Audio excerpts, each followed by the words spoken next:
Chapter 1. A Daughter's Plea for Help. Hello, Daddy, is that you? Can you come and save Xiao Xiao and Mommy? They are hurting Xiao Xiao. It hurts so much, I'm so scared. Mommy has been taken away too. Woo-woo. Little one, did you perhaps dial the wrong number? No, Mommy told me this number. My mother is Gao Wei Wei. Are you my father, Xiao Tian Ce?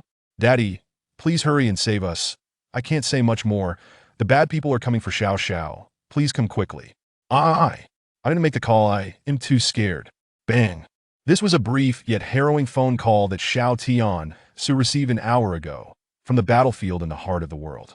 He had just led his team to obliterate the largest dark force in the world, the Black Sky Organization.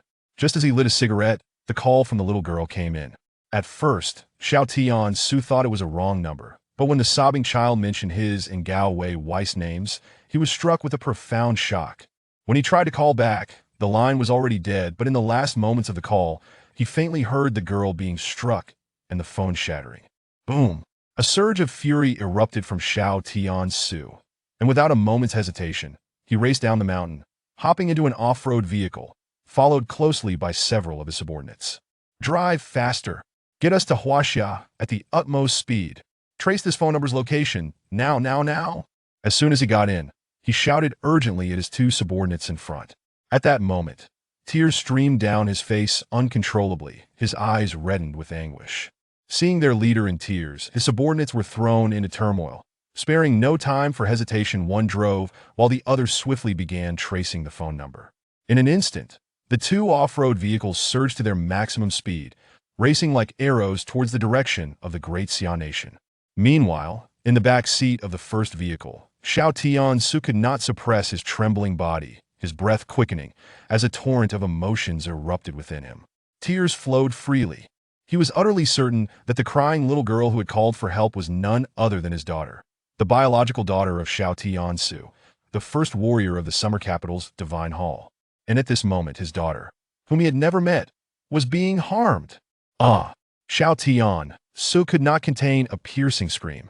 His voice was laced with overwhelming grief and self-reproach. Hearing his anguish cry, the driver in front was shaken to the core, accelerating even further. Boom! The aura emanating from Xiao Tian Ce soared to the heavens, parting the clouds above him as if they were yielding to his formidable presence. Originally, he was the legitimate heir of the Xiao family, a hidden aristocracy in the summer capital. However, 6 years ago, his biological mother suddenly passed away, and he was forcibly ousted by his impatient stepmother. That day, the entire summer capital was turned upside down. In his quest for revenge, Xiao Tian Ce sought out his former fiancée, only to have her tear their engagement apart before his eyes and cast him out. In despair, he fled the summer capital to seek help from his best friend in Tianhai, only to be betrayed, poisoned, and hunted down. That year marked the darkest moment of Xiao Tian Ce's life. It came so suddenly, expulsion from his family, being jilted by his beloved, and being poisoned and pursued by his closest ally. By the time he reached Beijiao City, thoughts of suicide clouded his mind. His enemies were too powerful, and he felt utterly overwhelmed by the relentless blows to his spirit. So on that fateful night, poisoned and severely injured, Xiao Tian Ce stood by the riverbank in Beijiao City, gazing into the swirling waters below, and leaped to his death. Little did he know, he was saved by a girl strolling by the river Gao Wei Wei. At that time, Gao Wei Wei had just graduated from university. Filled with hopes for the world, she was beautiful, gentle, and brimming with youthful energy. After saving Xiao Tian Ce, she arranged for him to stay in a room she rented, caring for him and encouraging him. It was Gao Wei Wei's support that warmed his heart, and they became the best of friends until he recovered and departed. Bearing deep-seated grudges, Xiao Tian Ce left the Great Xia Nation to join the battlefield, seeking immense power to exact revenge. Thus, he fought valiantly, and 5 years later, he established the Divine Hall, which made the entire world tremble, commanding 4 great kings, 9 war gods, and countless formidable warriors. He had finally attained the power for vengeance. Just as he intended to return after annihilating the Black Sky Organization that night, he received a call for help from his daughter. Recalling the fearful and desperate cries of his daughter, Xiao Tian Ce was overwhelmed with an indescribable pain. His daughter, Gao Xiao, and that girl who had once saved him, Gao Wei Wei. Did I ultimately hurt you during that time? Xiao Tian Ce closed his eyes in anguish, tears streaming down his face. That year, not only was he gravely injured, but he was also poisoned, leading to episodes of confusion and chaos in his thoughts during the nights. He vividly remembered waking up one morning to find Gao Wei in distress, her eyes red. Yet, when he asked her what was wrong, she simply replied that nothing was the matter. Tonight, his daughter's call for help finally made him realize that he had hurt Gao Wei, the very girl who had saved him, and he had never imagined that Gao Wei had given birth to their child. Gao Wei was, in many ways, the beacon of light in Xiao Tian Ce's life, reviving him and offering him immense kindness. He had been contemplating how to repay her, to protect her for a lifetime, knowing she was not married. What he did not know was that Gao Wei had given birth to a daughter. Xiao Tian Ce's life has been filled with hardship. Since childhood, he had been an outcast in his family, with only the warmth of his late mother and Gao Wei to comfort him.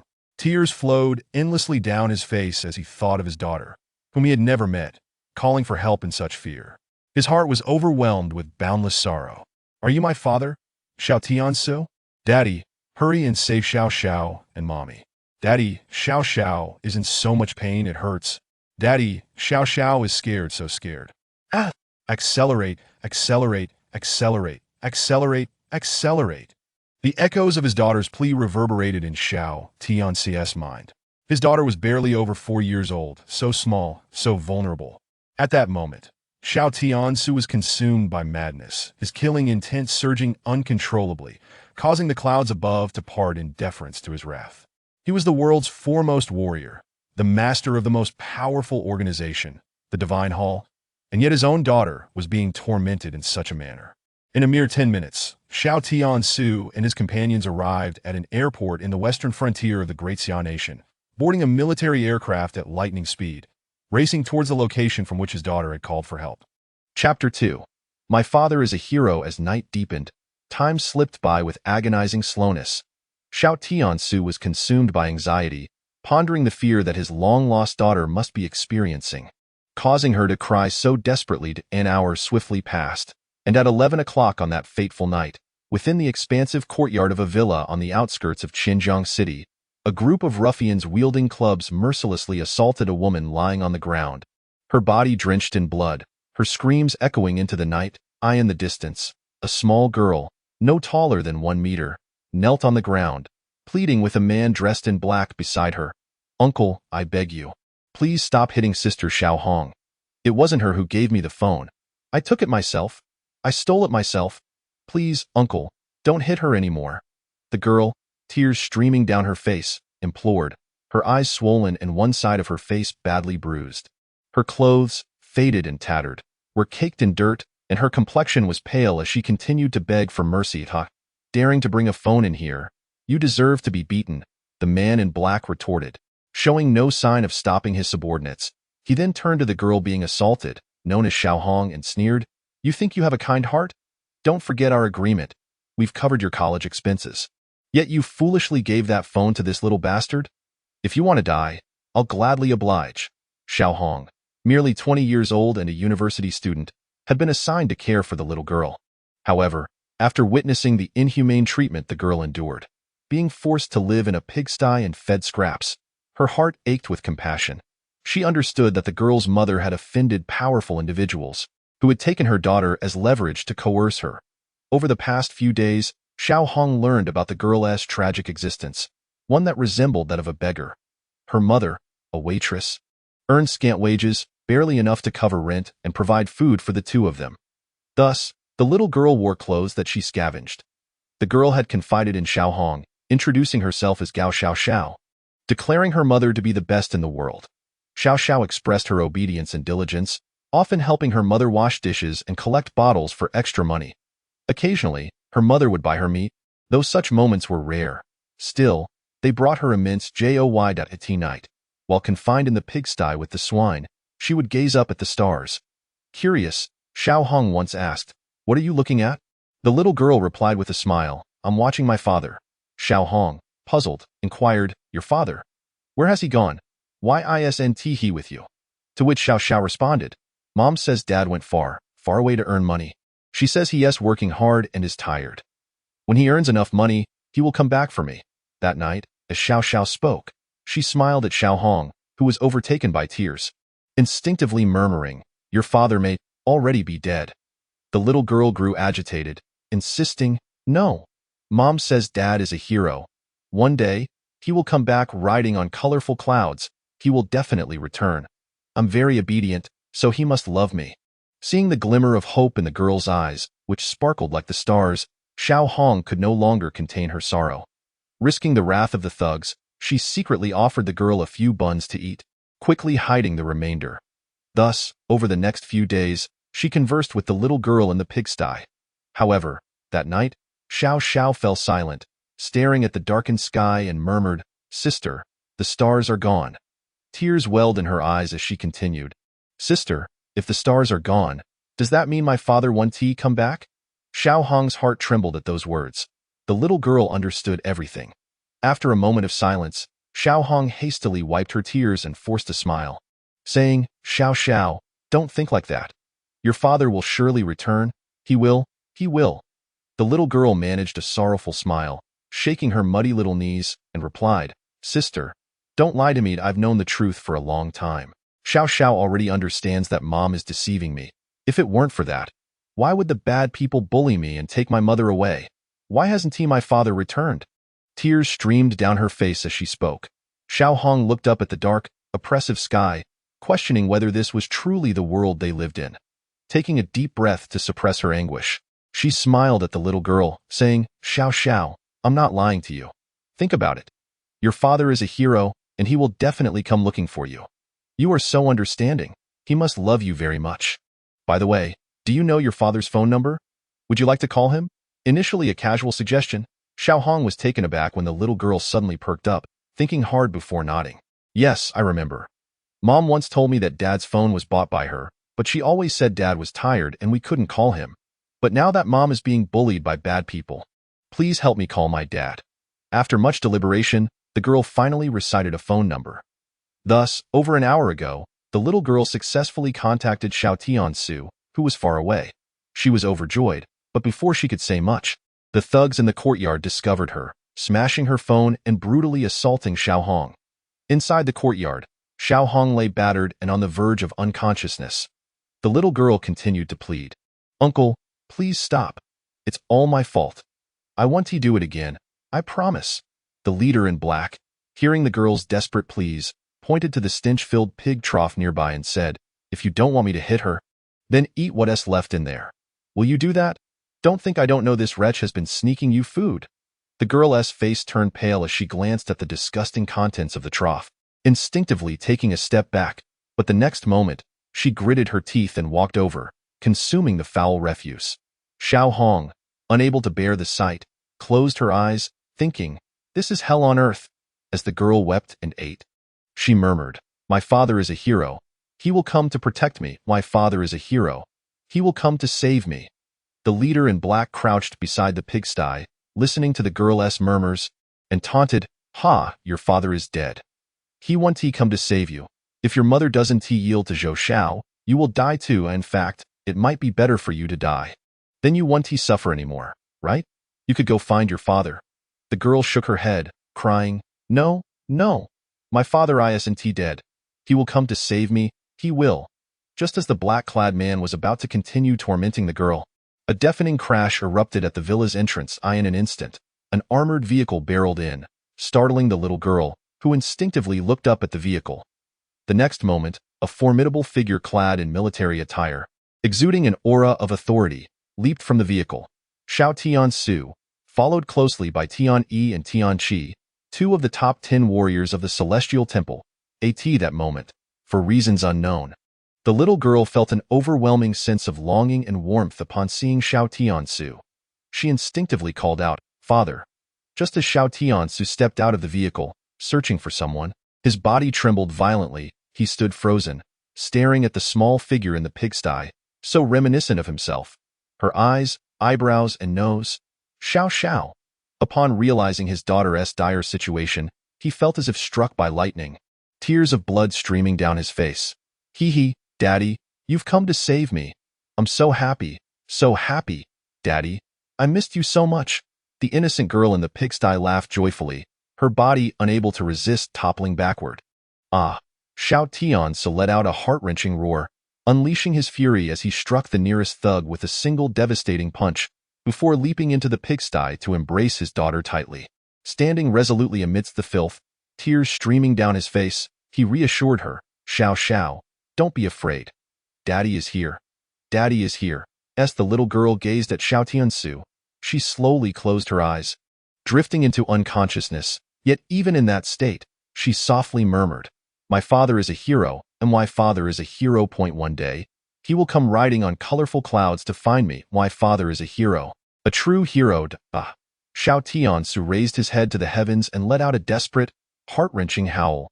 Blood tears continued to flow from his eyes, and in the next instant, he suddenly coughed up a mouthful of dark blood. His consciousness plunged into darkness, yet beneath the oppressive sky, even in unconsciousness, he clung fiercely to his daughter, protecting her. Kill. Witnessing the scene unfold, Tian Yi and Tian Ce could no longer contain themselves, charging towards the thugs in the courtyard. Meanwhile, the battered Xiao Hong, upon seeing Xiao Zhao's father arrive, smiled before succumbing to unconsciousness. "You were right, Xiao Xiao.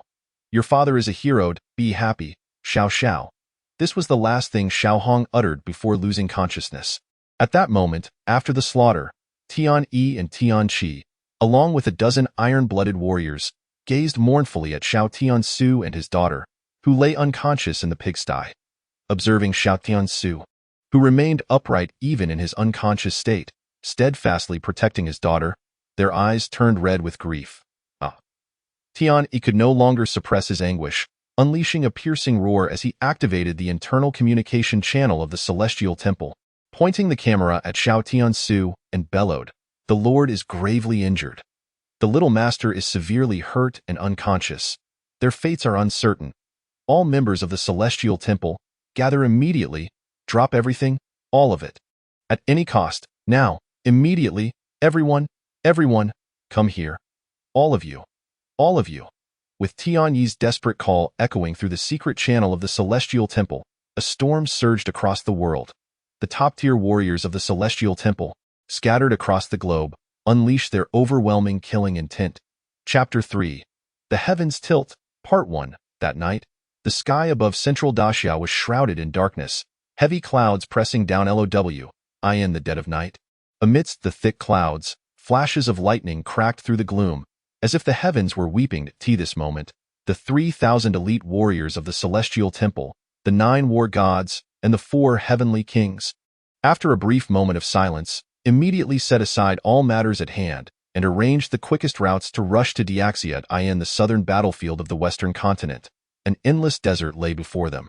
Due to the time difference, night had just begun to descend here.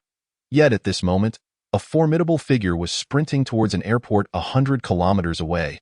With unrestrained momentum, he dashed forward, his presence radiating an overwhelming aura. The Lord is injured, and the little master's fate is unknown. As one of the 4 heavenly kings of the Celestial Temple, Lu was pulled back from the clutches of death by Xiao Tian Ce. His heart burned with a fierce desire for vengeance, determined to reach the battlefield as swiftly as possible. However, after running several dozen miles, a figure with a similarly powerful aura suddenly blocked his path in the desert.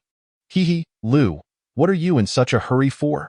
The figure smirked, addressing Lu. "Kill," Lu uttered without hesitation. The moment the figure obstructed his path, his aura erupted violently as he drew his sword, launching a lethal strike without a moment's pause, devoid of any hesitation or dialogue. The face of the foreign figure shifted dramatically as he exclaimed, "Have you lost your mind? While we in the dark night have our grievances, they aren't that significant. Are they? Have you truly gone mad? Get lost." As the foreign figure dodged, Lu bellowed and continued his furious sprint, disappearing in the blink of an eye, his urgency palpable. The dark figure, left behind and unwilling to pursue, felt a tremor of fear coursing through him. He quickly dialed a number, saying, "Hurry and investigate what has happened at the Celestial Temple. Just now, one of the 4 heavenly kings, Lu, was acting strangely. Quick, find out." The response was swift.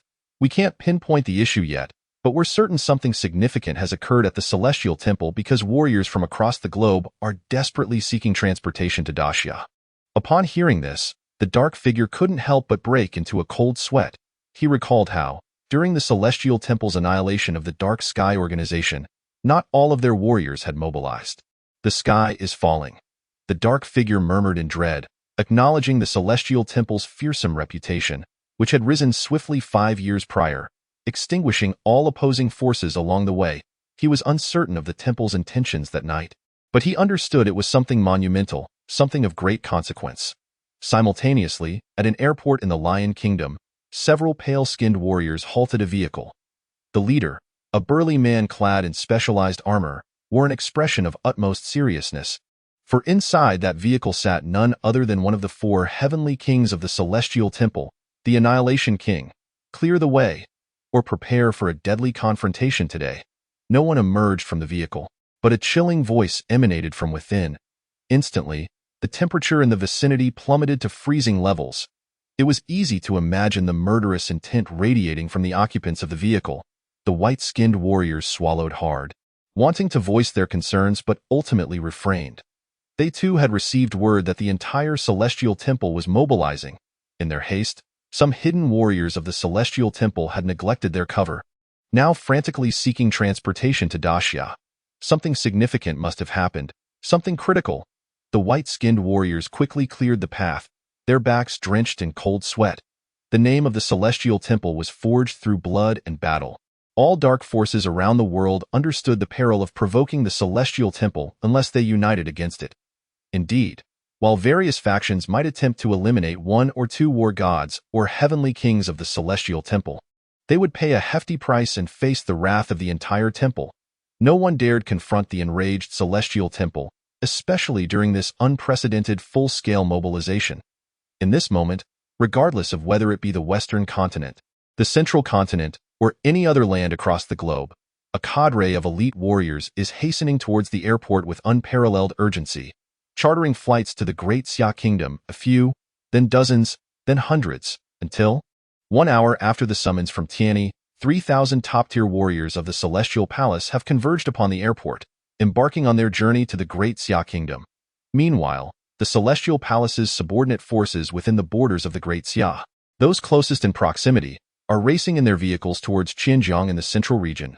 The Celestial Palace's warriors from beyond the realm rush towards their destination. Those within the Great Xia are also desperately assembling. At this juncture, they have shed any pretense of concealment, focused solely on reaching the assembly point with utmost speed. Simultaneously, within the heart of the Dragon Kingdom's War Department, a profound shock grips everyone, for they have just received word that thousands of the Celestial Palace's elite are urgently gathering from various channels towards the inner realm. Xiao Tian Ce, the foremost executive officer of the War Department, gazes pallidly at the electronic map displayed in the hall, where thousands of arrows converge towards the interior. Have we yet to ascertain the reason? Our Dragon Kingdom has maintained amicable relations with the Celestial Palace. Why are they all converging inward this night? What could possibly be the cause? What, indeed? Xiao Tian Ce's voice rises in frustration as he addresses the intelligence personnel, his anxiety palpable. This is the Celestial Palace, the mightiest force on the battlefield beyond the realm, an ally of the Dragon Kingdom's War Department. Something monumental is undoubtedly amiss. At that moment, an intelligence officer hurriedly reports, "Sir, we have yet to determine the specifics, but we have deduced the gathering point is in the central region, Xinjiang." Xiao Tian Ce's body trembles slightly as he exclaims, "Xinjiang? Is that not a mere secondary city? Why would the Celestial Palace's members congregate there?" "Continue the investigation. We must uncover the truth." The officer quickly responds, "Commander, as you know, their confidentiality measures are exceedingly stringent. Do not attempt to intercept them. Quickly relay my orders. All personnel from the Celestial Palace must be allowed passage without obstruction. No one is to interfere." Upon hearing his subordinate's last words, Xiao Tian Ce understands the gravity of the situation. What folly would it be to intercept them if the Celestial Palace were at odds with the Great Xia? Despite any price, they must intervene. Yet, over the years, the Celestial Palace has rendered immeasurable assistance to the Great Xia. This is the force that has fought valiantly for the Great Xia on the battlefield beyond the realm. Xiao Tian Ce shook his head bitterly, the weight of foreboding growing heavier within him as the Celestial Palace prepares for assembly. What calamity has befallen? Just as his thoughts spiral into confusion, his phone rings. It's a call from Wang Changsheng, the war god of the Dragon Kingdom's central region. Upon recognizing the number, he recalls that Wang Changsheng once served in the Celestial Palace but subsequently departed. Hastily, he answers, "Changsheng, I implore you, tell me what has transpired tonight. You were once part of the Celestial Palace and held the position of war god. You must possess some channels of information. Please, enlighten me." After a moment of silence, Wang Changsheng's voice emerges gravely. "Boss Wan, I am en route to Xinjiang." Fearing the call might end, Wan Tianque presses on. "What has happened? What has transpired?" This time, the silence stretches longer, and just as Wan Tianque prepares to ask again, Wang Changsheng's words cut through. "The Celestial Palace's young master has been harmed, her life unknown. The master of the palace is in a fit of rage, his spirit shattered, and he has fallen into a deep unconsciousness. Boss Wan, heed my counsel. The Celestial Palace bears no ill will towards the great Xia and will not harm the innocent. This is the master's iron decree. None who are involved in this shall escape retribution." After Wang Changsheng hangs up, Wan Tianque stands frozen, his phone slipping from his grasp, drenched in cold sweat. "Commander, what has transpired?"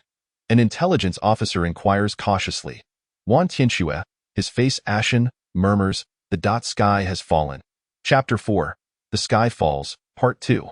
A tempest of fury surges within Wan Tianque as he grapples with the question of who would dare to harm the daughter of the Celestial Palace's master. And in Xinjiang, no less. If anything were to happen to the young master of the Celestial Palace, the mere thought sends shivers down his spine. Such consequences are beyond imagining.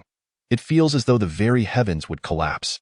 Meanwhile, as time marches on, the thousands of elite warriors under the Celestial Palace have boarded flights or commandeered vehicles, racing towards the Great Xia Kingdom throughout the night. 2 hours later, the top forces from around the world are also made aware of the Celestial Palace's assembly, each of them shaken to their core as they scramble to gather their personnel and devise plans, fully aware that whatever the Celestial Palace is planning, it is a matter of great significance that could greatly impact them. That night, due to a single phone call from Tianni, countless individuals worldwide find themselves unable to sleep, their attention riveted on the unfolding events in the Great Xia Kingdom. The top forces are on high alert, their nerves taut with tension. As for the external forces, the storm's epicenter, Xinjiang, feels the pressure even more acutely, especially after the recent incident that has left many restless. The security apparatus of Xinjiang has sprung into action. At this moment, in an upscale, serene villa on the hillside of the eastern suburbs of Xinjiang, Xiao Tian Ce has awakened, his complexion slightly pale. Indeed, he had only fainted from a fit of rage for a brief hour. His immense strength, coupled with the prompt administration of the finest medication by Tianni and others, has facilitated his recovery. However, while he has regained consciousness, his daughter, Gao Xiaoxiao, remains in slumber. She lies on a pristine white bed, her body cleansed of all impurities, with an 4 drip attached to her frail arm. Xiaoxiao sleeps soundly, a hint of a smile gracing her lips, clutching a plush teddy bear in her other arm. Beside her, a gentle female doctor sits quietly. Initially displeased at being summoned by Tianni in the dead of night, she was profoundly moved upon witnessing Xiao Tian Ce standing in a daze, cradling the unconscious Xiaoxiao. The scene struck her deeply, evoking a rush of emotions that brought tears to her eyes. After examining Xiaoxiao and finding no serious issues, she prepared some more medication and settled down to keep her company. Xiao Tian Ce gently pushed the door open and entered, his heart aching as he gazed at his daughter, so adorably innocent that mere words fail to capture her charm, instantly warming his heart. The doctor, realizing that Xiao Tian Ce had approached her, widened her eyes in disbelief. She was acutely aware of the extent of his injuries. He bore numerous hidden wounds and was emotionally shattered. She had anticipated that he would remain unconscious for at least 2 or 3 days. Yet he had awakened in just an hour. What an extraordinary man he must be. Not only is he formidable, but he also exudes an air of mystery. When Tianni had sought her out, the hardened men had wept, kneeling before her, pleading for her to save Xiao Tian Ce and the little girl. The depth of her shock was indescribable. The doctor instinctively opened her mouth, about to voice her thoughts. But Xiao Tian Ce gestured for silence, indicating Xiaoxiao and then the door, signaling her to step outside. Thus, the doctor followed him out. "Sir, your injuries are severe. It is best to refrain from vigorous activity for now. You should undergo a thorough examination at the hospital tomorrow." Once outside, the doctor frowned and addressed Xiao Tian Ce. He replied with a sorrowful gaze, Yes, I will go. These injuries are nothing. I am accustomed to them. By the way, doctor, how is my daughter? Is her health compromised? Hearing his words, the doctor felt a renewed sense of shock. This man claims to be accustomed to such injuries. Who exactly is he? When she first encountered him, his aura had been overwhelmingly cold and commanding, yet now he radiated warmth. She perceived him as a soldier, a battle-hardened warrior. Suppressing her astonishment, the doctor reassured him, "Rest assured, the child is fine. She has merely experienced some fright. Let her sleep well and replenish her strength. Truly, she is fine, absolutely fine." For reasons she could not quite articulate, she reiterated several times that the child was unharmed, instinctively fearing that this man would worry further. Only then did Xiao Tian Ce exhale in relief, saying, "Thank you, doctor. Please take good care of Xiao for a while longer. Rest assured, I will compensate you tenfold for any disruptions to your work." The doctor sighed and shook her head. "Money is not the issue. You can trust that I will care for the child. Please, you should also take care of yourself." Xiao Tian nodded, expressing his gratitude once more, before the doctor returned to the room to accompany Xiao. As he entered the living room, Tianyi anxiously inquired, "Master, how do you fare?" Xiao Tian nodded, "I am well. Have we clarified the situation here? Where is Gao Weiwei?" Upon mentioning her name, a wave of guilt washed over him. Tianyi, visibly agitated, replied, "Master, 4 years ago, after the lady gave birth to the young master, she was cast out by the family. Left with no choice, she came to Xinjiang 2 years ago to work in a restaurant. Recently, the young master of the Zhou family, Zhou Jia, became enamored with her. After being rejected, he resorted to villainy, kidnapping the young master to coerce her. Fortunately, the lady has a well-connected friend in Xinjiang named Shen Yushuan, who took her in." Tianyi paused, gauging Xiao Tian's expression before continuing. "However, just over 10 minutes ago, Zhou Jia learned of our assault on his subordinates. He is currently leading a large group to Shen Yushuan's residence. To be safe, I have dispatched 2 brothers to rush there." Xiao Tian's eyes narrowed, a murderous intent stirring within him. Just as he was about to speak, a commotion erupted at the door. Frowning, he gestured for Tianyi to investigate. Within 2 minutes, Tianyi returned, reporting, "Master, Wang Chongsheng has arrived, the one who left us 4 years ago to return to the Great Xia Kingdom. He is now the highest commander of the Central Region's War Department. Do you wish to let him in?" Xiao Tian pondered for a moment before responding, "I will go out. Let us see what he desires." Just as he spoke, a cacophony of screeching tires echoed outside, the sound drawing ever closer. Xiao Tian furrowed his brow, while Tianyi's expression shifted, his aura suddenly exuding a chilling malice. "Wang Chongsheng, how audacious of you!" Outside the villa, celestial palace warriors, fully armed, stood resolutely against Wang Chongsheng and a contingent of Xinjiang's patrol officers. Despite being vastly outnumbered, the celestial palace warriors exhibited no fear, confident in their ability to dispatch their foes in mere moments should conflict arise.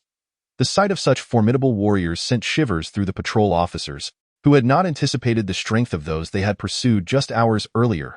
At that moment, Wang Chongsheng erupted at the patrol's commander, Xing Feng, "Get lost. What business do you have here? Who gave you the audacity? Withdraw. Everyone, retreat." Xing Feng was taken aback, bewildered by Wang Chongsheng's fury. Hadn't he come to apprehend the perpetrators of a crime?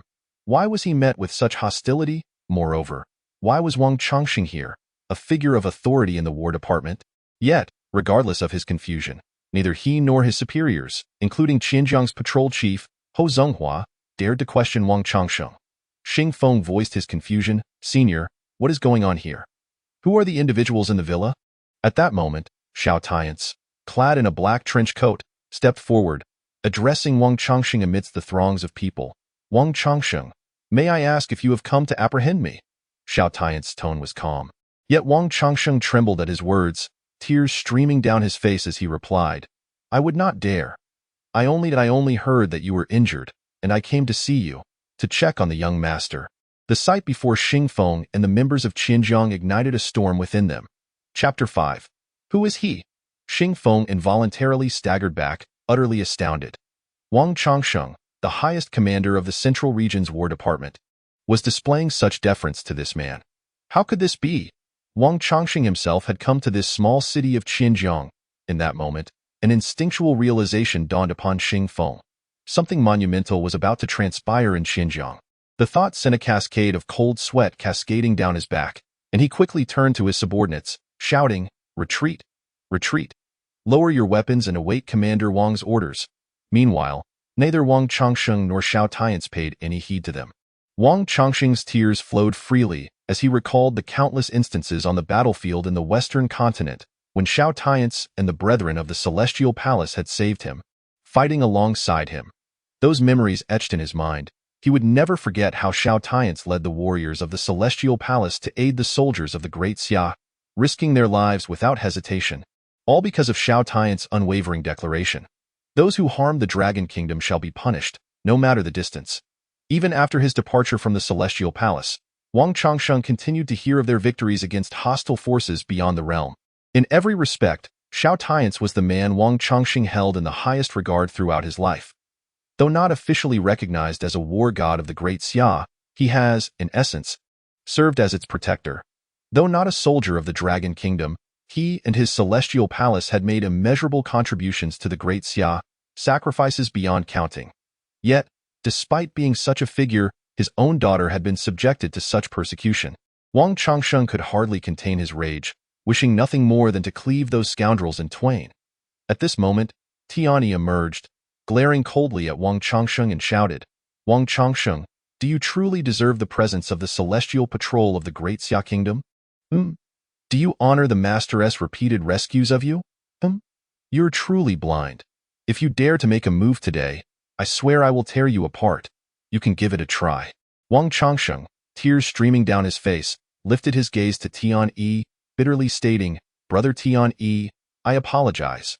Please believe me. These people are not under my command."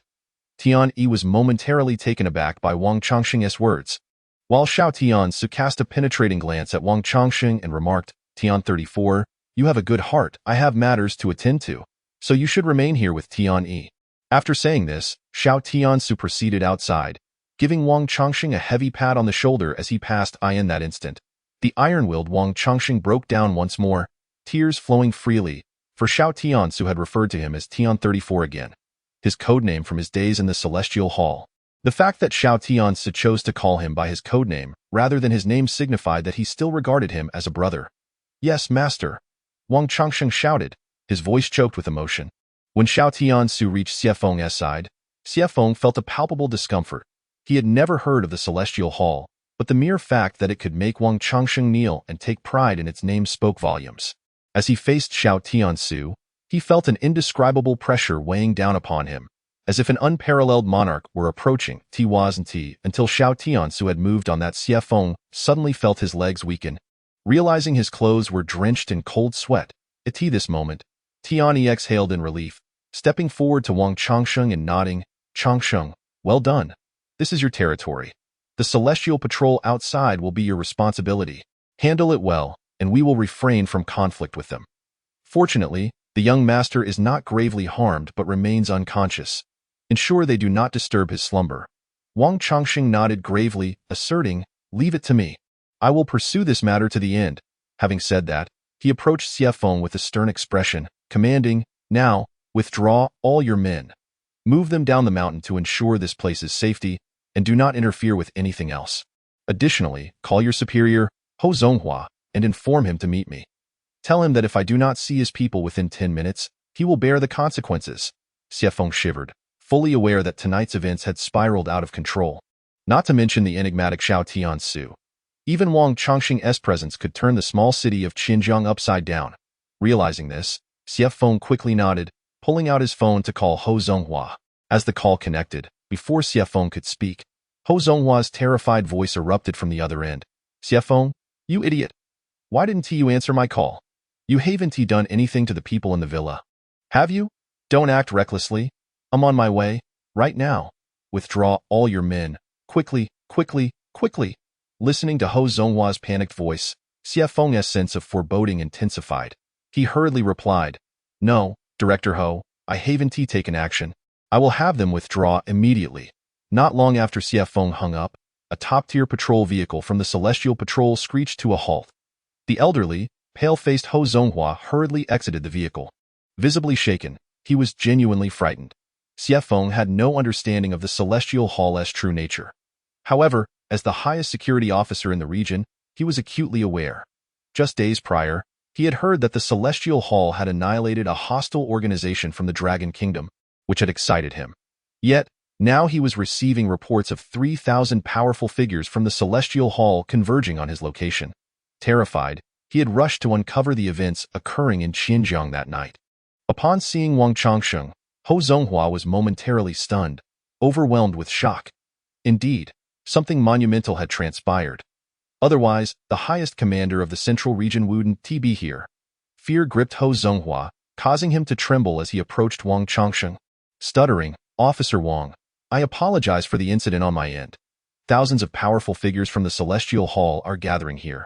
Can you tell me who is in the villa?"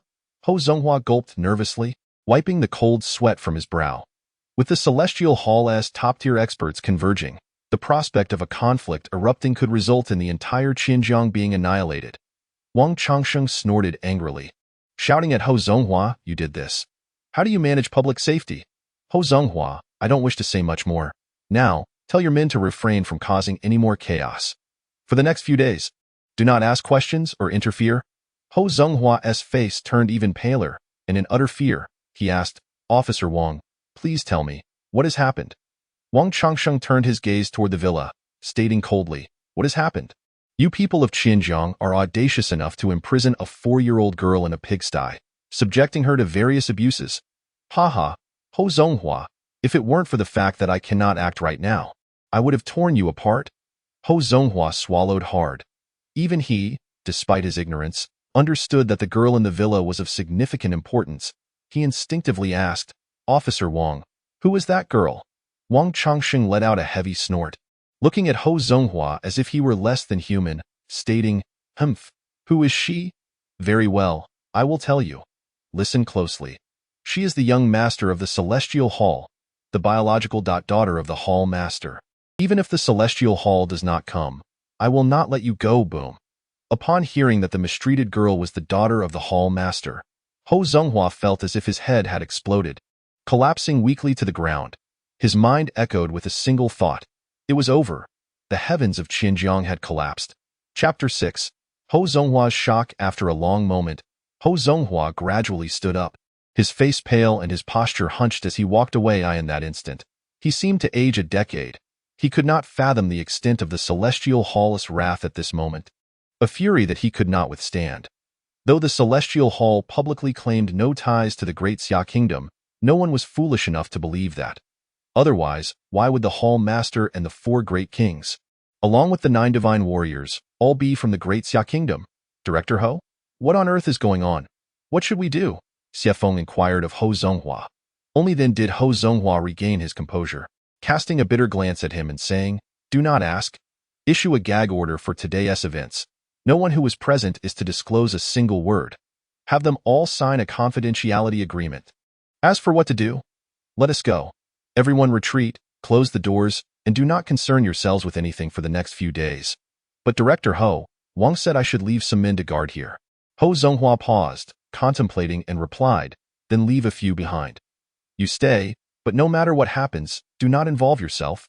Follow Officer Wang's orders." "Understood," Xiefeng nodded, then took a few men down the mountain to the perimeter, while Ho Zonghua led the rest of the celestial patrol away. The sky over Xinjiang was about to fall, and he needed to prepare for what was to come. At that moment, he felt an impulse to kill the Zhou family. Why did they have to provoke the Celestial Hall? Why stir trouble with them, truly seeking death? However, thoughts were just thoughts. The wrath of the Celestial Hall had already risen, and it was too late for anything to be said. Meanwhile, having exited the villa, Xiao Tian Ce made his way toward the direction where Gao Weiwei was located. Along the way, he recalled her image, his gaze and heart filled with complexity. She was a girl who loved to smile, who had just graduated from university 6 years ago, filled with hope and dreams for the world. She was so loving, gentle, kind, and beautiful. Knowing she was being hunted, she still selflessly assisted him, even when he had unintentionally harmed her in a delirious state. She had never uttered a word of reproach. Before leaving, she had given him all the money she had. Yet, Xiao Tian Ce never anticipated that after that incident, Gao Weiwei would become pregnant and give birth to Xiao Xiao. At this moment, the words Tian he had conveyed echoed in his mind. and the complexity and guilt he felt were beyond description. That strong-willed girl, who knew how she had endured these past few years. How had she managed to carry on alone with Xiao Xiao? I'm sorry. But in the future, please grant me a chance to care for you and Xiao Xiao. I, Xiao Tian Ce, will cherish you both for life. I'm sorry, Wei Wei. Xiao Tian Ce's eyes reddened, silently apologizing to Gao Wei Wei. After more than 10 minutes, Xiao Tian Ce arrived at a villa in the eastern part of the city, where Tian Qi had been vigilantly waiting. Fearing for Gao Wei Wei's safety, Tian Qi had remained there. However, upon seeing Xiao Tian Ce's arrival, he was taken aback. Master, you're awake? How is your injury? Tian Qi hurriedly asked, concern etched on his face. Xiao Tian Ce glanced at the villa where Gao Wei Wei was and replied, I'm fine. Has Zhou Jie arrived? Tian Qi shook his head. Not yet, but according to reports from below, he should be here soon. The master's wife has come out. Just as Tian Qi was speaking, his expression shifted, pointing toward the main entrance. Look. Xiao Tian Ce focused his gaze and indeed saw Gao Wei Wei walking out alongside another woman. The current Gao Wei Wei bore little resemblance to the girl he remembered. She was clad in worn denim, exuding an air of utter exhaustion, yet her beauty remained undeniable. Xiao Tian Ce felt a pang of heartache and gestured for Tian Qi to step back a bit. At the entrance of the villa, Shen Yuxuan was desperately tugging at Gao Wei Wei's arm, pleading, Wei Wei, just wait one more day, just one more day. Tomorrow my father will return, and I've already told him about you. He will definitely help. Please, don't act impulsively. If you go with that scoundrel Zhou Jie, your life will be ruined. Gao Wei Wei's eyes were swollen with tears, her expression deeply sorrowful as she replied. Yuxuan, you've seen the video Zhou Jie sent. He is forcing Xiao Xiao to eat food scraps. I, as her mother, have failed her. Please apologize to uncle for me. I can't just stand by and watch Xiao Xiao suffer that way. And Zhou Jie has given me an ultimatum. If I don't go, he will truly harm her. Haha, perhaps this is my fate. Please, don't persuade me anymore.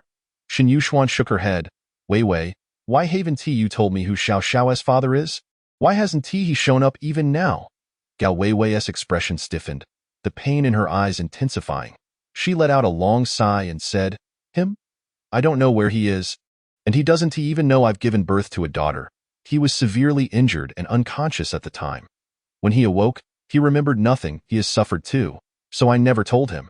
Shen Yuxuan's mouth dropped open in disbelief as she stared at her fiercely independent friend, momentarily at a loss for words, only able to grasp her hand to prevent her from leaving. Just as Shen Yuxuan was about to pull Gao Wei Wei back inside, 3 black Mercedes-Benz vehicles suddenly approached and stopped in front of them. In the next moment, a group of individuals clad in black emerged from the vehicles, led by a man dressed in a white suit, a bandage wrapped around his head. The man exuded a cold demeanor and malevolent gaze, his attire and accessories exuding wealth, yet he was unmistakably a nefarious character. Zhou Jie. After stepping out of the car, Zhou Jie stood beside it without moving, coldly sneering at Gao Wei Wei. Heh, Gao Wei Wei, if you had foreseen this day, why act so foolishly? If you follow me, you will live a life of luxury. That little wildling can attend the best school I arrange for her. Isn't he that good? Why escalate matters to this point?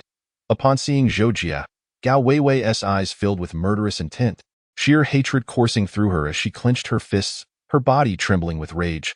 What are you staring at? Get over here, or I'll kill your daughter. Zhou Jie barked, irritated by Gao Wei Wei's glare. He was anxious. Over an hour ago, he received news that the little girl had been rescued. Fearing complications, he issued a final ultimatum to Gao Wei Wei, and it seemed to have worked. Gao Wei Wei bit down hard, even drawing blood from her lip, yet she ultimately broke free from Shen Yuxuan's grasp and walked toward Zhou Jie. Wei Wei, Shen Yuxuan cried out in anguish. Gao Wei Wei's body trembled, a tear falling to the ground. But she did not look back. Heh, Shen Yuxuan, do not think that just because you are Shen Qingtian's daughter, you can meddle in my affairs. If you provoke me, I will take you down with me. Zhou Jie hissed, squinting at Shen Yuxuan. Once he saw Gao Wei Wei enter the car and take a seat in the back, he followed suit, shutting the door and accelerating away, the vehicle swiftly turning and speeding into the distance. Wei Wei. Shen Yuxuan watched as Gao Wei Wei was taken away by Zhou Jie, knowing without a doubt that her friend's life was now irreparably altered, her future shrouded in darkness, devoid of any light. Meanwhile, inside Zhou Jie's car, he drove while coldly taunting Gao Wei Wei. Don't forget what you promised me. In the back seat. Gao Wei Wei glared at Zhou Jie. her heart filled with a desire to kill him. Her hatred for him ran deep, but with her daughter in his clutches, she dared not utter a word of reproach. She felt utterly hopeless, completely despondent. With her eyes closed and head bowed, she suddenly recalled Shen Yuxuan's earlier question. Where is Xiao Xiao's father? Why hasn't he come to help amidst such turmoil? Xiao Tian Ce, are you still alive? Perhaps you will never know that you have a daughter in this world, if you are alive. Will there ever be a chance for you to meet Xiao Xiao? Xiao Tian Ce, where are you? Can you come to save me and Xiao Xiao? Can you come? Gao Weiwei silently pleaded, but deep down, she knew it was impossible. Xiao Tian Ce was unaware of her pregnancy and the birth of Xiao Xiao, so how could he possibly appear? But in the next moment, overwhelmed by despair and devoid of any hope, Gao Weiwei suddenly heard Zhou Jie scream from the front. Damn it, is this fool looking for death? Standing in the middle of the road. If he wants to die, I'll grant him his wish. Zhou Jie was seething with rage tonight, on the verge of losing his sanity. Thus, when he spotted someone standing defiantly in the middle of the road at this late hour, staring intently in his direction, his fury surged. He slammed on the accelerator, intent on crashing into the individual. Zhou Jie's furious roar instinctively jolted Gao Weiwei awake, and she turned her gaze towards the figure ahead. However, the moment she caught sight of him, her mind erupted in chaos. Before she could react, Zhou Jie's car had swiftly approached the man. Then, in an astonishing moment that left the onlookers in disbelief, the man standing resolutely in front of the vehicle raised his right hand and forcefully slammed it down. With a deafening crash, Zhou Jie's car came to a sudden halt, the rear half of the vehicle lifting dramatically. The car tilted, and as Gao Weiwei leaned forward, she caught a clearer glimpse of the man's face and eyes. He was Xiao Tian Ce. As Gao Weiwei's eyes brimmed with tears upon recognizing Xiao Tian Ce, he too gazed back at her with reddened eyes. The two exchanged a distant yet intense stare through the car window, a moment stretching into eternity. In Chapter 7, Tian Ce, you go first. Gao Weiwei's mouth fell open in disbelief. It was true. Xiao Tian Ce had appeared at her most desperate moment. He had truly come. In an instant, tears streamed down her face uncontrollably. Meanwhile, outside the car, Xiao Tian Ce, fixated on Gao Weiwei, felt warm tears trickle down his cheeks. After more than 5 years, he had finally reunited with the girl who had pulled him from darkness, the one he had deeply hurt, the mother of his daughter. How is this possible? At that moment, Shen Yuxuan, who had initially turned away to avoid witnessing Gao Weiwei being taken, suddenly snapped back to reality and beheld a scene that she could hardly believe. A man had brazenly halted a speeding car with his own body. Shen Yuxuan stood frozen, staring at the enigmatic figure who had forced Zhou Jie's vehicle to a stop. The next moment, a thought surfaced in her mind that she dared not entertain. Could this man be Xiao's father? With a thunderous crash, Zhou Jie's car plummeted from midair, the hood crumpling severely upon impact, smoke beginning to billow forth as the wheels ceased to turn. The windshield shattered completely, allowing an unobstructed view between Xiao Tian Ce and Gao Weiwei. Zhou Jie hurriedly jumped out of the car, his eyes wide with terror as he stared at Xiao Tian Ce, stammering, Who are you? What do you want? Don't do anything reckless. My father is Zhou Zhenghao, the richest man in Xinjiang, a powerful figure. Don't provoke me. Someone, help. Zhou Jie paused momentarily before shouting at his subordinates in the 2 cars behind him.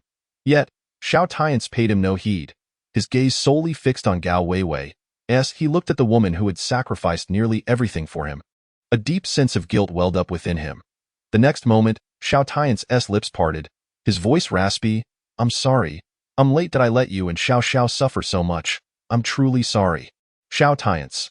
Gao Weiwei gazed at the man before her, her emotions a tumultuous blend of complexity and sorrow, tears streaming down her face for the man she had longed to confront over the past 5 years. At that moment, Shen Yuxuan, rushing over, was rooted to the spot. Just as she had suspected, the man who had caused Gao Weiwei so much pain for 5 years had indeed returned. As Shen Yuxuan prepared to say something, she suddenly noticed a throng of armed thugs pouring out from the 2 cars behind them, charging toward them. Run! Shen Yuxuan shouted desperately at Xiao Tian Ce. Realizing that the mysterious man was Gao Weiwei's partner, Zhou Jie's murderous intent ignited. The fear that had briefly surfaced transformed into confidence as his underlings approached. With a fierce glare, he pointed at Xiao Tian Ce and bellowed, Kill him! Kill him! As Zhou Jie's orders echoed.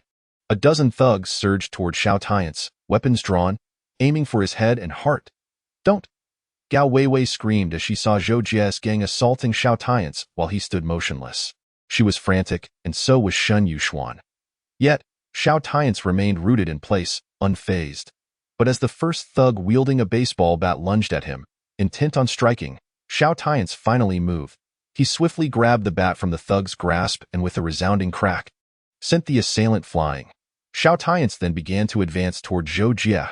"Get him! Kill him! Kill him!" Zhou Jie urged his gang, fear creeping into his voice as he swallowed hard after witnessing Xiao Tian's display of strength. But it was futile, utterly futile. Xiao Tian's advanced slowly, his murderous intent palpable. If it weren't for his desire to ensure Zhou Jie's demise was excruciating, he could have ended him in an instant. Yet, how could he allow Zhou Jie the easy way out? Anyone who dared to harm his daughter would learn the true meaning of despair. Not just Zhou Jie, but the entire Zhou family would find no respite. After all, the wrath of a legendary killer had been ignited. With each step, Xiao Tian's approached Zhou Jie, sending anyone who dared to charge him flying, until he finally stood before Zhou Jie. "Why you? Don't come any closer. My father is Zhou Zhenghao. If you touch me, he will never let you go.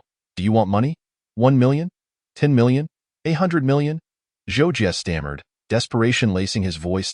As he spoke, Xiao Tian swung the bat, shattering Zhou Jie's right leg. Zhou Jie collapsed to the ground, howling in agony. At that moment, Gao Weiwei and Shen Yuxuan, regaining their senses, paled in horror. They felt the overwhelming murderous aura emanating from Xiao Tian's and rushed to restrain him. "Xiao Tian's, don't be impulsive. Don't be impulsive," Gao Weiwei pleaded, her eyes red and tears streaming down her cheeks. But Xiao Tian's seemed deaf to her words, continuing to rain blows upon Zhou Jie, whose cries of anguish filled the air. Soon, all of Zhou Jie's limbs lay broken, blood pooling beneath him. "You're dead. The Zhou family won't spare you," a small-time thug shouted bravely. However, upon meeting Xiao Tian's cold gaze, he scurried away in terror. It was over. Shen Yuxuan, having grown up in Xinjiang, felt a chill as she watched Xiao Tian's brutalize Zhou Jie. Zhou Jie was the sole heir of the Zhou family, and they would undoubtedly retaliate against Xiao Tian's. "Even if I don't act, with such a scoundrel-esque way of doing things, will he let this go?" Xiao Tian's remarked coldly, leaving Shen Yuxuan speechless. Gao Weiwei, trembling, stepped out of the car, and after a moment of contemplation, her expression shifted dramatically. "Xiao Tian's, Xiao Xiao is still in his hands. We must save her, save Xiao Xiao. She is your daughter, your biological daughter."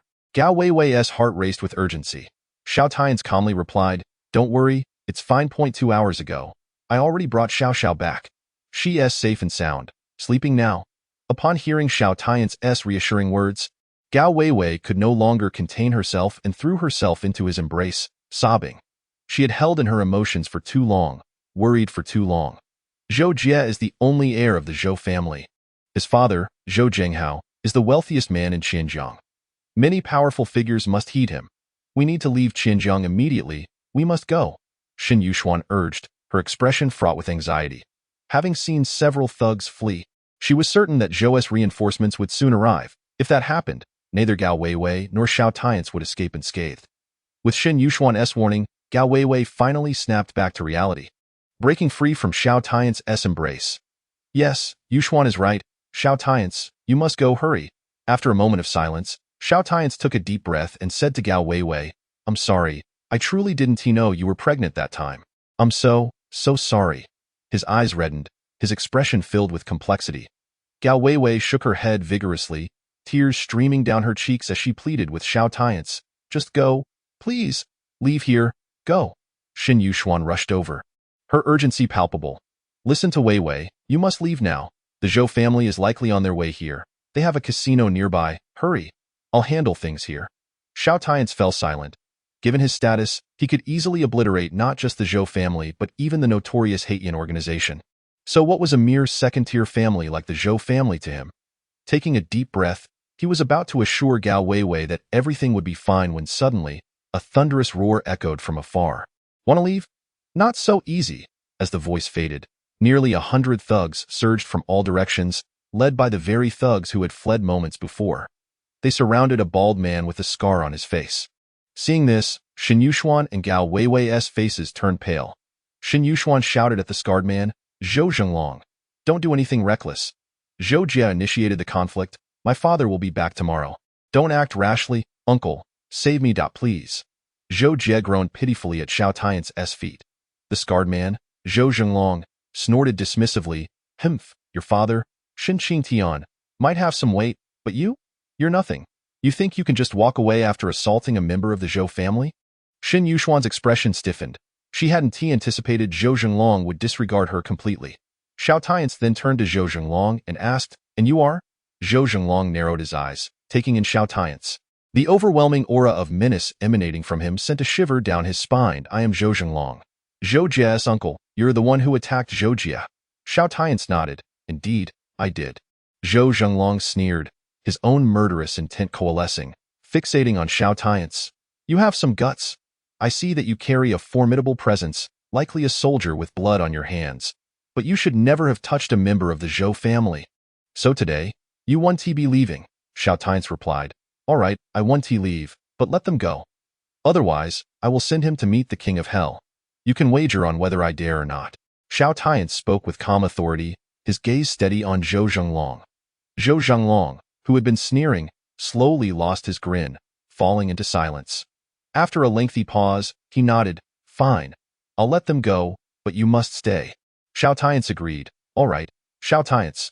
Gao Weiwei, tears streaming down her face, shook her head at him. "Go. Take Xiao Xiao and leave this place. Don't hesitate. Xiao Xiao needs you. Hurry." Xiao Tiance commanded, his voice firm. He then exchanged a meaningful glance with Shen Yuxuan, who met his gaze deeply before gritting her teeth. She grabbed the sobbing Gao Weiwei and ran towards the exit. As they fled, Zhou Zhenglong indeed allowed them to pass without obstruction. However, along the way, they noticed an increasing number of thugs rushing toward Xiao Tiance. Dozens, hundreds, more and more thugs encircled Xiao Tiance, who remained steadfast, coldly observing as the throng advanced.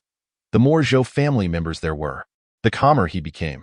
The calmer he was, the colder his aura grew. In Chapter 8, Zhou Zhenglong's fear.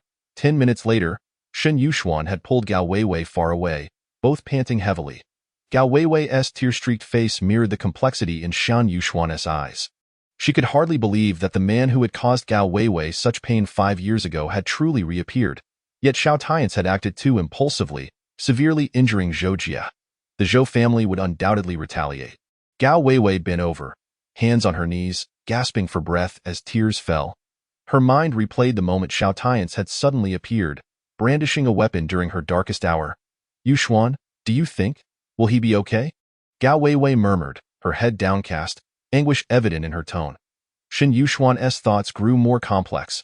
From her perspective, she didn't care whether Xiao Tiance lived or died. What mattered was that both the child and Gao Weiwei were safe. However, she had to admit that Xiao Tiance had drawn the wrath of the Zhou family upon himself, a show of immense courage that few could muster. "Gao Weiwei, don't dwell on this. If he dares to act, he must have some confidence. Besides, I noticed he is quite skilled. He must have been a soldier. If that is the case, the military will likely intervene. Just focus on finding Xiao Xiao and leaving this place." Gao Weiwei bit her lip. "But if we leave, what will happen to him?" Shen Yuxuan clenched her teeth. "Don't worry, my father will be back early tomorrow. I'll have him handle this situation. You need to take Xiao Xiao and go. It's best not to let her see what is happening. She is too young and shouldn't be frightened." I believe that Xiao Tiance is thinking the same. Just as Gao Weiwei opened her mouth to respond, a military jeep abruptly halted in front of them. The window rolled down, revealing Tian Ce, who said, "Sister-in-law, get in the car. Xiao Xiao is in the back. Just finished receiving an IV. My brother wants me to take you back to Beijing. Hurry, your safety and the child's are the top priority." Gao Weiwei glanced at Tian Ce, then at the quiet, sleeping Xiao Xiao in the back seat, tears streaming down her face. Her child was here, yet her father was surrounded by danger. She was torn, unable to decide. Would they have to separate mere moments after the child met her father? The agony within Gao Weiwei was unbearable. Tian Ce was acutely aware that Xiao Tian Ce's heart was now steeped in murderous intent.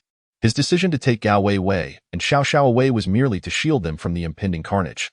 Shen Yuxian tightly grasped Gao Weiwei's hand and urged, "Weiwei, we must leave at once. Rest assured, I am here for you. I promise to do everything in my power to involve my father. Do not dwell on this." Xiao Xiao needs you. Staying here would be futile and potentially counterproductive.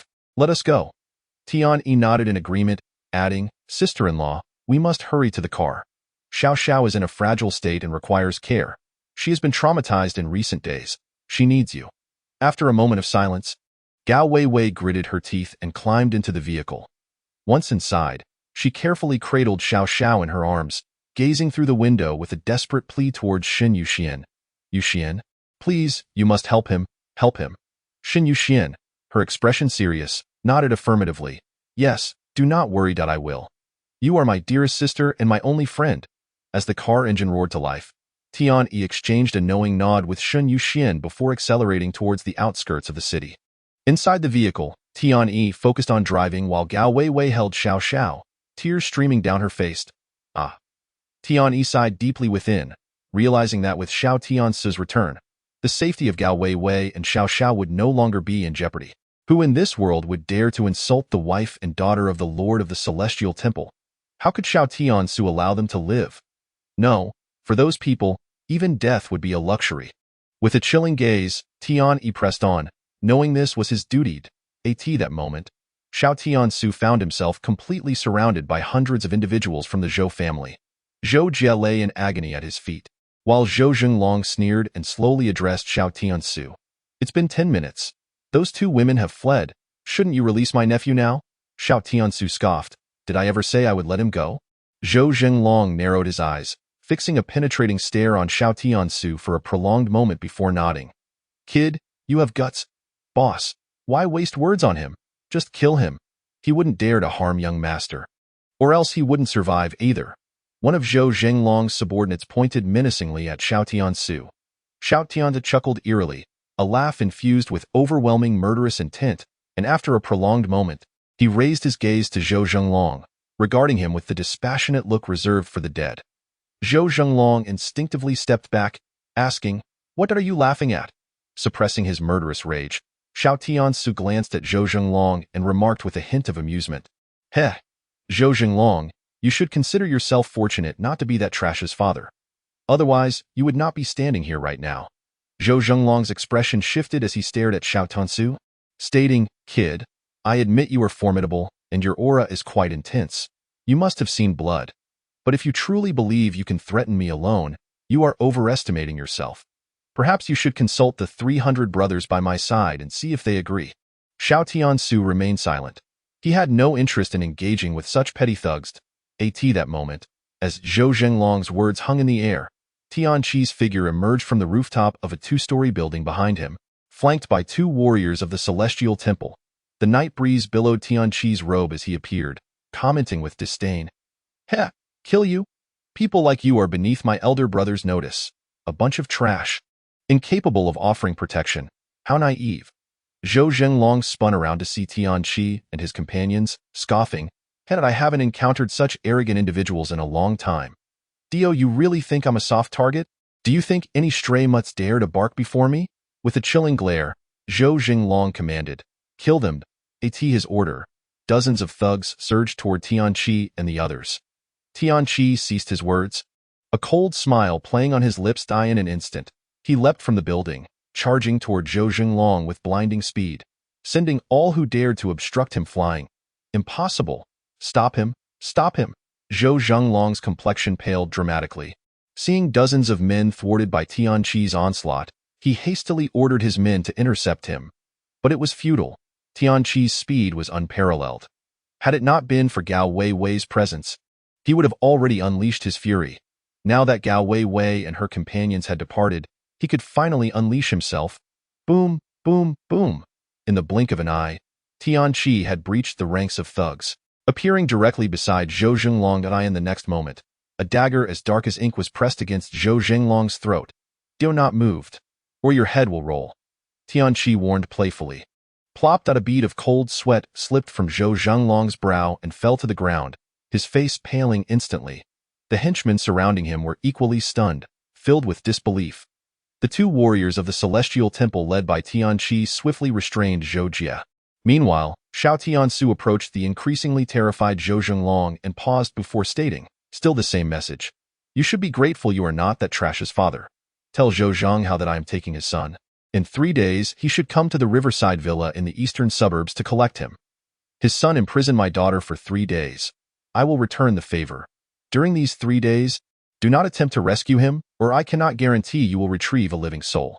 Xiao Tian Ce departed with the unconscious Zhou Jia, while Tian Qi released Zhou Zhenglong yet, even after Xiao Tian Ce and his entourage had vanished far down the road.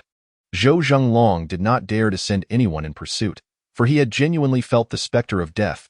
That man could truly kill him. Who were they? Zhou Zhenglong pondered in utter shock. Chapter 9. Zhou Zhenghao, what should we do now, boss? Are we just going to stand by and let them take young master away? One of Zhou Zhenglong's subordinates protested. Zhou Zhenglong paid him no mind, his eyes filled with fear. His life was precarious, and the moment Tian Qi pressed the dagger against his neck, he had truly sensed the essence of death. He was certain that if it weren't for Xiao Tian Ce speaking, Tian Qi would have indeed killed him, a master. Absolutely a master, and undoubtedly one from the War Department. Zhou Zhenglong swallowed hard, his legs trembling from sheer terror. Moreover, he had gathered from Xiao Tian Ce's words that his target was Zhou Zhenghao. At that moment, a terrifying thought crossed Zhou Zhenglong's mind. Had his brother Zhou Zhenghao been present, the entire Zhou family would likely face annihilation tonight. This was a grave situation. Xiao Jia was also perplexed. With your status, what manner of woman could you not attract? Do not speak of Xinjiang City. Even if you ventured to Tianhai City, you could have any top-tier woman you desired. Why on earth would you provoke the family of someone from the War Department? Seeking death? Truly, Zhou Zhenglong feared the implications. Knowing the situation was beyond his control, he needed to swiftly return to consult his brother. Let us go. Back to the Zhou family? Quickly. Once Zhou Zhenglong resolved this, he hastily led his men back to the Zhou family. After all, he was merely a thug. Zhou Zhenghao was the wealthiest man in Xinjiang City, well-connected and influential. He firmly believed that if his brother intervened, he could easily eliminate Xiao Tian Ce. Even if he were from the War Department. So what? His brother had not shied away from taking lives in the past.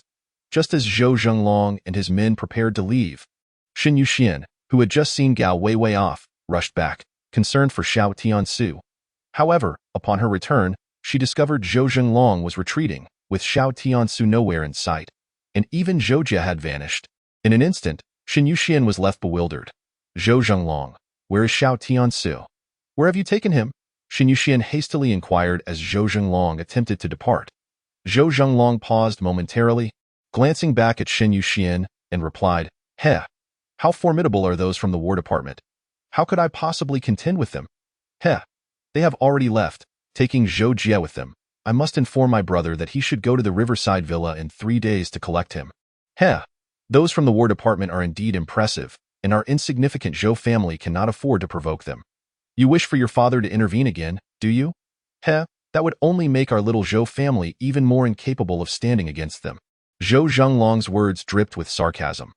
Although he claimed they were unworthy of attention, the underlying message conveyed a different sentiment. He had absolute confidence in his older brother. Once Zhou Zhenghao took action, neither Xiao Tian Ce nor Shun Tian would have a favorable outcome. After speaking, Zhou Zhenglong did not wait for Xin Yuxian to respond further and got into his vehicle to leave. Xin Yuxian, sitting on the ground in despair, turned pale as she realized the gravity of the situation. She could never have imagined that Xiao Tian Ce could escape and take Zhou Jia with him. From Zhou Zhenglong's tone, it seemed that Xiao Tian Ce had companions, individuals from the War Department in a world rife with conflict, where powerful figures emerged from the War Department. Xin Yuxian was acutely aware of their prowess. Moreover, had this incident not occurred, she would have been delighted for her best friend. Had the man Gao Wei waited 5 years for return from the War Department.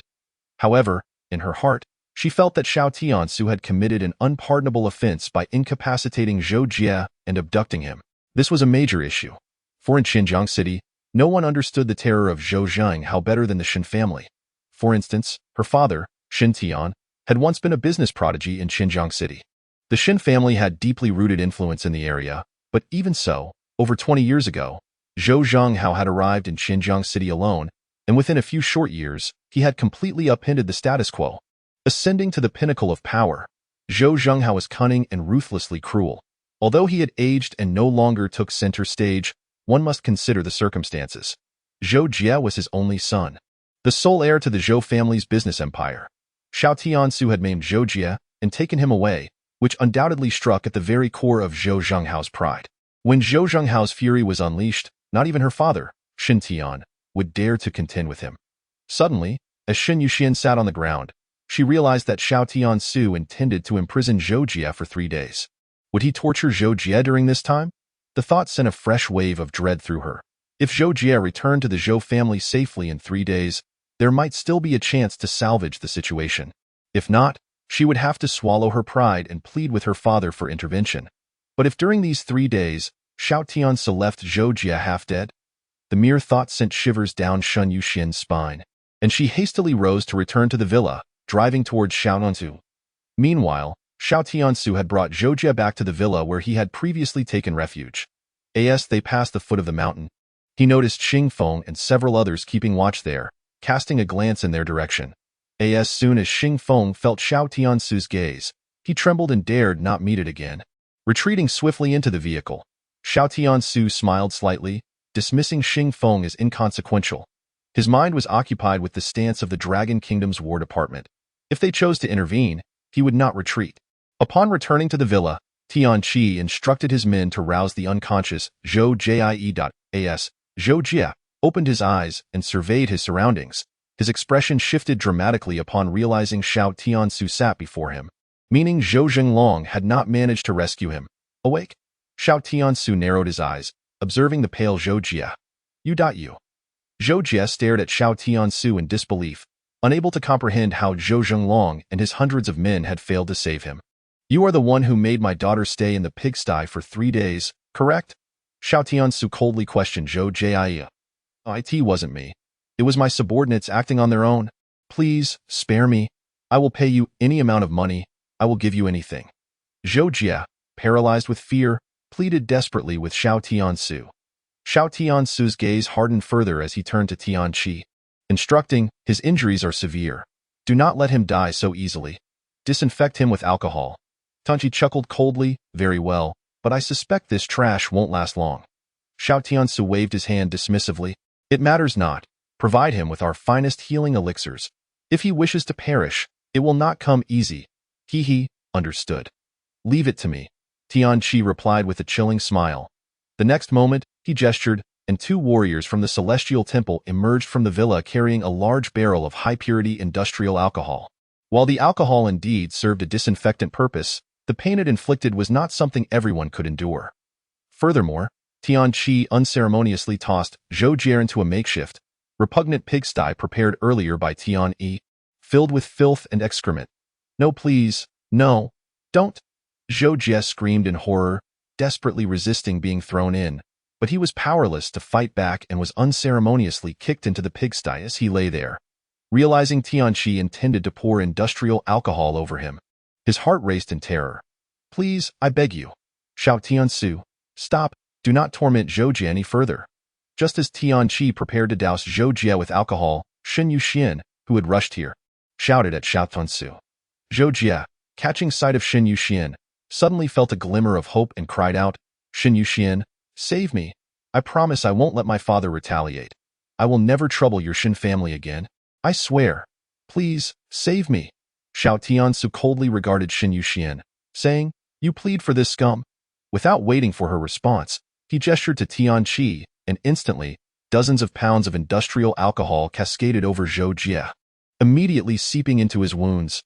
Zhou Jie, lying in the pigsty, screamed in agony, his cries transcending human comprehension as the pain caused him to lose consciousness momentarily, only to be jolted awake again by the excruciating torment. Despite his desperate pleas for mercy, Xiao Tian Ce's expression remained utterly unmoved. Xiao Tian Ce. His father is Zhou Zhenghao, the wealthiest man in Xinjiang City, with immense power. He will not let this go unpunished. Xin Yuxian pleaded desperately, her eyes fixed on the howling Zhou Jie, but Xiao Tian Ce remained unyielding, coldly observing Zhou Jie's suffering, murmuring to himself, Zhou Zhenghao, let him come, and even if he does not, I will seek him out. Chapter 10. I am Xiao Tian Ce. At 4 in the morning, the first wave of elite warriors from the Celestial Temple had returned. After a brief regrouping, they wasted no time and sped towards Xinjiang City. 1 by 1, Squad after squad of top-tier warriors from the Celestial Temple arrived after several hours of arduous travel. As dawn broke, Xiao Tian Ce remained outside, seated quietly in the villa's courtyard, watching Tian Ce repeatedly render Zhou Jie unconscious only to revive him again, forcing Zhou Jie to consume copious amounts of putrid slop. Xiao Tian Ce gazed coldly at the scene before him, determined to make this worthless individual experience the true meaning of a living hell. Meanwhile, Shun Yuxuan, standing beside him, was utterly stunned. She now comprehended that there was no room left for reconciliation. Certainly, Xiao Tian's vengeance against Zhou Jie brought her a sense of satisfaction. Yet she was acutely aware that Zhou Zhenghao and the entirety of the Zhou family would not let Xiao Tian off easily. Gritting her teeth, Shin Yuxuan stomped her foot and turned to leave. Her father would return at dawn, and the only thing she could do now was to enlist his help for Xiao. As long as Xiao Tian did not kill Zhou Jie, there might still be a glimmer of hope for conciliation. However, Xiao Tian did not even bother to inquire after her goodwill, igniting a feeling of resentment within Shen Yuxuan, yet she felt powerless to change the situation. She had even prepared herself to drag her Shen family into this vortex. At dawn, precisely at 7 o'clock, Tiani escorted Gao Weiwei and Xiao Xiao to Beijiang City, arranging for them to stay in a rather pleasant hotel. Gao Weiwei, restless and with bloodshot eyes, had not dared to close her eyes the previous night. Although they had departed, Xiao Tian remained behind. Did she harbor animosity towards him? Certainly, for she had endured far too much alone over the past 5 years. Xiao Tian's appearance had irrevocably altered the trajectory of her life, whether she liked it or not. Yet, when Xiao Tian had put himself in danger to ensure her and Xiao Zhao's escape, an overwhelming sense of worry engulfed her. Just as Gao Weiwei was about to inquire about Xiao Tian from Tianyi, Xiao Xiao, who had been resting on the bed, awoke. Upon opening her eyes, Xiao Xiao saw Gao Weiwei standing before her but did not see Xiao Tian, the father she had just met the night before. "Mommy, where's Daddy?" Xiao Zhao's simple question immediately brought tears streaming down the ever-resilient Gao Weiwei's face. Xiao Zhao's expression shifted, and tears fell as she cried, "Mommy, I want Daddy, I want Daddy, I want Daddy." Her mind was filled with the image of Xiao Tian holding her in his embrace the previous night. She longed for him deeply. However, now she saw Gao Weiwei with a strange man, who was not her father. Gao Weiwei recalled the scene of Xiao Tian surrounded by hundreds of people as she left, and despair overwhelmed her. Did her child see her father only once, only to lose him forever? At that moment, she dared not speak the truth to Xiao Xiao. Instead, she wiped her tears and said, "Xiao Xiao, Daddy still has some matters to attend to, and he will return in a few days." Xiao Xiao glanced at Gao Weiwei in silence, lowering her head. After a prolonged moment of quiet, she finally spoke, "You're lying. Daddy must be off to fight those bad people. Mommy, will Daddy be okay?" Xiao Zhao's desire for her father surged forth, and her tiny tears spilled down once more. Unbeknownst to them, she understood everything. Standing by the door, Tianyi took a deep breath. Even he, a battle-hardened man, nearly shed a tear. He composed himself and approached Xiao Zhao's bedside, kneeling down with a smile. "You must be Xiao Xiao, right? Your father is my elder brother, don't worry. I promise you, your father will be back in 2 or 3 days at most. I'm a soldier, so I won't lie to you." Xiao Xiao looked up at Tianyi, her innocent eyes questioning, "Uncle, please don't lie to Xiao Xiao. Will Daddy really drive away those bad people and come back for me? He won't abandon me like before. Will he? Please tell Daddy that Xiao Xiao has been very good. If there's anything wrong, I will change. I promise I will change." Tianyi gritted his teeth, unable to hold back tears at the maturity of such a child. After a long pause, with reddened eyes, he nodded firmly, saying, "Yes, I swear, your father will return within 2 or 3 days. I would never deceive you." Reassured by Tianyi's promises, Xiao Xiao momentarily believed him. She then urged Tianyi to tell her stories about Xiao Tian, and thus he began weaving tales of their time in the military for her. Xiao Xiao, still weak, managed to eat a little and listen for 2 hours before drifting off to sleep again. Tianyi carefully tucked her in and stepped outside. He lit a cigarette, taking a deep drag, gazing up at the sky, filled with a desire to eliminate the Zhou family himself. "You're deceiving Xiao Xiao. Aren't you? But I must thank you. Go back. If he is still alive, let him escape quickly. Leave Xinjiang, leave Longhua, and never return." Gao Weiwei had appeared beside Tianyi, her voice filled with complexity. Tianyi quickly extinguished his cigarette, Speaking earnestly to Gao Weiwei, sister-in-law, please believe in my brother. Trust that he will return safely. Absolutely. Gao Weiwei managed a sorrowful smile before turning back upstairs. Deep within her heart, she did not believe it. Zhou Jia's father was the wealthiest man in Xinjiang, a figure of immense power throughout the city and even the entire region. What did it matter if Xiao Tian Ce was a member of the War Department? Not to mention, he had named Zhou Jia. So how could Zhou Jinghao possibly let Xiao Tian Ce off the hook? Simultaneously, in the Zhou family villa at the center of Xinjiang City, the atmosphere was exceptionally tense. After a night of gloomy weather, the rain finally began to pour, and due to Xinjiang's southern location, it was the rainy season. Thus, the downpour was particularly heavy. The Zhou family estate sprawled across a vast area, encompassing a 5-mile radius in the city center, all owned by the Zhou family. At this moment, the courtyard of the Zhou family was filled with people. Black-suited bodyguards stood at attention from the entrance to the main hall. The atmosphere intensely guarded. Inside the main hall of Zhou Jinghao's villa, the ambience was even more suffocating. Several elder members of the Zhou family were seated. Each one was a significant figure in various industries within Xinjiang. Even Zhou Zhonglong, who had arrived late the previous night, was relegated to a spot at the outer edge. At the head of the hall sat a man clad in a black Zhongshan suit. His hair slicked back, with deep-set eyes and a penetrating gaze. He emanated an aura of natural authority, exuding an air of intimidation without needing to raise his voice. He was Zhou Jinghao, the head of the Zhou family. As Zhou Zhenglong observed the rain intensifying outside, he could no longer contain himself. He stood up and addressed Zhou Jinghao, elder brother, we must quickly gather our forces and rescue Xiao Jia. We can't possibly wait 3 days. Zhou Jinghao, his gaze fixed downward as he twirled the jade ring on his thumb, looked up at Zhou Zhenglong and replied, make a video call to Xiao Jia.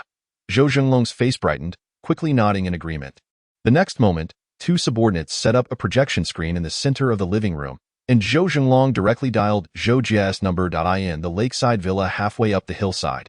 Xiao Tian Ce remained seated, cloaked in black, while Tian Qi stood behind him, holding a large black umbrella. In front of Xiao Tian Ce, Zhou Jia arrived in the muddy pig pen, crying out in despair, Master, the Zhou family is calling Zhou Jia on a video call. Should we answer? Tian Qi inquired, holding Zhou Jia's phone. Xiao Tian Ce replied, it's not for Zhou Jia. It's for me. Answer it.as. The video call connected. Zhou Jinghao's figure appeared before Xiao Tian Ce. I am Zhou Jinghao. You are the Xiao Tian Ce who emerged from the War Department, correct? Xiao Tian Ce narrowed his eyes and responded, indeed, I am Xiao Tian Ce. What do you wish to discuss? Zhou Jinghao's pupils constricted as he spoke in a dark tone. The rain in Xinjiang 1T lasts 3 days, and I cannot wait that long. I give you 10 hours to gather your people. After 10 hours, the Zhou family will pay you a visit. Xiao Tian smiled nonchalantly, leaning forward to look at Zhou Jinghao. I am uncertain whether the rain in Xinjiang will last 3 days, but the 3 days are for your preparation. Since you say you need 10 hours, I will await your arrival in 10 hours. I'll also offer a piece of advice. Bring enough coffins. With that, Xiao Tian Ce hung up. At that moment, Zhou Jinghao's expression darkened to an extreme, his malevolence rising uncontrollably. Chapter 11. Xiao Tian Ce's arrangements in the lakeside villa courtyard. After hanging up the call, Xiao Tian Ce exuded a palpable chill of murderous intent. The rain continued to fall, while Zhou Jia remained trapped in the muddy pig pen, struggling in vain. Tian Qi smirked coldly, Master, it has been ages since we gathered the entire heavenly temple. To be honest, I can hardly remember when our last full assembly was. Even during our last campaign against the Black Sky organization, we only mustered half our strength.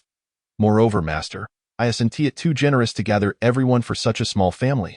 They are hardly worth our full attention. Xiao Tian Ce chuckled, indeed, such a pitiful clan is unworthy of the full assembly of the heavenly temple. This gathering is primarily for the eyes of some individuals from the Longhua War Department. Regardless of the current situation, I must return to Longhua for numerous matters that require my attention.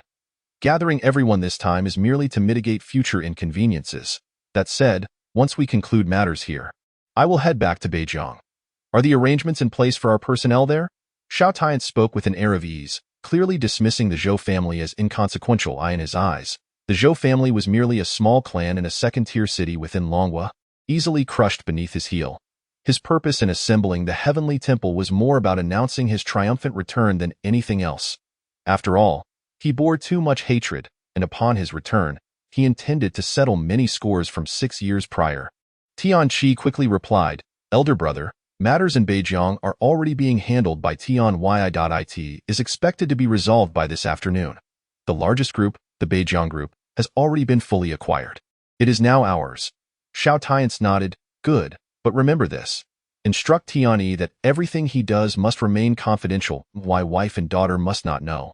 They have already endured far too much, and this time I intend to compensate them properly, fulfilling my responsibilities as a husband and father." Tian Ce affirmed with a nod and then added, "Master, there is one more thing. The 4 kings of the heavenly temple, Mie, Zhan, Lu, and En, have all arrived in Longhua and will reach Xinjiang in 2 hours. How should they be arranged? Should we have them come directly or—" Xiao Tian Ce narrowed his eyes and replied, "Inform them not to enter the city directly. They should spread out in all directions to prevent any hidden forces from infiltrating." "Understood, Master." After receiving the message, Tian Ce began making arrangements.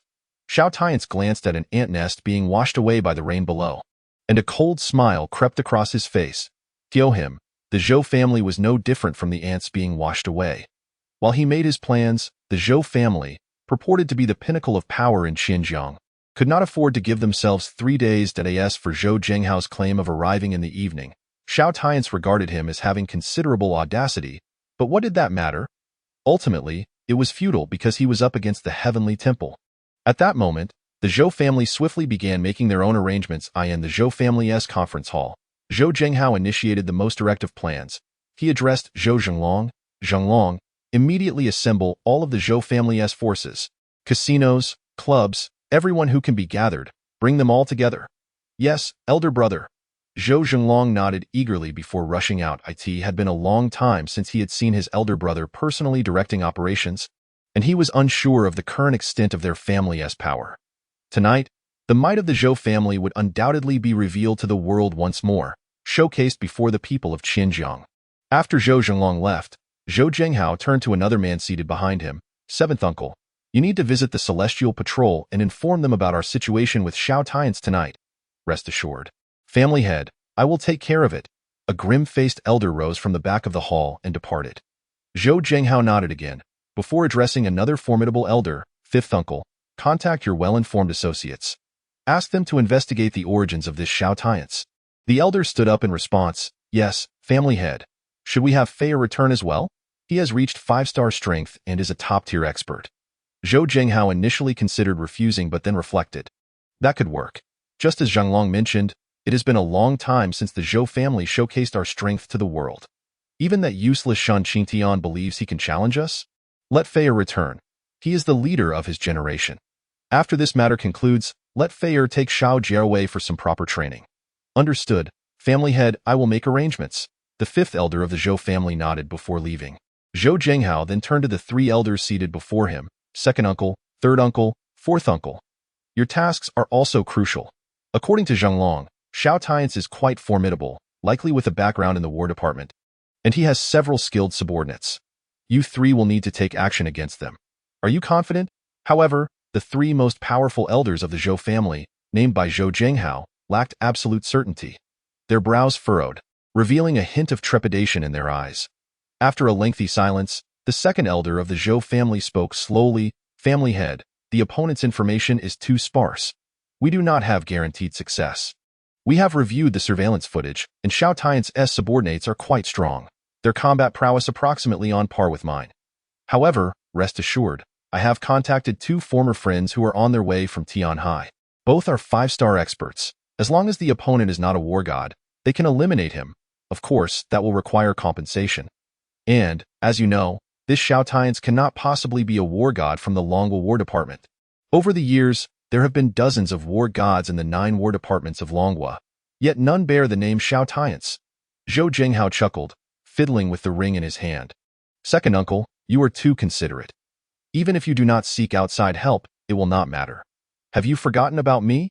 Hee. Upon hearing this, the 2nd elder of the Zhou family looked at Zhou Zhenghao in astonishment. The next moment, he sensed an aura emanating from Zhou Zhenghao that rivaled his own, prompting him to ask incredulously, "Zhenghao, have you broken through to 5-star? Zhou Zhenghao shook his head with a smile. "Not yet, a 5-star expert.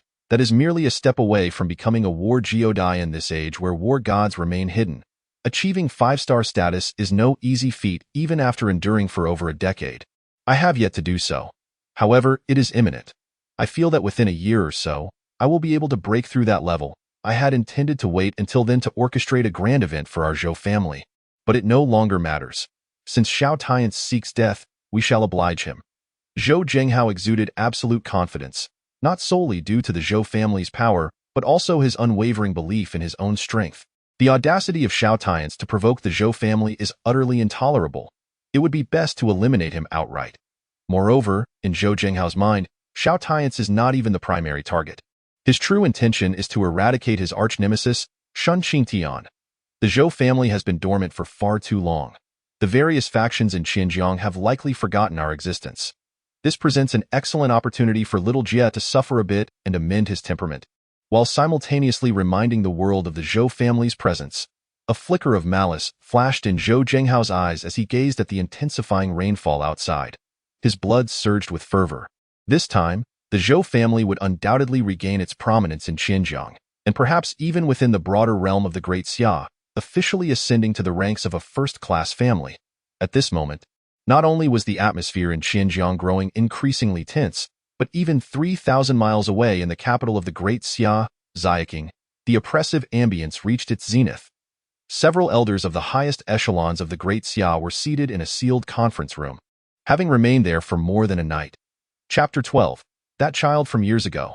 In the conference room of the Great Xia's War Department in Xiaoqing, 4 elderly men sat, having gone an entire night without a single drop to drink. Each of them bore a grave expression. The Temple of the Celestials is unique. It does not belong to the Great Xia's sphere of influence, yet all its members are citizens of the Great Xia. Although the temple has assisted the Great Xia in vanquishing numerous adversarial forces over the years, handling this incident would be particularly troublesome.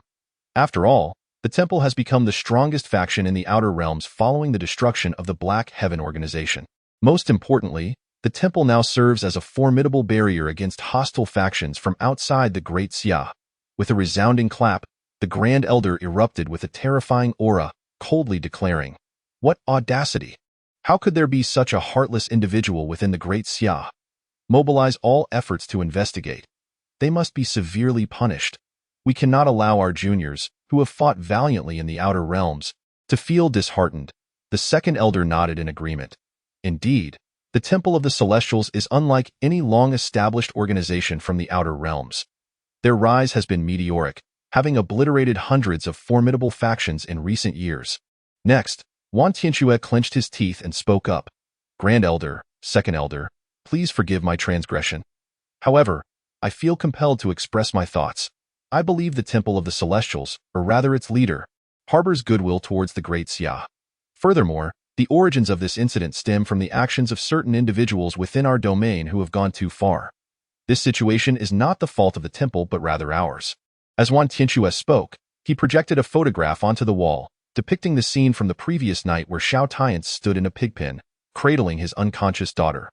Wan Tianxue gritted his teeth and said, "Despite having done so much for the Great Xia in the Outer Realms, my wife has been subjected to such humiliation within our borders. My own daughter, merely 4 or 5 years old, has been confined to a pigpen, feasting on slop.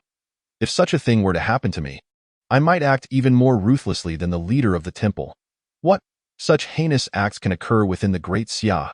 How dare they? They must be dealt with severely." The Grand Elder slammed his hand on the table, rising to his feet in a sudden outburst upon witnessing the image of Xiao Tian Ce, bloodied and unconscious in the pigpen with his daughter.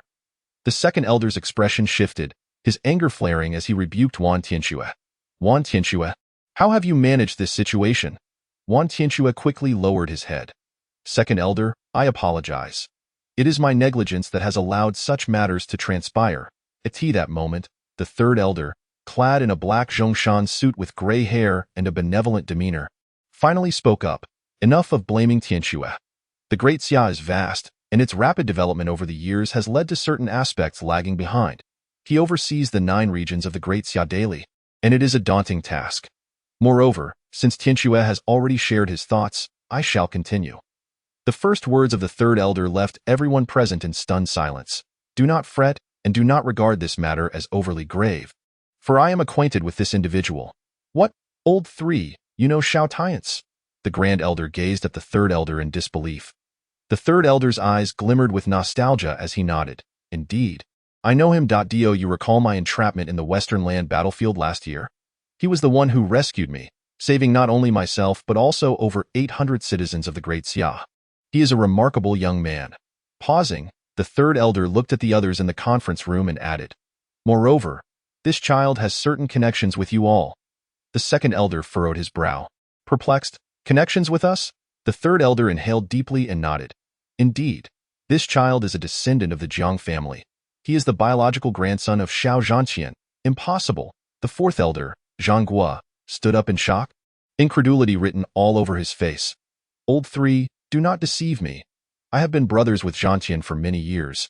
He has only 2 grandsons, and while I may not recall their names, I am certain neither is named Xiao Tian Ce. Upon hearing this, the grand elder, the second elder, and even Tianxue, who stood nearby, nodded in agreement. It was preposterous. They all knew the founding general, Xiao Tian, and even though he was now elderly, he remained one of the top 10 figures in the Great Xia's War Department, still safeguarding the realm from threats in the Western Land. After the initial shock, the third elder's expression gradually turned serious as he replied, I am not deceiving you. It is the truth. A name is merely a label, and names can be changed. Have you all forgotten the incident involving the Xiao family 6 years ago? Tian was unable to return from the Western Land. An old four even went to the Xiao family to mediate, did he not? The third elder then turned to the fourth elder, Zhang Guo. The moment Zhang Guo heard this, his expression shifted dramatically. He stared intently at the third elder, and suddenly, a realization struck him as he exclaimed, Is it him? It is Han Yi. Indeed, Xiao Tian has 2 grandsons. The elder is named Xiao Hanya. 6 years ago. Following the upheaval in the Xiao family, Hanya was expelled by his stepmother and has not been heard from since. Could it really be that child? What has he endured over the past 6 years to reach such heights? The third elder spoke solemnly. What has he experienced? His biological mother's remains were scarcely cold when his father took a new wife, and he was cast out of the family and stripped of his inheritance. Following that, he was rejected by the Qin family and later pursued and poisoned by his own kin. Can you fathom why he has matured so rapidly? It is merely the weight of his burdens. After the third elder finished speaking, silence engulfed the conference room.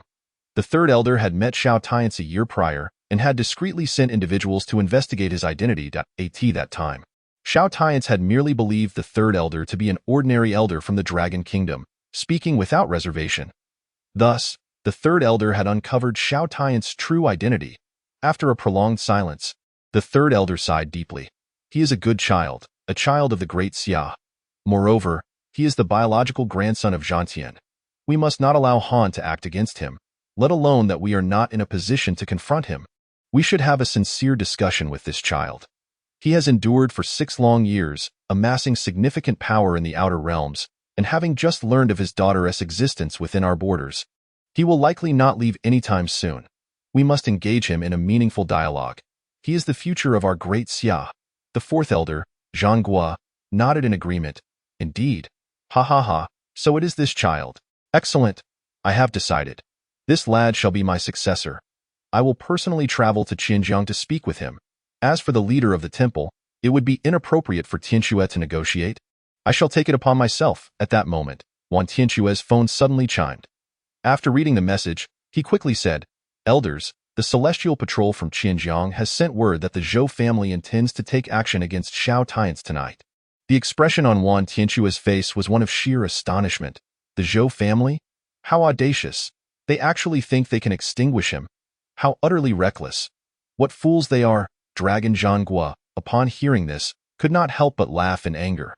So, the Zhou family of Xinjiang dares to bully my grandson. They must truly have the audacity of a bear.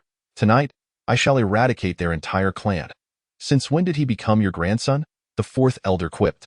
Incredulous at the thickness of Zhang Guo's skin, Dragon Zhang Guo chuckled, dismissively replying, I am a brother to Tian. His grandson is my grandson. The grand elder inhaled deeply and inquired, Should we inform Tian? After all, this is his biological grandson. The third elder contemplated for a moment before shaking his head. Let us refrain for now. That child has suffered far too much over the years, and he will undoubtedly seek justice from the Yanqing Xiao family. Let him handle his own affairs. The Grand Elder nodded, and the third elder then removed a black dragon-patterned ring from his finger and handed it to the fourth elder, Zhanghua. Please deliver this ring to that child and convey a message that he is welcome to visit me in Yanqing. The fourth elder, Zhanghua, looked at the third elder with surprise. Old three, this ring has been with you for a lifetime. Are you truly willing to part with it? The third elder's eyes held a hint of regret as he replied. It is merely a ring. Furthermore, that child has done so much for the great Xiao over the years. We owe him a great debt. This is but a token of our appreciation. The third elder spoke lightly, but the fourth elder solemnly accepted the ring. Those present understood that the significance and power of this ring was immense. It often served as a formidable protective talisman. Once the discussions concluded, the fourth elder, Zhanghua, took a deep breath and addressed the others with utmost seriousness. Rest assured, brothers, I shall head to Xinjiang at once. I will not allow a child who has sacrificed so much for the great Xia to feel disheartened. In Zhanghua's heart, he had already resolved to eliminate the Zhou family of Xinjiang. You have chosen death. Chapter 13. Dark clouds over the city. The rain continued to pour over the central region of the Great Xia, its reach vast and extensive. Not only was Xinjiang affected, but even hundreds of miles away in Beijiang, rain fell heavily. In a hotel at the center of Beijiang, Tianyi had arranged for Gao Weiwei and Xiao Xiao before departing to attend to other matters. By noon, Xiao Xiao awoke once more. As soon as she woke, Xiao Xiao dashed to the hotel entrance, where she squatted down, watching the rain cascade outside, and no matter how much Gao Weiwei called for her, she refused to budge, determined to wait for her father.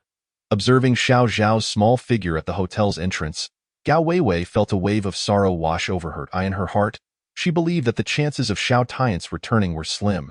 Yet she struggled to find the right words to convey this to her daughter.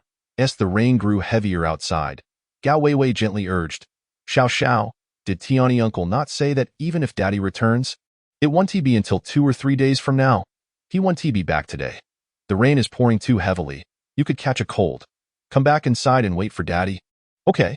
Xiao Xiao shook her head and smiled. Mommy, it's all right. I'm just thinking, what if daddy comes back early? He would have to come upstairs to find me, so I'll wait here for him. That way, daddy will see me first when he returns. Though she smiled, the longing in her small eyes reflected her desire to see her father. Gao Weiwei felt her heart ache at the sight, and she fought to hold back tears as she replied, Xiao Xiao, listen to mommy and trust Tianyi uncle. Daddy won't be back today. Xiao Xiao lifted her little head to gaze at Gao Weiwei. Mommy, I truly believe daddy will come back today. I can feel it. Just like last night, I felt that daddy would appear, and he did. He scared away the bad guys. Really, mommy, my feelings are always correct. Daddy will definitely return today. You have to believe me. Gao Weiwei looked at Xiao Xiao for a long moment before finally nodding and smiling. All right, mommy believes you. Daddy will return today. Gao Weiwei could no longer bear to deceive her daughter. Her heart felt unbearably heavy. She never expected her 4-year-old daughter to be so understanding. Xiao Xiao seemed to grasp everything. Previously, she had concealed her yearning for her father, but after their encounter the previous night, she could no longer hide it. She longed for her father to be by her side. Xiao Tian's, oh Xiao Tian's, you must return safely. You have no idea how much your daughter longs for you. Gao Weiwei gritted her teeth, desperately trying not to cry. Yet, she could not conceal the sorrow within her heart. Taking a deep breath, she noticed Xiao Xiao gazing outside again and promptly took out her phone to message Shen Yuxuan. Yuxuan? No matter what, please help me. You must help me. I don't care, but Xiao Xiao cannot be without her father. I beg you. After sending the message, Gao Weiwei snapped a photo of Xiao Xiao and sent it to Shen Yuxuan. At the entrance of a luxurious villa in the heart of Xinjiang, Shen Yuxuan, dressed in a flowing white gown, lowered her head to read the 2 messages from Gao Weiwei. After absorbing the first text, she glanced at the second photo of Xiao Xiao, pausing in place for an extended period, motionless. Her father, Shen Qingtian, had returned to Xinjiang at 8 o'clock that morning. She had immediately informed him about Xiao Tian's, urging him to assist. Upon hearing her words, Shen Qingtian had instructed her to step out. His demeanor was grave, for the matter at hand was significant, and he had always been at odds with Zhou Zhenghao. Shen Qingtian had his own reservations, and despite Shen Yuxuan's persistent pleas, he had not reached a definitive decision. After staring at Xiao Zhao's photo for over 10 minutes, Shen Yuxuan took a deep breath, gritted her teeth, and resolutely replied to Gao Weiwei. Wei Wei, don't worry, I assure you that my father will definitely intervene. Absolutely. With that, she turned and returned indoors to speak with her father. Qing'an, the second most powerful figure in Xinjiang, second only to Zhou Zhenghao, wielded influence in the Xin family, the only family on par with the Zhou family in Xinjiang. Although the Xin family's overall strength was somewhat inferior to the Zhou family, in the eyes of the public, they were viewed as nearly equal. Especially in recent years, under Shan Qingtian's diligent development, the Xin family had thrived in Xinjiang, extending its influence beyond the city itself. Inside the study of the Xin family villa, Shan Qingtian sat deep in thought, grappling with his daughter's desire for him to intervene against the Zhou family. A man as astute as he understood the principle of a mountain cannot accommodate two tigers. The Xin family would inevitably clash with the Zhou family at some point. He is more acutely aware of this than anyone else. Even if this incident had not occurred, he had already devised a plan in his mind to probe the depths of the Zhou family. Indeed, prior to his return, he had resolved to pay a visit to the Zhou household and engage in a candid discussion with Zhou Zhenghao. Yet, he could never have anticipated that Xiao Tian Ce would actually target Zhou Jie. The sole heir of Zhou Zhenghao, and the future scion of the Zhou family in Shan Qingtian's eyes, Zhou Jie was nothing more than a worthless existence. The thought of someone like Zhou Jie inheriting the Zhou family brought him immense satisfaction.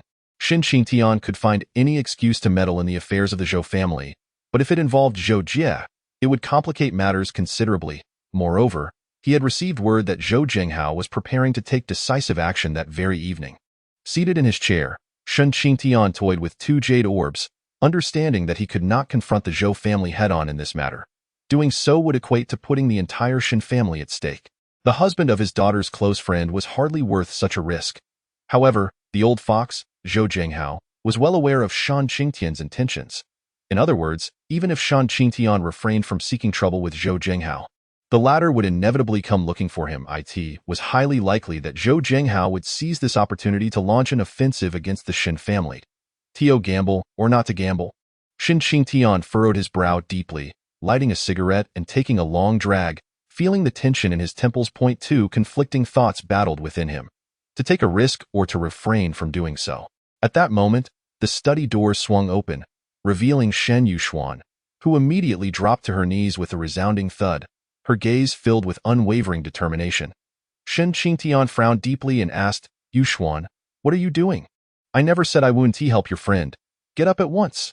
Shen Yuxuan shook her head and replied, Father, I know you are in a difficult position. I am not foolish. I understand. The Xin family and the Zhou family will inevitably clash. There can only be one family that ascends in Xinjiang City. They cannot coexist, and I must say, even if you wish to endure, will Zhou Zhenghao grant us that time? He certainly will not. Father, Zhou Zhenghao is not a fool. Shan Qingtian nodded, but dear Yuxuan, you must understand that if we lose this gamble, the Shun family will be finished. Hearing this, Shen Yuxuan suddenly smiled bitterly, lifting her gaze to meet Shan Qingtian's. Father, Haven Tea we already lost. From the moment Zhou Zhenghao arrived in Xinjiang City over a decade ago, we were defeated, were we not? And the forces in Xinjiang City are already aware that I allowed Wei Wei to stay with us for 3 days. If we retreat now, will we ever have another chance? Shan Qingtian shuddered at her words, staring at her for a long moment before asking, You allowed that Gao Wei Wei to stay in the Xin family villa? Shen Yuxuan looked down and replied, Yes, father, Wei Wei has been staying here for the past few days. And I was present when Zhou Jie was severely injured by Xiao Tian Ce. Shan Qingtian sighed deeply. Ah, Yuxuan, you are being foolish. A complex emotion flickered in Shan Qingtian's eyes as he grasped the situation. Shan Yuxuan continued, Father, I am sorry I have dragged you and the Xin family into this. I apologize. My intentions were not solely to assist Wei Wei, but to stand against the Zhou family, to uphold the dignity of the Xin family. Father, there is no retreat left for us. I am sorry. I am so sorry. Shen Yuxuan shook her head, her expression fraught with complexity. Indeed, there was no retreat left. Shan Qingtian murmured these words, falling into silence as Shen Yuxuan remained kneeling on the ground, unable to rise. After a considerable pause, Shan Qingtian took a deep breath, stood up, and an indefinable aura surged within him. With narrowed eyes, he declared, Yuxuan, summon all the elders of the Xin family to the hall immediately. Mobilize all the strength of the Xin family. We are heading to the lakeside villa. Zhou Zhenghao has proclaimed that no one is to interfere. Has he? Ha! I shall see if the Zhou family truly believes they can dominate all. Shen Yuxuan's eyes lit up instantaneously, and Shen Qingtian's presence grew increasingly formidable, his posture straightening. He continued, "It seems the people of Xinjiang City have forgotten that the Shen family is the true power here. The Zhou family is an outsider. Tonight, I will see if Zhou Zhenghao can indeed overturn me." As the head of the family, Shen Qingtian made a decisive resolution upon hearing his daughter's last words. Over a decade ago, he had bent the knee before Zhou Zhenghao once, and for that, he had been subjugated for years. He would never allow his daughter to bow down as well. "Thank you, father.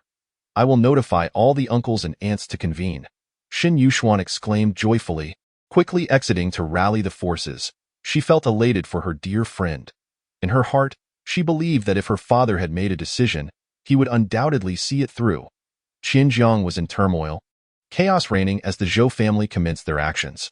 Meanwhile, the Shen family began to mobilize, and as the Zhou family's members departed from Xuantian division, the Shen family's forces arrived promptly, setting the stage for the unfolding turmoil, all awaiting the night's arrival.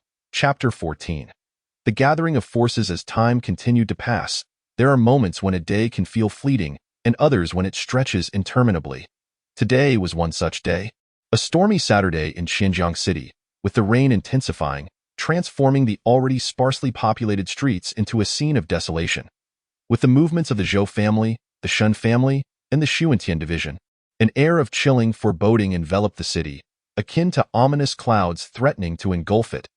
Anyone of significance in Xinjiang City felt an overwhelming pressure. The Zhou family initially gathered all their forces, closing the doors of every casino and establishment in the city, while their personnel began to assemble silently. Subsequently, the Shen family, though slightly delayed, commenced their mobilization around noon. Gao Weiwei felt a modicum of solace, but remained deeply concerned for Xiao Tian Ce. After all, she had spent 2 to 3 years in Xinjiang City and understood that the Shen family was no match for the Zhou family. She had no clear idea of how much assistance the Shen family could provide. Harboring little hope, especially given that Xiao Tian Ce had severely injured Zhou Jie the previous night, she simply did what she could for him.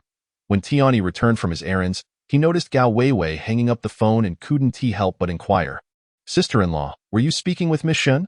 Gao Weiwei nodded, her voice tinged with worry as she replied, "Yes, Yuxuan mentioned that her father would assist us, but I hold little hope. After all, we are dealing with the Zhou family. I have no idea how Xiao Tian Ce is faring." Mr. Tianyi, if Xiao Tian Ce manages to escape this time, please ensure he leaves the country immediately and does not return for the foreseeable future. Tianyi glanced at the small figure waiting outside the hotel and, after a moment of contemplation, took a deep breath and earnestly assured Gao Weiwei, "Sister-in-law, you must trust my elder brother. He will return safely." Gao Weiwei managed a tragic smile but refrained from voicing her doubts. She felt he would not believe her. 5 years ago, he had been forced to flee abroad. What could he possibly change in that time? In just 5 short years, how could he contend with the Zhou family, which had been developing for decades? Tianyi subtly shifted, concealing the bloodstains on his sleeve. Unknown to anyone, the control of the largest dark force in Beijiang City had changed hands that very morning. However, he could not let Gao Weiwei learn of this at that moment. Tianyi could only comfort her, saying, "Sister-in-law, I apologize on behalf of my elder brother.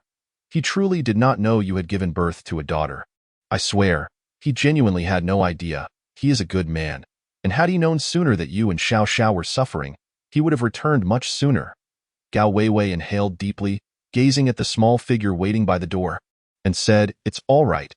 I believe he was unaware. I simply did not tell him." After a moment of silence, she lifted her head again, stating, "In truth, I do not blame him. 5 years ago, when he fell ill, I could have fled if I had truly wished to. It was my choice. Moreover, I did not even know I was pregnant until 2 months later when I went for a checkup and felt the first stirrings of life. You know, no woman can remain unmoved upon sensing fetal movement, so I decided to bring Xiao Xiao into this world." As she spoke, her eyes glistened with tears. Indeed, she had never regretted her choice.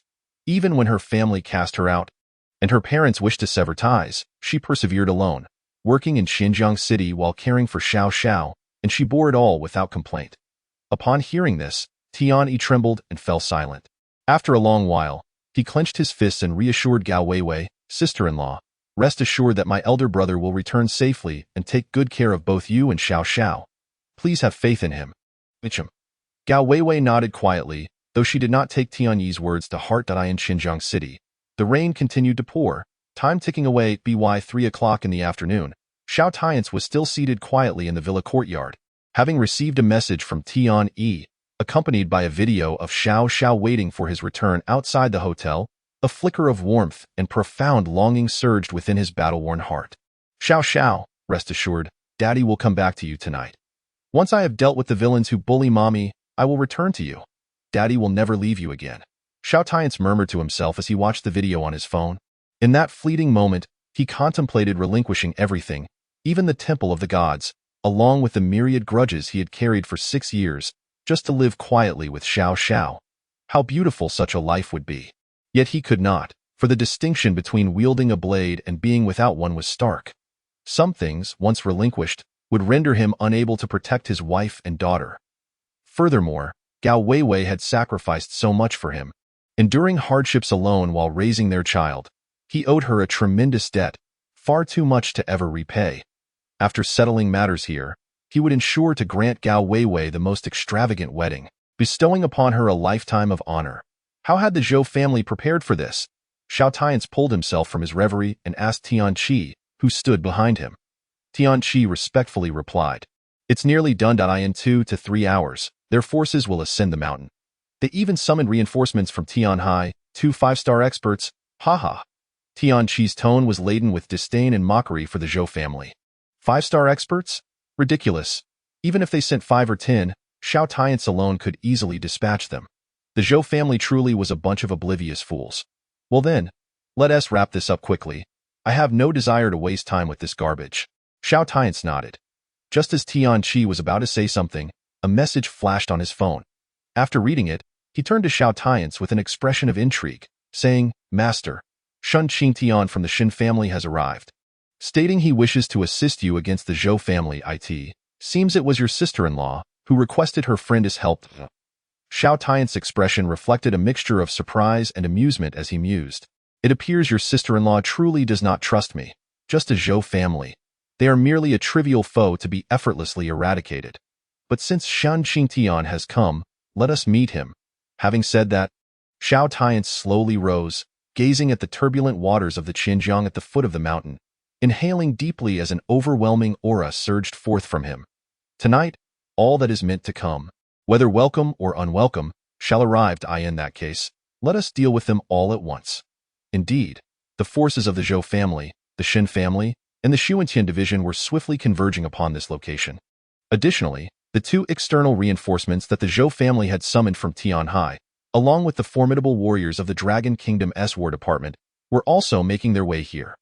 This seemingly inconspicuous locale of Xinjiang City had become the convergence point for all factions. As the sun set tonight, it would mark the beginning of an unprecedented confrontation among these forces. Chapter 15. Who is he, exactly? At the foot of the lakeside villa, Shun Qingtian, clad in a black suit, ascended the steps, flanked by 4 elite members of the Shin family. Each exuded a formidable aura.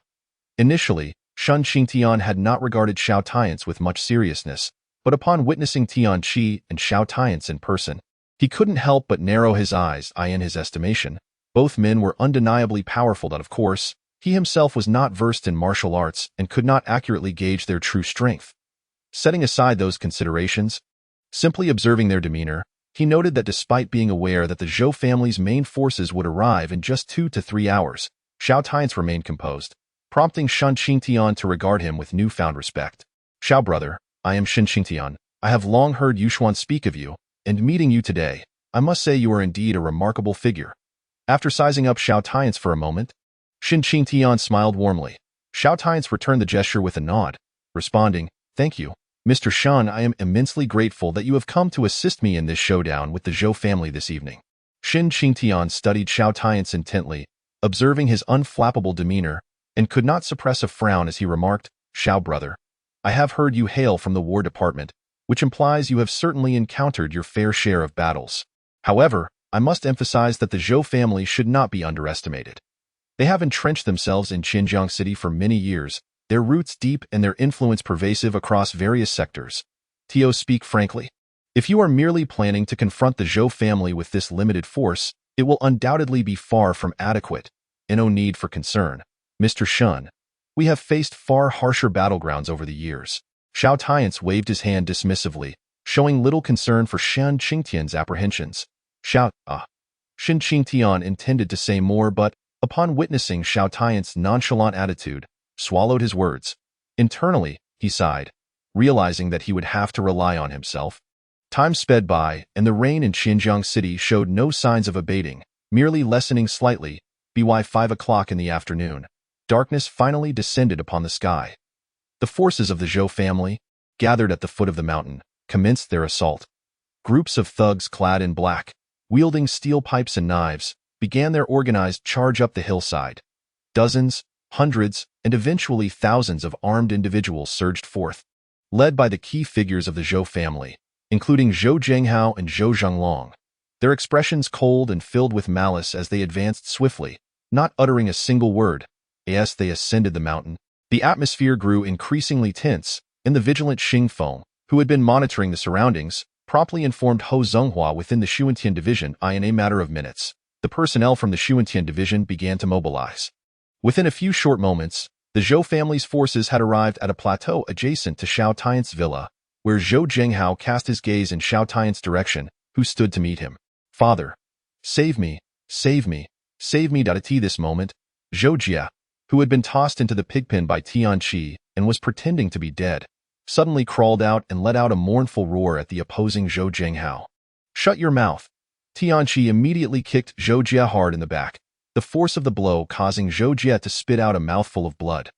Zhou Zhenghao, surrounded by a crowd on the opposite side, narrowed his eyes at the scene, a cold glimmer of murderous intent flashing in his gaze.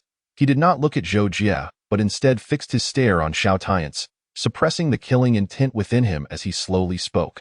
Xiao Tian Ce, so your reliance is on Shen Qingtian beside you? Indeed, Zhou Zhenghao held Xiao Tian Ce in utter contempt. Despite the formidable strength of both Xiao Tian Ce and Tian Ce, he had 2 5-star experts on his side, along with a host of 4-star warriors and over 1,000 subordinates. At this moment, Xiao Tian Ce had become a mere phantom in his eyes. The only one he cared about now was Shen Qingtian, who was followed by 4 individuals with similarly powerful auras, all of whom were 4-star experts. As Zhou Zhenghao spoke, Xiao Tian Ce was about to respond when Shen Qingtian stepped forward to shield him. Addressing Zhou Zhenghao, since matters have escalated to this point, it is of little consequence now. Shen Qingtian will protect Xiao Tian Ce. What can you do? Upon finishing his words, Shen Qingtian waved his hand, and the 4 strong individuals from the Shen family behind him unleashed their formidable auras. Moreover, a contingent of Shen family warriors began advancing up the mountain, numbering no less than 800, though still significantly fewer than the Zhou family's forces. Shen Qingtian was now fully unleashing his might, facing Zhou Zhenghao head-on. However, Zhou Zhenghao merely scoffed coldly, saying to Shen Qingtian, "What can you do? Haha, let me show you whether I can annihilate your Shen family today." Charge. With Zhou Zhenghao's command, 4 experts surged toward Shen Qingtian. Tian Ce, witnessing this, was about to intervene but was halted by Xiao Tian Ce, who remained seated. As Zhou Zhenghao's men charged, the 4 experts from the Shen family also lunged forward. Boom, boom, boom. Without any unnecessary embellishments, the experts from the Zhou family collided head-on with those from the Shen family. Yet, a shocking event unfolded. The 4 experts brought by Shen Qingtian were instantly sent flying back, each one collapsing to the ground, their chests caved in and blood spewing forth, their auras extinguished. What? How is this possible? 5-star level experts. Shen Qingtian's expression shifted dramatically at this sight. Disbelief etched across his face as he stared in shock at Zhou Zhenghao.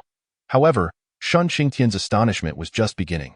Almost as soon as his words had fallen, chaos erupted within the ranks of the Shen family as some began to rebel, throwing the entire contingent into disarray. It was not just a few. The traitors were high-ranking members of the Shen family, leading a significant portion of their power in revolt. Shen Sihai, have you gone mad? You are a member of the Shen family. Shen Qingtian shouted in utter shock at the high-ranking traitor. Shen Sihai, amidst the rebellion, laughed maniacally. Ha. Shen Qingtian, you are truly naive. Though I bear the Shen surname, I am not of the direct line. Why should I serve you? How foolish can you be? Minutes passed, and after 2 or 3 minutes, Zhou Zhenghao, observing Shen Qingtian's pale face filled with terror, spoke with a mocking tone. Ha ha, Xiao Tian, you have lost. You lost over a decade ago. You will never have hope of winning in this lifetime. Do you truly believe that your rapid rise in these past years is due to your own prowess? It was merely my boredom, playing with you. Ha ha, how incredibly foolish. Zhou Zhenghao, you, PFF. Xiao Tian pointed accusingly at Zhou Zhenghao, angering him to the point of spitting out a mouthful of black blood. Yes, he had lost, thoroughly and utterly. At this moment, Zhou Zhenghao had not only defeated him but had utterly shattered his faith. Master, let us go. We must hurry. We four will hold them off. Just as Xiao Tian was spitting blood, the four strong individuals he had brought struggled to stand before him, each with a determined look in their eyes. They evidently intended to sacrifice their lives to allow Xiao Tian to escape. However, at this moment, Xiao Tian was already crushed by Zhou Zhenghao's onslaught, feeling as though he had aged 10 years in an instant. He waved his hand dismissively and said, I cannot escape. Zhou Zhenghao will not let me go.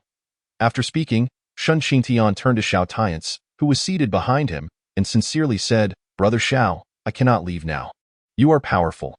I will hold Zhou Zhenghao off while you escape my daughter, Shen Yuxuan. I did not bring her here. My only hope is that after you flee, you will take her away from Xinjiang, and do not return. Xiao Tian Ce fell silent. At that moment, Zhou Zhenghao looked at Xiao Tian and Xiao Tian Ce, saying, Haha, leave? After crippling my son, does he still think he can leave? Xiao Tian, do you believe you can protect him? The malice in Zhou Zhenghao's eyes grew ever more intense. Xiao Tian Ce glanced up at Zhou Zhenghao. Zhou Zhenghao continued to stare him down, saying, Xiao Tian Ce, is it? You hail from the War Department, do you not? Haha, do you think you can still leave today?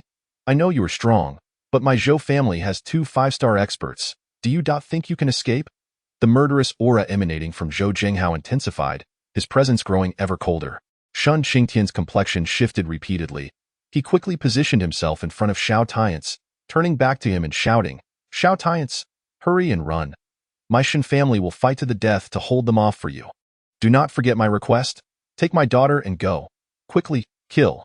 After instructing Xiao Tian Ce, Xiao Tian urgently issued orders to the 4 Shen family experts, determined to buy some time for Xiao Tian. As Xiao Tian's orders were given, the 4 Shen family experts charged forward with a resolve to fight to the death. At that moment, Zhou Zhenghao's eyes narrowed as he barked his own command. Since you seek death, I will kill you first, then deal with that Xiao Tian Ce. Kill them. With Zhou Zhenghao's words, the 2 5-star experts beside him, along with 2 peak 4-star experts from the Zhou family, drew their long knives and charged toward the 4 Shen family experts. Run! Hurry! Seeing the 2 5-star experts from the Zhou family approaching, Xiao Tian urged Xiao Tian Ce, who remained seated and unmoving. Just then, an astonishing and unbelievable scene unfolded. At the moment of contact between the 2 sides, a figure suddenly appeared in the midst of the battle, lightning fast, delivering 4 swift kicks that sent the Zhou family's 4 peak experts crashing to the ground, blood spewing forth. Buzz. Time seemed to freeze at that moment. Disbelief filling the eyes of all present, their mouths agape in shock as they stared at the powerful figure that had appeared on the battlefield. Zhou Zhenghao quickly recognized the newcomer, his face paling with fear as he pointed and exclaimed, You are Wang Changsheng, the war god of the central domain. How did you end up here? Wang Changsheng chuckled coldly, gazing at Zhou Zhenghao as he replied, Oh, Zhou Zhenghao, you actually recognize me, haha, but today, I am not Wang Changsheng, nor am I the war god of the central domain. Please call me Tian Ce. Tian Ce? Tian 34? Zhou Zhenghao instinctively repeated. Wang Changsheng proudly declared, indeed, under the command of the Hall Master. My rank is 34. As Wang Changsheng finished speaking, one after another, experts exuding auras that rivaled or even surpassed his own began to appear, each radiating the energy of war gods. In an instant, they surrounded Zhou Zhenghao and his entourage from all sides. A powerful figure appeared behind Zhou Zhenghao's group, unleashing a tremendous aura that sent several of Zhou's men flying. The newcomer coldly announced, I am Tian 33, boom. Another resounding explosion followed as a warrior from the Hall of Gods declared, I am Tian 31, boom, boom, boom. One after another, war god-level auras erupted from the mountainside, and at that moment, Tian Ce stepped out from behind Xiao Tian Ce, smiling as he said, I am Tian Ce, boom, boom. The surprises were not yet over. Suddenly, four figures with auras surpassing even that of the war gods emerged from the four cardinal directions of the mountainside. The northern warrior's aura soared skyward, scattering the clouds above. The newcomer said indifferently, "I am the true self of the Hall of Gods, Lu Boom."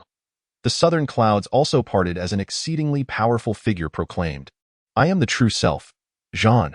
From the western side, a powerful figure above the war god level appeared, stating, "I am the true self. And from the eastern side, another powerful figure emerged, declaring, "I am the true self."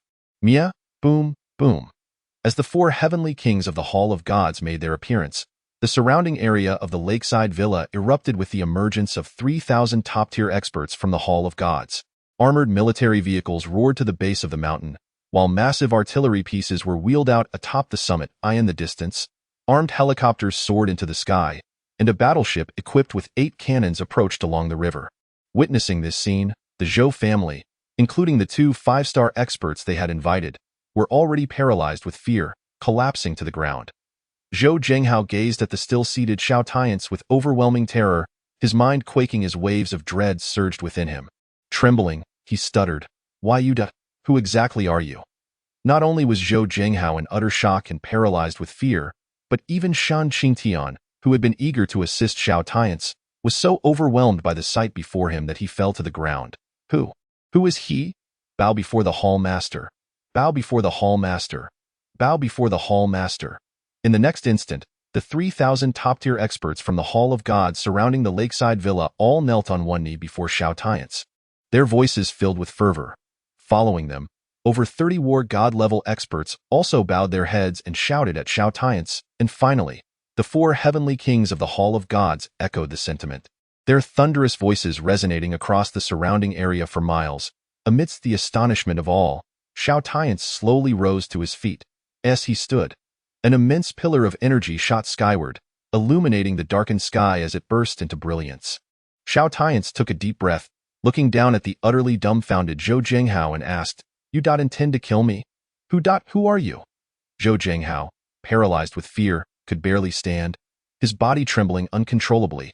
Hearing this, Xiao Tian Ce chuckled and knelt down before Zhou Zhenghao, saying slowly, "You ask who I am? I am Xiao Tian Ce. Nothing too grand. I simply established a Hall of Gods. Nothing particularly impressive, just a few hundred foreign organizations wiped out on the battlefield. Not worth mentioning when compared to your Zhou family, right? How mighty is your Zhou family? Bullying my wife, harming my daughter. Ha ha, ha ha, ha ha." As Xiao Tian spoke, his voice grew colder, filled with an endless chill. Upon hearing Xiao Tian's admission, Zhou Zhenghao's face turned ashen, a foul liquid streaming down his legs as he realized he had soiled himself in fear.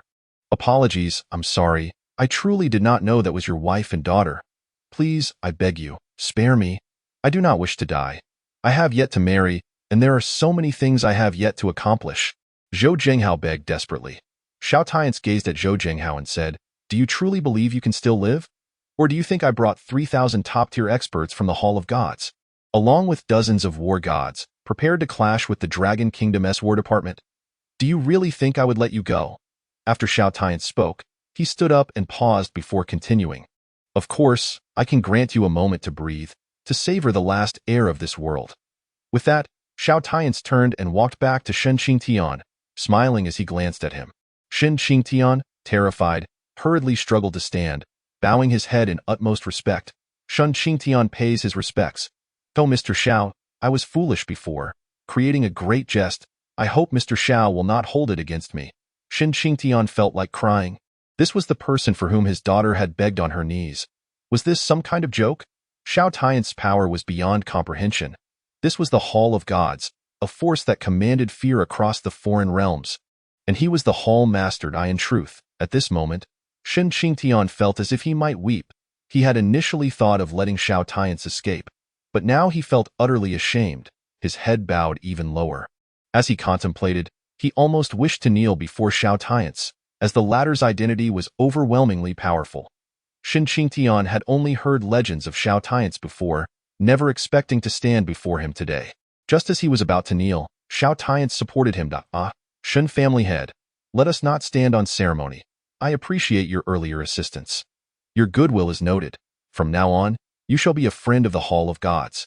There is no need for formality. I have some matters to attend to. Please rest for a moment. Shen Qingtian nodded vigorously, especially delighted to hear Xiao Tian Ce declare him a friend of the Hall of Gods. His excitement was overwhelming. Tonight, the Zhou family was doomed. Before the Hall Master of the Hall of Gods, even Jesus could not save them. From this moment on, the Shen family would be the largest family in Xinjiang. No, with the friendship of the Hall Master, and considering the bond between his daughter and Xiao Tian's wife, what glory awaited the Shen family in the future? Shen Qingtian felt his breath quickening with anticipation. Meanwhile, the traitor from the Shen family, Shen Sihai, was so terrified by the scene unfolding before him that he lost control of his bodily functions. His face as pale as a sheet, he hurriedly knelt before Shen Qingtian, repeatedly bowing his head. Brother, I was wrong. I was wrong. It was the Zhou family that forced me. You must believe me, humph. Shen Qingtian coldly snorted, regarding him with the same disdain one might have for a dead man. Had he known this would come to pass, he would have acted differently. Shen Qingtian had no mercy for those who betrayed him. With a mere glance, one of the Shen family experts beside him lunged at Shen Sihai, swiftly snapping his neck. As for Zhou Jia, he did not spare him a glance. Merely a traitor to the Shen family, easily disposed of at this moment, he approached Zhou Jia, who was cowering in the pigpen, terrified and begging, I was wrong. I'm sorry. Please spare me. I do not wish to die. I am not yet 30. I have not married. There are so many things I have yet to experience. I am unwilling. I am unwilling. As Zhou Jia faced his impending demise, he frantically pleaded for mercy from Xiao Tian Ce, kneeling in the filth of the pigpen, repeatedly bowing his head. The murderous intent in Xiao Tian Ce's eyes flared, as memories of the previous night when he saved Xiao flooded his mind. In the next moment, with a sudden clench of his fist, Zhou Jia's body erupted completely, transforming into a cloud of blood mist, leaving not a trace behind. His very essence was obliterated, perhaps ensuring that he would not even have the opportunity to be reincarnated in the next life. You are cursed. If it were not for my desire to return and see my daughter sooner, do you think I would allow you to die so easily? Xiao Tian spoke coldly. He then resumed his seat. Tian Qi stood behind him, holding an umbrella over him, while Xiao Tian cast a cold gaze at Zhou Zhenghao, who knelt on the ground opposite him, his face ashen. Zhou Zhenghao had just witnessed his own son perish before his eyes, reduced to a mere mist of blood, leaving nothing behind at that moment. Apart from sorrow, his heart was overwhelmed with fear, the fear of death. Indeed, he had never anticipated that one day he would find himself in such a dire predicament. He was a formidable figure in Xinjiang City, having arrived alone over a decade ago and built a vast empire within just a few years. Even the once mighty Shen family of Xinjiang had been brought low beneath his heel, with their patriarch having his spine broken by him. Furthermore, he was on the verge of breaking through to become a 5-star master. In this life, he even harbored hopes of achieving the status of a war god. The Zhou family was poised to expand beyond Xinjiang and develop in Tianhai City, yet now, all his grand ambitions had crumbled, not only lost, but he himself was facing death at that moment. Xiao Tian's voice echoed, Zhou Zhenghao, considering you are also a formidable figure, do not say that I did not offer you a chance. Take your own life. As he finished speaking, Tian Qi tossed a dagger to Zhou Zhenghao, urging him to commit suicide. Zhou Zhenghao picked up the dagger from the ground but could not bring himself to harm himself. In the next instant, he hurriedly knelt before Xiao Tian Ce, pleading, Master Xiao, forgive us. The Zhou family was in the wrong, but you have already killed Zhou Jia. I will compensate you with all of the Zhou family's assets. Will you spare my life? Zhou Zhenghao looked at Xiao Tian Ce with desperate hope. He was a once mighty figure, and he truly did not wish to die. Death would leave him with nothing, rendering all his ambitions in vain. Xiao Tian Ce observed Zhou Zhenghao with interest, leaning forward slightly, and said, Zhou Zhenghao, are your eyes deceiving you? The one I just killed was your own son. Zhou Zhenghao gritted his teeth and bowed repeatedly to Xiao Tian Ce, exclaiming, he deserved to die. He was worthy of death. Master Xiao, you have done well in killing him. Even if you had not done so, I would have personally cleansed such filth from my family. Therefore, I implore you to grant me a path to survival. In the future, I shall serve you like a loyal dog. Xiao Tian Ce chuckled, shaking his head in amusement. Bang. Zhou Zhenghao was filled with despair, blood streaming down his head, yet he could not withstand the fear that gripped his heart. Just then, a group of armed elite experts surged up the mountain, numbering over a dozen. The leader bore a resemblance to Zhou Zhenghao. He was Zhou Fei, the most formidable warrior of the Zhou family. Upon seeing Zhou Fei approach, Zhou Zhenghao quickly called out, "Fei, save us! Save us! You are a member of the Dragon Kingdom's War Department. If they dare to kill you, they are declaring war against the War Department. Save your father and save me. You shall become the head of the Zhou family." "Oh? You even arranged for someone within the War Department?" Xiao Tian Ce mused with interest upon witnessing Zhou Fei's arrival. Of course, Zhou Fei was intentionally allowed to ascend. Otherwise, with the group he had brought, they would not have been able to reach this mountain. Tian Che's expression changed as he addressed Xiao Tian Ce. "Elder brother, I apologize. Haha, no worries. Zhou Fei is someone I allowed to come up. Otherwise, he wouldn't even have had the qualification to do so." Xiao Tian Ce waved his hand dismissively. He then turned to Zhou Fei, who had evidently attained the strength of a 5-star master, and asked, "Speak. What do you wish to do?" "Let me make it clear. The Zhou family is marked for extermination."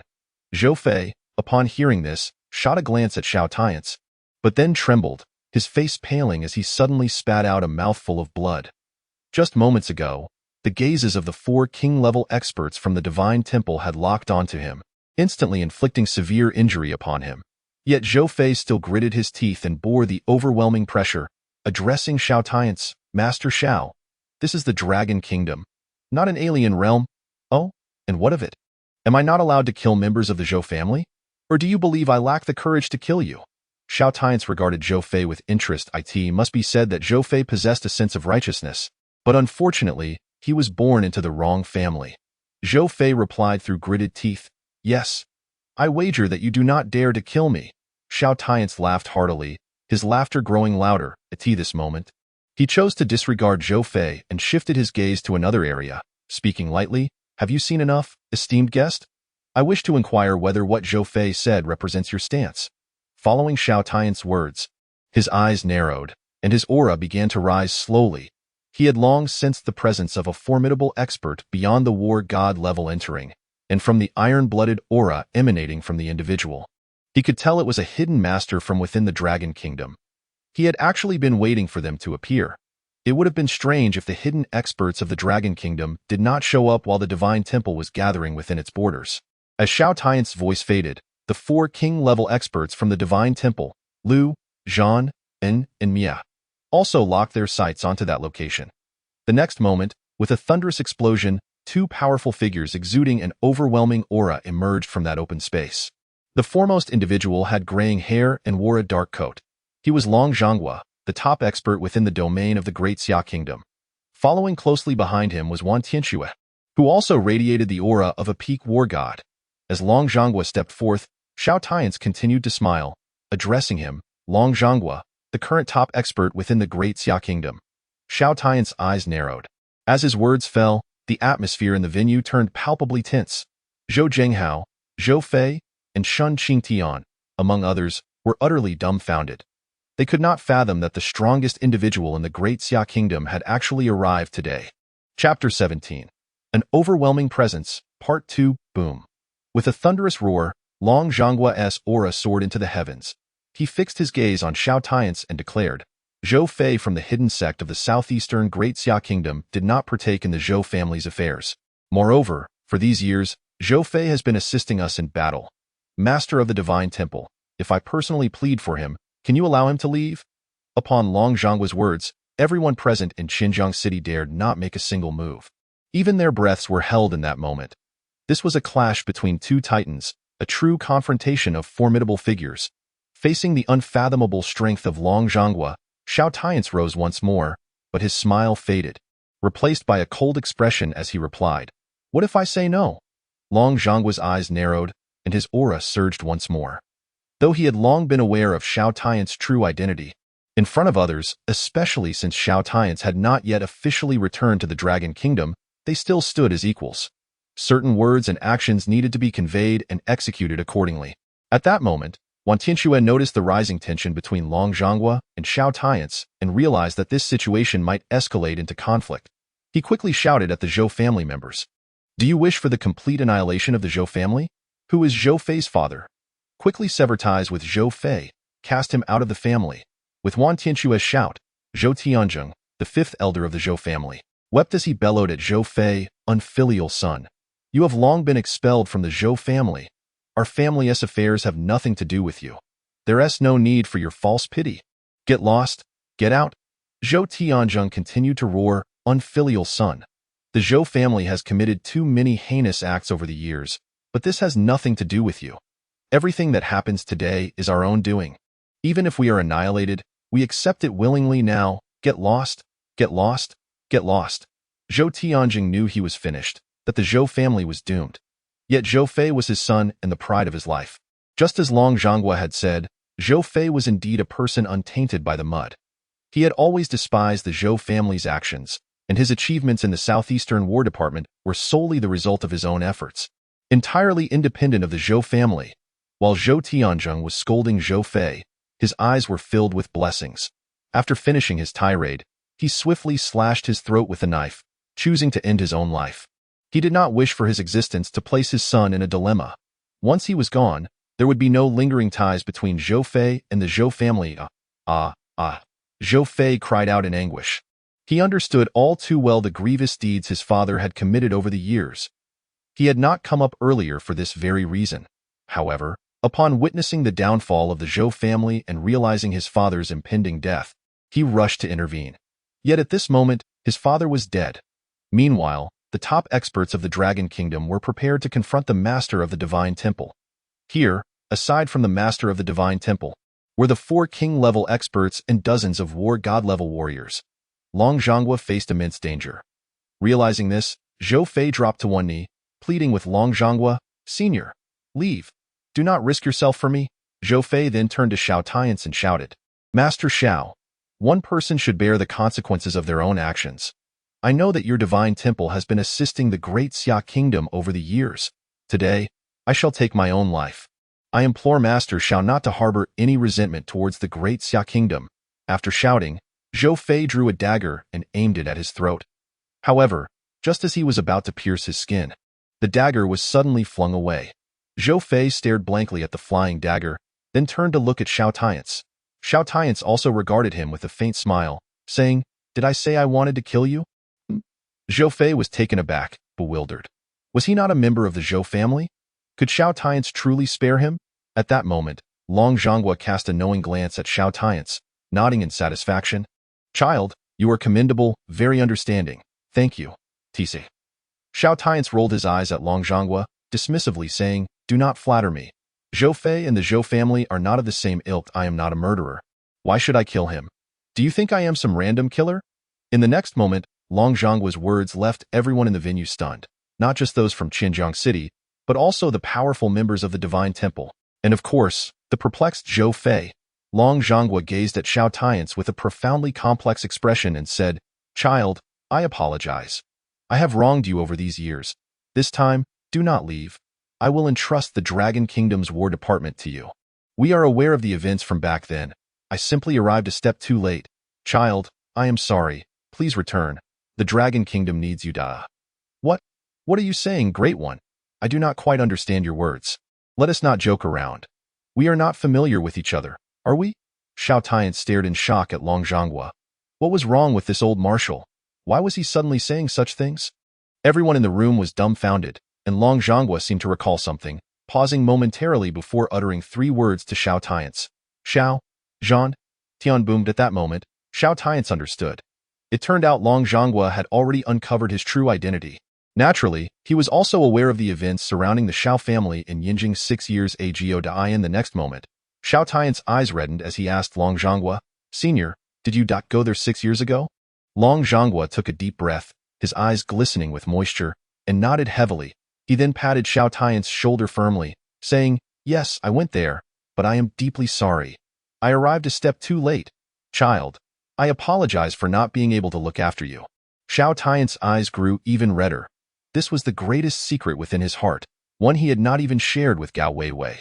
After a long silence, Xiao Tian managed a sorrowful smile, saying, "It's all right. It's all in the past, and one day I will personally return to seek justice and reclaim what belongs to me.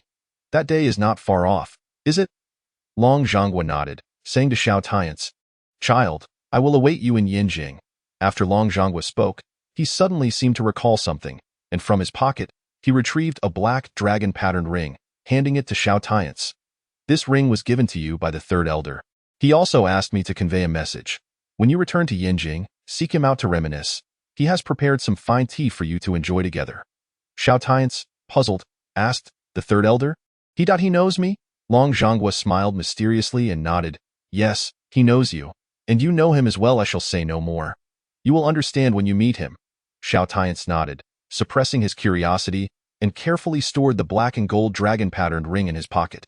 Unbeknownst to him, the scene of his conversation with Long Zhonghua, the top expert of the Great Xia Kingdom, had utterly stunned the people of Xinjiang City, leaving Shan Qingtian in a state of unimaginable shock. Xiao Tian Ce, what exactly was his identity? Chapter 18. The fourth elder outside the villa on the mountainside, Long Zhonghua and Xiao Tian Ce stood against the wind, brimming with vigor. At that moment, they were the focal point of the entire scene. Long Zhonghua was the fourth-ranking figure in the Great Xia Kingdom, commanding the Dragon Kingdom's War Department. Xiao Tian Ce was the master of the Divine Temple, renowned beyond the borders. The elder and the youth, each possessed strength far surpassing ordinary war gods, standing as pinnacle figures of their time. One had anticipated that what seemed poised to become a confrontation between two extraordinary powers would instead resemble a passing of the torch. Long Zhonghua wishing to bequeath the War Department to Xiao Tian Ce. With Xiao Tian's strength and capability, could he not command all of the war departments in the Great Xia Kingdom? The answer was certainly affirmative. After all, in just 5 years, he had established a divine temple that rivaled the might of the Dragon Kingdom's War Department, all without significant resources backing him. Moreover, once Xiao Tian Ce had the full support of the Great Xia Kingdom, how formidable would the War Department become under his leadership? This was something the onlookers could hardly fathom. After Xiao Tian Ce accepted the token from Long Zhonghua and the third elder, the smile on Long Zhonghua's face grew increasingly pronounced. His gaze towards Xiao Tian Ce brimmed with pride. For many years, he had shouldered the burden of the Great Xia Kingdom's War Department alone. He was growing old and often felt overwhelmed. The pressure was immense, having to fend off external threats while contending with the hidden sects that occasionally emerged. He had long since become exhausted. Furthermore, it had become increasingly difficult for him to break through to greater heights. Yet upon learning of Xiao Tian's true identity today, the shadows that loomed over him seemed to dissipate in an instant. Xiao Tian's genuine combat power was now on par with his own. The War Department of the Great Xia Kingdom had a successor. Child, work hard. Pursue whatever you wish, as long as you do not betray your own heart or violate your principles. We old fellows from Xiajing will always stand behind you. Long Zhonghua said to Xiao Tian Ce with great reassurance. However, Xiao Tian Ce remained silent, for he could see a profound weariness in Long Zhonghua's eyes. The elder before him appeared as though he was nearing his breaking point. Despite maintaining an outwardly formidable presence, a profound sense of fatigue emanated from him, manifesting in the depths of his gaze.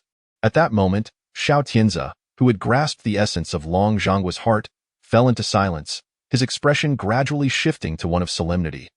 After a prolonged pause, he finally looked up at Long Zhonghua and said, Senior, I doubt I may not be as capable as you imagine, and I might not be able to shoulder the heavy responsibilities of the Long Kingdom's War Department. Suddenly, Long Zhonghua erupted into laughter, his voice booming with a heroic spirit.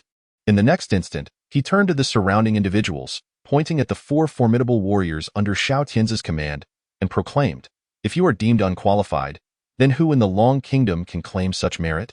These 4, when united, even I would not dare assert a guaranteed victory.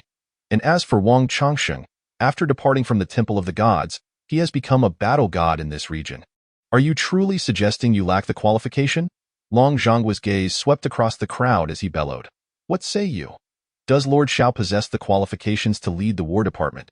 At that moment, whether it was the soldiers of the Temple of the Gods or the others from Xinjiang City, their hearts trembled fiercely. Indeed, if someone as extraordinary as Xiao Tian Ce lacked the qualifications, who among them could claim to be worthy? What left them even more astounded was that Long Zhonghua was not merely speaking idly. He genuinely harbored the intention of entrusting the War Department of the Great Xia Kingdom to Xiao Tian Ce. It was astonishing to consider just how young Xiao Tian Ce was, barely 30, perhaps even just 27 or 28. He was far too young, and should he indeed take over the Long Kingdom's War Department, he would likely become the youngest elder in the history of the Great Xia Kingdom. The crowd was left in a state of bewilderment, while Shan Qingtian, having made the right choice, trembled with excitement. His family, the Shun family, would rise to prominence. As long as he firmly clung to Xiao Tiance's coattails, the Shin family could potentially advance into the Central Plains, becoming one of the most prestigious families within the borders of the Great Xia Kingdom. Overwhelmed with emotion, Shun Qingtian felt tears welling in his eyes, as if the very blood within him was igniting with fervor. Long Zhanghua then turned his attention back to Xiao Tianze, saying, "Child, you must also consider your brothers beneath you. They are all top-tier warriors, and each one has emerged from our long kingdom. We have a saying. Fallen leaves return to their roots, and one should return in glory. If you were to take over the war department, they would undoubtedly rejoice." Xiao Tianze furrowed his brows slightly, contemplating for a long while before meeting Long Zhanggua's gaze and replying, "Thank you for your kindness, senior, but I do not wish to take on any responsibilities at this moment. I now have a daughter who is waiting for me to return home, and I also have someone I have wronged. There are many matters I must attend to, and I wish to be by their side." As he spoke the final words, his voice grew hoarse. Deep within, he had always regarded himself as a citizen of the Long Kingdom, and if the kingdom were in need, he would step forward. Yet now, he found himself unwilling to contemplate such things. He simply wished to return home to accompany his daughter and make amends for the debts he owed. Wei. Long Zhanggua's voice faltered as he gazed at Xiao Tianze, his expression becoming increasingly complex. In that moment, he recalled the image he had seen. A photograph of Xiao Tianze, holding his 4-year-old daughter, collapsed in a pigsty, bloodied and unconscious. That moment, Long Zhanghua felt an overwhelming frustration. It was all due to those scoundrels from the Zhou family, who had tainted Xiao Tianze's mental state. In an instant, he roared in fury, his figure lunging towards the stunned Zhou Jinghao, striking him with a powerful blow. With a sweep of his blade, the Zhou family's direct line was annihilated. He had spared Zhou Fei. Since that was the case, the Zhou family members could not be allowed to harm Xiao Tianze. He would handle it himself. After eliminating the Zhou family's direct line, Long Zhanghua abruptly turned, his bloodshot eyes locking onto Zhou Fei. "Zhou Fei, understand this. It was I who killed your family. If you seek vengeance in the future, come find me." Zhou Fei immediately fell to his knees, tears streaming down his face as he exclaimed, "I dare not." "Senior, you have done well, splendidly well." In that moment, Zhou Fei comprehended everything. Not only Long Zhanghua but even the Long Kingdom itself could very well suffer due to the Zhou family's filthy deeds, causing Xiao Tianze to be disheartened and reluctant to return. On a surge of rage, Zhou Fei drew the long knife at his waist and charged into the remaining members of the Zhou family, commencing a ruthless slaughter. "This was all because of you. I will eradicate every last one of you. Kill, kill, kill." Zhou Fei was consumed by fury. However, he had not killed for long when a series of heavy footsteps echoed from the mountainside. And the next moment, Hou Zhenghua arrived with a fully armed squad of the Celestial Patrol. Upon seeing Long Zhanghua and Wan Tianxue, his expression shifted dramatically. He had never anticipated that these two top leaders of the Long Kingdom's War Department would also be present, and their faces were far from pleasant. Long Zhanggua's fury was palpable, his countenance dark as night. Behind him, Xing Feng appeared pale with fear, his legs trembling uncontrollably. There were far too many powerful figures here, individuals capable of extinguishing him, numbering at least in the hundreds. Xing Feng swallowed hard, cold sweat pouring down his back. Not daring to look further, he lowered his head and followed closely behind Hou Zhenghua. Hou Zhenghua quickly approached Long Zhanghua, bowing respectfully. "I am Hou Zhenghua, director of the Celestial Patrol of Qinjiang City, paying my respects to the Marshal. Long Zhanghua, in a foul mood, waved his hand dismissively, ignoring him. Wan Tianxue pointed at the remaining members of the Zhou family and instructed Hou Zhenghua, "Handle those individuals. Impose a tenfold penalty. Execute those deserving of death and imprison the rest in the punishment office for redemption." Wan Tianxue was equally displeased, immediately announcing a tenfold penalty for the Zhou family's accomplices. This was severe. Even those who survived would likely never be able to redeem themselves. "Understood." Hou Zhenghua nodded swiftly, and Xing Feng began organizing the Celestial Patrol personnel to escort the Zhou family members down the mountain. By the way, issue a gag order regarding everything that transpired today. Each person must sign the highest confidentiality agreement. Whoever dares to leak information shall be executed. Long Zhanghua quickly added as he saw Xing Feng leading the captives away. Xiao Tianze had made it clear that he did not wish to reveal his identity, so he naturally had to assist. Ho Zonghua promptly nodded, stating, "Rest assured, my lord. I will arrange for those unrelated individuals to undergo a memory erasing procedure, erasing all memories of the events of these past 2 days. It will not be difficult, Damim, that is best." Long Zhonghua nodded in agreement, and Ho Zonghua quickly wiped the cold sweat from his forehead. After Xing Feng led the captives away, Long Zhonghua approached Xiao Tian Ce once more, saying, "Child, what has happened is beyond anyone's wishes, and you have suffered grievances. But fear not. With us old fellows around, neither you nor your child and wife shall endure such hardships in the great Xia kingdom again. I will await your return in Xiaojingdai." In conclusion, he added, "I hope you will consider my words carefully. I am old and cannot sustain this for many more years. I hope you will take over the War Department." With a final pat on Xiao Tian's shoulder, Long Zhonghua turned and descended the mountain. Wan Tianxue also approached Xiao Tianze, nodding as he said, "Lord Xiao, should you ever require assistance, do not hesitate to inform me. For any troublesome matters you cannot address, I shall handle them." Xiao Tianze nodded, replying, "Thank you, Senior Wan." With Long Zhonghua and Wan Tianxue departing, the remaining individuals from the Zhou and Shan families were also escorted away. The gaze of Shan Qingtian and Ho Zonghua towards Xiao Tianze had transformed into one of profound respect. This was all due to Long Zhonghua's earlier proclamation. Xiao Tianze would become the successor and leader of the Long Kingdom's War Department. That was the War Department of the Long Kingdom, a force capable of suppressing the universe and conquering all directions. The power was simply overwhelming, and whether Xiao Tianze would ultimately take over the War Department of the Great Xia Kingdom remained uncertain. Would he? If he did assume control, would he? Chapter 19. Target Beijiang. After Long Zhonghua and Wan Tianxue departed, Xiao Tianze approached the 2 5-star warriors brought from Tianhai by the Zhou family.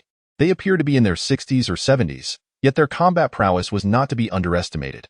Previously, when Xing Feng had escorted the Zhou family members, these two had been prevented from leaving by Tian Ce, as Xiao Tianze had signaled for them to stay. Now, as Xiao Tianze stood before them, the 2 warriors, severely injured by Wang Changsheng, immediately knelt, exclaiming, "We are Wu Tao of the Wu family and Wang Ji of the Wang family. Paying our respects to Lord Xiao, we implore you to spare our lives. In the future, should you require anything, we shall go through fire and water for you." Wu Tao and Wang Ji were filled with immense fear. Yet deep within, they clung to a glimmer of hope, for Xiao Tianze had chosen to keep them. However, they were still unclear about his intentions. Upon hearing their words, Xiao Tianze slowly nodded, "The Wu and Wang families. Indeed, so there are families backing you. That is quite good." The 2 men displayed expressions of despair. What did it matter if they had powerful families behind them? Could any family rival the Temple of the Gods? In the presence of Xiao Tianze, all their backgrounds were as insignificant as mere dust, utterly unworthy of mention. Yet, Xiao Tianze's next words filled them with boundless hope. "Do you wish to live, to survive and even make a breakthrough to the battle god level within a few years?" As they knelt before him, Wu Tao and Wang Ji exchanged glances, their spirits soaring as they prostrated themselves before Xiao Tianze, exclaiming, "We are willing to serve you unto death." Martial artists possess a singular obsession, the desire to grow stronger. Thus, both men, disregarding their family businesses, were entirely focused on seeking breakthroughs. Xiao Tianze nodded, and the next moment, he struck both of them forcefully on their backs. Instantly, they spewed forth a mouthful of fresh blood, dark mist escaping from their pores. Yet, instead of discomfort, they felt rejuvenated, their vitality surging. Even Xiao Tianze's complexion paled slightly. Wu Tao and Wang Ji stared in astonishment at the black blood they had expelled and the impurities released, then turned to see Xiao Tianze looking somewhat pale. They realized that he had expended a portion of his own power to help them clear their meridians. The benefits of this action were incalculable. With their meridians unblocked, they would be able to advance their martial arts, which had stagnated for far too long. Both men were filled with confidence that they could soon break through to the stage of half a battle god. "Thank you, my lord." Wu Tao and Wang Ji bowed deeply once more. Xiao Tianze nodded, saying, "I will be heading to Tianhai in the near future to settle some matters. You 2 are locals, making it convenient. Upon your return, attempt to achieve a breakthrough and regain your family's influence. Understood?" At that moment, Xiao Tianze recalled his brother from 6 years ago, the one who had stabbed him in the back. Now that he had returned, he would settle all scores. As for Wu Tao and Wang Ji, they were merely pawns he had casually arranged. Wu Tao and Wang Ji earnestly assured, "We will await your arrival in Tianhai." Xiao Tianze nodded and allowed them to leave, not specifying when he would go to Tianhai. Tianhai was a place he had once resided in for several years. He had attended university there and started his own business during his junior year. In just 2 or 3 years, he had scaled his company to the top level, earning accolades as a prodigy in Tianhai's business community. However, all of that had vanished after he was cast out of his home, betrayed by his closest brother. Those matters could wait. There was no rush. What Xiao Tian Ce was eager to do was resolve the remaining issues here and then head to Beijing to find his daughter. According to the video Tianyi had sent him, his daughter was still waiting at the hotel entrance for him to return. Finally, Xiao Tian Ce approached Shen Qingtian, smiling as he said, "Master Shen, what does the Lord command? The Shen family shall spare no effort." Shen Qingtian hurriedly lowered his head in utmost reverence towards Xiao Tian Ce. Xiao Tian Ce waved his hand, saying, "As I mentioned before, your daughter is a good friend and confidant of my wife. You are an elder. There is no need to be so formal. What I wish to say now is that I implore you to keep all that transpired here today confidential and not to let your daughter know. I bear too many burdens, and I cannot reveal everything to my wife all at once. If your daughter inquires about how today's matters were handled, simply say it was the work of the Celestial Patrol." As Xiao Tian Ce finished speaking, Ho Zonghua, standing nearby, quickly nodded in agreement. "Indeed, Master Shen. The events of the Zhou family's downfall tonight were due to the Celestial Patrol gathering evidence of their crimes, bringing them down in one fell swoop." Shen Qingtian promptly assured Xiao Tian Ce, "Rest assured, my lord, I will ensure absolute secrecy regarding today's events. Not even my daughter will learn a thing." Xiao Tian Ce smiled, "There is no need to conceal it for too long. I will gradually reveal my identity to my wife, allowing her to accept it bit by bit." After a brief pause, he looked at Shen Qingtian and added, "Master Shen, Xinjiang is ultimately too small. Do you have aspirations to develop in Tianhai? If so, I can lend you a helping hand at as you just heard. I will be visiting Tianhai soon." Hearing this, Shen Qingtian was overjoyed, eagerly nodding, "Thank you, my lord. After arranging matters at home, I will venture to Tianhai to pave the way for you." Xiao Tian Ce responded with a smile, before turning to address the soldiers of the Temple of the Gods, exclaiming with great fervor, "I express my gratitude to all my brothers for their assistance. I ask that you all depart the Long Kingdom immediately and continue your battles beyond." He then turned to the 4 great kings of the Temple of the Gods, Mia, Zhan, and Lu, nodding at them, "You 4, well done." The 4 kings of the Temple of the Gods nodded slightly in acknowledgement of Xiao Tian Ce. With a resounding shout, they led the soldiers of the Temple of the Gods away. Before the 3,000 elite warriors of the Temple of the Gods departed, all the soldiers knelt on one knee before Xiao Tian Ce, shouting in unison, "Farewell, Lord! Farewell, Lord! Farewell, Lord!" The thunderous echoes reverberated through the skies as the soldiers of the Temple of the Gods dispersed.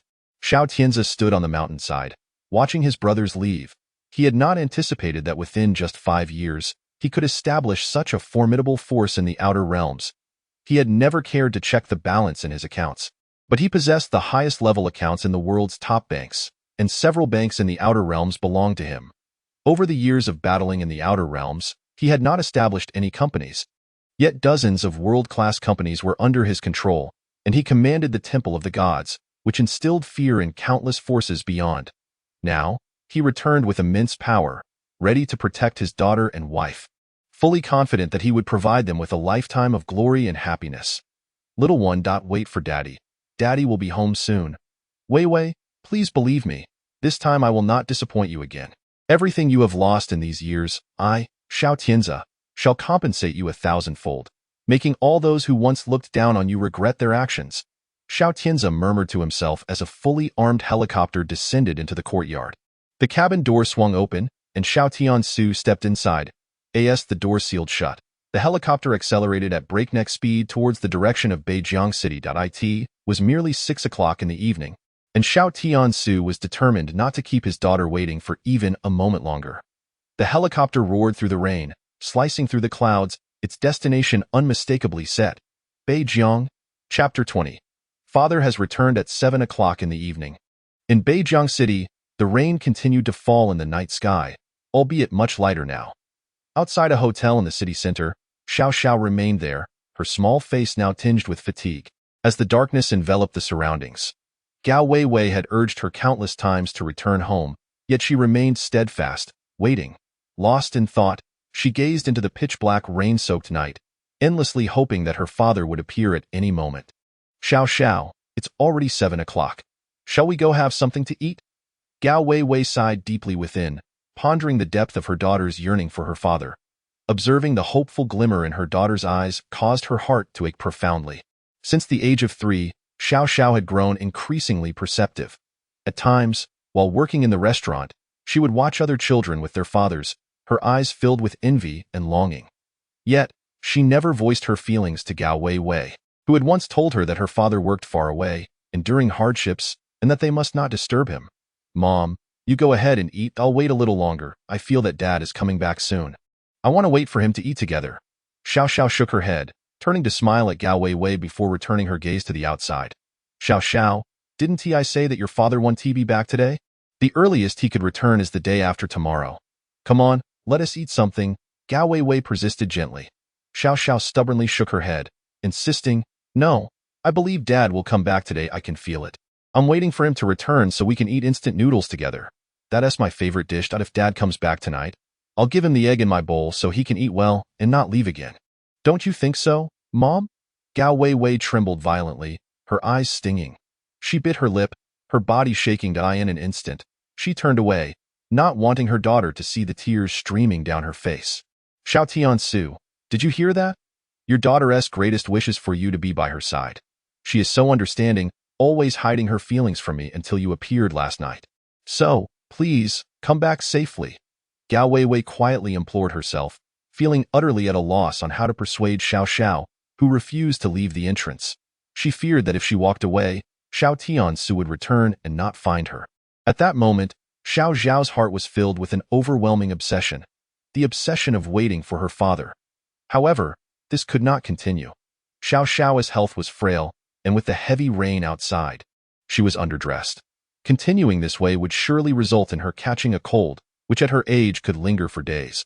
Although Gao Wei's heart ached, she found herself unable to restrain her frustration any longer. Xiao Xiao, do you not understand what I'm saying? I told you your father wants to be back today, and he wants tea. What is the point of waiting here? Are you trying to make yourself sick? Will you come back or not? Xiao Xiao flinched, looking up at her furious mother with a hint of fear in her eyes. A tear fell, yet she stubbornly shook her head, saying, Dad will come back. He will. Woo woo. Gao Wei trembled, tears spilling down her cheeks. Unbeknownst to her, there was something inexplicable about this world. Xiao Xiao had a premonition that Xiao Tian Ce would return today. In fact, earlier that afternoon, Zhou Zhanghao had indeed initiated a confrontation with Xiao Tian Ce, which would lead to Xiao Tian Ce returning to Xiao Zhao's side. Yes, this was an unexplainable connection. Xiao Xiao felt it deep within her, while Gao Wei remained oblivious. Seeing Xiao Xiao still refuse to leave, Gao Wei, suppressing her heartache, reached out and grasped Xiao Zhao's arm, pulling her toward the hotel. Mom, I want to go. I want to wait for Dad. He will definitely come back today. Please, let me stay here to wait for him. As Gao Wei tugged her inside, Xiao Xiao fiercely resisted, crying out, I said, Dad want to come back? He want tea. He want tea. Gao Wei, truly angered now, lost her composure and shouted at Xiao Xiao. Xiao Xiao froze, startled by her mother's loud voice. Trembling all over, she had never seen Gao Wei so furious. Unable to contain herself, she burst into tears, frightened and worried about her mother's anger. I'm sorry, Mom. Please don't yell at me. I'm scared. Gao Wei was momentarily taken aback by the scene before her. She wished she could slap herself. In the next moment, she knelt down, embraced Xiao Xiao's small frame, and began to weep. I'm so sorry. Xiao Xiao, I shouldn't have yelled at you. I'm sorry. After a while, Gao Wei managed to calm down, releasing Xiao Xiao and looking at her. Xiao Xiao, your father really wants to be back today. Please listen to me. Let us go eat and then rest. We can wait for Dad tomorrow. All right? Xiao Xiao lowered her head, fiddling with the hem of her faded little dress. She was far too young to articulate the feelings stirring within her. However, she understood her mother was upset. She couldn't be ungrateful.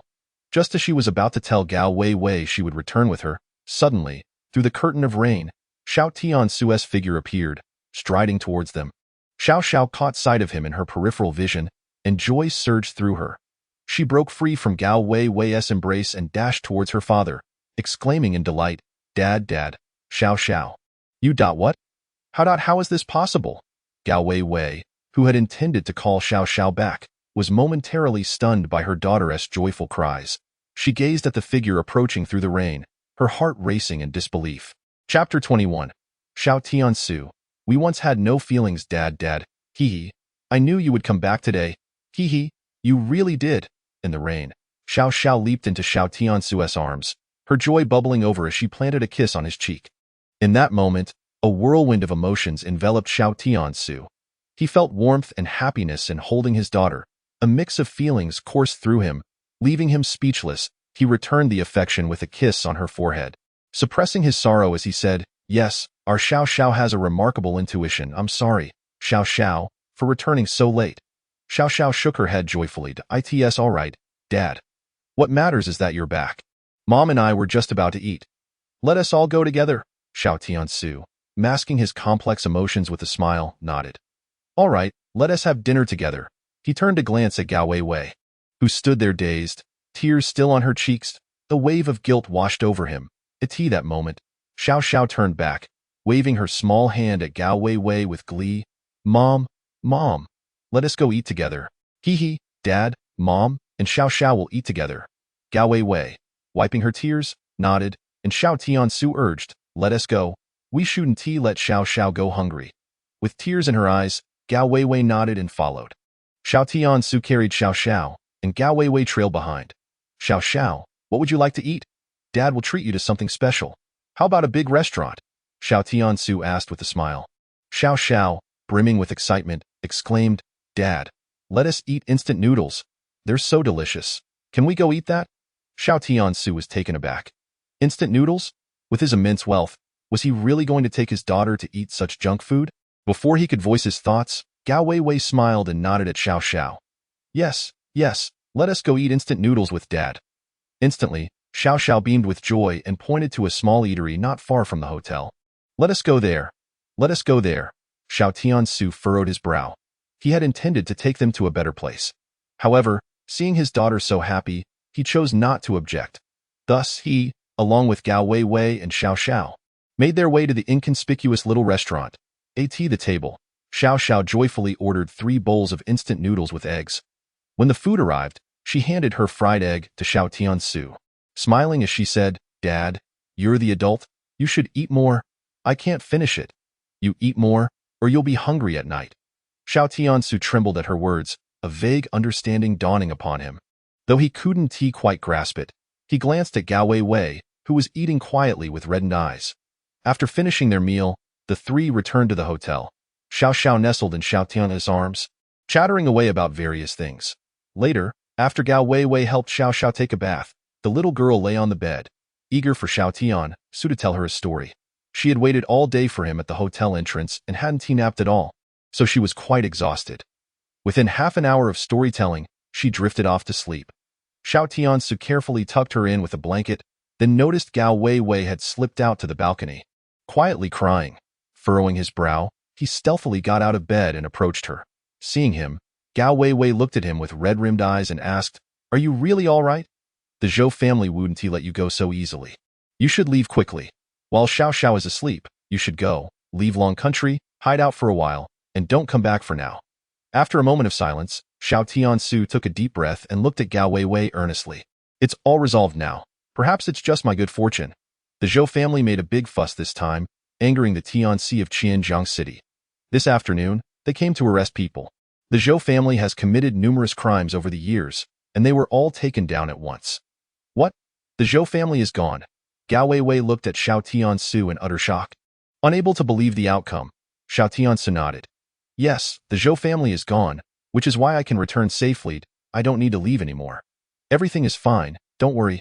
Gao Wei gazed at him, her expression complex, letting out a huge sigh of relief. "Thank goodness for that.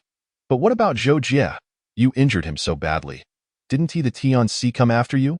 After a brief silence, Xiao Tian Ce replied, "I'm with the War Department. They can't touch me. If there is punishment, it'll be from the War Department."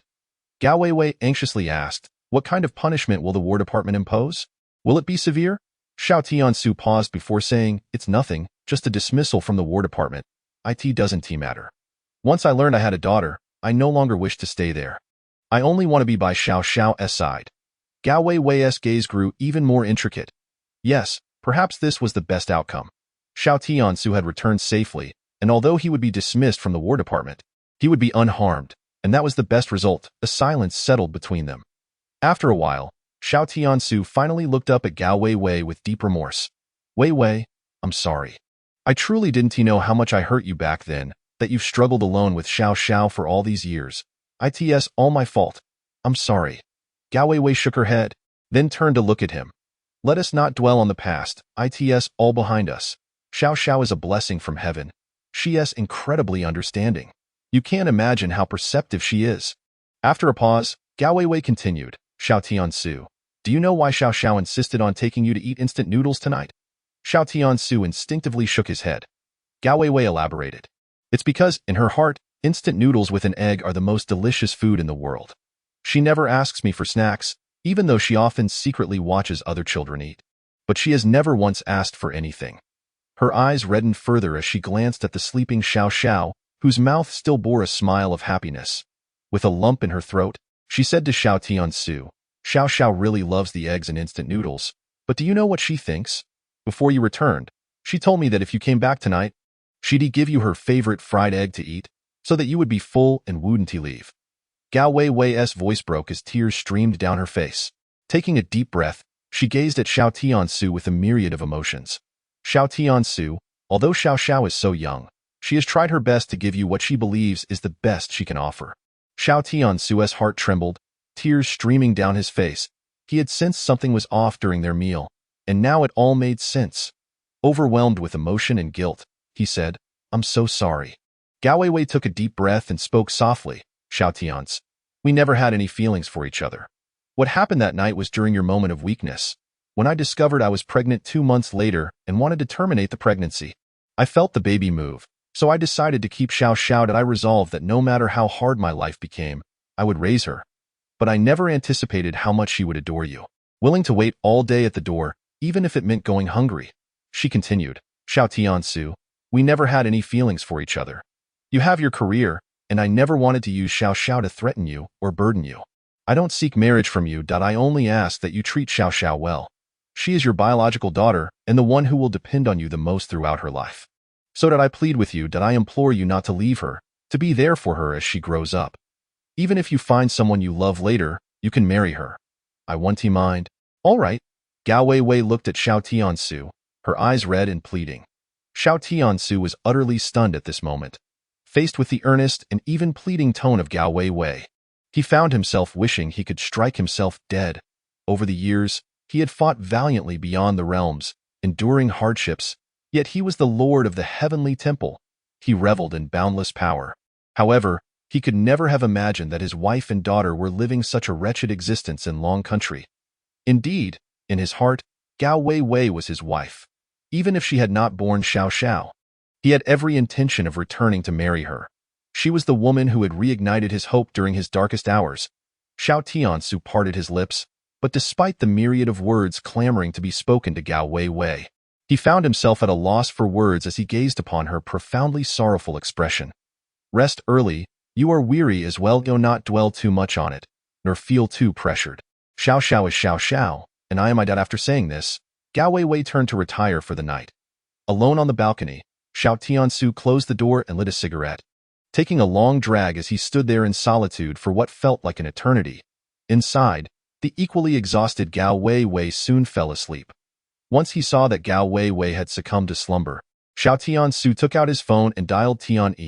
Tian, how are matters on the Beijiang side arranged? At the same time, within a prestigious private club in the heart of Beijiang City, a throng of fierce-looking bodyguards lined the premises, numbering over 100. Yet, in the club's main hall, only 3 individuals were seated. The head of the table was Tian, flanked by the 2 most powerful figures in Beijiang City, Zhang Beiqian, the chairman of the largest conglomerate, Beijiang Group, and Long Jiu, the leader of the city's most formidable underground force. This moment, regardless of their status, whether the wealthiest man in Beijiang or the most feared underground kingpin, both Zhang Beiqian and Long Jiu were gripped by an overwhelming fear in the presence of Tian, who possessed the might of a war god and an immense fortune. In just one morning, he had wholly acquired Beijiang Group. What terrified them further was that the acquisition of Beijiang Group, The city's leading enterprise had gone unchallenged by the higher-ups. Thus, after extensive inquiries, Zhang Beichun and Long Zhu learned that the most powerful organization beyond the realms, the Heavenly Temple, had gathered not far from them in Qianjiang City. They understood the implications, especially upon hearing that the elite Zhou family of Qianjiang City had been annihilated by the Celestial Patrol.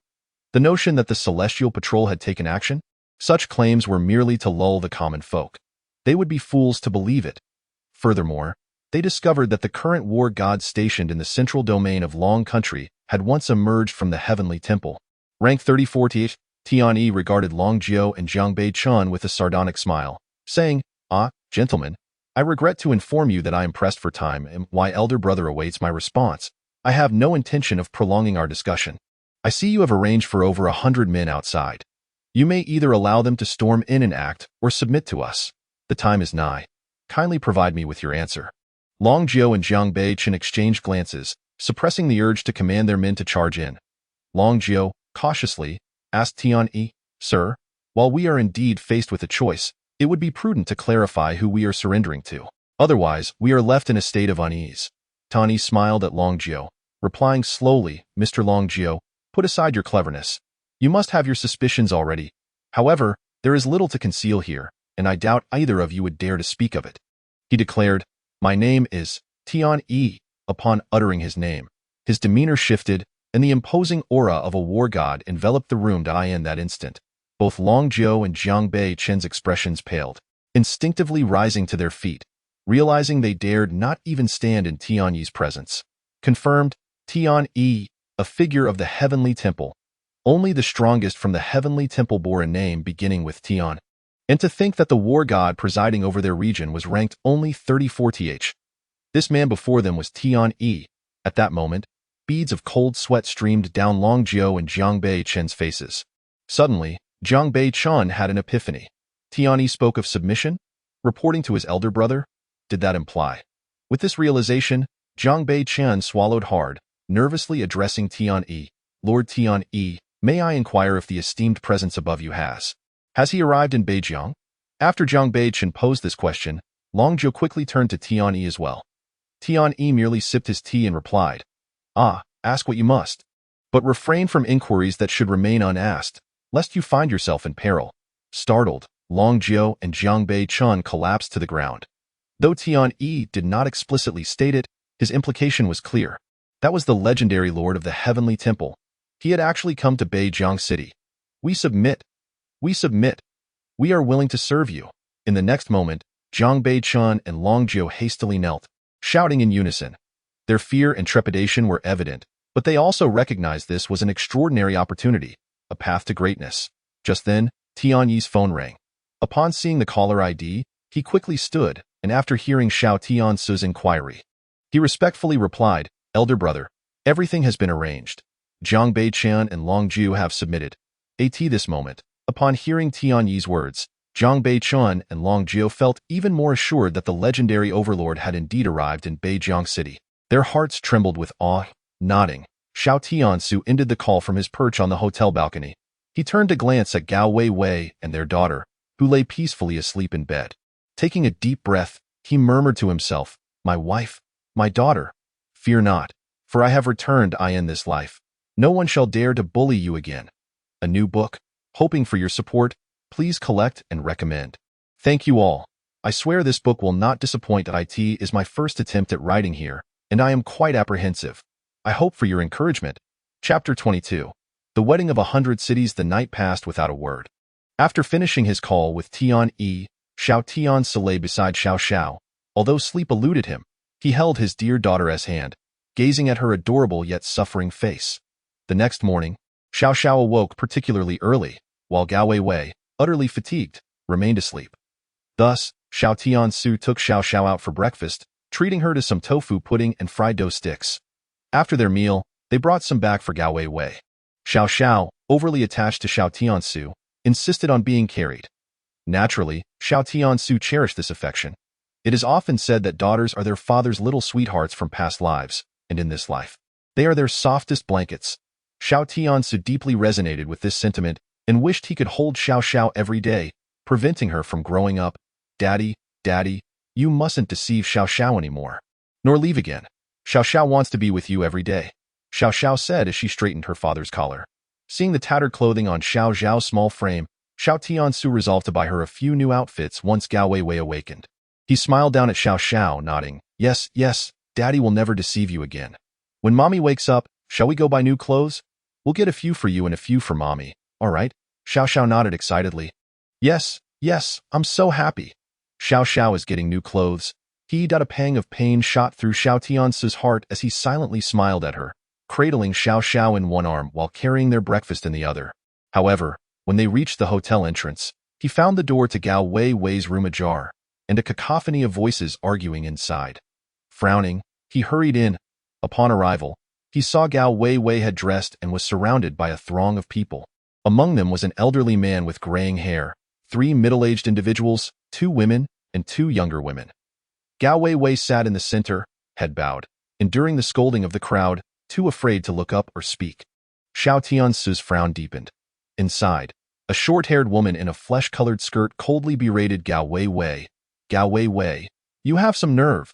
You left without a word, and now you return without a word? If it weren't for Ruo Han's friend spotting you here, how long did you plan to hide from us? Do you even care about your mother? Or your father? Huh. You even brought a wild man back. You've really crossed the line, haven't you? Booking a hotel room. The woman speaking was Chun Shuzhan, Gao Wei's mother. After her outburst, Gao Wei's father, Gao Zheng, also let out a heavy snort, saying, Gao Wei, are you trying to drive me to my grave? Do you even realize how old you are? Our Gao family has become a laughingstock in Beijiang City, all because of you, my daughter, who quietly became pregnant and gave birth. Yet the father hasn't shown his face. Gao Zheng's face twitched with anger. He had once been so proud of his daughter, but now he was utterly disappointed in her. When Gao Zheng fell silent, Chen Shuzhen seized the moment, pointing a finger at Gao Wei and declaring, Gao Wei, I'm telling you, now that you're back, you're not leaving again. I found you a suitable man, your college classmate Chen Xin. He doesn't mind that you have a child. He has been away on a business trip, but he'll be back tomorrow. You'll go register your marriage the day after tomorrow. Gao Wei's body trembled at her mother's demand. Finally lifting her head, she looked at Chen Shuzhen and said, Mom, I want to marry him. You don't get to decide that, Chen Shuzhen retorted. Why do you think you can refuse? He is a high-ranking executive at a company. He doesn't mind you. What right do you have to look down on him? Chen Shuzhen continued to yell at Gao Wei. Seeing Gao Wei on the verge of tears, Xiao Tian Ce could no longer stand by. Carrying Xiao Xiao, he stepped forward and firmly declared to Chen Shuzhen, because she is my wife. She is the wife of Xiao Tian Ce. What right does she have to marry someone else? Where is the logic in that? Gao Wei's body jolted, and she instinctively turned to look at Xiao Tian Ce, astonished. You want to marry me? Didn't you say you would only be Xiao Xiao's father? The poor Gao Wei still thought of Xiao Tian Ce at this moment. Xiao Tian Ce smiled at Gao Wei and replied, That was your remark. I in my heart, you are my wife, and I will treat you well for the rest of my life, never allowing you to suffer, Wei. For this lifetime, you are my wife. Wait, who are you? You claim to be the father of that wild child, so you are the wild man she brought back, correct? Chen Shuzhen shot a cold glare at Xiao Tian Ce. Upon hearing Chen Shuzhen refer to his daughter as a wild child, a murderous intent surged within Xiao Nidai in an instant. Chen Shuzhen stumbled back several steps, terror-stricken as Xiao Tian Ce locked his gaze onto her, saying, Dare you utter that word about my daughter again? Chen Shuzhen was paralyzed with fear, stammering without uttering a single coherent word. At that moment, Gao Zheng stood up and slapped Xiao Tian Ce across the face. His expression darkened as he barked, You dare speak to her mother like that? Or try to lay a hand on me? Suddenly, a profound silence enveloped the room. Xiao Tian Ce could have easily evaded Gao Zheng's slap. But given that he was Gao Wei's father, retaliating would only exacerbate the situation. Thus, he chose to remain silent, simply observing Gao Zheng. Dad, what are you doing? Please don't escalate this. I've explained everything to you. It's not his fault. He didn't know anything. He knows nothing. Gao Wei cried, quickly standing in front of Xiao Tian Ce to shield him. Gao Zheng glared fiercely, addressing Xiao Tian Ce. Are you only brave when hiding behind a woman? Huh? Xiao Tian Ce gazed deeply at Gao Zheng, gently pushing Gao Wei aside. It's all right. Some matters are mine to bear. Wah, Grandpa, don't hit Daddy. Daddy is also suffering. Don't hit him, Please. Xiao Xiao, witnessing this scene, was frightened and burst into tears. Shut your mouth. Your presence annoys me. Get out now. Qin Shuzhen shouted when she heard Xiao Xiao's cries. At that moment, a young girl standing beside her quickly took Xiao Xiao from Xiao Tian Ce's arms. She was Gao Weiwei's younger sister, Gao Xiaoying, currently in her senior year of college. Gao Xiaoying was also quite beautiful, resembling Gao Weiwei during her university days. Holding Xiao Xiao, Gao Xiaoying looked at Xiao Tian Ce and Gao Weiwei with a complex expression, saying, Sister, brother-in-law, you two continue your conversation. I'll take Xiao Xiao outside so she isn't frightened. Xiaoying, he is not your brother-in-law. Don't call him that recklessly. Gao Weiwei's cousin, Gao Ruahan, who was dressed provocatively with a heavily made-up face, interjected sarcastically, her tone dripping with disdain. Gao Xiaoying frowned, shooting a glare at Gao Ruahan. Gao Ruahan, you know very well what your intentions are. Our family's matters are not for you to meddle in. Be careful not to speak too much. You dare speak to me like that? Haha, your family is incapable, but your mouths are sharp. Gao Ruahan exploded in anger, continuing her mockery of Gao Xiaoying. Enough, Xiaoying. How dare you speak to your second sister like that? Get out immediately. The elder man seated at the far end, Gao Weiwei's grandfather, Gao Yuanshan, scolded her without even glancing at Xiao Xiao. With a cold huff, Gao Xiaoying exited the room. Her attitude towards Gao Weiwei and Xiao Xiao subtly indicated to Xiao Tian's that their sisterhood was strong. Since Xiao Tian Ce intended to return to Gao Weiwei, he had thoroughly investigated the Gao family's situation. Gao Weiwei's father, Gao Zheng, was honest and simple, but his standing in the family was low, overshadowed by his two older brothers, and he was further marginalized by the family head, Gao Yuanshan, especially after the incident 5 years ago when Gao Weiwei became pregnant and gave birth to Xiao Xiao. Gao Zheng had been sidelined in the family, and his daughter's plight only worsened the situation in the current generation. Gao Ruahan was the most prominent, soon to be married to the heir of the wealthy Sun family in Beijiang City, a match that promised both wealth and influence. As Xiao Tian Ce pondered these matters, Gao Ruahan's father, Gao Jing's second brother, Gao Ming, chimed in with a smile, Ruahan, mind your words, your third uncle will handle this. After Gao Ming spoke, he turned to Gao Zheng, saying, right, third brother? Your family may be upset, but don't take it out on Ruahan. She has been a great asset to our family, negotiating many projects, and she is about to discuss collaboration with Beijiang Group. Let us not jeopardize her.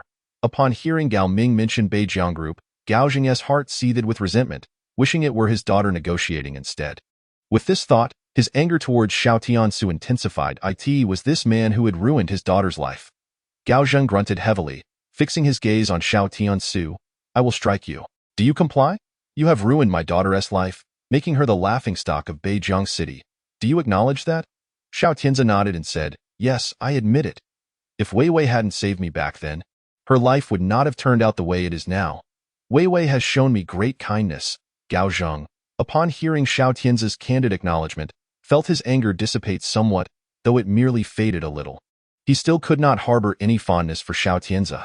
Thus, he continued, all right, young man, since you admit it, what do you propose we do?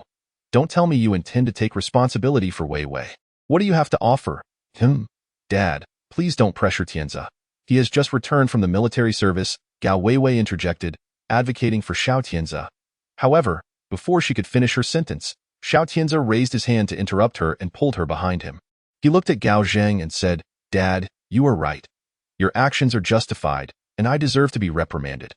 However, what is done, and I must take responsibility for Weiwei and for my actions back then. Moreover, I returned with the intention of marrying Weiwei and caring for her for the rest of our lives. Huh? You care for her? How do you plan to do that? You don't even have a job. Weiwei has become the laughingstock of the entire city, and you could never repay her for what you owe. How will you compensate her? What can you offer? Can you change the perception of the people in Beijiang City towards her? What a ridiculous notion. Qin Shuzhen scoffed at Xiao Tianze. With utmost sincerity, Xiao Tianze looked at Gao Zheng and said, Dad, I ask for 1 month's time. After 1 month, I will host a wedding for Weiwei in Beijiang, a grand wedding that will captivate the entire city. I will make all those who looked down upon her regret their actions. Oh, such grandiose claims. Pray tell, my dear brother-in-law, do you have a job at present? A wedding that will captivate the city? Gao Ruhan sneered at Xiao Tianze. Gao Zheng and Qin Shuzhen remained silent, feeling increasingly embarrassed. The more they spoke, the more humiliating it became. What a farce! How could a worthless individual afford such an extravagant celebration? Xiao Tian Ce disregarded their thoughts and focused intently on Gao Weiwei, saying, "In 1 month, I will give you a magnificent wedding. Do you believe me?" Gao Weiwei gazed at Xiao Tian Ce with an expression of profound complexity. After a lengthy silence, she sighed and said, "Xiao Tian Ce, please step outside for a moment. I need to discuss your words with my parents. I appreciate what you said, but could you leave for now?" There was a hint of pleading in her eyes. She had already endured ridicule from the entire city once and did not wish to face it again. Even though she had lost everything, she still wanted to preserve a shred of her dignity. Xiao Tian Ce noticed Gao Weiwei's hesitance to speak and ultimately nodded in understanding. Indeed, if he were in her position, he too would find it hard to believe. He could only respond, "Understood, I will step out now. Regardless, remember that my words come from the heart." After saying this, he walked towards the exit. Just as he was nearing the door, Gao Ruhan's mocking voice reached his ears once again. "Huh? So, brother-in-law, you plan to host a wedding that will captivate the city next month? How fortuitous. My fiancé, Sun Hao, and I are also getting married next month. We can serve as your background decoration at your grand event." "Ha!" Xiao Tian Ce halted momentarily, a cold laugh bubbling up within him. Gao Ruhan was indeed a wretched woman. He did not wish to engage further. If she sought to humiliate herself, so be it. With a disdainful snort, he strode out. "Humph! What a show-off! You really think too highly of yourself, fool." The mockery on Gao Ruhan's face deepened. She had always been envious of Gao Weiwei's beauty, and now that she had finally turned the tables, she was determined to keep Gao Weiwei beneath her eye. In contrast, Gao Weiwei lowered her head, her fists clenched tightly, yet she remained silent in the face of Gao Ruhan's taunts. Upon exiting the hotel, Xiao Tian Ce dialed Tianyi's number, informed Zhang Beichen and Long Ju that regardless of the means, they must organize the most extravagant wedding for Weiwei and me on the 15th of next month. He paused briefly before continuing, "Wait, since it's to be grand, let us arrange a wedding with 1,000 couples participating across 100 cities. Tell them that any city in the 4 provinces of Longhua that hosts a wedding next month can come to Beijing. However, filter out 1,000 couples with pleasing appearances. All wedding expenses will be sponsored with a budget of 1 million per couple, and I will cover the costs. But there's one condition. On that day, all 1,000 couples must send their blessings to my wife." After concluding his orders, he hung up and glanced back at the hotel, murmuring to himself, "Captivate the city, you say? Ha! How about I host a wedding that captivates 100 cities instead? A wedding that will cost 10 billion. Will that suffice?" A cold smile crept across Xiao Tian Ce's face. "On that day, I shall eagerly await the sight of your regretful expressions." Chapter 23. The 10 billion wedding. The city in shock after Xiao Tian Ce finished his call with Tianyi. The 2 largest factions in Beijing City erupted in action. Zhang Beichen hurriedly summoned Long Jiao, and the entire Beijing group immediately ceased operations. All executives rushed to the top conference room for an emergency meeting. Simultaneously, Long Jiao, the overseer of Beijing City's underground forces, controlled a significant portion of the entertainment industry. He owned a premier group, Zhouqian Group, which ranked second only to Beijing Group.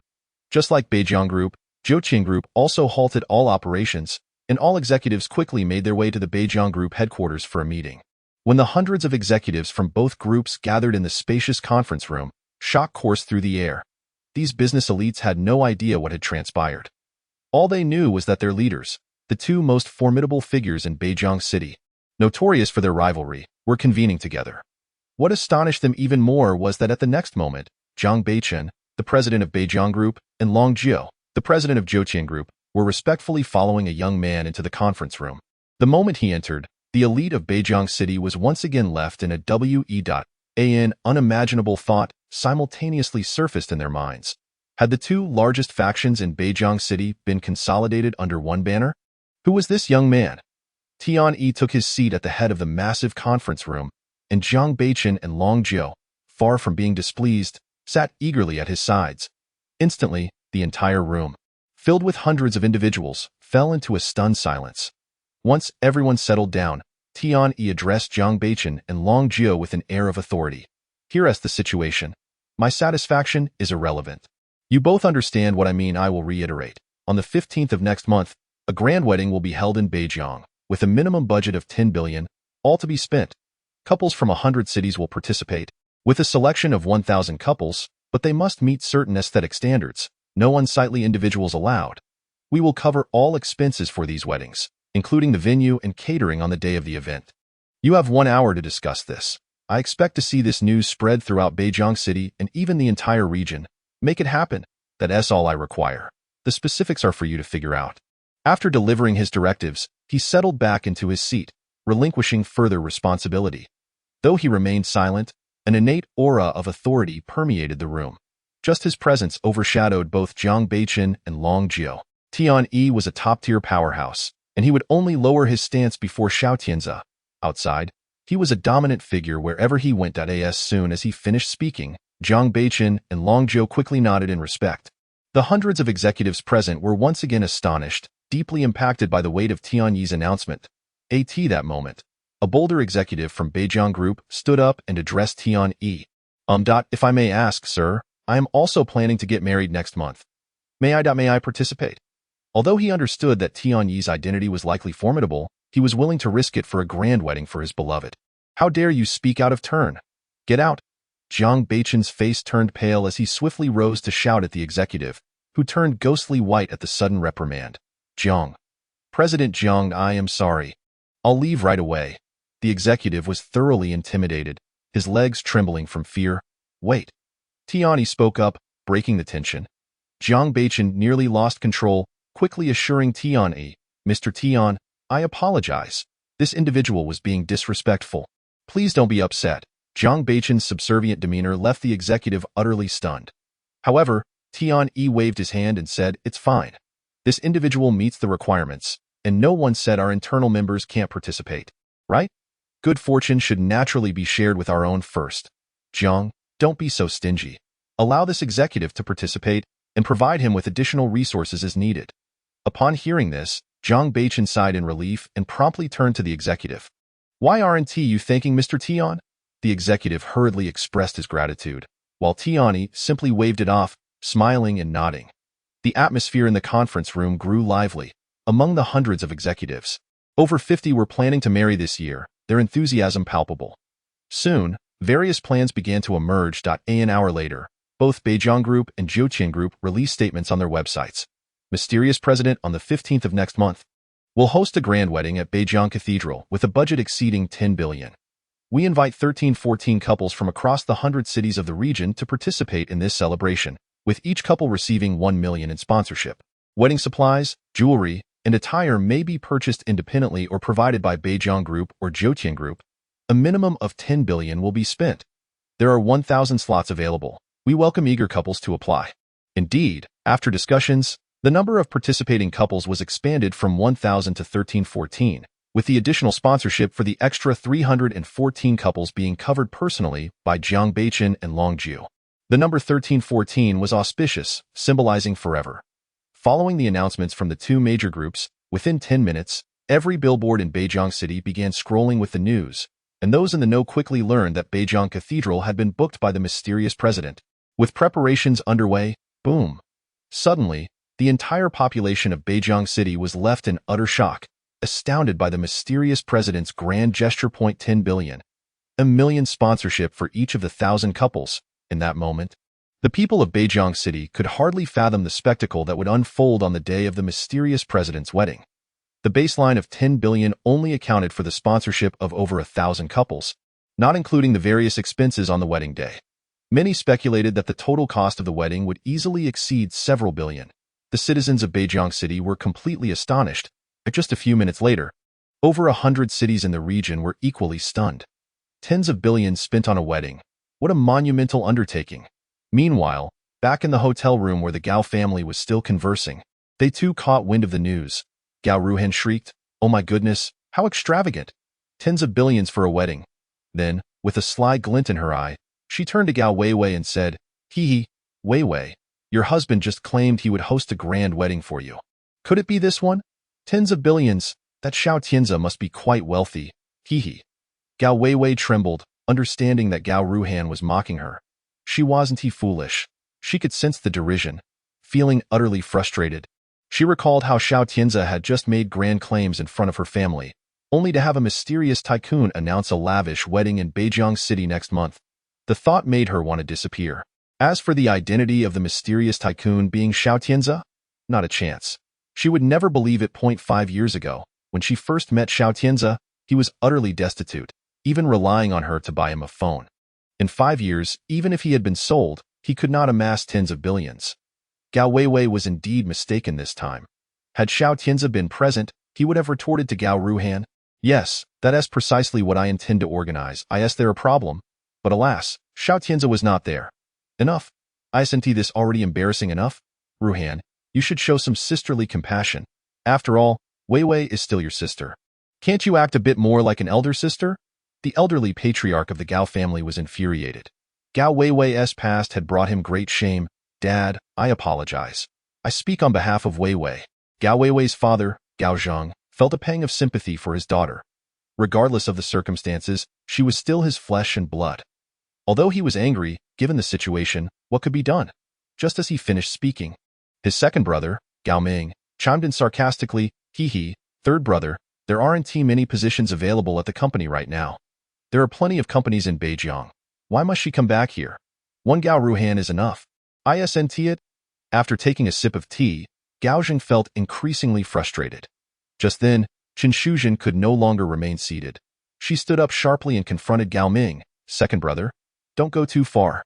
The elder brother hasn't said anything yet. Why are you so adamantly opposing Weiwei's return?"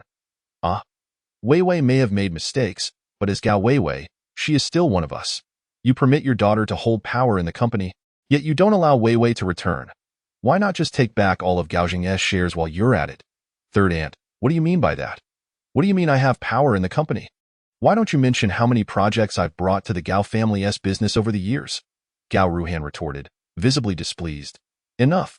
Sister-in-law, Ruhan, can you two keep quiet? Is it your goal to drive Dad to his grave? What is the point of this endless bickering? If it weren't for my son joining the military, would the Gao family even be worth contention? The eldest of the Gao family, Gao He, finally spoke up. The room fell silent. Yes, if one were to consider who was the strongest among the Gao family's third generation, it was neither Gao Weiwei nor Gao Ruhan, but rather Gao Yuncheng, who held the rank of major in the military. His father, Gao He, naturally enjoyed the prestige that came with his son's position, and even the elderly patriarch had to take his words seriously, as everyone understood that the Gao family's future depended on Gao Yuncheng. In this society, wealth alone was insufficient. One also needed power. Otherwise, no amount of wealth could ensure security. As Gao He observed the silence enveloping the room, his gaze fell upon Gao Weiwei, who was encircled by the others. He addressed her, saying, "Weiwei, you are, after all, a member of the Gao family. If you wish to return, it is not out of the question. Indeed, assuming a significant position within the company is also feasible. However, you have brought shame upon the family in the past, thus it is imperative that you contribute in some manner to our lineage. Or perhaps consider it your probationary period. You may formalize your position upon its successful completion. How does that sound?" Gao He then turned to Gao Weiwei's father, Gao Zheng. "Third brother, what are your thoughts?" Gao Zheng nodded, and Gao Weiwei lowered her head in tacit agreement. Subsequently, the family patriarch, Gao Yuanshan, inhaled deeply and spoke. "Very well. In other companies, the probationary period lasts a minimum of 2 months, with some extending as long as 6 months. However, for our own, we can be more flexible. Weiwei, I propose 3 conditions. Fulfill them, and you may return. Even if you accomplish them within a month, it would suffice. First, the Wang family from the southern city owes us 2 million in goods, which has remained unpaid for 3 years. Retrieve it. Second, our company is launching a new batch of products. You need to establish 3 distribution channels. Third, our family has had several projects over the years that have proven difficult to negotiate. Choose one and successfully conclude it." Upon finishing, Gao Yuanshan noticed Gao Zheng's expression shift dramatically, prompting him to interject, "Father, are these conditions not a bit too arduous?" At that moment, Gao Ruhan's father, Gao Ming, chimed in. "Third brother, did not my sister-in-law just mention Ruhan? Well, Ruhan has navigated similar trials, has she not? Weiwei is merely a few months younger and is also a graduate of a prestigious university.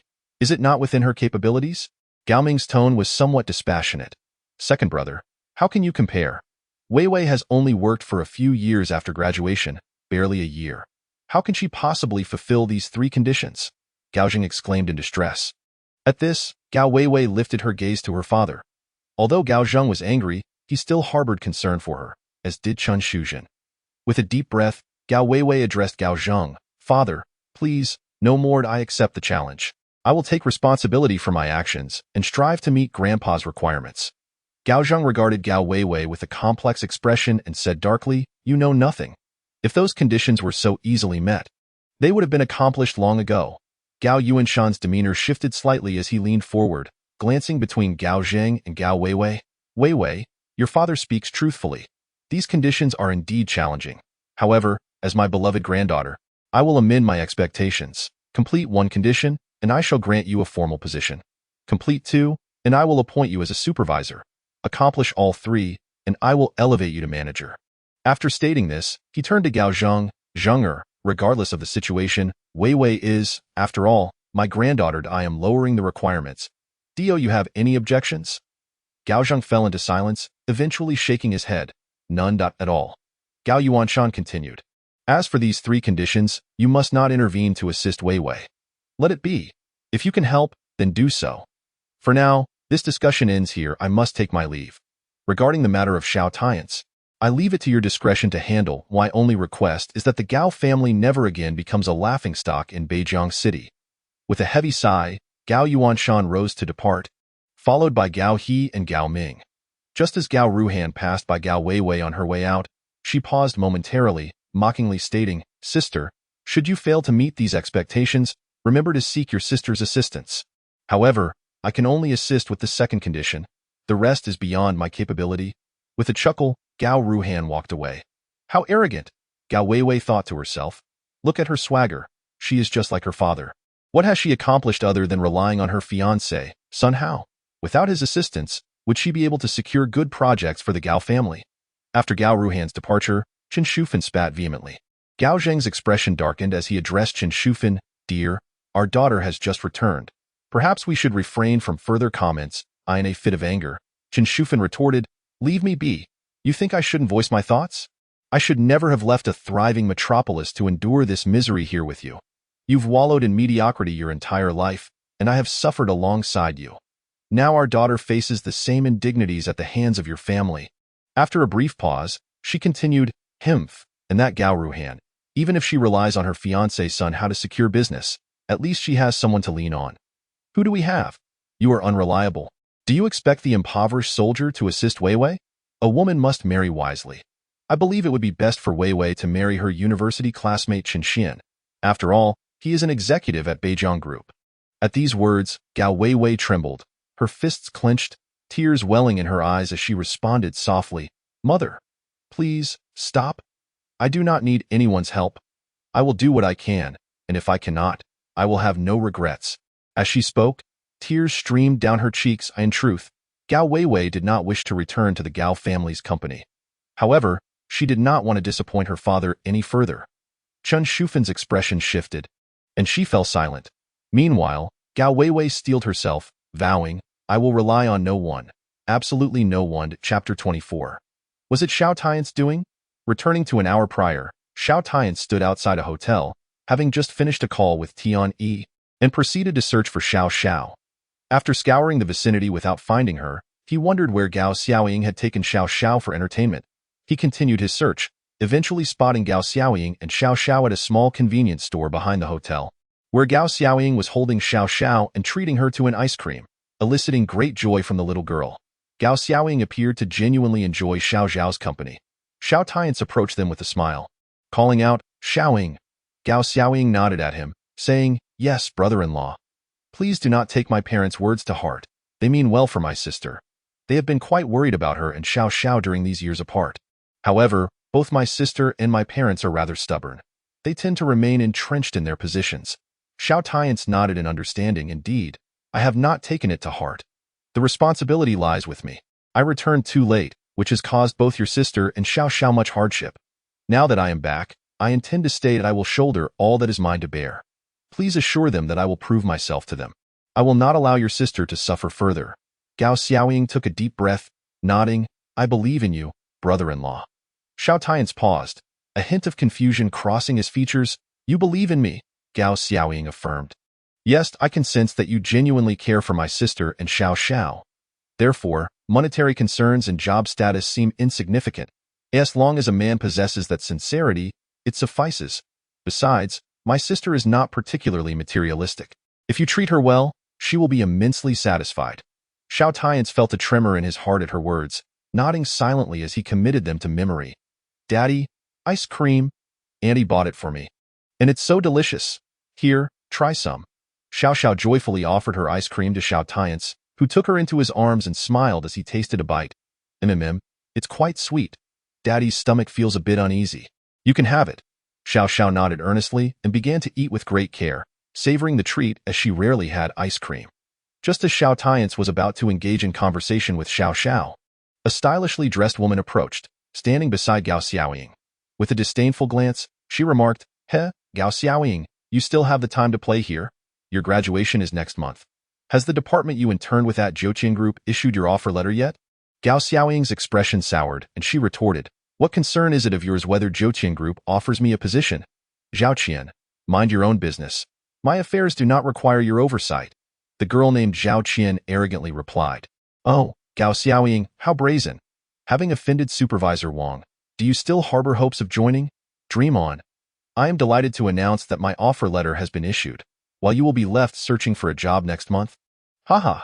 Zhao Qian, you. Gao Xiaoying's face turned crimson as she shouted at Zhao Qian, who paid her no heed and turned to leave without another word. What's going on? Are you aiming to join Xiao Group? Xiao Tian Ce inquired of Gao Xiaoying. Don't be naive. You think I am unaware of how you ingratiated yourself with Supervisor Wang? Utterly shameless. I wouldn't even consider working for such a company. Gao Xiaoying clenched her fists. Taking a deep breath, she looked at Xiao Tian Ce and calmed herself. It's nothing, brother-in-law. That person is Zhao Qian, a classmate from university who has always been at odds with me. Last year, during our internship at Xiao Group, she made my life miserable and even courted the supervisor overseeing our intern group. It seems my chances at Xiao Group have dwindled. She simply loves to flaunt her status, brother-in-law. Is it truly the case that companies in society operate this way? Must one rely on connections? Seeing Gao Xiaoying's despondent expression, Xiao Tian smiled reassuringly. Not at all. I have heard of Xiao Group. It ranks as the second largest company in Beijing City, not far behind Beijing Group. Their reputation is quite solid, and the individuals you encountered, Supervisor Wang and Zhao Qian, are but a minority in such a large organization. Gao Xiaoying nodded, though her disappointment lingered. I understand, but what good does that do? I lack resources and influence, making it impossible to compete with them. With Zhao Qian's recent display of arrogance, I doubt I will be accepted. Compared to Beijing Group, I prefer Xiao Group, but it seems I am out of luck. Xiao Tian Ce chuckled. Don't lose heart, Xiaoying. Nothing is impossible.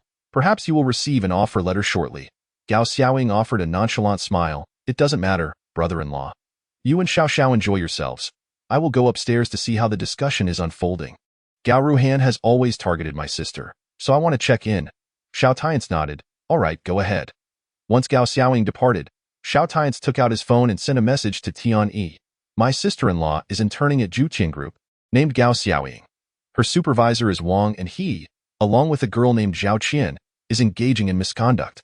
Please have Long Ju address this matter. After sending the message, Xiao Xiao asked curiously, Daddy, what are you doing? Xiao Tian smiled. I am messaging your Uncle Tian Y.do you like Uncle Tian E. Xiao Xiao nodded enthusiastically. Yes, Daddy. I like Uncle Tian E. He likes me too. Please have Uncle Tian E come to play with me. Xiao Tian smiled and nodded. All right, tomorrow I will have Uncle Tian E come to play with Xiao Xiao. With a joyful nod, Xiao Xiao followed Xiao Tian Ce as they strolled to a nearby park. Meanwhile, at the headquarters of Beijing Group, Tian E was in a meeting with Long Jiu and Zhang Beichen when he received Xiao Tian's message. Glancing at it, he casually handed his phone to Long Jiu. Long Jiu's expression shifted dramatically upon reading the message. The sister-in-law of the Heavenly Hall's master was being bullied by his underlings. This was a recipe for disaster. Cold sweat broke out across Long Jiu's body as he abandoned the meeting. Bolting towards one of his managers, he bellowed. Is there a university intern named Wang Yu working under you? The executive's face paled as he quickly nodded. Yes, why? What happened with Wang Yu? Long Jiu's complexion turned ashen as he shouted. Get him out of here, immediately, and also that Zhao Qian under him. They both need to go. Additionally, Contact Gao Xiaoying and inform her that she has been accepted. She will receive exceptional treatment. Hurry, I am giving you 10 minutes. If you can't accomplish this within 10 minutes, you better pack your bags too.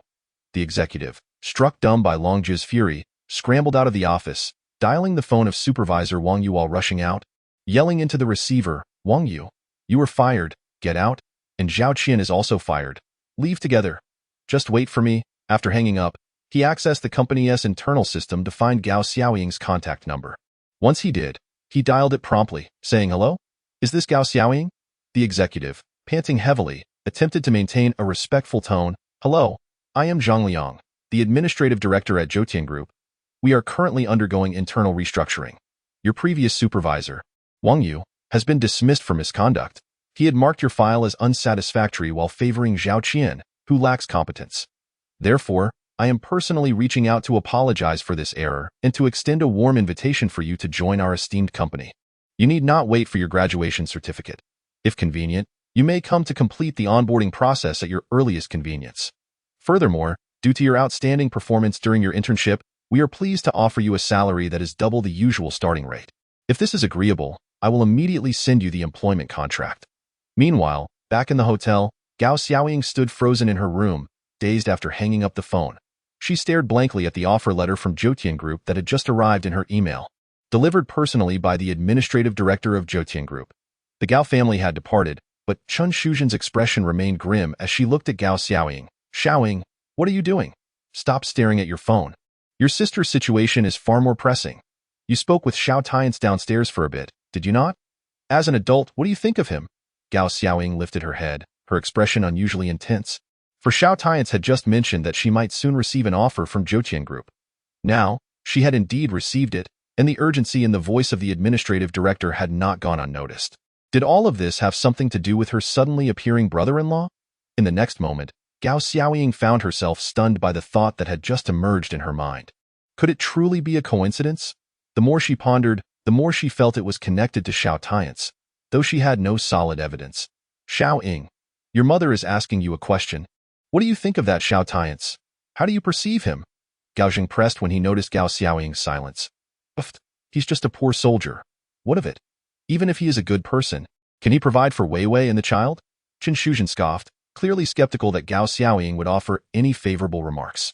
Yet in the next instant, Gao Xiaoying's words astonished everyone in the room. Dad, Mom, I think my brother-in-law is a great person.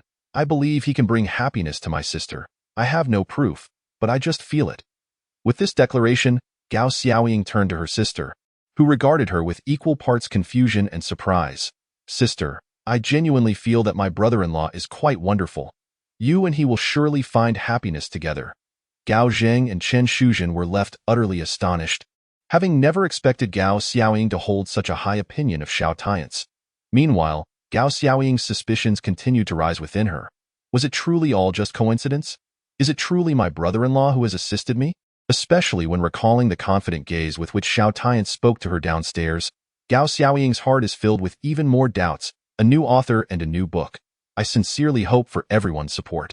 Yan Bei assures you that I will put forth my utmost effort in writing this book. The story will only grow more thrilling as it progresses. Chapter 25. Xiao Tian Ce Achilles' heel. An hour later, Gao Weiwei called Xiao Tian Ce, requesting him to bring Xiao Xiao upstairs. By the time Xiao Tian Ce arrived with Xiao Xiao in tow, Chen Shuzhen and Gao Zheng had already departed, leaving only Gao Weiwei and her sister, Gao Xiaoying, on the upper floor to brother-in-law. Gao Xiaoying cast a deep glance at Xiao Tian Ce, suppressing the doubts in her heart without posing any further questions. After all, her sister's situation is of utmost importance. She had just heard from Chen Shuzhen and Gao Zheng that the Gao family had laid out conditions for Gao Weiwei's return to the family. She felt it quite challenging and wondered if Gao Weiwei would be able to meet those expectations. Gao Xiaoying took Xiao Xiao from Xiao Tian Ce's arms, while Gao Weiwei wore a rather grim expression, her demeanor heavy with concern. Indeed, in her heart, she felt that Xiao Tian Ce had just been dismissed from the military and was without a job. Even if he were to seek employment, it would not be a matter of merely a day or two, perhaps it would take a month. During this time, their family's expenses would fall entirely on her shoulders. Furthermore, there was also the matter of rent. Yes, because Chen Shuzhen did not wish to see Xiao Tian Ce, she forbade Gao Weiwei from returning home. Noticing Gao Weiwei's troubled countenance, Xiao Tian's cautiously inquired, Wei Wei, what is the matter? Can you share it with me? Gao Wei Wei shook her head, took a deep breath, and managed to smile at Xiao Tian's and Xiao Xiao as she said, I need to step out for a bit to handle some matters. I might be a little late coming back. Xiao Tian's, please take Xiao Xiao nearby to look for a more affordable apartment. Let's rent one for now. It isn't convenient to always stay in a hotel. After finishing her words, she turned to Gao Xiaoying, saying, Xiaoying, if you have some free time these days, please help me watch over Xiao Xiao. Her father needs to go look for work. It's quite troublesome. Gao Xiaoying quickly waved her hand, saying, Sister, I am your own sister. How could you say this to me? I have nothing to do these days. You and brother-in-law can rest easy. You focus on your matters, and brother-in-law can search for a job. I will take care of Xiao Xiao. Gao Weiwei nodded, finally kissing Xiao Xiao on the forehead, saying, Xiao Xiao, Mommy is going out to take care of some things. You will play with Daddy and your aunt today, all right? Xiao Xiao, understanding and obedient, nodded and kissed Gao Weiwei back, saying, MHM, don't worry, Mommy and I won't wander off. I will stay with Daddy and my aunt. Upon hearing this, Gao Weiwei cast one last glance at Xiao Tian's, choosing not to say anything further, and with a slightly fatigued expression, she rose and exited the room. After Gao Weiwei had walked far away, Xiao Tian's furrowed his brow, sensing that Gao Weiwei was definitely hiding something from him. He then looked at Gao Xiaoying with curiosity and asked, Xiaoying, what is going on with your sister? Gao Xiaoying's expression was exceedingly complex as she sighed and shook her head, saying, Dad wants my sister to return to the family business. After all, you are back now, and working in the family company would be quite convenient. However, Grandpa has set 3 conditions for my sister. Of course, it is not required that all 3 must be fulfilled, just one would suffice. But those 3 conditions are far too demanding for her. Xiao Tian's, maintaining a calm demeanor, continued to inquire, what are the specific conditions? Can you tell me? Gao Xiaoying continued, one is for my sister to retrieve 2 million in debts from the Wang family in the southern city. The second is for her to expand 3 new cooperation channels for the Gao family. The last one is to resolve a long-standing issue for the family. None of these tasks are simple. I believe they are merely setting her up to fail, assigning her tasks that are virtually impossible to complete.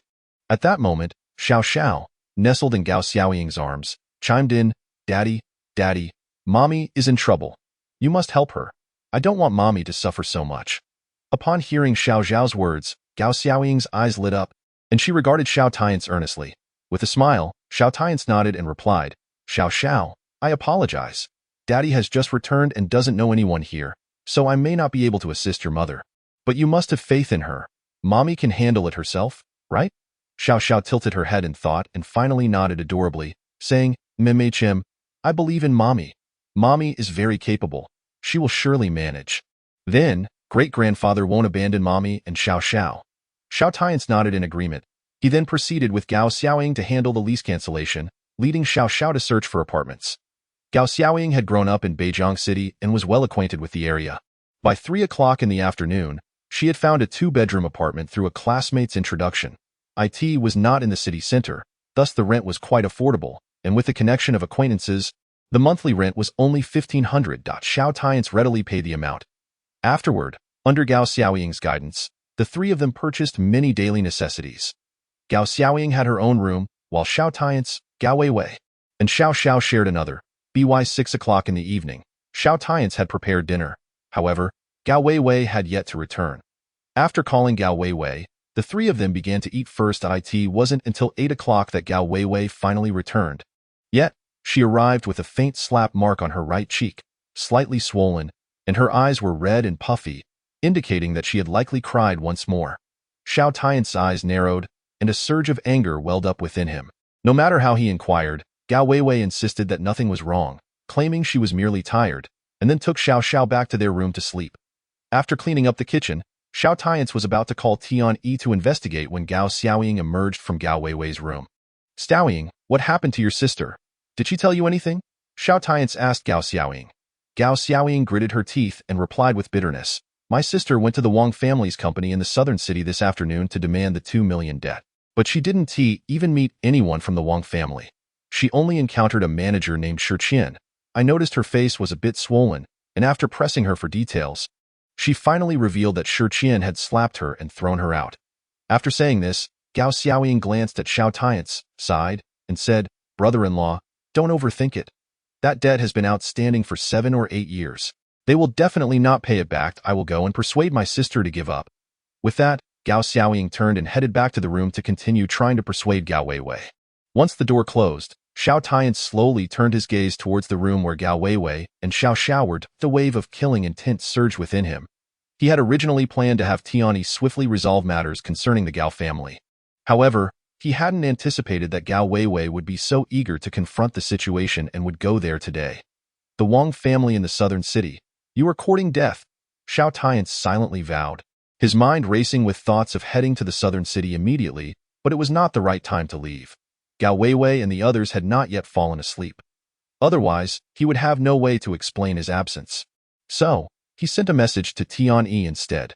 Time passed slowly, an hour, 2 hours, 3 hours, until midnight at 12 o'clock, when Gao Weiwei and Xiao Xiao had fallen into a deep slumber. Yet, Xiao Tian, lying on the other bed, opened his eyes. The next moment, he carefully got up, quietly opened the door, descended the stairs, and walked into the darkness beyond. That moment, the malice emanating from him was unmistakable.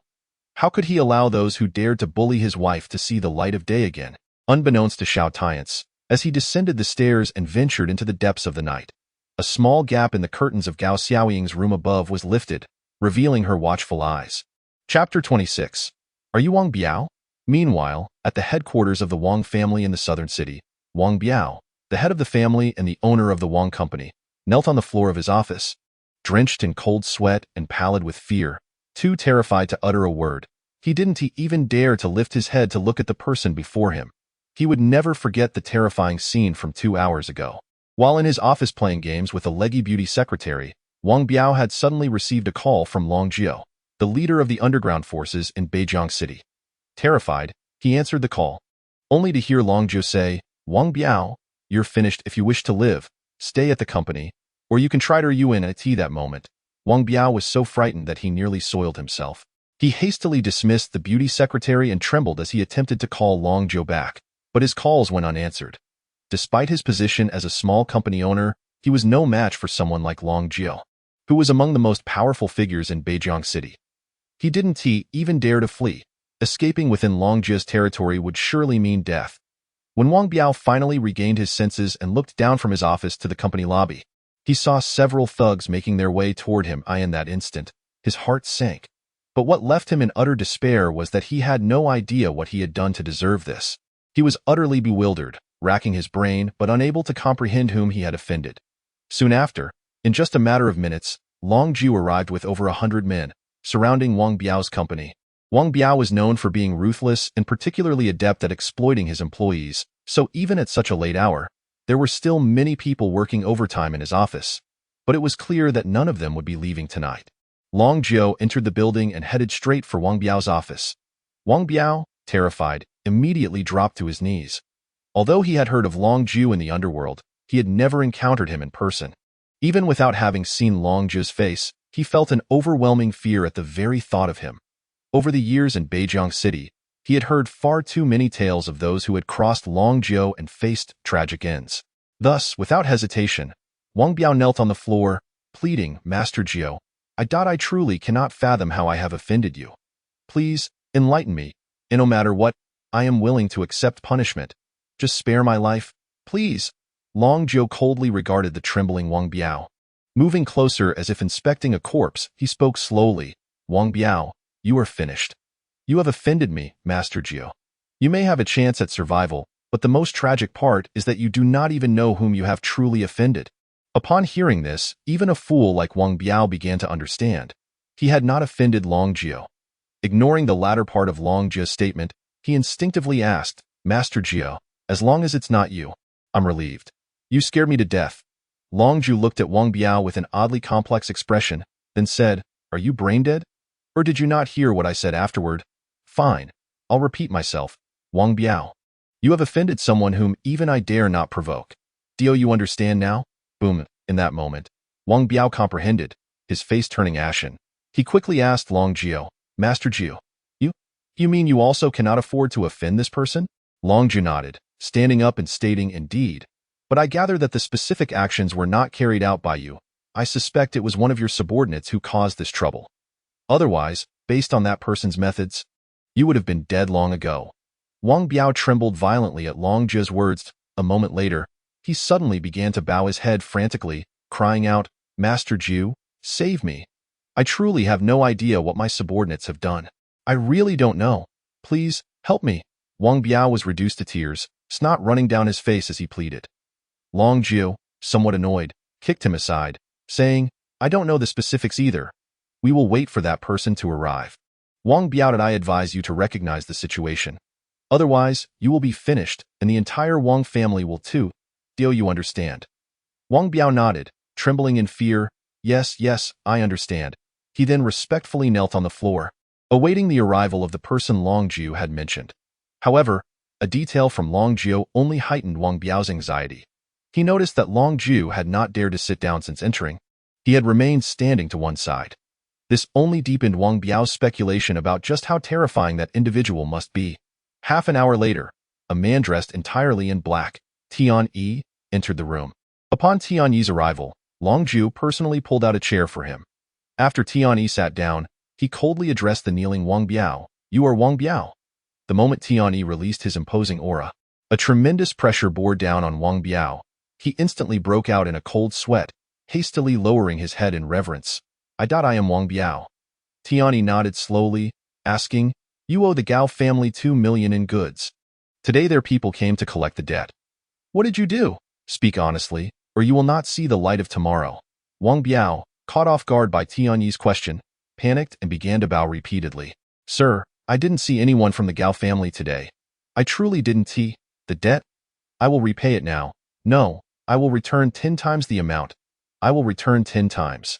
Tian Ce raised his hand to silence Wang Biao, leaning forward as his chilling aura intensified. "I am not interested in your past actions. The Gao family indeed sent someone today, and you claim to know nothing of this?" Wang Biao, trembling with fear, shook his head fervently. "I swear to you, I truly don't know." "Wait, no, sir. May I ask my secretary?" Tian Ce paused in thought and then nodded. Wang Biao immediately called for his secretary to enter, the same beauty secretary he had been playing around with earlier. Upon seeing Wang Biao kneeling in fear, the secretary turned pale with fright. Before she could react, Wang Biao quickly asked, "Tell me, did anyone from the Gao family come to collect debts today? Think carefully. Speak quickly." By the end of his question, Wang Biao was on the verge of tears.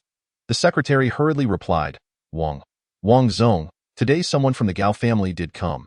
It was a woman, but she was thrown out by a manager named Xiao Tian from the sales department. I heard that Xiao Tian even slapped that girl. Xiao Tian, you wretched scoundrel. Where's that Xiao Tian? Is he still at the company?" Wang Biao erupted with rage, nearly losing his mind. The secretary stammered, "Yes, not in the company. He left, I don't know where he is." The secretary was now entirely paralyzed with fear. Tian Ce waved his hand to stop Wang Biao from speaking further and turned to Long Zhi, commanding, "Go capture him, I give you half an hour. If I do not see him in that time, the consequences are yours to bear." Long Zhi rushed out, yelling to his subordinates, "Notify everyone to capture Xiao Tian from the Wang Company's sales department. Hurry and bring him to me." Long Zhi's efficiency was astonishing. Within just a few minutes, a middle-aged man with an earring and a brutish appearance was brought in. This man was none other than Xiao Tian, and he was utterly terrified, having been seized while enjoying barbecue near the company, completely taken by surprise when over 100 people surrounded him and dragged him away. 9.9 Master, I am Xiao Tian. I have done nothing. As soon as Xiao Tian entered the door, he hurriedly pleaded for mercy before Long Zhi. "Break his legs," Tian Ce remarked lightly, and in an instant, Xiao Tian's 2 legs were shattered. He let out a horrific wail, his legs brutally broken by Long Zhi's men. Just as Tian Ce was about to speak again, a call came in for him from Xiao Tian Ce. The next moment, after exchanging a few words, Tian Ce stood up from his seat, waiting alongside Long Zhi. Noticing Tian Ce's sudden movement, Long Zhi instinctively inquired, "Mr. Tian, is that esteemed person coming?" Tian Ce nodded affirmatively. "My brother will arrive shortly to Bangai in the next moment."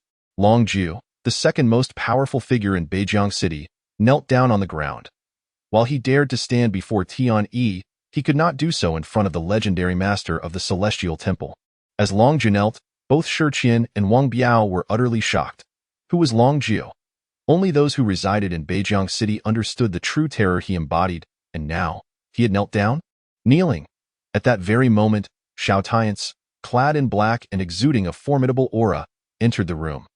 The subordinates of Long Jiao at the entrance could not withstand the overwhelming pressure emanating from Xiao Tian Ce.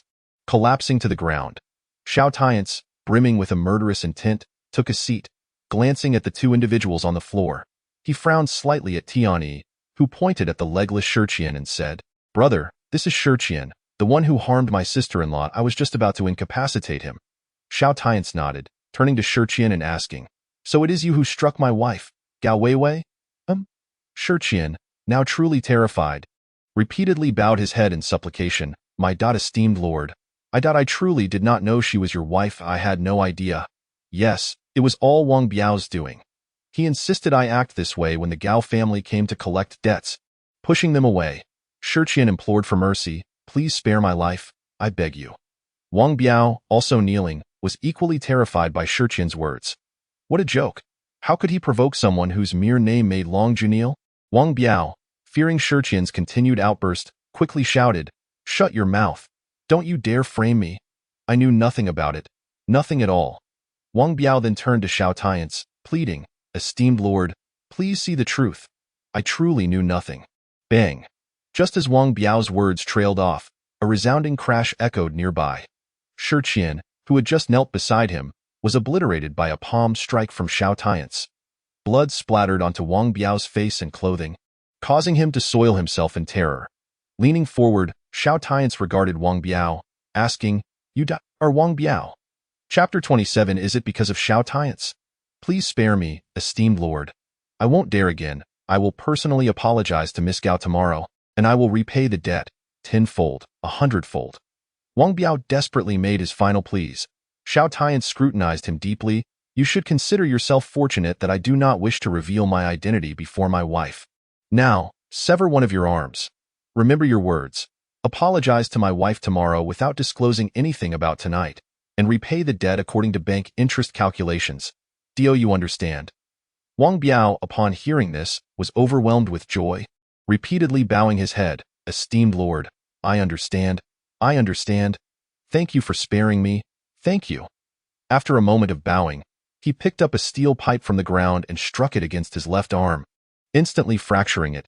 He bit down hard to stifle his cries, not daring to make a sound, fearing the consequences. As for the secretary beside him, she had fainted in terror the moment Xiao was killed. Even if she regained consciousness, she would likely never dare speak of the events of that night. Not just her. Even Long Jiao, a top figure who had fought his way through Beijiang City, trembled with fear, kneeling on the ground, not daring to lift his gaze towards Xiao Tian Ce. Xiao Tian Ce nodded and stood up, glancing at Long Jiao, who was kneeling beside Tian, asking, "Who is he?" Before Tian could respond, Long Jiao hurriedly answered with utmost respect, "Esteemed lord, I am Long Jiao. Ah, so you are Long Jiao. You handled this morning's matter quite well. Stand up. We are all on the same side. Assist Tian diligently during this period. If you perform well, I may offer you a chance to join us." Xiao Tian Ce acknowledged. Long Jiao was instantly overjoyed, his eyes sparkling with excitement, and he quickly stood, bowing once more to Xiao Tian Ce. Long Jiao is grateful, esteemed lord. I in the future, should you have any instructions in Beijiang, Long Jiao will go through fire and water without hesitation. Xiao Tian Ce paused momentarily and said, "Indeed, there is a task I need you to undertake. I was originally considering having Tian inform you to cooperate with Jiang Beichen. However, since you are here now, you shall handle it. The Gao family has given my wife 3 assessments. The first one was completed tonight, and the second requires my wife to bring in 3 partners for the Gao family. You are to handle this as swiftly as possible, but do not disclose my identity." Long Jiao promptly nodded. "Understood, esteemed lord. I will arrange it overnight." "Good." Xiao Tian Ce nodded. He then turned to Tian, saying, "Brother, you've worked hard during this time." Tian smiled. "What are you saying, brother? My life belongs to you. The thing I wish most in this life is to follow you for eternity, without regret." Xiao Tian Ce patted Tian's shoulder firmly. "Indeed, good brother. Handle things here. I cannot be away for too long. Oh, by the way, Xiao wishes for you to play with her. If you are free tomorrow, come to my house. I will send you the address shortly." Tian nodded, and then Xiao Tian Ce departed. He couldn't be away for too long, and his true identity must not be easily revealed. Otherwise, if the world knew that the master of the celestial temple was present, there would be no peace left in this city. Although it seemed a long time had passed, in reality, Xiao Tian's outing and return took only an hour. Upon returning, he found Gao Weiwei and Xiao Xiao peacefully asleep, so he thought little of it and went to bed. However, unbeknownst to him, at that very moment, in another room, Gao Xiaoying, hidden under her blanket, opened her eyes once more and glanced at the time on her phone, deep in thought. The next morning, after the family breakfast, Gao Weiwei prepared to go out again to demand money from Wang Biao. She was determined not to let her family look down on her any longer. Her mindset was that if she could not regain acceptance from the Gao family, then Xiao Tian's would have no chance either. Thus, she was resolved to retrieve the money from the Wang family. However, this time, Gao Xiaoying insisted on accompanying her. Gao Weiwei did not object, so Xiao Tian's took Xiao Xiao downstairs to see them off. As they reached the ground floor, Tianyi happened to arrive, sister-in-law. Tianyi greeted Gao Weiwei before picking up Xiao Xiao. Xiao Xiao, uncle has come to see you. Look, I brought you atoy.do, you like it? Tianyi handed Xiao Xiao a pink bubble machine, which released colorful bubbles upon pressing a button, sparkling beautifully in the sunlight. Xiao Xiao immediately adored it, yet hesitated to take it, looking instead at Gao Weiwei. Seeing her daughter so enamored, Gao Weiwei smiled and nodded. Xiao Xiao, why don't you thank Uncle Tianyi? Only then did Xiao Xiao eagerly embrace the bubble machine, flashing a sweet smile at Tianyi. Thank you, Uncle Tianyi. Xiao Tian's then addressed Gao Weiwei and Gao Xiaoying. Weiwei, Xiaoying, you both go ahead with your business. Tianyi and I will take Xiao Xiao to the park for a while. Don't worry, I will take good care of her. Xiao Xiao also waved her little fist at Gao Weiwei, cheering, Mommy, go for it, go for it. Gao Weiwei smiled and nodded at Xiao Tian's, before walking away with Gao Xiaoying. What no one noticed was that as they left, Gao Xiaoying secretly glanced back at Xiao Tian's and Tianyi, especially at Tianyi, deeply imprinting his figure in her memory. The previous day, she had stealthily inquired about who Xiao Tian's had called while going upstairs to find Gao Weiwei, and Xiao Xiao had mentioned Uncle Tianyi. A little over 10 minutes later, on the bus, Gao Weiwei asked Gao Xiaoying, Xiaoying, what's wrong? Why did you keep looking at Tianyi just now? Gao Xiaoying was momentarily taken aback, then smiled. It's nothing. Sister, I was just curious. Oh, by the way, sister, it's not even 9 yet. Are we heading to the Wang family's company now? At this, Gao Weiwei's expression dimmed, and biting her lip, she took a deep breath. Yes, let's go right away. I didn't see Wang Biao yesterday, as his subordinates chased me away. Today, I will wait for him at his company. Just as Gao Weiwei was speaking, her phone suddenly rang. Seeing an unfamiliar number, she hesitated to answer, but the phone continued ringing insistently, so she reluctantly picked it up. However, after hearing a few words from the other end, her expression turned peculiar, and she hung up the phone. After hanging up, Gao Xiaoying asked, Sister, what's wrong? Who called? Your face looks a bit strange. Gao Weiwei frowned. Xiaoying, let's get off at the next stop. Wang Biao said he would come to find me, and I can't figure out why he's suddenly calling me. We should meet him first. A tremor ran through Gao Xiaoying's heart as a thought emerged, but it was quickly suppressed. She fell silent, and when the bus reached the stop, she followed Gao Weiwei off. The two found a spacious area to wait for Wang Biao's arrival. Just about 10 minutes after they got off, Wang Biao arrived in a black Mercedes, rushing towards Gao Weiwei, sweat streaming down his face, clutching a folder. Seeing Wang Biao approach personally, Gao Weiwei, unsure of his intentions, quickly adopted a courteous tone. Mr. Wang, you needn't have come personally. I was on my way to find you. Why did you make the trip? Upon hearing this, Wang Biao's cold sweat poured down even more, internally lamenting how fortunate he was to have come himself. Otherwise, he would have faced dire consequences. You really have no idea who your man is. Wang Biao felt as if he were on the verge of tears. He hurriedly smiled with utmost respect at Gao Weiwei. Miss Gao, you flatter me. I've been dragging the Gao family's debts for years without repayment. Feeling quite guilty, I was on a business trip yesterday and heard that one of my subordinates had acted against you. That made me feel even worse. The 234,000 in goods payment has already been transferred to your company's account. With the additional 34,000 as interest, I came to personally apologize to you. Miss Gao, I am truly sorry, truly sorry. Gao Weiwei was taken aback, instinctively asking, Mr. Wang, are you saying you've already transferred the money? Wang Biao immediately produced a screenshot of the bank transfer from his phone. Showing it to Gao Weiwei, yes, Miss Gao, look, this is the bank transfer screenshot. You just need to notify your company's finance department. He continued, oh, Miss Gao, To express my sincere apologies, I also brought a new agreement. The Wang family wishes to establish a long-term partnership with the Gao family. We want all your products. To prevent any future issues, if you sign this agreement now, I will transfer this year's payment immediately. How does that sound? After speaking, Wang Biao presented the agreement to Gao Weiwei and opened the transfer function on his phone, ready to transfer the funds as soon as she signed. Gao Weiwei, still in a daze, instinctively examined the contract. It was straightforward and contained no dubious terms. After reading it, she looked at Wang Biao, puzzled. Mr. Wang, are you really willing to continue cooperating with us and even pay the goods in advance? Wang Biao remained silent, quickly transferring another 100,000 to Gao Weiwei's company account right before her eyes, then said, Miss Gao, look, I've already transferred the money. It was my mistake in the past, and I assure you that our cooperation will not encounter any issues in the future. Please sign, Miss Gao. Gao Weiwei, still dazed, signed the contract. Though it lay in her hand, and Wang Biao had indeed prepaid the entire year's worth of goods, it felt surreal. Just yesterday, she had been chased away, and today, Wang Biao, the big boss, had come personally, not only repaying the debt, but also renewing the partnership. At that moment, Wang Biao breathed a subtle sigh of relief upon seeing Gao Weiwei sign. His barely perceptible expression, however, was caught by Gao Xiaoying, who had been watching him intently. Mr. Wang, do you know my brother-in-law, Xiao Tian Ce? Gao Xiaoying suddenly asked Wang Biao, catching him off guard. Wang Biao immediately felt a chill run down his spine, cold sweat pouring from his face, his complexion paling. He quickly furrowed his brow, looking at Gao Xiaoying with deep confusion. Xiao Tian Ce, your brother-in-law? Who is he? Does he know me? Gao Xiaoying scrutinized Wang Biao, sensing he was not lying. She frowned, and upon Wang Biao's inquiry, she replied, Oh, it's nothing. By the way, Mr. Wang, what happened to your arm and head? Why are you bandaged? Only then did Gao Weiwei notice that Wang Biao indeed seemed injured. As Wang Biao saw the two women looking at him, he quickly put on a pained expression and sighed deeply. Oh, don't mention it. I've had the worst luck. I crashed my car into a utility pole the day before yesterday.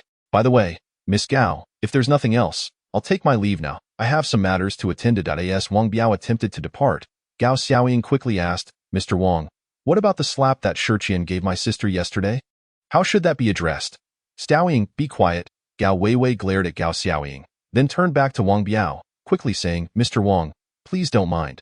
The child speaks without thinking. Yet Gao Weiwei's words sent a jolt of panic through Wang Biao. He quickly waved his hands. It's all right, Miss Gao, I'll dismiss Xiao when I return. I won't keep such an employee. You carry on.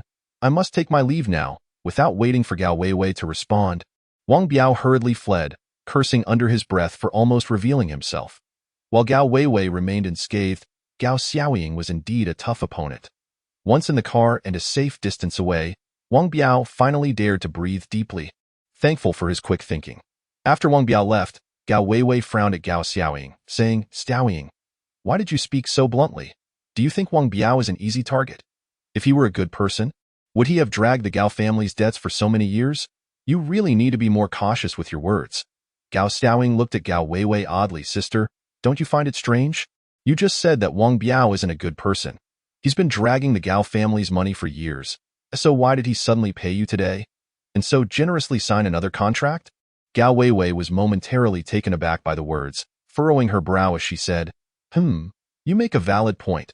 Something does seem amiss. I was so preoccupied with signing the contract that I didn't give it much thought. Wait a moment, did you just ask Wang Biao if he knows your brother-in-law? Are you suspecting that your brother-in-law sought him out? Gao Xiaoying nodded, then shook her head, replying, I'm not certain. Last night, after you had fallen asleep, my brother-in-law stepped out for about an hour. However, when I just probed Wang Biao about whether he knows my brother-in-law, his reaction didn't seem feigned, so I'm still unsure. Gao Weiwei's frown deepened as she gazed in the direction of their rented apartment, murmuring to herself, Xiao Tian Ce, are you the one helping me? In a nearby park next to the apartment rented by Xiao Tian Ce, he and Tiani were playing with Xiao Xiao. Xiao Xiao was overjoyed. She had eagerly awaited Xiao Tian's return and could hardly bear to be apart from him for even a moment. Being with her father filled her heart with an indescribable joy, as if she were trying to reclaim the paternal love that she had missed out on over the past few years. Daddy, look at the bubbles. They are so beautiful. So many bubbles, she exclaimed. Running against the wind, the bubble machine in her hand continuously releasing a stream of colorful bubbles. Xiao Xiao was having the time of her life. Seeing her so happy brought immense joy to Xiao Tian's as well. She was his biological daughter, and he felt he owed her so much. Although she was small in stature, her presence was now the most cherished hope in the heart of the Lord of the Divine Hall, whose name echoed throughout the universe. It could be said that anyone who dared to provoke Xiao would be challenging the entire Divine Hall. Daddy, Daddy, look, the bubbles are flying away, soaring high. Can you catch those bubbles? Xiao called back to Xiao Tian's while running ahead, playing with the bubbles. All right, my dear, how about this? You run a bit further ahead, and Uncle Tianyi and I will chase the bubbles from behind. Okay, Xiao Tian said with a smile. Xiao adorably nodded and took off running with her bubble machine. Observing the rising bubbles behind her, Xiao Tian turned to Tianyi and proposed, how about a little competition? You've always wanted a rematch with me, right? Let us see who can catch more bubbles while Xiao is having fun. A smile appeared on Tianyi's face as he nodded in agreement, saying, all right, let's compete. In a straightforward race, you might not be able to keep up with me. Okay, let's begin, Xiao Tian announced, and in the next instant, both of their bodies moved with a thunderous rush. Their movements were so swift they seemed to defy imagination as they pursued the bubbles floating in the air. They darted like gusts of wind, occasionally flipping mid-air, swiftly popping one bubble after another. Xiao, watching her father and Tianyi's impressive maneuvers, found herself elated. Those around them in the park, also playing with their children, were equally astonished by the dazzling display. A little boy, about Xiao's age, exclaimed, Mom, look at those two uncles. They're so cool. With a proud smile, Xiao chimed in beside the boy, that's my daddy, and my Uncle Tianyi. A minute later, as Xiao Tian and Tianyi landed, Xiao Tian looked at Tianyi with a smile. Tianyi, however, appeared defeated as he shrugged and said, forget it, I can't compete with you. Big brother, when did your speed become this incredible? Xiao Tian chuckled silently, thinking to himself how embarrassing it would be to lose in front of his daughter. Meanwhile, Xiao had gone off to play with the boy she had just met. Not sensing any danger, Xiao Tian and Tianyi each took out a cigarette and lit it. Tianyi, how are the wedding preparations coming along? Any issues? Xiao Tian asked, taking a puff and watching Xiao play joyfully. Tianyi nodded, assuring him, rest assured, big brother. Everything is progressing smoothly. Moreover, Long Jiao and Jiang Beichen have increased the number of participants to 13-14 couples, representing a lifetime commitment. The largest church in Beijing has been booked, and we plan to cover the entire city with rose petals on your wedding day to ensure a grand celebration. However, the costs might increase. Xiao Tian shook his head with a smile. Then his expression turned somber, tinged with nostalgia. Tianyi, money is of little consequence. I honestly have no idea how much I possess. However, Wei has lost her youth, and that cannot be regained. We never registered our marriage. Yet she has raised Xiao alone for over 4 years. I owe her more than just a wedding. I owe her a lifetime, that he added. So, don't worry about anything except keeping my identity confidential. You have the authority to decide everything else. Tani quickly assured Xiao Tian. Don't worry, big brother. Your wife's identity as the matriarch of the Divine Hall must not suffer any indignities on the wedding day. All the brothers will be there to celebrate. Xiao Tian nodded, extinguishing his cigarette. Suddenly, he inquired of Tianyi, by the way, how is that girl, Xiao Hong, who was being treated at the Xinjiang hospital? She is a good girl. Xiao is quite fond of her. Tianyi promptly replied, rest assured, big brother, I've already covered all her medical expenses. However, she was severely beaten by those from the Zhou family and will likely need to recuperate in the hospital for another month or 2. Xiao Tian frowned slightly. After my wedding with Wei, I'll take Xiao to visit her. That girl is graduating from university this year. Xinjiang is too small for her. We'll arrange for her to go to Tianhai instead. Tianyi nodded, fully aware of Xiao Tian's character, grateful for kindness and equally vengeful. Simultaneously, he couldn't help but reflect on Xiao Hong's fate, pondering how she could never have imagined the vast future awaiting her. Meanwhile, Gao Weiwei and Gao Xiaoying had just finished bidding farewell to Wang Biao when Gao Weiwei's father, Gao Zhang, called, asking her to come over. Without a second thought, she took Gao Xiaoying along, by 10 o'clock that morning. They arrived at the upscale tea house in the city center, where Gao Zhang was seated at a large table in the hall, enjoying tea with his brother, Gao Ming. The tea before them was the finest Longjing, quite precious. As Gao Weiwei approached, she noticed her father speaking in a low, subservient tone to Gao Ming, his demeanor exceedingly humble. Seeing her father so demeaning himself to seek favors from the uncle who had always looked down on their family, who had oppressed them throughout their lives, filled Gao Weiwei with discomfort.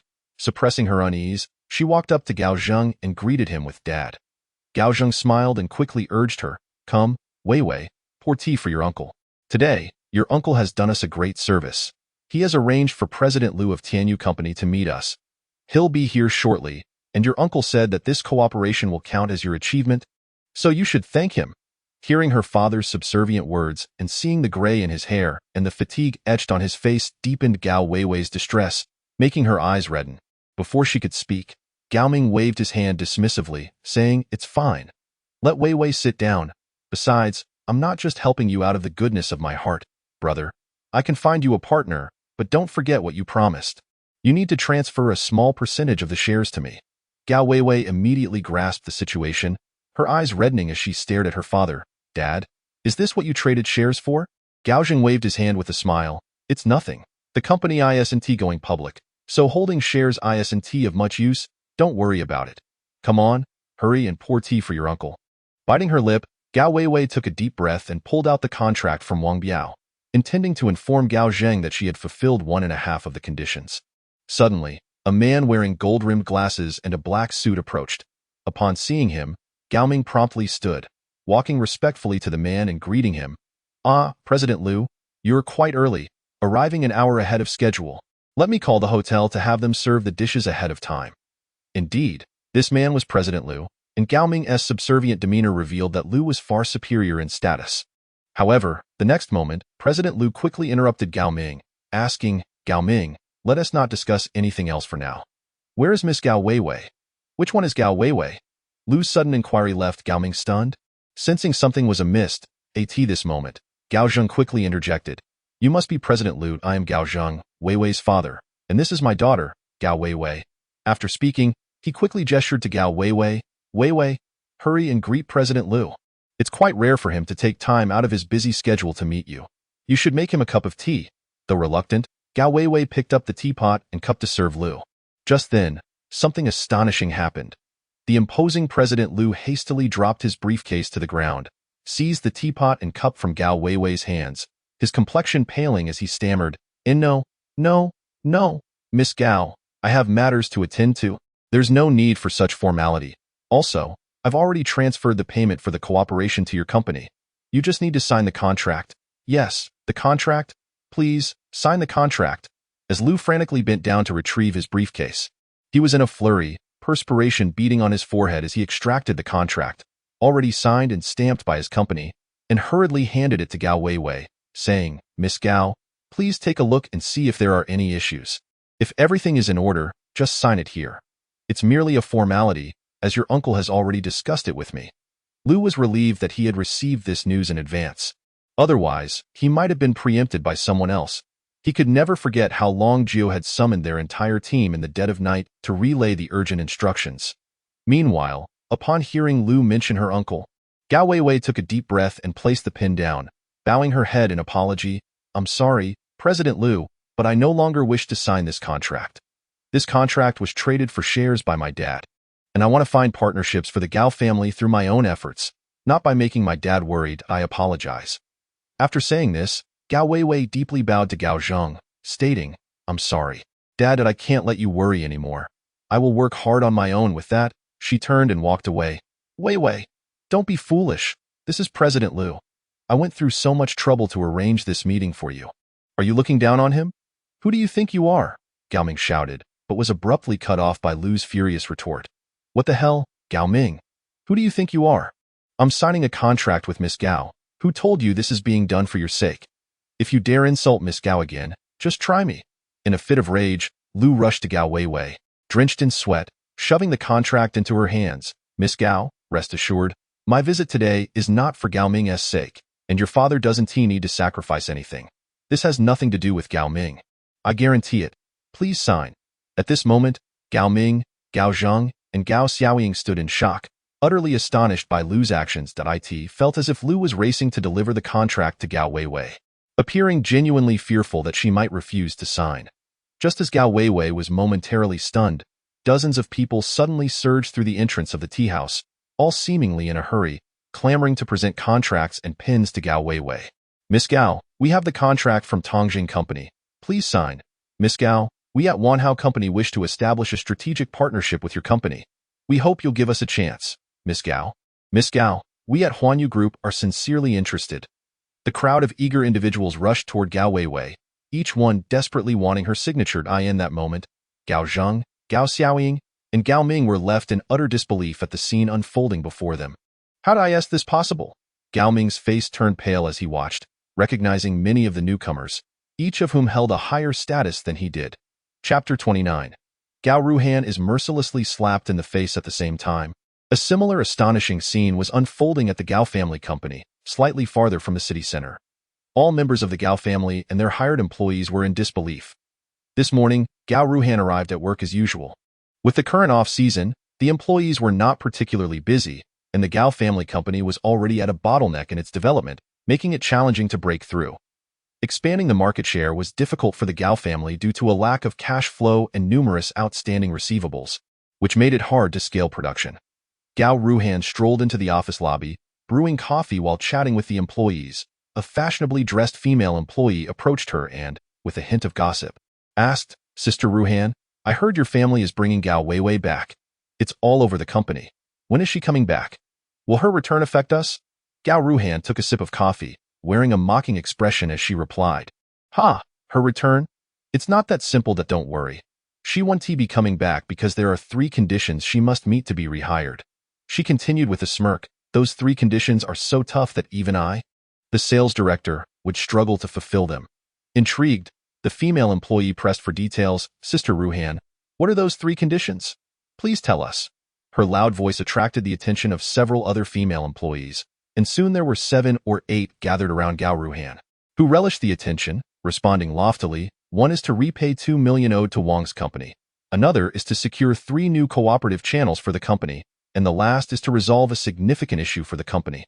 Which of these do you think is easy to accomplish?" Upon hearing this, the surrounding female employees wore expressions of despair, realizing how daunting those conditions were. The initial inquirer shrugged, lamenting, "Poor Gao Weiwei.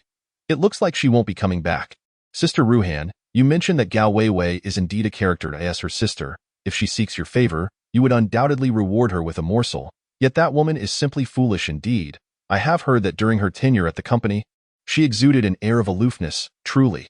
Another female employee disdainfully remarked, "They are all subordinates of Gao Ruhan and are well aware of her position in the Gao family enterprise over the years.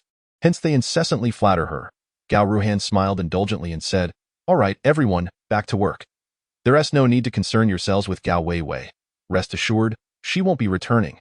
Just as the 7 or 8 sycophantic female employees were about to disperse, the accountant from the finance office suddenly burst in, addressing Gao Ruhan. "Director Gao, we've received the repayment from the Wang family. They have paid back 340,000, and they have also engaged in another collaboration with us, sending over a prepayment of 1 million. Has the old chairman arrived? Should I inform him, or will you handle it?" What did you say?" "The payment from the Wang family has come back."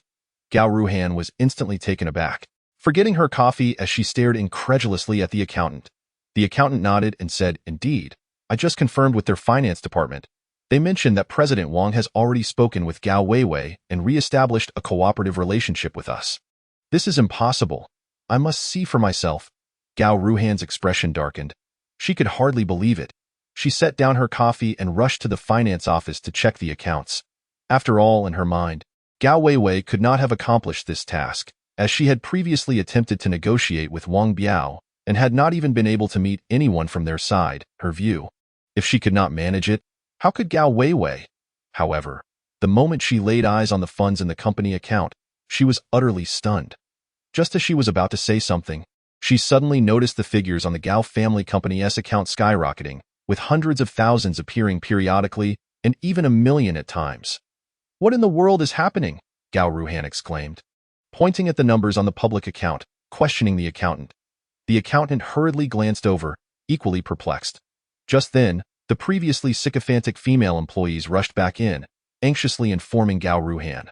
"Director Gao, dozens of CEOs have suddenly arrived outside our company, all holding contracts and eager to discuss cooperation with us. Some have even stated that they have already transferred their prepayments." "What? Then why are we not welcoming them?" "Never mind, I will go personally." "Quickly." Although Gao Ruhan could not comprehend why so many prominent businessmen were suddenly eager to engage in cooperation with the Gao family, she set aside her confusion. What mattered to her was that today could be her breakthrough. Once she signed those numerous contracts, her position in the company would be unassailable, and the commissions and bonuses would amount to a staggering figure. With this thought, Gao Ruhan felt a surge of joy. Hurriedly adjusting her attire as she made her way to the front desk to welcome the throng of businessmen holding contracts. Esteemed bosses, welcome, welcome. The Gao family company warmly welcomes your cooperation. Please, come in, come in. Gao Ruhan beamed as she ushered the group of businessmen inside. The businessmen, most of whom were unfamiliar with Gao Weiwei and Gao Ruhan, quickly approached Gao Ruhan, saying, Miss Gao, let us not waste time. We all have pressing matters to attend to. Let us sign the contracts first. As they spoke, they handed her the contracts and pins. Gao Ruhan quickly skimmed the contracts and found the terms exceedingly favorable, far exceeding her expectations. She smiled and began to sign, her name appearing on the contracts one after another. She then handed them back to the businessmen. The first few businessmen who completed signing were soon jostled aside by others eager to have their contracts signed. No need to rush, everyone. One at a time. Please, I have all the time in the world. Take it slow, don't hurry, Gao Ruhan said, smiling widely as she signed, feeling elated as if she were on the brink of a fortune. Meanwhile, the sycophantic female employees behind her were equally exhilarated. After all, with Gao Ruhan securing these contracts, they would be the ones executing them, leading to a windfall in bonuses. Thus, the women's smiles grew even brighter as they hurriedly served tea to the businessmen surrounding Gao Ruhan. Suddenly, a voice rang out from behind, causing the previously enthusiastic businessmen to darken their expressions. Everyone, wait. Why does the signature on this contract not belong to Gao Weiwei? Who is this Gao Ruhan? We came to see Gao Weiwei. As the question hung in the air, the group of businessmen who had just signed the contracts turned their attention to Gao Ruhan, confusion etched on their faces. The atmosphere fell silent as dozens of businessmen simultaneously frowned at Gao Ruhan, demanding, Who are you? Are you not Miss Gao Weiwei? Where is Director Gao? Gao Ruhan's smile froze in an instant. Upon hearing that these businessmen had come specifically for Gao Weiwei, her temper flared. With a hint of irritation, she responded, Esteemed bosses, Gao Weiwei has not yet joined the company. I, Gao Ruhan, am the sales director of the Gao family. Is my position as sales director not sufficient to sign contracts with you? Gao Ruhan's haughty declaration left the room in stunned silence, eliciting disdainful chuckles from the businessmen, who regarded her as though she were a fool. One businessman, in front of Gao Ruhan, tore up the recently signed contract, scoffing, Ha! Sales director? What are you even worth? Another businessman echoed, tearing up the contract as well. Seriously, how dare a mere sales director speak to us like that? Have you lost your mind? Yet another businessman sneered. Do you really think you can compare to Miss Gao Weiwei? Look in the mirror. Do you think you are worthy? Quickly summon Miss Gao Weiwei, or we shall not sign the contracts. Gao Ruhan's complexion turned ashen. Her fists clenched in fury. It dawned on her that these businessmen were on equal footing with her grandfather, Gao Yuanshan. Even her grandfather would treat them with utmost respect, let alone herself. Listening to their praises for Gao Weiwei only infuriated her further. Yet at that moment, she could not even muster the courage to lift her head. She had embarrassed herself thoroughly, having initially believed that these businessmen were there for her. Meanwhile, the sycophantic female employees behind her quickly distanced themselves, their expressions reflecting a mix of confusion and shock. Had these businessmen truly come seeking Gao Weiwei? At that moment, one of the businessmen bellowed, Where is Gao Yuanshan? Get him out here to see me. Is he giving me face? I came to sign a contract with Gao Weiwei, yet he sends some nobody to deal with me? Exactly, Gao Yuanshan, come out. If we don't receive an explanation today, you'll regret it, another businessman shouted, having been belittled by Gao Ruhan. Just then, an elderly figure stumbled down from the president's office above, looking utterly bewildered. It was Gao Yuanshan. Upon his arrival, he quickly donned a smiling face. Addressing the two most vocal businessmen, Ah, Mr. Yang, Mr. Bao, you should have let me know you were coming. I was utterly unprepared. Please, calm down. I truly have no idea what has transpired. How about I arrange a lavish banquet at the Beijing Grand Hotel to apologize? The older Mr. Yang huffed. Gao, I must say, we came here today specifically to sign a contract with Miss Gao Weiwei. I trust you are not going to refuse our collaboration, he continued. We are all sincere. We have even sent the prepayment already, waiting for Miss Gao Weiwei to sign.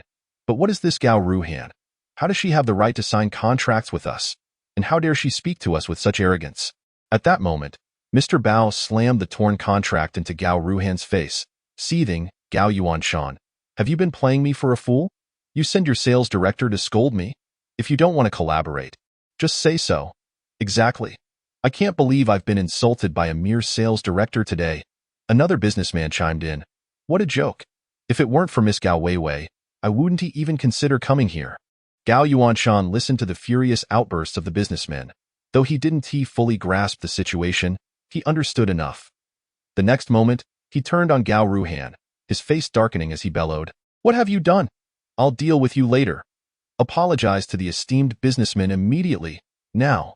Gao Ruhan trembled at his furious tone, and without hesitation, she lowered her head, her eyes brimming with tears, apologizing to the businessman. I'm so sorry, esteemed bosses, esteemed seniors, it was my oversight. I beg your forgiveness. The businessmen merely scoffed, ignoring Gao Ruhan as they focused their attention on Gao Yuanshan, awaiting his explanation. Gao Yuanshan, equally furious, did not wish to know how Gao Weiwei had managed to attract so many businessmen to sign contracts with the Gao family.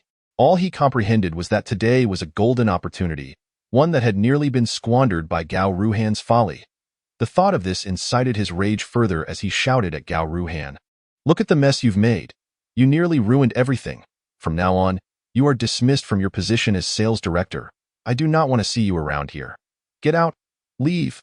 Gao Ruhan's face turned pale, tears streaming down her face, but Gao Yuanshan did not spare her another glance, instead leading the businessman into the conference room. Inside, Gao Yuanshan addressed the group. My apologies, friends, but since Gao Weiwei has yet to arrive, how about I sign the contracts myself? I assure you, I will attribute these contracts to Gao Weiwei. Mr. Bao interjected, that's acceptable, but let us be clear. After you sign, we expect you to uphold your end. We are here solely for Miss Gao Weiwei, and any future projects must be managed by her. Is that understood? Gao Yuanshan quickly assured them, rest assured, I, Gao Yuanshan, would never act against our agreement. I hereby appoint Gao Weiwei as the channel director of my company, fully responsible for our collaboration. Upon hearing this declaration from Gao Yuanshan, the group of executives felt a wave of relief. They had not rested since being summoned by Long Jiu the previous night, a figure they dared not offend. Rumor had it that Long Jiu was linked to an even more formidable presence, someone who could make even the top-tier magnates of Beijing bow their heads. The thought of such a powerful figure left them trembling with trepidation. After the businessmen signed the contracts and departed, Gao Yuanshan's brow furrowed deeply. He muttered to himself, Gao Weiwei? Could it be that someone is aiding her from the shadows? I need to investigate this further. Something feels amiss. Chapter 30. What is Xiao Tian Ce's true identity? In a tea house in Beijing, where Gao Weiwei had previously convened, the businessmen who had come to sign contracts, along with the embarrassed Gao Ming, had already departed. Gao Jing sat at the tea table, lost in thought, while Gao Weiwei and Gao Xiaoying wore expressions of bewilderment. They felt as if they were caught in a dream. Just yesterday evening, Gao Yuanshan had presented Gao Weiwei with 3 seemingly impossible conditions. Yet now, merely a day later, she had fulfilled 2 of them? No, the second condition was exceeded by several multiples. Gao Weiwei, unable to believe her eyes, stepped outside to witness the departing businessmen in their luxury cars. She pinched her arm hard, desperate to ascertain if this was merely a dream, and the sharp pain confirmed it was not. Sister, this is too bizarre. From Wang Biao this morning to those people just now, and the dozens of businessmen who came to sign contracts with you, I can scarcely believe this is real. I feel someone is helping you, Gao Xiaoying remarked, frowning as she spoke. Gao Weiwei nodded, yes, I too find it hard to believe. But who could possibly be assisting me? After all, I was a laughingstock in Beijing 5 years ago. Those people would be more inclined to mock me than to lend a hand. Who could it be? After voicing her thoughts, both sisters fell silent, as the image of Xiao Tian Ce surfaced in their minds, only for them to quickly dismiss the notion. Xiao Tian Ce was merely a poor soldier, a man discharged from the military, and he had only just returned to Beijing. How could he possibly possess such influence? Who could it be? At that moment, a hint of doubt arose in Gao Weiwei and Gao Xiaoying's hearts. As the two pondered, Gao Jing emerged, casting a complex glance at Gao Weiwei. Weiwei, you've worked hard over the years. Your grandfather just called to say you can return to the company at any time, and you will directly assume the position of channel director. Come home for dinner. Your mother is quite pleased and has prepared a meal for us. Gao Weiwei nodded, and soon Gao Zheng drove an old Volkswagen, bringing Gao Weiwei and Gao Xiaoying back home. The house was small and rather worn down. Upon arriving, they found Chen Shuzhen had just finished preparing dinner. Today, upon seeing Gao Weiwei, her face beamed with joy, a stark contrast to her previous scowl. Chen Shuzhen warmly took Gao Weiwei's hand, exclaiming, "Ha ha! Congratulations on returning to the company as channel director. My daughter is truly the best. Come now, eat more. I made your favorite braised chicken." Gao Weiwei felt a bit uncomfortable with Chen Shuzhen's exuberance and awkwardly replied, "Mom, this isn't entirely my achievement. I feel someone is assisting me. Otherwise, I could not have completed 2 of Grandpa's conditions in just one day." After Gao Weiwei spoke, Chen Shuzhen paused, asking a few more questions before stepping onto the balcony to make a phone call. Seeing her speaking cheerfully and thanking someone on the phone, Gao Weiwei and the others grew more puzzled. A few minutes later, Chen Shuzhen returned, her face still adorned with a smile. "Hee, it's nothing much. I just called Chen Xian. When he was on his way back to Beijing yesterday, I told him about your situation. He began reaching out to people for help during his journey and contacted many businessmen. Weiwei, I've arranged a lunch meeting with Chen Xian tomorrow. You must attend and express your gratitude to him." Gao Weiwei instinctively asked, "Mom, are you saying that Chen Xian is the one who helped me?" Upon asking, both she and Gao Xiaoying furrowed their brows deeply. Chen Shuzhen nodded emphatically, "Absolutely. There's no doubt about it. Did I not already convey this to you? Chen Xian is currently a prominent executive at Beijing Group. Is it really so difficult for him to assist you in finding a few small business owners for collaboration? Enough of this idle speculation. Let us hasten to our meal." Yet, despite Chen Shuzhen's unwavering confidence, both Gao Weiwei and Gao Xiaoying harbored a flicker of disbelief. After all, even if Chen Xian is an executive at Beijing Group, there are nearly 100 such executives. Could one individual possess such formidable influence? Could he truly instill fear in over 100 small business owners overnight? Observing Gao Weiwei's lingering skepticism, Chen Shuzhen adopted a serious expression and remarked, "Stop pondering it. Tomorrow, dress more elegantly. Weiwei, you may not be aware, but Chen Xian has secured a spot for a 100-city wedding at Beijing Group. You know, the sensational news that rocked the city yesterday. The mysterious billionaire is hosting his wedding next month in our Beijing city. Having sponsored over $1 billion for 1,314 pairs of newlyweds. Though mother is aging, I find it hard to fathom the grandeur of that billionaire's wedding next month. And you must understand, Weiwei, that Chen Xian has obtained a coveted spot. Such a precious opportunity." Chen Shuzhen grew increasingly animated as she spoke, clearly enamored by the forthcoming grand wedding in Beijing City. However, Gao Weiwei's gaze dimmed slightly. Indeed, she too yearned for that romantic, citywide celebration involving 13-14 couples, but she recognized that it was not meant for her. Chen Shuzhen enjoyed her meal, delighted at the prospect of welcoming a promising son-in-law, while Gao Weiwei, burdened with thoughts, made a swift exit after finishing her meal. Citing a pretext, by 3 in the afternoon, Gao Weiwei and Gao Xiaoying sought out Xiao Tian Ce and his daughter. Gao Weiwei observed Xiao Tian Ce joyfully playing with his daughter from a distance. Warmth washed over her. What did it matter to her about the 100-city wedding? In this lifetime, having Xiao and Xiao Tian Ce by her side was sufficient. "Sister, I think brother-in-law is quite wonderful. I support you in being with him," Gao Xiaoying remarked, gazing at Xiao Tian Ce. "Yes, I will." Gao Weiwei nodded, then approached Xiao Tian Ce and Xiao, greeting Xiao Tian Ce before lifting Xiao into her arms. "Mom, I'm a bit thirsty," Xiao said to Gao Weiwei. "All right, Mommy will take you to buy a bottle of mineral water, but remember not to waste it." Gao Weiwei smiled, planting a kiss on Xiao's cheek before carrying her off to buy water. Xiao Tian Ce watched the mother-daughter duo retreating, then turned to Gao Xiaoying and asked, "Xiaoying, how did your sister's project discussion go today? Was it smooth?" Gao Xiaoying glanced at Xiao Tian Ce and replied, "Yes, it went quite well.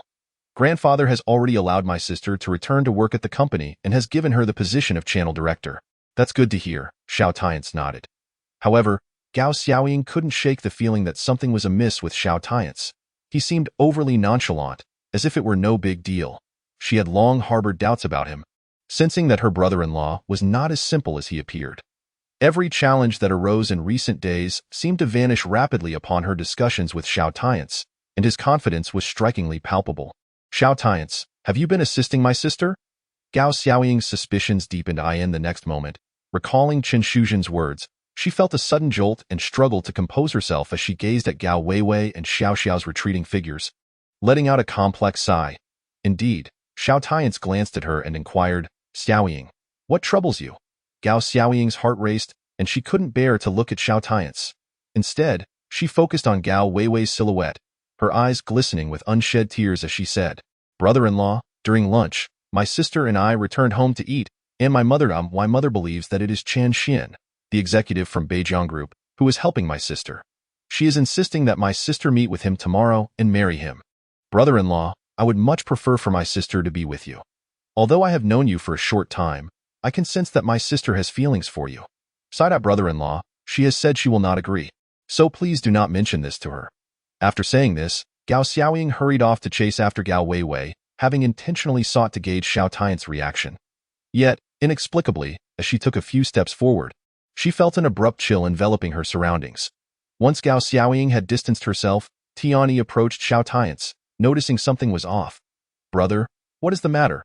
Is something wrong?" Xiao Tian Ce replied, "It's nothing." Tian continued, "By the way, brother, the president of Beijiang Group, Zhang Beichen, wishes to invite you to dinner at his private club tonight. He is anxious to make a good impression on you since he learned that Long Zhou met with you last night. How na vi? What is his status? My brother is not someone he can just meet at will. What does his invitation matter to me?" Tian remarked, ready to refuse the offer. However, his action was halted by Xiao Tian Ce, who narrowed his eyes and said, "He wishes to see me. That is fortuitous, as I have matters to discuss with him. He and Long Zhou truly are cut from the same cloth, with underlings who consistently provoke me." Tian Yi's gaze sharpened with curiosity. "Brother, what is it?" Xiao Tian sneered, observing Gao Weiwei returning with the water and remarked, "Nothing of consequence. One of his executives, named Chen Xian, desires to marry my wife, it seems. Ha! Since Zhang Beichen wishes to meet me, inform him that we are on our way, and let him include this so-called Chen Xian in the invitation. I am rather keen to understand what manner of person dares to covet my woman." Xiao Tian's expression turned cold, yet it softened immediately as Gao Weiwei, Xiao Xiao, and Gao Xiaoying approached. He smiled at Gao Weiwei, saying, "Weiwei, take Xiao Xiao to play for a while. Tian is heading back, and I will see him off and chat a bit longer. I may not return for dinner tonight." Gao Weiwei thought little of it and nodded, replying, "All right, you all should eat something while you're out. Don't be too frugal." Xiao Tian acknowledged her with a nod and a simple okay before departing with Tian. Unbeknownst to him, shortly after they left, Gao Xiaoying also bid farewell to Gao Weiwei and quietly followed behind. After 10 minutes of walking, a black Rolls-Royce suddenly halted before the two men, and the driver respectfully invited Xiao Tian Ce inside. Meanwhile, Gao Xiaoying, who had hailed a taxi and was trailing them, widened her eyes in astonishment at this sight. Her suspicions intensified, and she suppressed her racing heart, urging her driver to maintain a distance. Several minutes later, the Rolls-Royce carrying Xiao Tian Ce arrived at a private club, and as he stepped out of the vehicle, Gao Xiaoying's heart nearly stopped. For there, standing with a group of subordinates, was none other than Zhang Beichen, the president of Beijiang Group and the richest man in Beijiang City. At that moment, as her brother-in-law, the seemingly impoverished soldier, exited the car, Zhang Beichen and the other prominent figures in Beijiang City all bowed their heads, lowering themselves to the utmost degree, not daring to lift their gazes in front of him. Upon disembarking, Xiao Tian stood tall against the wind, with Tian respectfully following behind. All present bent at the waist, displaying utmost deference before him. This, how could this be? My brother-in-law, Xiao Tian Ce, who is he really? At this moment, Gao Xiaoying, hidden in the back seat of the taxi, was utterly overwhelmed by the scene before her, collapsing in shock. Chapter 31. Chen Xian's dread Zhang Beichen pays his respects to the esteemed guest, welcoming your presence and guidance. It is an honor to have you here. Please, come in. Zhang Beichen feigned surprise, his face plastered with a forced smile, nervously bowing his head to Xiao Tian Ce. Mr. Zhang, you are too kind. Xiao Tian Ce nodded, casting a glance at Zhang Beichen. Were it not for his desire to meet Chen Xian, he would not have deigned to visit Zhang Beichen at all. Oh, please, no need for such formality. After all, there are few in this world who would dare oppose the might of Tian Xindian. Zhang Beichen continued to smile and lead the way inside. Just as Xiao Tian Ce was about to enter, he suddenly furrowed his brow. In the next instant, Xiao Tian Ce abruptly turned toward Gao Xiaoying's hiding place. The moment Gao Xiaoying, lost in thought behind a nearby vehicle, noticed Xiao Tian's gaze upon her. She involuntarily gasped and turned to flee. However, in that very moment, the multitude of Jiang Beichen's subordinates surged into action. Jiang Beichen, Beijiang City's wealthiest man, employed the internationally renowned Red Shield organization. Within mere seconds of Gao Xiaoying's movement, dozens of well-armed Red Shield bodyguards had encircled her, their weapons trained ominously on her head. No, please don't misunderstand. I. Gao Xiaoying felt as though her head had exploded. She had yet to graduate from university and had never encountered such a scene before, her complexion turning ashen. Xiaoying? What is she doing here? Upon realizing that the captured individual was his sister-in-law, Gao Xiaoying, Xiao Tian's expression shifted drastically, as he wished to keep his identity a secret from Gao Weiwei. As Xiao Tian spoke, Jiang Beichen's expression changed dramatically. You know that girl. He rushed over to the bodyguards, shouting, Stop! What are you doing? Stand down. I command you. Following Jiang Beichen's urgent intervention, the bodyguards reluctantly lowered their weapons. Yet, Gao Xiaoying remained visibly shaken, her lips trembling from the intimidation they had just endured. At this moment, Xiao Tian's and Tianyi approached, with Xiao Tian's addressing Gao Xiaoying, Xiaoying, what brings you here? Has your sister arrived? Gao Xiaoying, hesitant to meet Xiao Tian's gaze, shook her head fervently. Brother-in-law, I apologize. I followed secretly. And my sister is unaware. Xiao Tian's gazed deeply at Gao Xiaoying, exhaling a heavy sigh. Sigh, Xiaoying, since you have witnessed certain matters, I hope you will refrain from disclosing them to your sister. Why circumstances are complex, involving many layers, I will explain everything to you in due time. Gao Xiaoying, hearing this, quickly waved her hands in assurance. No, it's fine. Brother-in-law, you carry on with your affairs. I swear I won't tell my sister. You can trust me. Yet, she remained inexplicably astonished, for at that moment, the most powerful figure in Beijiang City, the wealthiest man, and president of Beijiang Group, stood humbly behind Xiao Tian's. Xiao Tian's exchanged a glance with Tianyi, signaling, Tianyi, I need to discuss some matters with Mr. Jiang.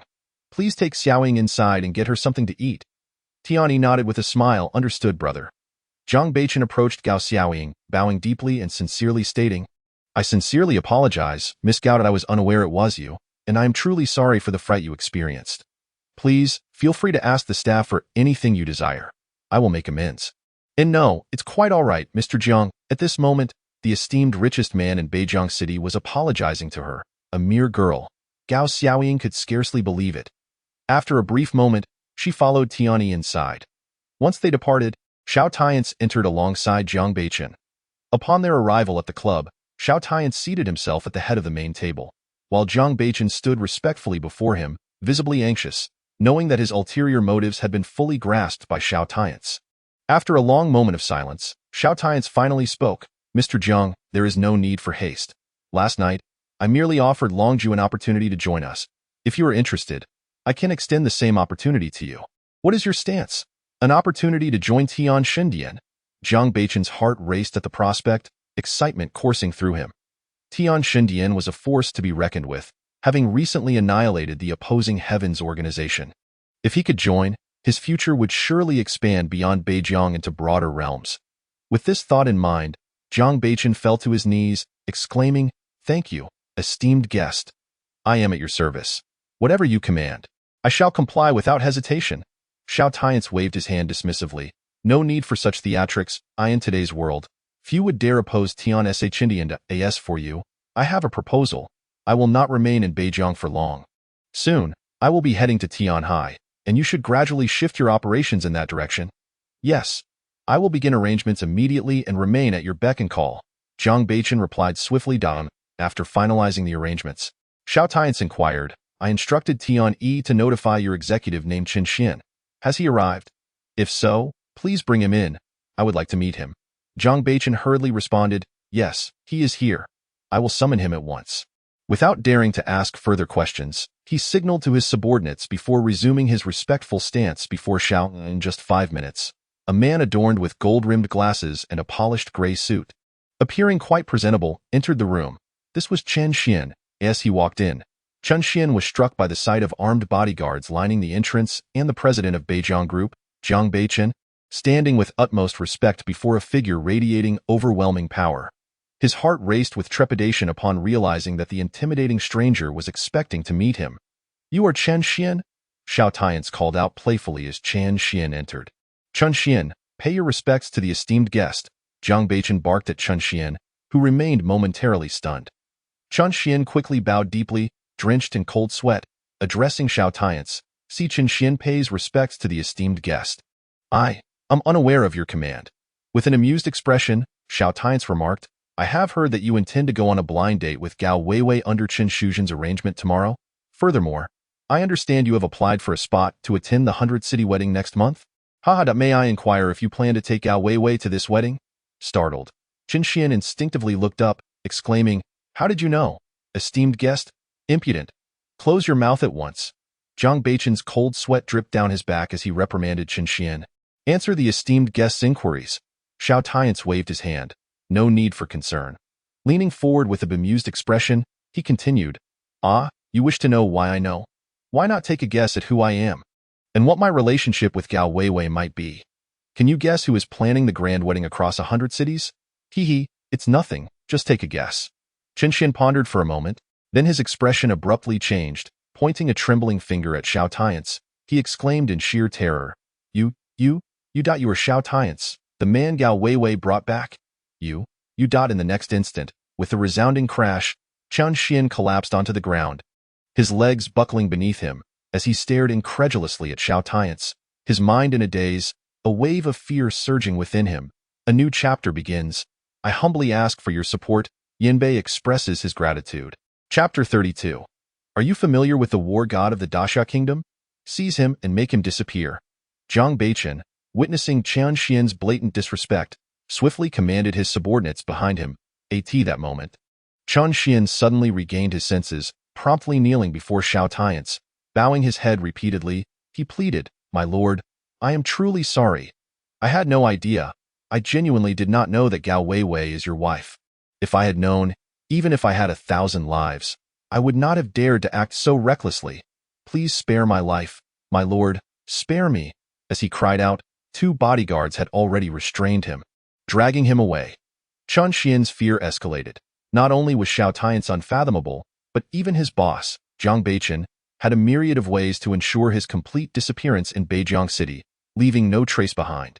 Xiao Tian Ce coldly observed Chen Xian being dragged away, still struggling and pleading for mercy. For a fleeting moment, he genuinely contemplated ending Chen Xian's life. However, he reasoned that if he eliminated one Chen Xian, his formidable mother-in-law would undoubtedly find another. With that thought, Xiao Tian Ce waved his hand, instructing Zhang Beichen to bring Chen Xian back. Upon hearing that Xiao Tian Ce wanted him back, Chen Xian was instantly overjoyed. Hastily kneeling before him again, persistently banging his head on the ground, pleading for mercy, "My lord, please spare me, spare me." Xiao Tian Ce took a deep breath and said to Chen Xian, "Chen Xian, to be honest, I was quite tempted to make you disappear just now."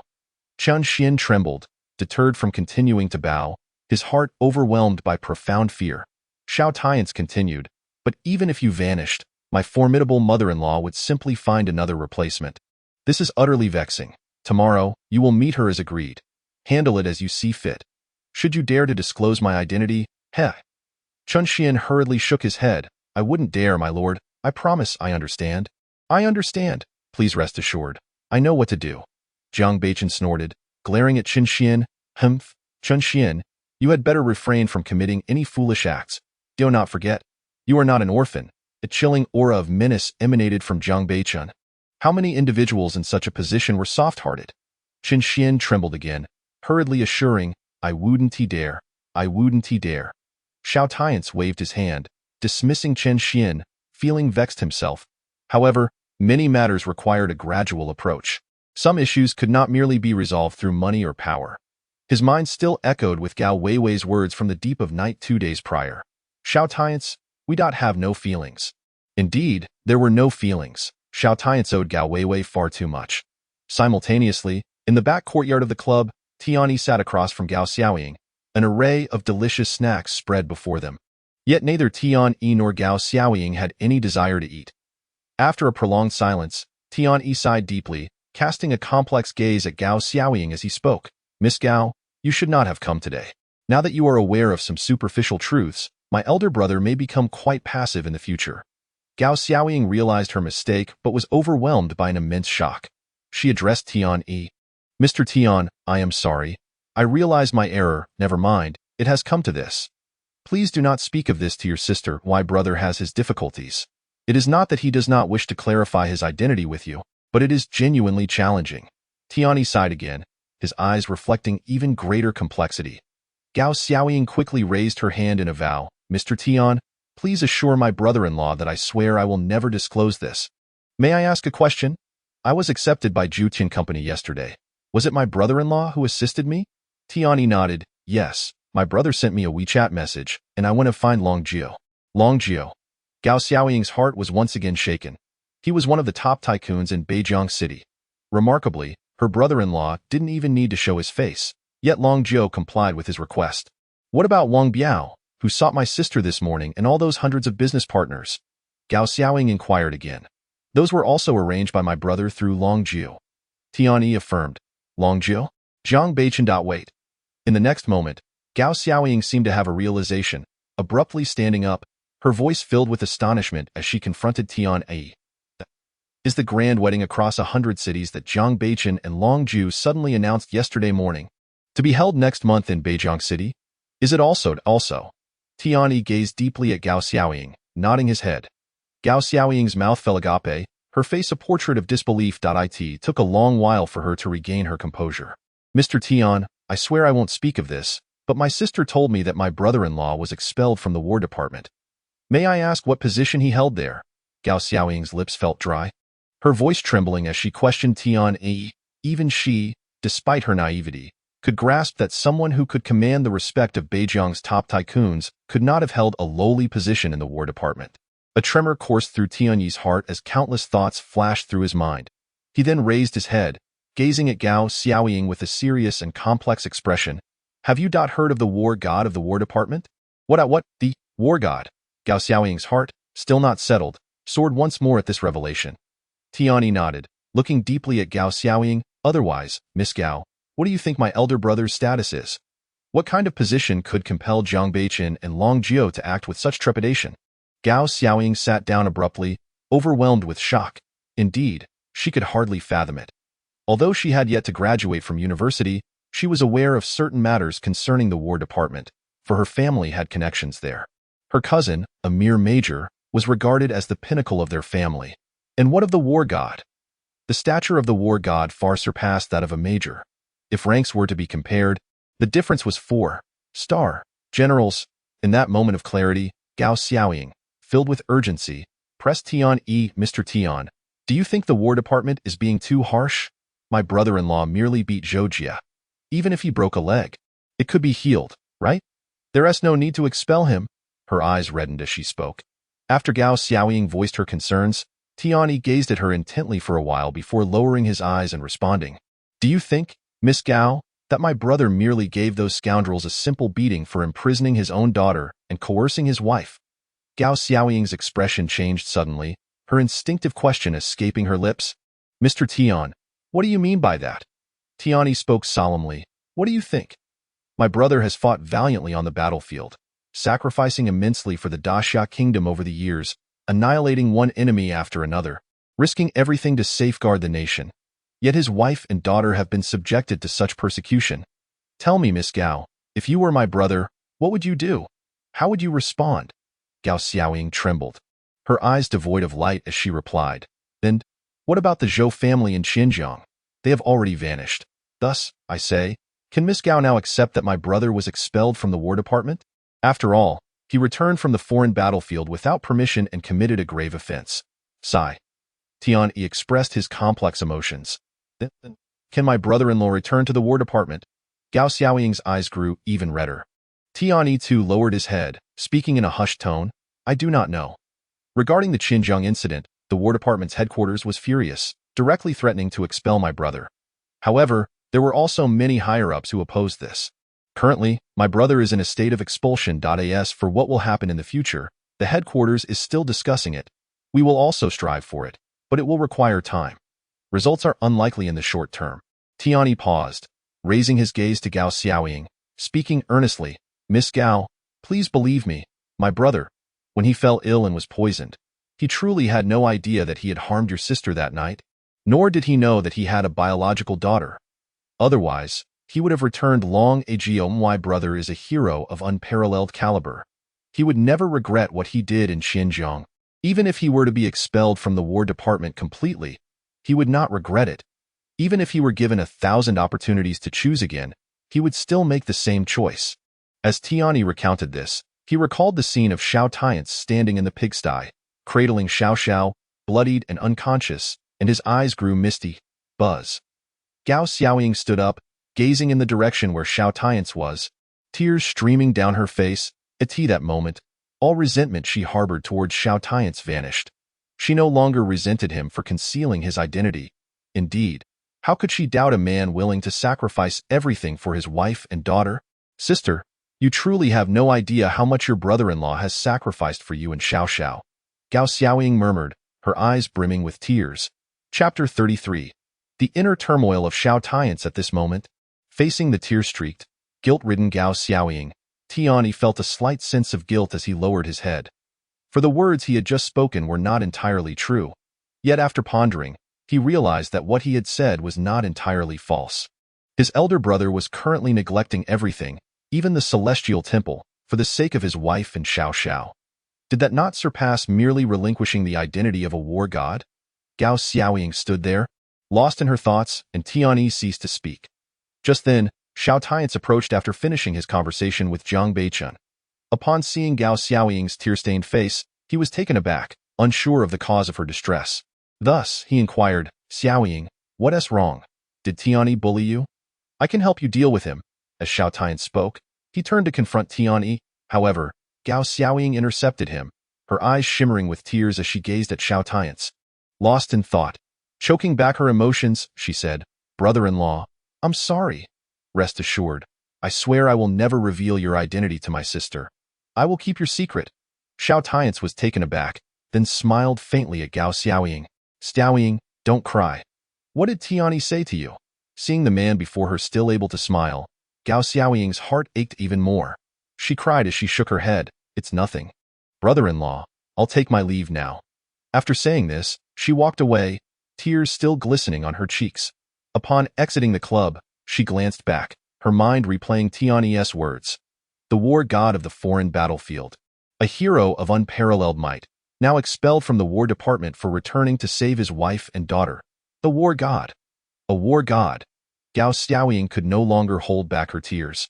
Indeed, many war gods of the Daxia kingdom had been widely reported, yet some remained unrecognized, those who fought beyond the borders for the Dragon Kingdom. These war gods were largely nameless. Few within the Daxia kingdom were aware of their existence, yet they forged an unyielding line of defense with their flesh and blood. Compared to the war gods within the kingdom, those battling beyond its borders bore greater burdens and faced far more peril. Today, she, Gao Xiaoying, had witnessed such a revered yet obscure war god, a hero who sacrificed everything for her sister and child.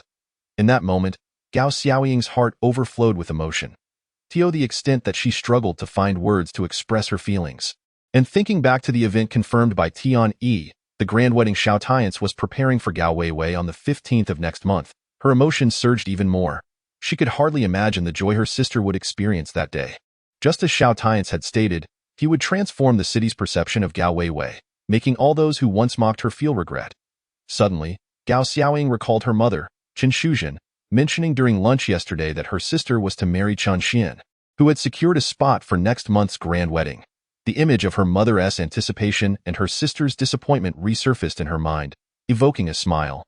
Taking a deep breath, she pondered why her sister would concede her chance to be the main character for merely a participation spot. Previously, she had read about those sensational weddings in novels. But what event could possibly compare to the grand wedding prepared by her brother-in-law Xiao Tian Ce, which would echo across 100 cities and throughout the realm? Surely, this was the surprise her brother-in-law had in store for her sister. Sister, you truly are blessed, so very blessed. Gao Xiaoying smiled through her tears. Having vented her emotions, Gao Xiaoying suddenly turned, smiling softly, murmuring, Sister, you will be happy. You certainly will. Xiao, your father is indeed a hero of unparalleled worth. Though your mother may have deceived you, your father remains true, truly. Within Jiang Beichen's club, Xiao Tian Ce was even more bewildered. Sitting before Tian Ce, he asked, "What did you tell her? Why did she become so emotional?" Tian Ce chuckled awkwardly, then recounted his earlier conversation with Gao Xiaoying. After listening, Xiao Tian Ce felt somewhat speechless. "You were not deceiving her?" After Xiao Tian Ce finished speaking, Tian Ce gazed at him earnestly. "Brother, are the things I said truly false?" Xiao Tian Ce was taken aback, then fell silent. After a significant pause, he finally spoke to Tian Ce. "Contact the first commander of the Daxiao War Department, Wan Tianxue, and have him arrange for me to obtain an identity as a war god from the foreign battlefield. Xiaoying is still too young. She cannot keep it a secret for long. Have Wan Tianxue announce it to the station War Department in Beijing at the right moment. Having such an identity would be beneficial. However, this will deepen our connections with the War Department and General Long." Tian Ce nodded slowly, and then Xiao Tian Ce discussed other matters with him, such as having the Beijing group begin preparations for the wedding attire for the grand wedding next month. After their discussion, Xiao Tian Ce returned home, bringing back some exquisite snacks for Xiao Xiao. On the way, he remembered something and stopped by the most upscale clothing store in Beijing City to buy 2 outfits for Gao Weiwei and Xiao Xiao. Due to Xiao Tian's shopping, Gao Xiaoying arrived home first. Upon seeing her red-rimmed eyes and faint traces of tears, Gao Weiwei hurriedly inquired, "Xiaoying, what happened?" Gao Xiaoying gazed deeply at Gao Weiwei, smiling as she shook her head. "It's nothing." "Are you sure it's really nothing?" Gao Weiwei pressed further, but Gao Xiaoying simply shook her head again. Noticing her daughter's reluctance to elaborate, Gao Weiwei ceased her inquiries and turned to head to the kitchen to prepare dinner. However, just as she was about to leave, Gao Xiaoying called out to her from behind, "Sister." What is it?" Gao Weiwei responded, lightly furrowing her brow. Gao Xiaoying smiled and said, "Sister, you and brother-in-law must be happy. I feel that brother-in-law is a good person. He truly cares for you and Xiao Xiao. Please do not give up on him." Gao Xiaoying spoke, not waiting for Gao Weiwei to respond, and turned to play with Xiao Xiao. Gao Weiwei remained in place, watching Gao Xiaoying's retreating figure, her brow furrowing even deeper. 8 o'clock in the evening, Xiao Tian Ce returned home. Upon seeing him enter, Xiao Xiao joyfully leapt into his arms.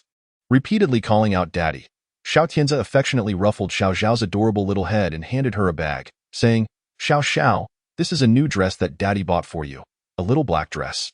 Why don't you let your aunt try it on for you to see how it looks, okay, brother-in-law?"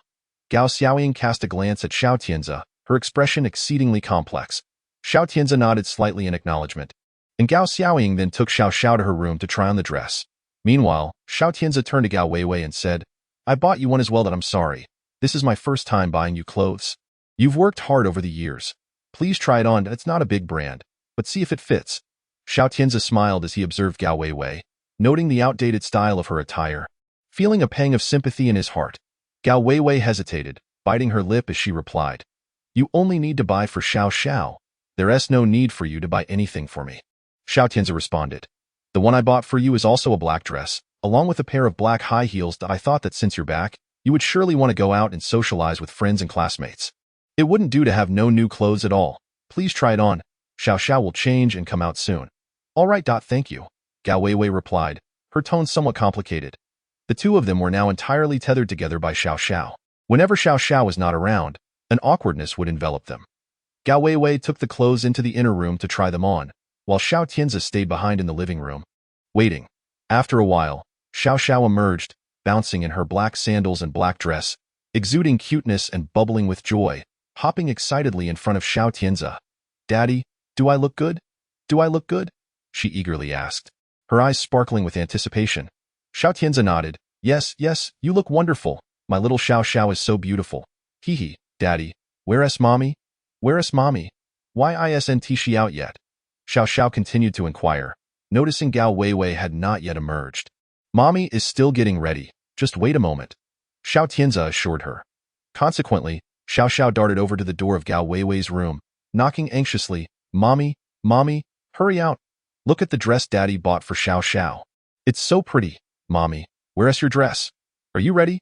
Mommy, please come out as soon as you're done." At that moment, Gao Weiwei, who had already changed into the clothes and shoes, stood in front of the mirror in a daze. She gazed at the stunning woman reflected back at her, her eyes welling with tears. With a slender figure, flowing long hair, complemented by a fitted dress and elegant shoes, She looked not only beautiful but also exuded grace.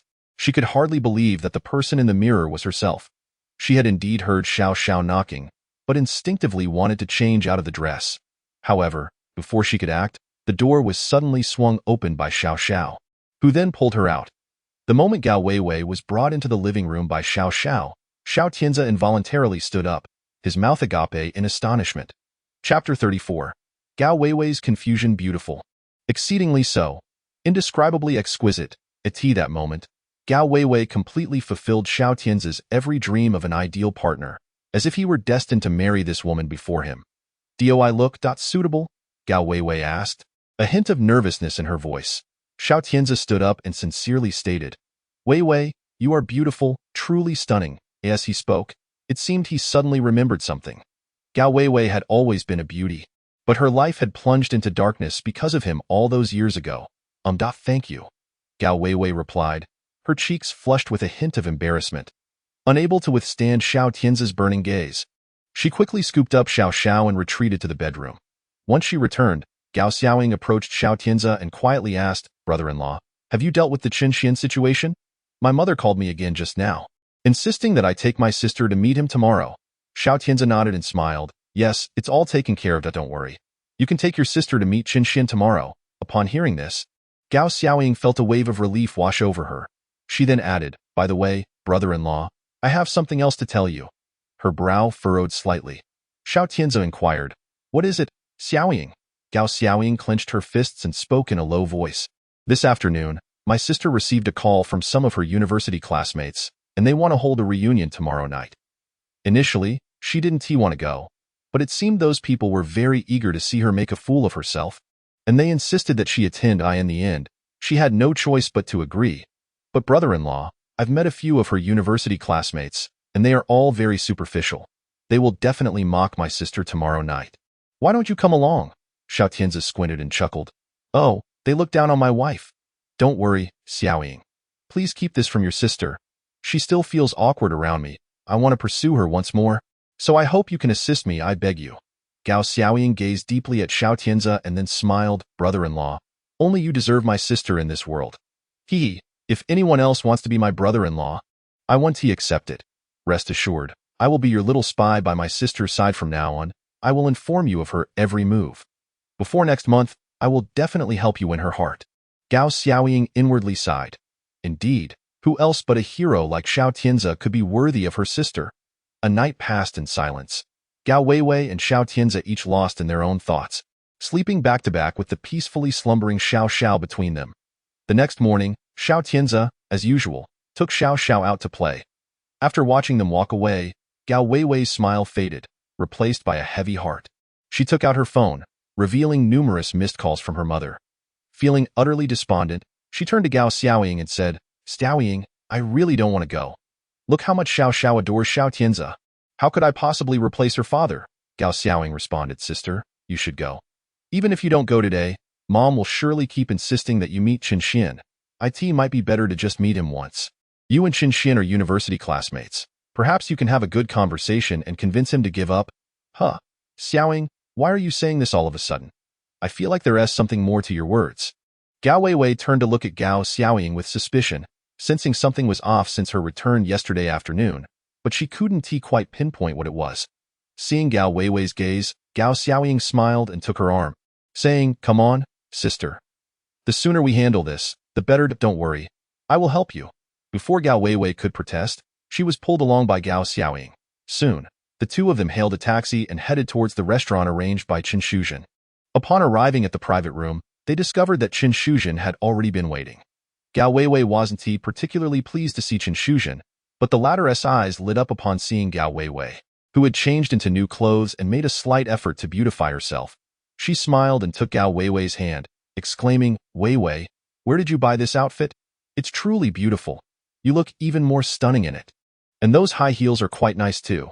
They really accentuate your long legs. Of course it's nice. My brother-in-law picked it out for me." Gao Xiaoying muttered under her breath. Upon hearing that Gao Weiwei's outfit was purchased by Xiao Tianze, Qin Shuzhen's expression soured drastically. She released Gao Weiwei's hand and coldly huffed. "What is the big deal about buying a dress? He has made your sister suffer so much. Does a mere dress make up for it?" P.S. Dreaming, and Xiaoying, when Chun Xian arrives, keep your mouth shut.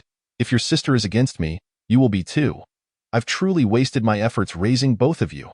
Gao Xiaoying rolled her eyes but remained silent, while Gao Weiwei said to Qin Shuzhen, Mom, I came here today to clarify with you and Qin Xian that I will not. Just as Gao Weiwei was speaking, the door to the private room swung open, and in walked Qin Xian, dressed in a black suit. His complexion appeared somewhat pale, and he seemed uncomfortable. Upon seeing Qin Xian, Qin Shuzhen quickly stood up, smiling as she welcomed him. Xiao Chun, come, have a seat. Haha, you and Weiwei arrived almost simultaneously. Deity, seems you two are truly fated. However, Chun Xian ignored Qin Shuzhen and cast a glance at Gao Weiwei. The moment his eyes fell on her, he could not look away. Today, Gao Weiwei was simply too stunning. Her face exquisite, her demeanor cool and aloof, her figure slender. Hey, Chun, have you had enough of looking? If you haven't, feel free to stare a little longer. Gao Xiaoying, sensing Chun Xian's lingering gaze on Gao Weiwei, felt a surge of irritation and shot him an unfriendly glare. Chun Xian was jolted back to reality, realizing that the Gao Weiwei before him was no longer just his university classmate but the wife of that terrifying man. Remembering the harrowing event from yesterday, he quickly shifted his gaze, but in that moment, cold sweat began to bead down his neck and back. Seeing Gao Xiaoying speaking out again, Qin Shuzhen could no longer contain her anger and pointed at the door, shouting, Gao Xiaoying, if you don't stop talking, no one will think you're mute. Today is your sister's blind date. What are you doing here making a scene? Get out. Gao Xiaoying, quite displeased, stood up and replied. Fine, I'll leave. As she walked past Qin Xian, she paused momentarily, casting a meaningful glance at him and slowly said, Mr. Chen, right? Just a reminder, my sister already has someone she likes. Consider carefully what should and shouldn't be said. Gao Xiaoying's words carried significant weight. Chun Xian felt a chill run down his spine, recognizing that Gao Xiaoying had likely learned about yesterday's incident. Quickly averting his gaze, he spoke with a tremor in his voice. Miss Gao, please rest assured. I understand. Qin Shuzhen, witnessing Gao Xiaoying continue to converse with Chun Xian, was utterly enraged. She pointed at Gao Xiaoying and shouted, Get out. After coldly laughing at Qin Xian, Gao Xiaoying exited. Gao Weiwei, confused, looked at her sister, sensing a deeper meaning behind Gao Xiaoying's earlier words. After Gao Xiaoying left, Qin Shuzhen plastered a forced smile on her face as she turned to Qin Xian, saying, Chun Xian, the children don't understand. Don't take it to heart. Today, I arranged for Weiwei to meet you, so you two should have a good chat. Xiao Tian, I must emphasize, although my Weiwei has a child, she is truly a wonderful person. I am 100% satisfied with you. If you have no objections, I'll take the liberty of deciding that you two should get married today. After all, you are university classmates. There's no need to prolong things. Gao Weiwei's expression changed upon hearing this, and just as she was about to speak, Chun Xian quickly interjected, Auntie, I'm really sorry, but I had a major change at work yesterday, and I'll be going abroad for 5 to 6 years. I can't delay Weiwei any longer. She is wonderful, but I truly don't deserve her. I'm very sorry, very sorry. Upon hearing this, Chun Shuzhen was momentarily stunned, but before she could respond, Chun Xian quickly stood up, anxiously looking at Gao Weiwei. He then slapped himself twice in the face, exclaiming, Weiwei, I'm so sorry. It's all my fault. I know you don't like me, yet I kept letting your mother pressure you into being with me. I'm so sorry. So sorry, as Qin Xian spoke. He noticed that Qin Shuzhen was finally coming to her senses and was about to say something. He quickly lowered his head, saying, Auntie, I'm so sorry. I know you wish for Weiwei to be with me because I don't mind her having a child. But I want to say that I will be going abroad, and no one is more suitable to be with Weiwei than the child's biological father. Please stop introducing people to Weiwei in the future. After saying this, Chun Xian turned and walked away, not allowing Qin Shuzhen the chance to respond. Hey, Xiao Chun, you. Qin Shuzhen hurriedly stood up to chase after him, only to find that he had already distanced himself. Frustrated, she stomped her feet and sighed heavily. Oh. Returning to the private room, Qin Shuzhen glared at Gao Weiwei, her face dark with anger. Gao Weiwei, are you satisfied now? Do you think I'm doing this for whom? I finally found a decent man who doesn't mind that you have a child. It seems you are just a hopeless case from now on. You can take care of yourself, do as you please. After Qin Shuzhen stormed out, Gao Weiwei took a while to gather herself before exiting the private room. Upon stepping out, she encountered Gao Xiaoying, who was waiting for her. Sister, is everything settled? Gao Xiaoying asked. Gao Weiwei deeply scrutinized her sister and slowly inquired. Chun Xian has left. Xiaoying, tell me the truth. Are you hiding something from me? What did your earlier conversation with Chun Xian mean? Gao Xiaoying felt a pang of guilt and quickly replied. Sister, I don't understand what you're talking about. Besides, Chun Xian has given up. Isn't that a good thing? You won't have to worry anymore, right? Gao Weiwei suddenly questioned. How do you know he has given up? He just told me that as he was leaving. Okay, sister, let us go. We didn't even get to eat. I'll treat you to something else. Come on, Gao Xiaoying said, her eyes evasive. Though Gao Weiwei found Gao Xiaoying's explanation plausible, she couldn't shake the feeling that something was amiss, something very wrong. Chapter 35. Gao Ruhan gets slapped in the face again at noon, while having lunch at home with Xiao Xiao. Xiao Tian Ce received a message from Gao Xiaoying, reporting that the situation had been resolved and that Chun Xian was fairly sensible, so he needn't worry. Seeing the message from Gao Xiaoying, Xiao Tian Ce smiled knowingly. Xiao Xiao, noticing her father's smile, tilted her little head and asked, Daddy, what are you laughing at? Xiao Tian Ce ruffled her hair and replied, Xiao Xiao, Mommy is going back to work tomorrow. But taking the bus every day is exhausting for her. How about after we finish eating, you come with Daddy to buy Mommy a car? That way, she can drive to work and won't have to struggle so much. Xiao Xiao nodded excitedly. Yes, thank you, Daddy. Let us go buy Mommy a car. Xiao Tian Ce smiled and nodded, a deep look in his eyes. It had been several days since he returned, and during this time, he had mostly accompanied Xiao Xiao, not having spent much time with Gao Weiwei. Now it was time to do something for the woman he loved most in his heart. Weiwei, from now on, you only need to stand behind me. Regardless of the storms and tempests that may arise ahead, I shall shield you from them. Xiao Tian Ce silently reassured himself. After finishing dinner, Xiao Tian Ce donned a brand new black Pierre Cardin suit, while Xiao Xiao wore a delightful little black suspender dress. Once Xiao Tian Ce was dressed, Xiao Xiao incessantly exclaimed how handsome her father was. Indeed, as Xiao Xiao had remarked, Xiao Tian Ce was the master of the celestial temple. Even without deliberate adornment, he exuded an aura befitting a person of high status, let alone when clad in a tailored suit. As he carried Xiao Xiao out, many passers-by turned their heads to admire the charming father-daughter duo. A handsome father, a lovely daughter. At around 3 in the afternoon, Xiao Tian Ce took Xiao Xiao to the Mercedes-Benz dealership. With his financial means, he could purchase the most extravagant vehicle for Gao Weiwei. Yet he decided it would be wiser to remain inconspicuous. A simple Mercedes would suffice, as that was the car brand recognized in the small town of Beijing. Good day, sir. How may I assist you? We currently have numerous promotional offers available. Would you like me to introduce you to the options? Upon entering, a strikingly beautiful saleswoman, dressed in a short skirt and high heels, approached him with enthusiasm. Xiao Tian Ce nodded with a smile, stating, Yes, I wish to purchase a car for my wife. I've heard good things about both the E-Class and S-Class. Could you kindly provide more details on which would be more suitable for a woman? The saleswoman, upon learning that he was buying a car for his wife, couldn't help but feel envious and quickly nodded, saying, Please, come this way. I will gladly guide you through the options, and you can also view some models in person. Xiao Tian Ce agreed and followed her inside. The saleswoman eagerly remarked, Sir, your demeanor suggests you are quite successful in your career, and I assume your wife is equally accomplished. The E-Class is quite commendable, but the S-Class is undoubtedly superior, given its higher price tag. There's a reason for its cost. For instance, what an air! Who does he think he is, arriving in a taxi? Xiaomei, do you really believe he can afford a Mercedes? He's merely here to show off. We get 7 or 8 of his type in this store every day. You should really learn to recognize these things. Suddenly, another saleswoman, dressed flamboyantly, interrupted the conversation. Xiaomei, the saleswoman standing next to Xiao Tian Ce, felt a wave of embarrassment wash over her. Before she could respond, another saleswoman chimed in, Why are you so idle? What concern is it of yours if he chooses to waste his time? If he wishes to look, let him. Now, tell me, how are things progressing with Lu Xiao? Have you two taken it to the next level yet? Xiaomei felt even more awkward listening to her colleague's banter. Although she had been advised by veteran employees to judge clients carefully, she was determined to adhere to her own principles. She believed in giving her utmost effort to anyone willing to view a car, even if they were merely there to show off, as her predecessors had suggested.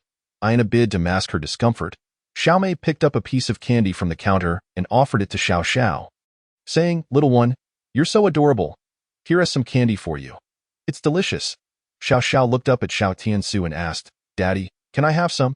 Xiao Tian Ce nodded, and Xiao Xiao happily placed the candy in her mouth, exclaiming, Thank you, sister. This candy is so tasty. Thank you, pretty sister. Seeing Xiao Xiao enjoy the treat, Xiaomei felt a pang of guilt and shot a quick apologetic glance at Xiao Tian Ce before turning back to fetch more candy for Xiao Xiao, hoping to give her a few more pieces, regardless of whether Xiao Tian Ce decided to make a purchase. Just as she was about to retrieve the candy, Xiao Tian Ce's voice resonated from behind her. Yes, you're right. Since the S-class is superior, let us opt for the best. You get what you pay for. By the way, you mentioned there are models available, correct? Let us proceed with the card payment. I'll drive it away shortly. Xiaomei was taken aback, stunned as she turned to face Xiao Tian Ce. Sir, are you truly planning to? With a smile, Xiao Tian Ce produced a black gold card from his pocket and handed it to Xiaomei, saying, Please proceed with the transaction. Wait, sir. You could negotiate a better price. I can offer you even more discounts. Xiaomei hurriedly urged him. Xiao Tian Ce chuckled, No need. I'm not particularly concerned about that, and if you give me too much of a discount, won't your commission decrease? Now, let us get that card processed, or I might get a little upset. Xiaomei rushed to process the card, while the two saleswomen who had previously mocked her stared in shock, realizing that Xiao Tian Ce was genuinely purchasing a car. And without even negotiating for a discount, Xiaomei's commission would amount to several tens of thousands. In an instant, the two women felt a wave of regret wash over them. In a small place like Beijing, where the average monthly salary was only about 5,000 to 6,000, this was truly a lucrative commission. Sir, if you buy from us, we can offer you even greater discounts, potentially several tens of thousands. The two saleswomen hurriedly approached Xiao Tian Ce before Xiaomei could finish processing the card. Xiao Tian Ce let out a cold laugh. No need. I arrived by taxi. Remember? With that, the faces of the two saleswomen turned a deep shade of embarrassment. Just then, Xiaomei finished processing the card and approached with the car keys and contract. Xiao Tian Ce signed without a glance, confident that no one would dare deceive him, and he trusted Xiaomei's integrity. Xiaomei, still in disbelief, stammered, Sir, you really bought it? Xiao Tian Ce chuckled. Well, the signatures are all done, and the payment is complete. Where's the car? I'd like to take my daughter for a spin. The car is in the back garage. I'll get it for you right away. Please wait a moment, sir. Thank you so much, truly. Xiaomei's eyes glistened with gratitude, overwhelmed by the trust she felt in this moment. As Xiao Tian Ce took the contract and keys, ready to leave, two individuals entered the dealership. The man was stylishly dressed with orange sunglasses, while the woman wore a glamorous off-shoulder dress, none other than Gao Ruhan and her fiancé, Sun Hao. Xiao Tian Ce felt disinclined to engage with them, but Gao Ruhan approached him directly.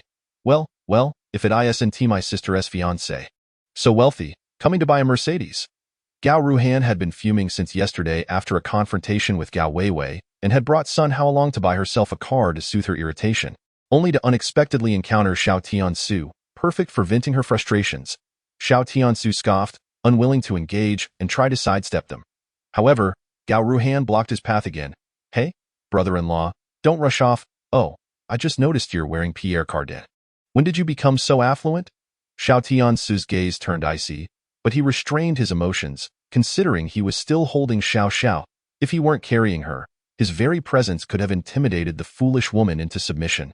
At that moment, Sun Hao, standing beside Gao Ruhan, chimed in, so you're Xiao Tian Ce, coming to buy a Mercedes without any money. Is this really where you belong? The saleswoman Xiaomei, who had been following Xiao Tian Ce, stepped forward. Excuse me, sir and miss, I believe you've misunderstood. Mr. Xiao is here too. Before Xiaomei could finish her explanation, Xiao Tian Ce interrupted, looking mockingly at the two. You're absolutely right. This suit? It's a knockoff. And this car key? Haha, I can't afford such luxury. Unlike you two wealthy individuals, I'm merely renting for a bit of fun. Now that we've cleared that up, I won't disturb your car shopping any longer. Please take your time. With that, Xiao Tian Ce turned to leave. Upon exiting the dealership, the sleek black Mercedes S-Class he had just purchased pulled up in front of him, after placing Xiao Xiao inside. He drove away, just to show off, renting the car. Gao Ruhan sneered at Xiao Tian Ce, then turned to Xiaomei, who had been unable to finish her previous statement. What were you trying to say? What is up with Xiao Tian Ce? Xiaomei coldly replied, Oh, nothing. His clothes are fake, and that S-Class he drove off in? It's a rental. He's just renting it for his wife. Over $1 million for the rental. Haha. Xiaomei turned and walked away, leaving Gao Ruhan and Sun Hao in shock. What? That's impossible, Gao Ruhan gasped, her mouth agape in disbelief, while Sun Hao's eyes widened as well. A Mercedes S-Class costing over $1 million. Even he couldn't casually afford that, especially since he hadn't yet taken over the family business. Honey, I want an S-Class too. Can you buy it for me?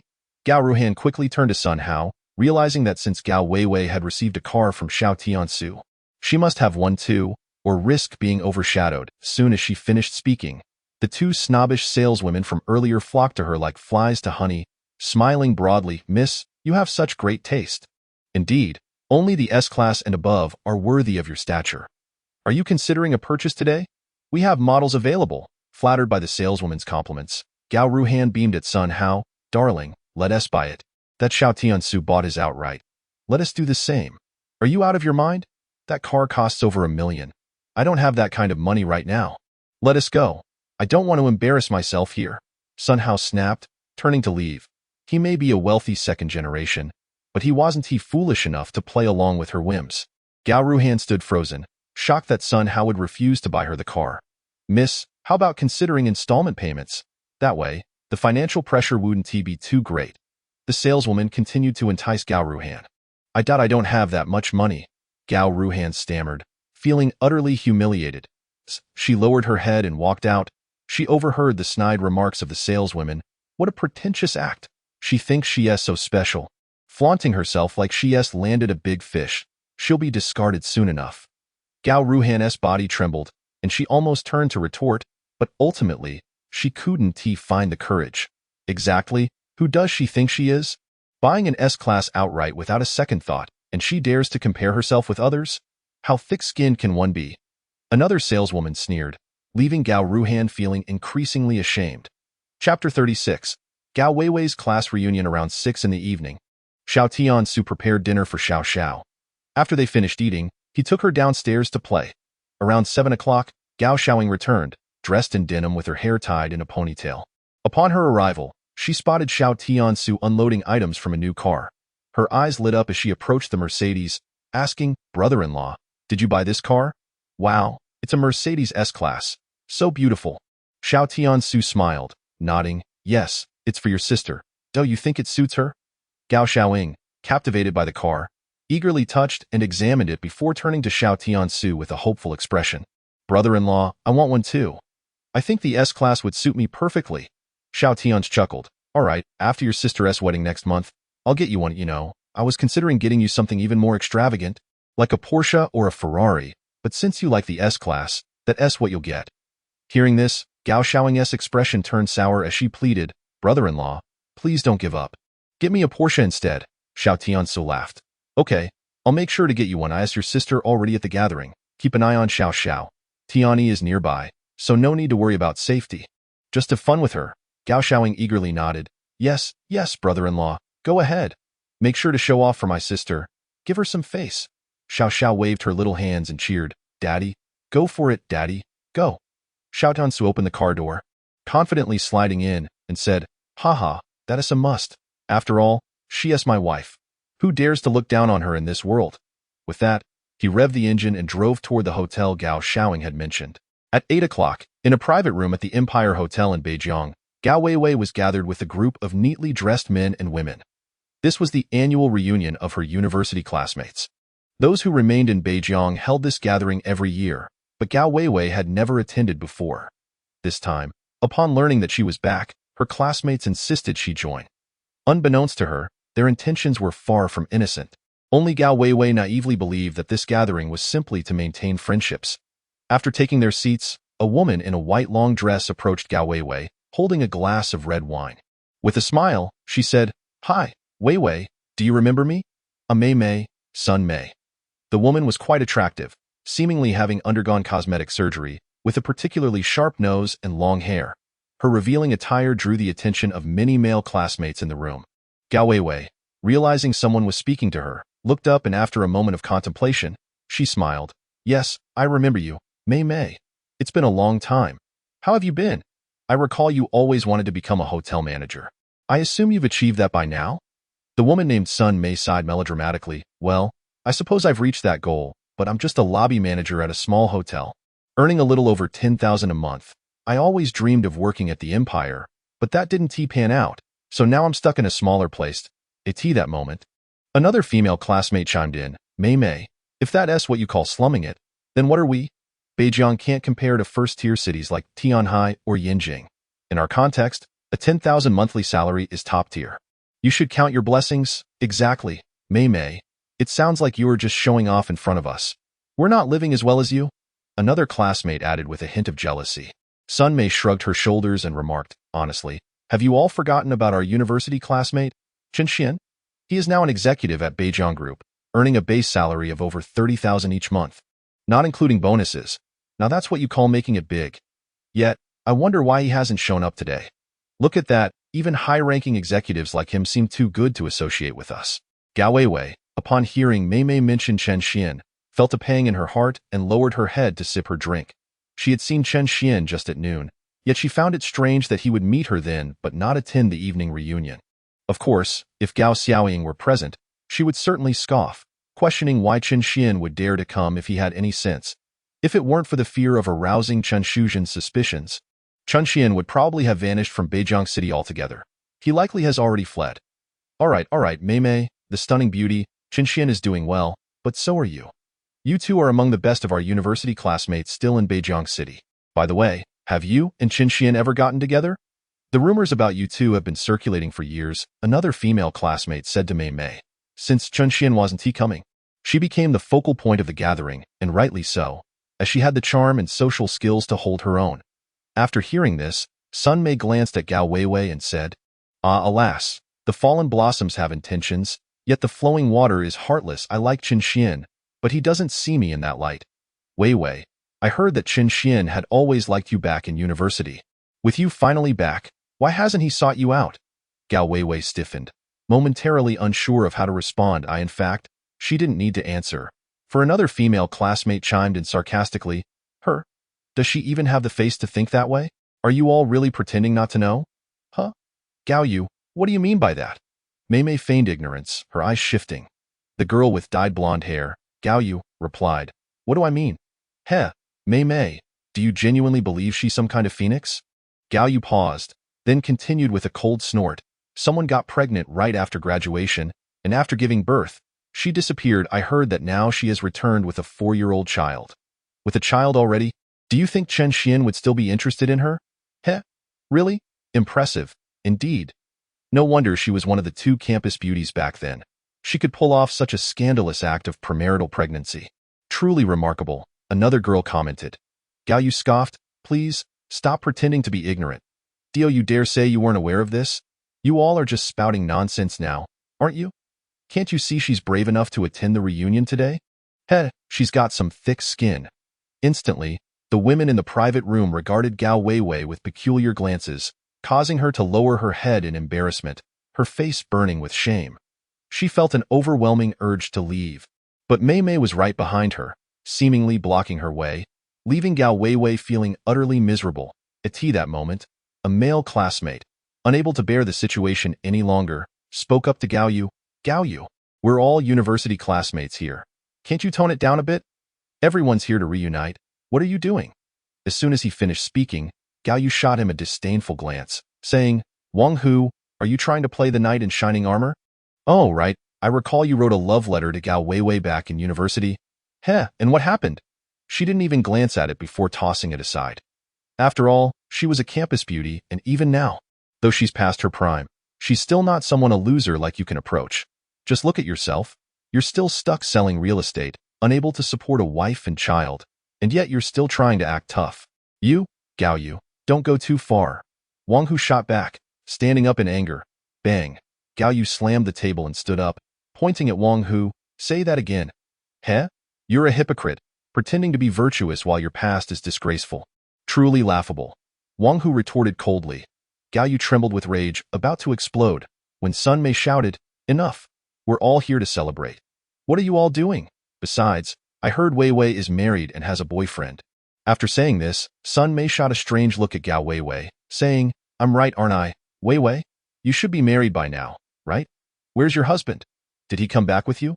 Sun Mei's words dripped with sarcasm. and her gaze towards Gao Weiwei reflected disdain. So, Weiwei, where's your husband? You were one of the 2 campus beauties back then. Your husband must be quite impressive, right? If you look down on Xian, then your husband must at least be an executive or a boss. Gao Yu, adorned in flashy attire, clearly aligned with Sun Mei, was eager to rub salt into Gao Weiwei's wounds. Sun Mei relished the sight of Gao Weiwei, who was now lowly staring at the ground, too embarrassed to speak. She had long harbored dislike for Gao Weiwei due to her feelings for Xian, and now it seemed she had finally found an opportunity to strike back. And no, my husband, Gao Weiwei stammered amidst the gazes of her classmates, wanting to explain. However, before she could finish, Gao Yu interrupted. It's fine. Weiwei, I've heard a few things about your situation. Your husband is currently unemployed, right? No worries. I can help him out. Our hotel is hiring waitstaff. How about I suggest he apply? I could offer him 3,000 a month. How does that sound? Ha ha ha, a waiter. Well, at least Mei Mei is willing to pay that much for a loser. Weiwei, shouldn't you thank Mei Mei? Gao Yu quickly mocked. Gao Weiwei trembled, finally realizing the true nature of these people's intentions. They were merely here to see her humiliated. Biting her lip, she took a deep breath. She no longer wished to stay in this situation. Just as she stood to leave, she caught sight of Xiao Tian Ce. At that moment, her husband Xiao Tian Ce was walking toward them, accompanied by several imposing men and women. Gao Weiwei was momentarily stunned. Meanwhile, Gao Yu, seated across from her and who had been ridiculing her, couldn't help but exclaim in surprise, "My goodness, is that Lu Hong from Dihao Hotel? The most formidable female entrepreneur in Beijing City? Wait, and there's Zhao Hai, the owner of Mei Mei's hotel? Who is that man standing among them? Which big shot is that?" As Gao Yu's words echoed through the private room, all eyes turned toward the group of bosses outside, particularly the handsome man standing amidst them. Just then, the man, surrounded by the Beijing City business elites, glanced over and, surprised, focused his gaze on Gao Weiwei, exclaiming, "Wife, what are you doing here?" As Xiao Tian's words fell, the private room fell into an uncanny silence, and the women who had just been mocking Gao Weiwei now gaped at her in disbelief. Chapter 37. Who dares bully my wife? At that moment, it wasn't just Gao Weiwei's classmates from the small city who were awestruck. Even Gao Weiwei herself was stunned. She had heard Gao Yu's earlier comments and realized that the individuals accompanying Xiao Tian Ce were no ordinary people. Staring blankly at Xiao Tian Ce, she stammered, What are you doing here?" Xiao Tian Ce glanced at Lu Hong and replied, "Lu is my friend. She heard I was in Beijing and invited me to gather." Just then, Lu Hong, the owner of Dihao Hotel, hurriedly approached Gao Weiwei with a bright smile, saying, "Sister, don't think too much about it. I'm genuinely friends with Xiao Tian Ce." Gao Weiwei quickly waved her hands, saying, No, Lu, you misunderstood. I was just asking casually. We're just here for a university reunion." "Ha ha, sister, oh my, this is quite the coincidence. If I had known you were coming, I would have arranged the best private room for you. How about this? Since you haven't finished gathering, let us head upstairs to the top-level Juzhou Pavilion. The ambience is great, and you can enjoy a view of most of Beijing City's nightscape. Order whatever you like. Feel free to treat it as if you're at home."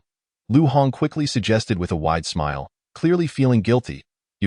As soon as Lu Hong finished speaking, the room was filled with shock.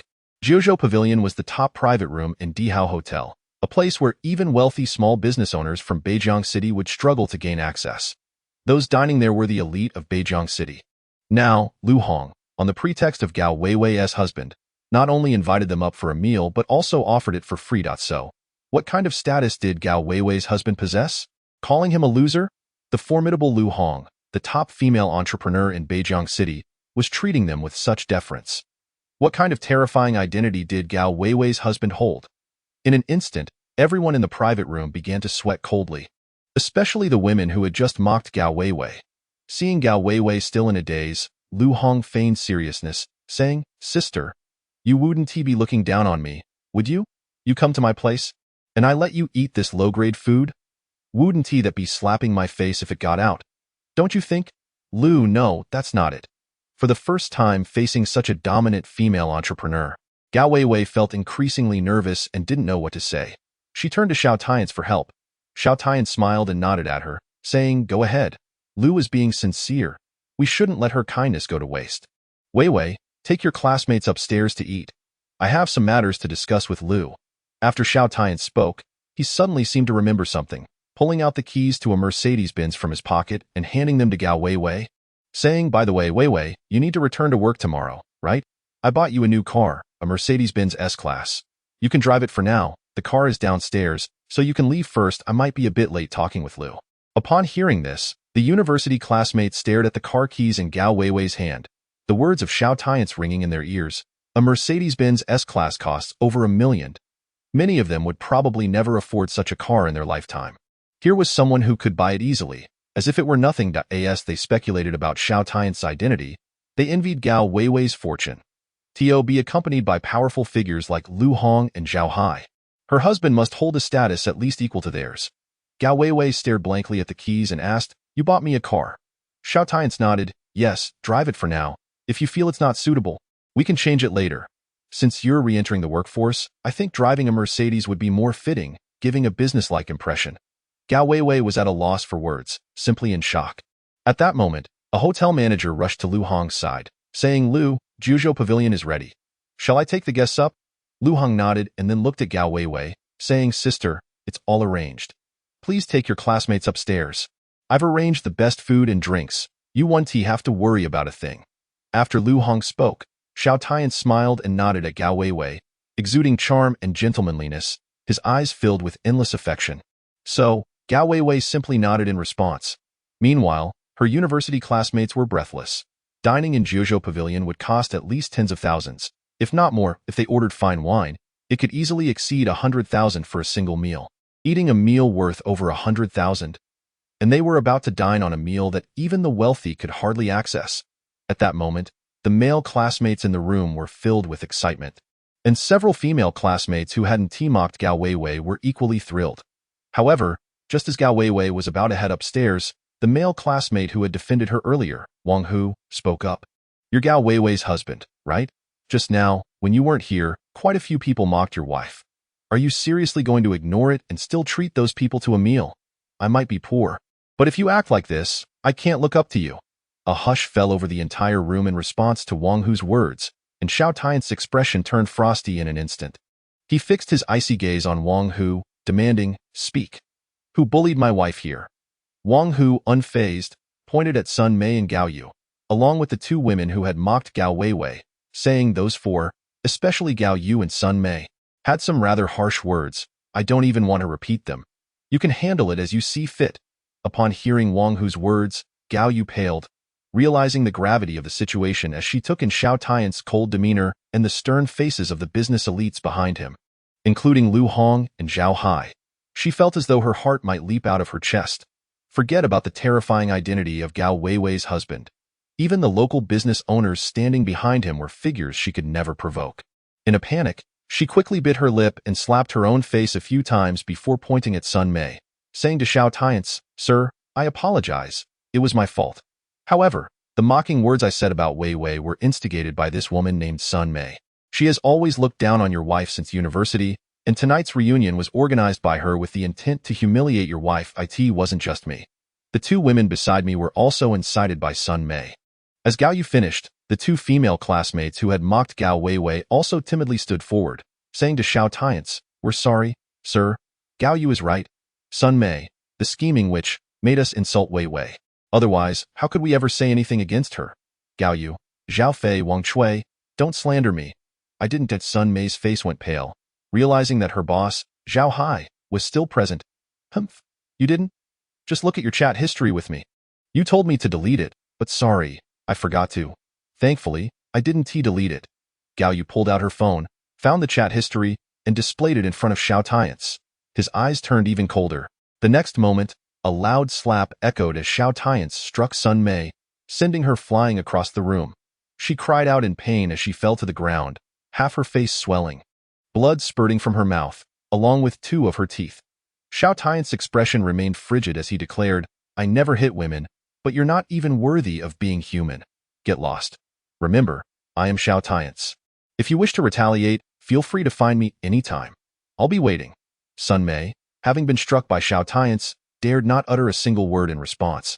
She was unaware of Xiao Tian's true identity, yet she understood that she could not afford to provoke him. Struggling to approach Gao Weiwei, she stammered, "Weiwei, I'm sorry, I'm so sorry." After apologizing twice, Sun Mei hurriedly made her exit. However, leaving was not quite so simple. Wait, are you the Sun Mei from my hotel? Xiao Tian Ce demanded. Answer me. At this moment, the ever-respectful Zhao, who had been standing behind Xiao Tian Ce, finally spoke up. Unbeknownst to anyone, he was drenched in cold sweat from head to toe. Fortunately, he had come tonight. Otherwise, he would have been finished, truly finished. Gao Weiwei's university classmates were oblivious to Xiao Tian's true identity, but both he and Lu Hong were acutely aware. Even a mere hint of knowledge filled him with overwhelming dread. Prior to their arrival, Lu Hong had informed him that this Mr. Xiao was the person behind Long Jiao and Jiang Beichen, the notorious figure whispered about in Beijia City. He was the magnate set to spend billions next month on weddings across 100 cities, a titan far beyond the reach of small-time businessmen like themselves. Although Zhao Hai understood that Sun Mei's life was effectively over, what a joke, really. How could someone who insulted Xiao Tian's wife have any future? She was practically destined for hell. Yet, there were still some things he felt compelled to address. Sun Mei shuddered, her face pale as she turned to Zhao Hai and stammered, Zhao. President Zhao, I'm sorry, I'll leave right away. Right away. Zhao Hai scoffed, Humph, did I say you could leave? Ah? Sun Mei, you really are something. While I wouldn't dare offend someone like him, you directly schemed against his wife. Where do you find such courage? Mark my words, you are fired, and don't even think about continuing in this industry. No one will be able to help you. I assure you. He added, and you? As a woman, your heart can be so malicious. It's quite astonishing. Really, hurry and get out. Lu Hong also shouted at Sun Mei at this point. Sun Mei was completely paralyzed with fear. She had never anticipated being dismissed by Zhao Hai. She did not wish to be expelled, nor to be blacklisted. What would become of her future? She wanted to stay and explain herself, but the two security guards summoned by Zhao Hai forcibly escorted her out. Just before she was taken away, she witnessed something that would forever be etched in her memory. Zhao Hai suddenly slapped himself multiple times in front of Gao Weiwei's husband, profusely apologizing. Who exactly was Gao Weiwei's husband? Sun Mei muttered to herself, her heart shaken to the core, filled with regret for having ridiculed Gao Weiwei.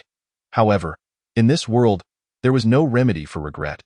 Moreover, she was likely unaware that her future days would be fraught with endless despair and dead ends.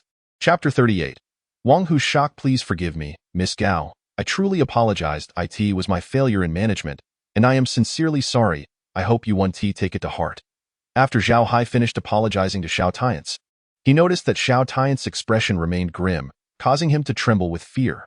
Clearly, Xiao Tian Ce was still displeased with how he had handled Sun Mei. Zhao Hai felt an even greater sense of trepidation. After all, even Long Jiao was willing to act submissively towards this person.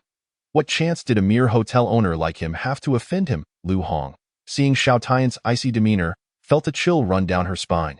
She dared not pull Gao Weiwei closer and hurriedly bowed her head, apologizing. Miss Gao, I'm so sorry that you encountered such a situation with me. I am truly sorry, truly sorry. Gao Weiwei stood in stunned silence, unable to comprehend that the esteemed owner of the Empire Hotel, the foremost female entrepreneur of Beijia City, was apologizing to her. Moreover, this had nothing to do with Lu Hong, who was genuinely unaware. It's all right, President Lu, please don't do this, I'm fine.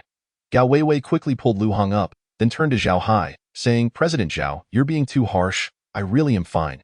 Yet, no matter how she reassured them, both Lu Hong and Zhao Hai dared not lift their heads at that moment. The simple reason was that Xiao Tian Ce had yet to speak. Meanwhile, within a radius of several dozen meters around the private room, the temperature of the air plummeted dramatically. What had begun as a warm summer night now felt akin to an icy cavern. What sort of husband had Gao Weiwei married? Her university classmates pondered, noting that as long as her husband remained silent, neither Lu Hong nor Zhao Hai dared to raise their heads.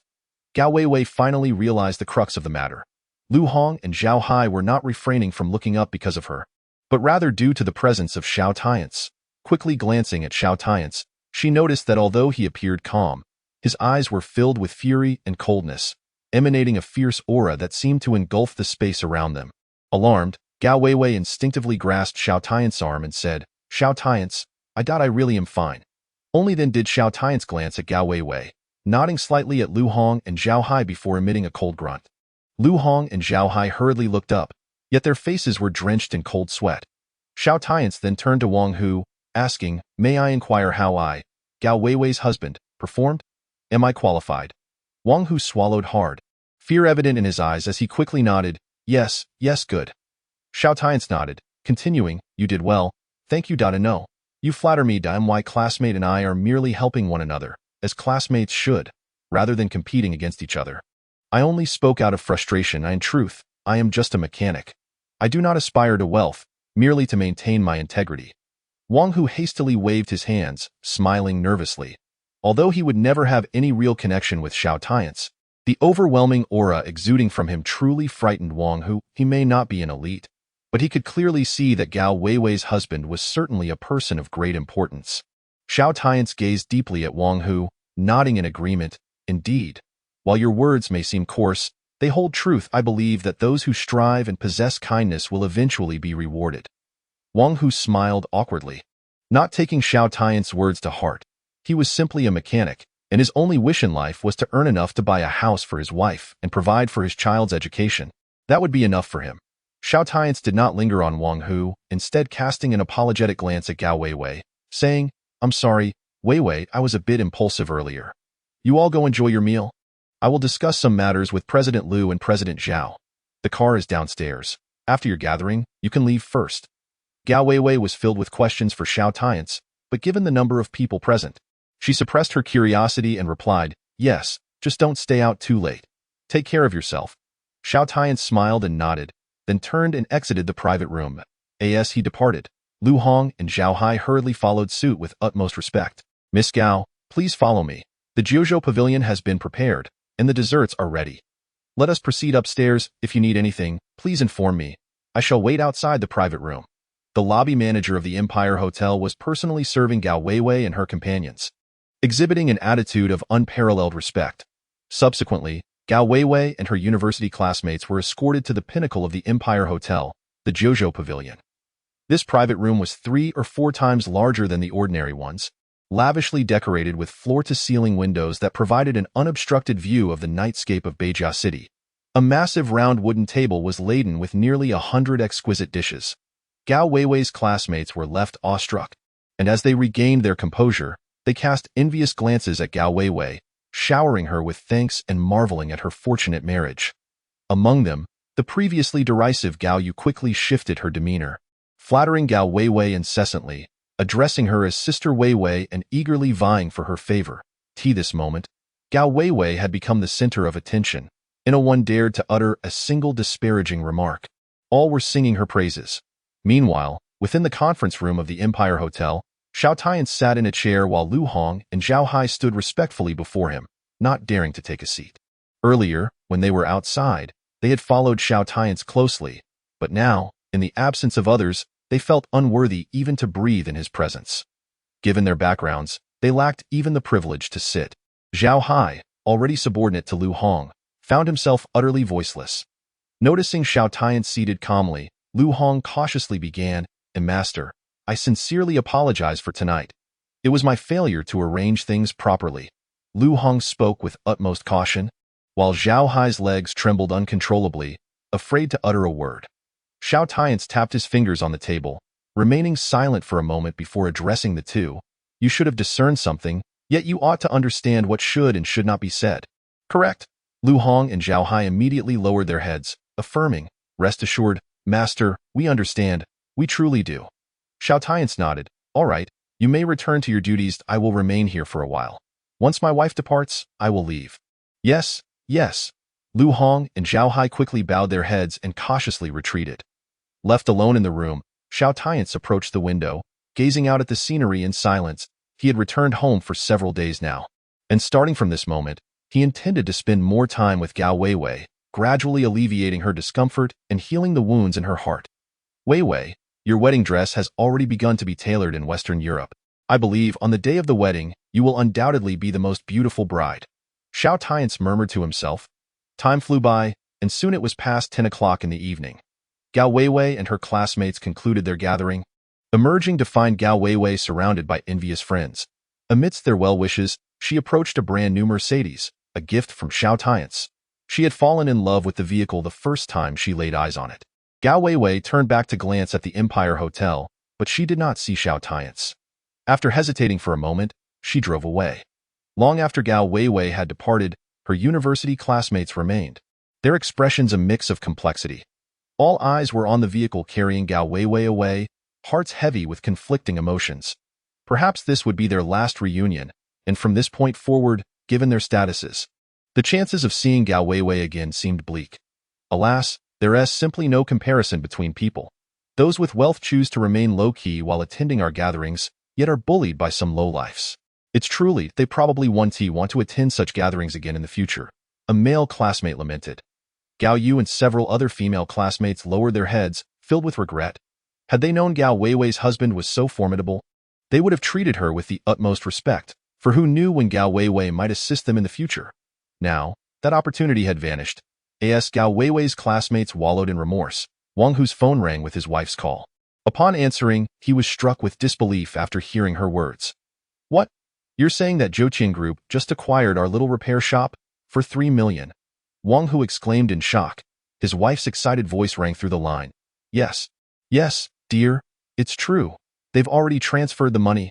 I tried calling you, but you didn't answer, so I signed the papers. They also mentioned they plan to demolish your shop and build a larger one, making you the manager.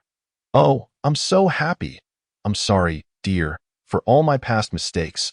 I used to make you angry and looked down on you, did I promise? I promise I will be a good wife from now on. Love you, and take care of you.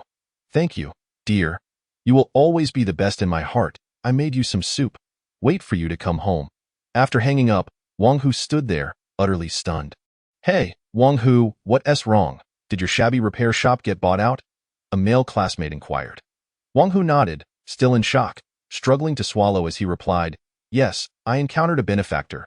They paid 3 million for the acquisition and plan to build a bigger repair shop, appointing me as the manager. Wait, benefactor? Just as Wang Hu was speaking, he suddenly turned sharply to glance back at the Empire Hotel. He recalled Xiao Tian Ce's parting words. Kind-hearted people will be rewarded. At that moment, Wang Hu felt a jolt of realization. He was certain that in Beijia City, where he held neither wealth nor power, no one would ever assist him. Yet, tonight, his fate, and indeed the fate of his entire family, had been irrevocably altered by a single remark he made in favor of Gao Weiwei at the dinner table. Simultaneously, Wang Hu's university classmates began to grasp the situation, yet they were all filled with profound regret for not having supported Gao Weiwei when they had the chance. The wave of conflicting emotions washed over them. Chapter 39. Gao Weiwei accepts Xiao Tian Ce at 11:30 that night. After Gao Weiwei and her classmates had left the Empire Hotel, Xiao Tian Ce finally descended the stairs and hailed a taxi home. However, as he reached the ground floor, he spotted Gao Weiwei waiting by the car. Xiao Tian Ce understood that she must have many questions for him, and he was prepared to gradually reveal his true identity. Approaching Gao Weiwei with a smile, he said, The wind is strong tonight. It's a bit chilly. Why not go upstairs or at least wait in the car? Gao Weiwei gazed at Xiao Tian Ce with a complex expression. His sudden appearance tonight, along with his defense of her by striking Sun Mei, had stirred something within her. She had harbored resentment towards him before, but after all these years, his unexpected return now left her feeling conflicted. Taking a deep breath, Gao Weiwei replied, Thank you for tonight. Xiao Tian Ce paused, his heart filled with complexity as he looked at her. Weiwei, if I told you that I fell for you the moment you saved me 5 years ago, would you believe me? Gao Weiwei trembled slightly, and after a long silence, she finally said, That doesn't matter anymore. What is most important now is taking care of Xiao Xiao. Xiao Tian Ce, you don't have to do so much for me. I don't need it that I am Xiao Xiao's mother, and you are his father. Our feelings for one another are inconsequential, I've said it before. You don't have to be responsible for me. You have your own life, and I won't interfere. With that, Gao Weiwei turned to leave. Xiao Tian Ce watched her retreating figure. She was a strong-willed woman who bore her pain in silence. Yet, at that moment, her back seemed so fragile to him, as though she needed protection. Without uttering another word, Xiao Tian Ce reached out, grasping her wrist and pulling her into his embrace, holding her tightly. Xiao Tian Ce, what are you doing? Let go of me, let go. Gao Weiwei struggled against him, desperately trying to break free, but it was evident that her strength was no match for his. Xiao Tian Ce held her tightly, whispering in her ear with palpable anguish, I am truly sorry. The suffering you have endured over the years is beyond my imagination. Yet, please believe that I genuinely care for you. I can provide you and Xiao Xiao with a complete home, a haven of happiness. The moment Xiao Tianze finished speaking, Gao Weiwei ceased her struggles, and tears began to flow uncontrollably down her cheeks as she collapsed into his embrace, weeping silently. For 5 long years, she had shouldered everything alone, and no one knew that she had long reached her breaking point, living each day like a soulless automaton, devoid of energy or spirit. After a considerable time of crying in Xiao Tianze's arms, Gao Weiwei managed to pull herself away, wiping her nose and earnestly asking, "Xiao Tianze, let me say this one last time. You truly do not need to feel responsible for me. You have your own life. Mine has already been ruined, and there is no need for you to sacrifice yours as well. You are free to pursue your own happiness. What I have shared with you is from the depths of my heart. Do you believe me?" Xiao Tianze nodded solemnly, replying, "Yes, I believe you. But what I just expressed is also my heartfelt truth. I have liked you since the moment you saved me 5 years ago. I have been fighting in distant lands all this time. I genuinely want to care for you and Xiao. Weiwei, it has been 5 years. We are both adults now, and my words are not impulsive. I mean every one of them." Gao Weiwei's eyes brimmed with tears as she gazed at Xiao Tianze, remembering how she had often wished to call him after giving birth to Xiao. Yet, she understood all too well that Xiao Tianze was in a precarious situation, severely injured and being pursued at the time they met. She had never dared to reach out, fearing to bring him back into danger. Thus, 5 long years had passed. With tears glistening in her eyes, Gao Weiwei asked, "Xiao Tianze, do you comprehend the weight of your words?" She continued, "I have nothing left now, and you know I am foolish. If you truly mean what you say, I will take you seriously. I really will." Tears streamed down Xiao Tianze's face at the sight of her distress, his heart aching for her. He nodded earnestly, declaring, "Weiwei, I am serious. I swear. We will have our wedding next month. I will marry no one but you. You alone are my wife." Gao Weiwei nodded fervently, responding, "Yes, I believe you. I too vow, Xiao Tianze, that I will be your wife for this lifetime, and I will strive to be the best wife I can be." After their solemn exchange, silence enveloped them, and Gao Weiwei's cheeks flushed with a newfound realization. She had truly acknowledged Xiao Tianze as her husband in her heart. Understanding her shyness, Xiao Tianze refrained from speaking further, knowing that there would be ample time to cherish her now that he had returned. That night, they slept back to back, Xiao nestled between them. Yet, both Xiao Tianze and Gao Weiwei remained awake for a long time, finally succumbing to slumber only when exhaustion overtook them. The following morning, when they awoke and exchanged glances, Gao Weiwei's face flushed crimson. Although she had acknowledged her desire to be Xiao Tianze's wife, she still struggled to overcome the emotional barrier within her heart. During breakfast, Gao Weiwei took the initiative to serve Xiao Tianze some porridge, encouraging him to eat more. "You should eat well," she urged. Xiao Tianze smiled and replied, "Yes, you too. You have work later, so make sure to eat enough. Don't skimp at lunch. Treat yourself to something nice." Gao Weiwei lowered her head to sip her porridge. Her cheeks warmed with embarrassment. Meanwhile, Gao Xiaoying regarded the two with a mischievous glint in her eyes before bursting into laughter.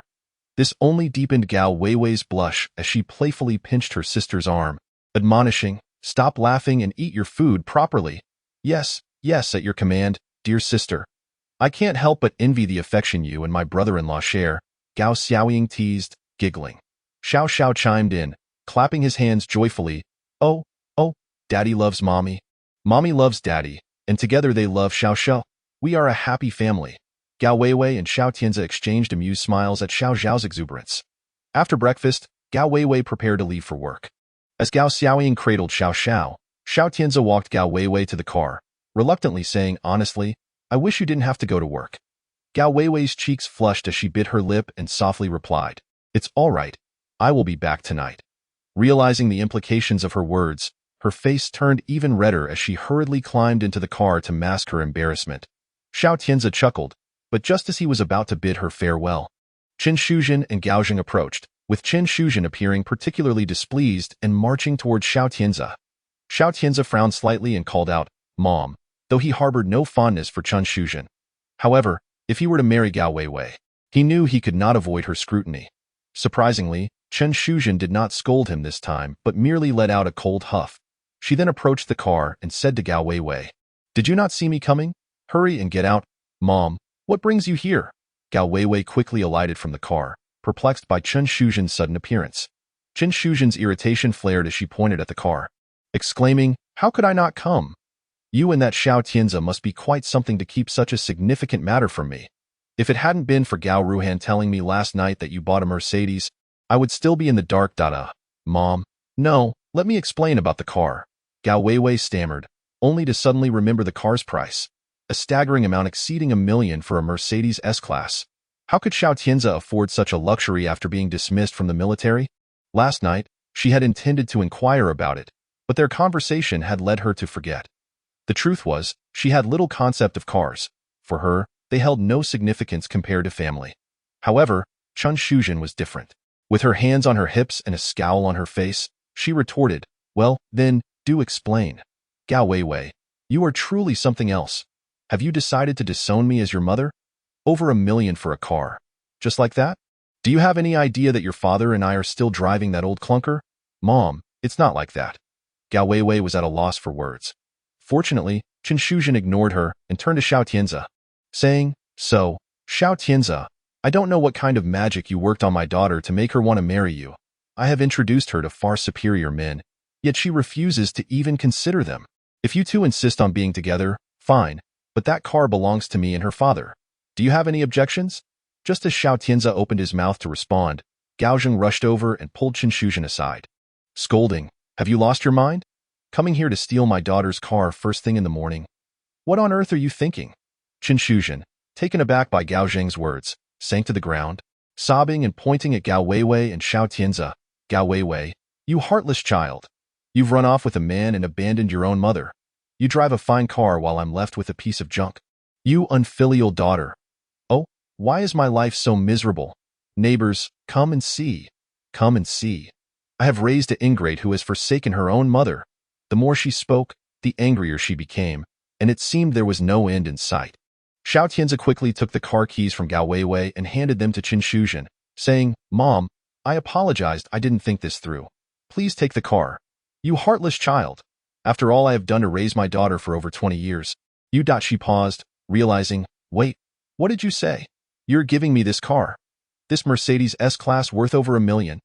As Chen Shuzhen prepared to continue her tirade, she suddenly grasped the situation, clutching the keys tightly as she eyed Xiao Tian Ce warily.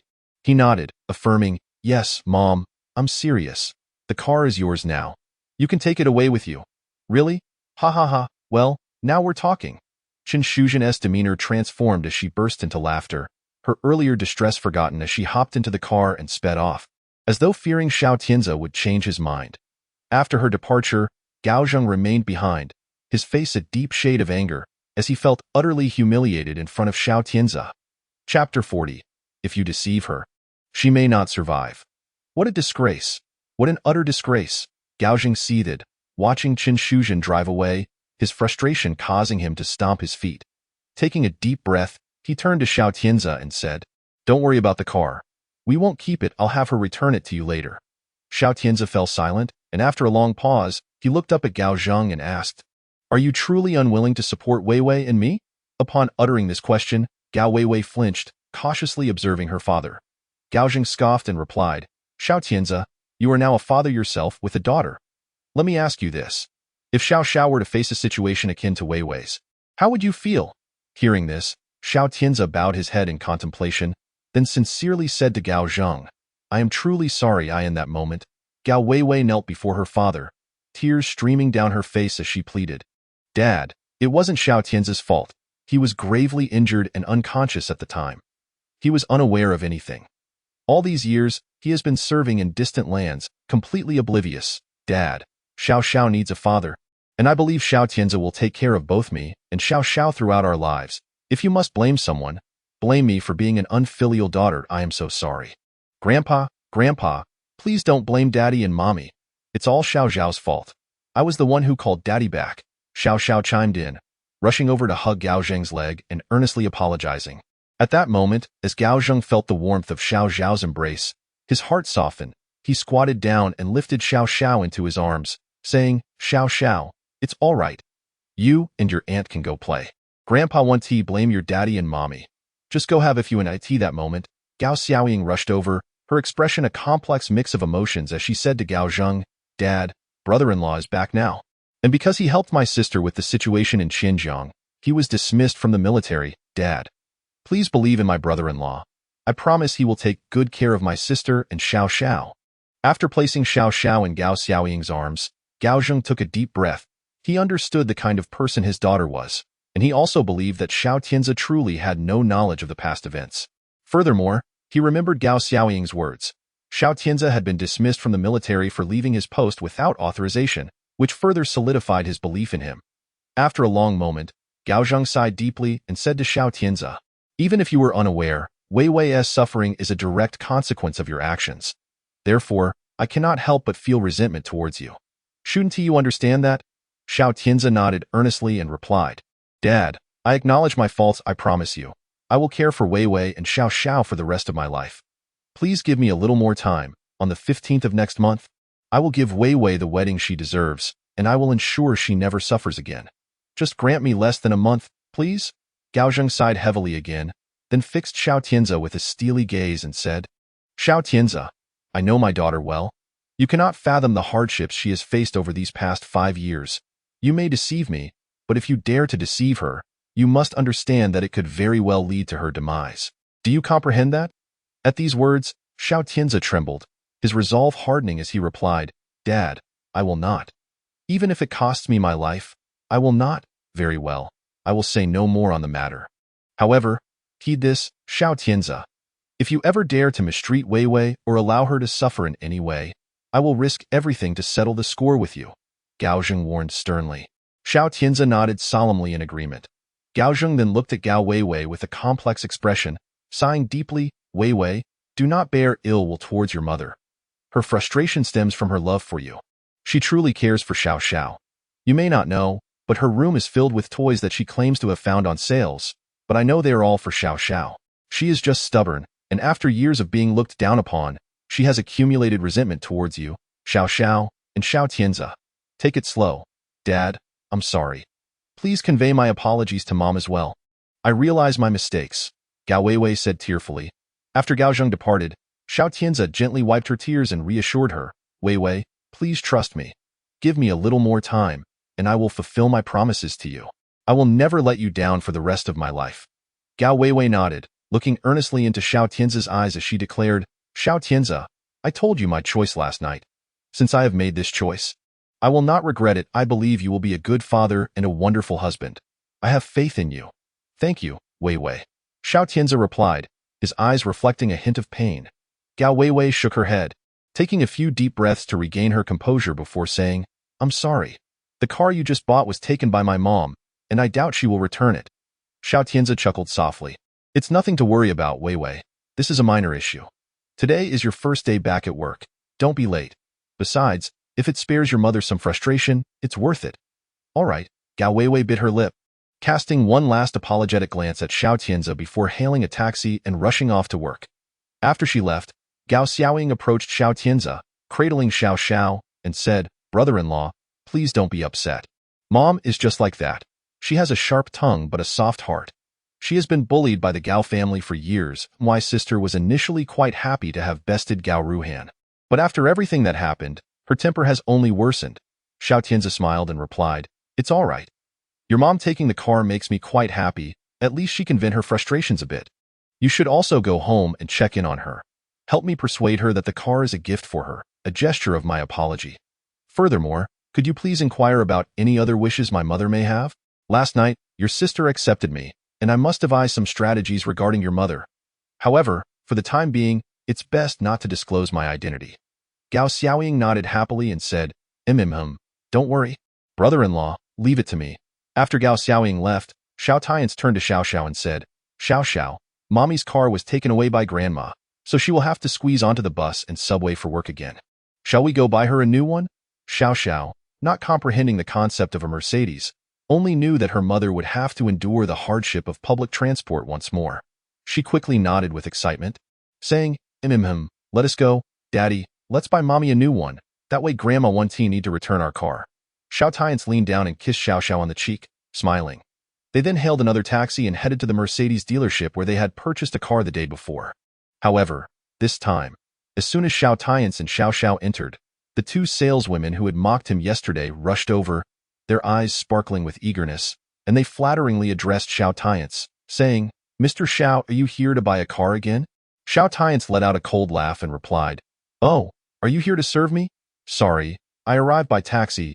Wouldn't it be a waste of time for you to attend to me? Upon hearing this, the two saleswomen's faces flushed. They understood that Xiao Tian Ce was mocking them. Nevertheless, they didn't mind, as losing a bit of face was inconsequential compared to money. They continued to flatter him, saying, Hee, Mr. Xiao, you jest? What car are you looking to buy today? I'm not buying a car. I'm just passing through. My daughter wants to come in and play for a while. Is that all right? Xiao Tian Ce replied coldly. The two saleswomen, realizing that Xiao Tian Ce was merely stopping by for a brief visit, saw their smiles fade significantly. After all, he had just spent over $1 million on a new car yesterday. It was unlikely that he would come back to buy another today. Since Xiao Tian Ce was not there to purchase a vehicle, their interest waned. That's fine. Feel free to look around. We have other matters to attend to, so we won't disturb you. The demeanor of the two saleswomen changed drastically in an instant. They quickly turned and walked away, not even bothering to offer Xiao Tian Ce a glass of water. Heh! Xiao Tian Ce chuckled in disbelief. This truly exemplified the extent of their opportunism and short-sightedness. Just then, the lovely saleswoman, Xiaomei, who had sold him the car yesterday, emerged from inside and immediately approached Xiao Tian Ce with a smile, saying, Mr. Xiao, what brings you here today? Why are you lingering at the entrance? Please, come in and have a seat. Would you like something to drink? Juice or tea? I can get it for you. Xiao Tian Ce smiled and replied, Just plain water will suffice. Xiaomei nodded and then turned to Xiao Xiao, asking, What would the little beauty like to drink? Sister, can I have some of that candy from yesterday? It was delicious and so sweet. Xiao Xiao blinked her adorable big eyes at Xiaomei. Xiaomei smiled and nodded. Sure, I'll get you some extra. All right. Thank you, pretty sister. Xiao Xiao said happily, nodding enthusiastically. After a while, Xiaomei brought a glass of water for Xiao Tian Ce and some candy for Xiao Xiao. However, while Xiao Tian Ce was sipping his water, she asked with a hint of concern, Mr. Xiao, did you come by today because there's an issue with the car? Xiao Tian Ce set down the glass, puzzled, and replied, There's no problem with the car. It's perfect. I'm very satisfied. Xiaomei sighed in relief. Oh, then what brings you here today?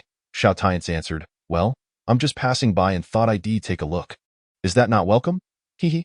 Xiaomei quickly shook her head. Not at all. It's our honor to have you visit our store. Mr. Xiao, I'm not busy right now. Would you like me to show you some other cars? It would be a good way to pass the time. That moment, the two snobbish saleswomen piped up again. He is not even here to buy a car. What a waste of time. Xiaomei, hearing this, trembled slightly but still smiled at Xiao Tian Ce, saying, No worries, let us go. Mr. Xiao, I'm free anyway. Xiao Tian Ce nodded. Do you still have that car from yesterday in your dealership? Xiaomei affirmed, Yes, we do, Mr. Xiao. What about it? Xiao Tian Ce then pulled out the black gold card from his pocket and handed it to Xiaomei, saying, My mother-in-law liked the one I bought yesterday, so I gave it to her. Now, I want to buy another one for my wife. The same model, the Mercedes S-Class. Please prepare the contract. I'll take it with me shortly. What? This. Upon hearing Xiao Tian Ce's words, the previously snobbish saleswomen were left utterly dumbfounded. Chapter 41. The shock of Chen Shuzhen. Xiaomei was equally astonished. Her alluring lips parted in disbelief as she asked Xiao Tian Ce, Mr. Xiao, you really want to buy another one? Xiao Xiao snatched the black card from Xiao Tian Ce's hand and handed it to Xiaomei, saying, Pretty sister, what Daddy said is true. This morning, Mommy's car was taken away by Grandma. Please hurry and prepare the contract. Xiaomei, still hesitant, gazed at the black card in her hand. Xiao Tian Ce then smiled at Xiaomei, saying, It's true, go prepare the contract, and we'll take Xiao Xiao out to play afterward. Thank you, Mr. Xiao. Xiaomei quickly expressed her gratitude and excitedly rushed to prepare the contract with the black card in hand. Meanwhile, the two snobbish saleswomen approached Xiao Tian Ce with a complex look, asking, Mr. Xiao, didn't you say you weren't buying a car? Xiao Tian Ce scoffed, Yes, I actually didn't want to buy one just now. But now I've changed my mind. Is there a problem with that? Mr. Xiao, are you teasing us? We were the ones who attended to you first today.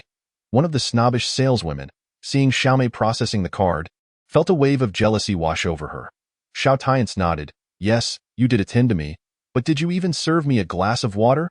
How ridiculous. I said I wasn't buying a car. And you ignored me. Now that I say I am buying one, you rush over? Are you treating customers like fools?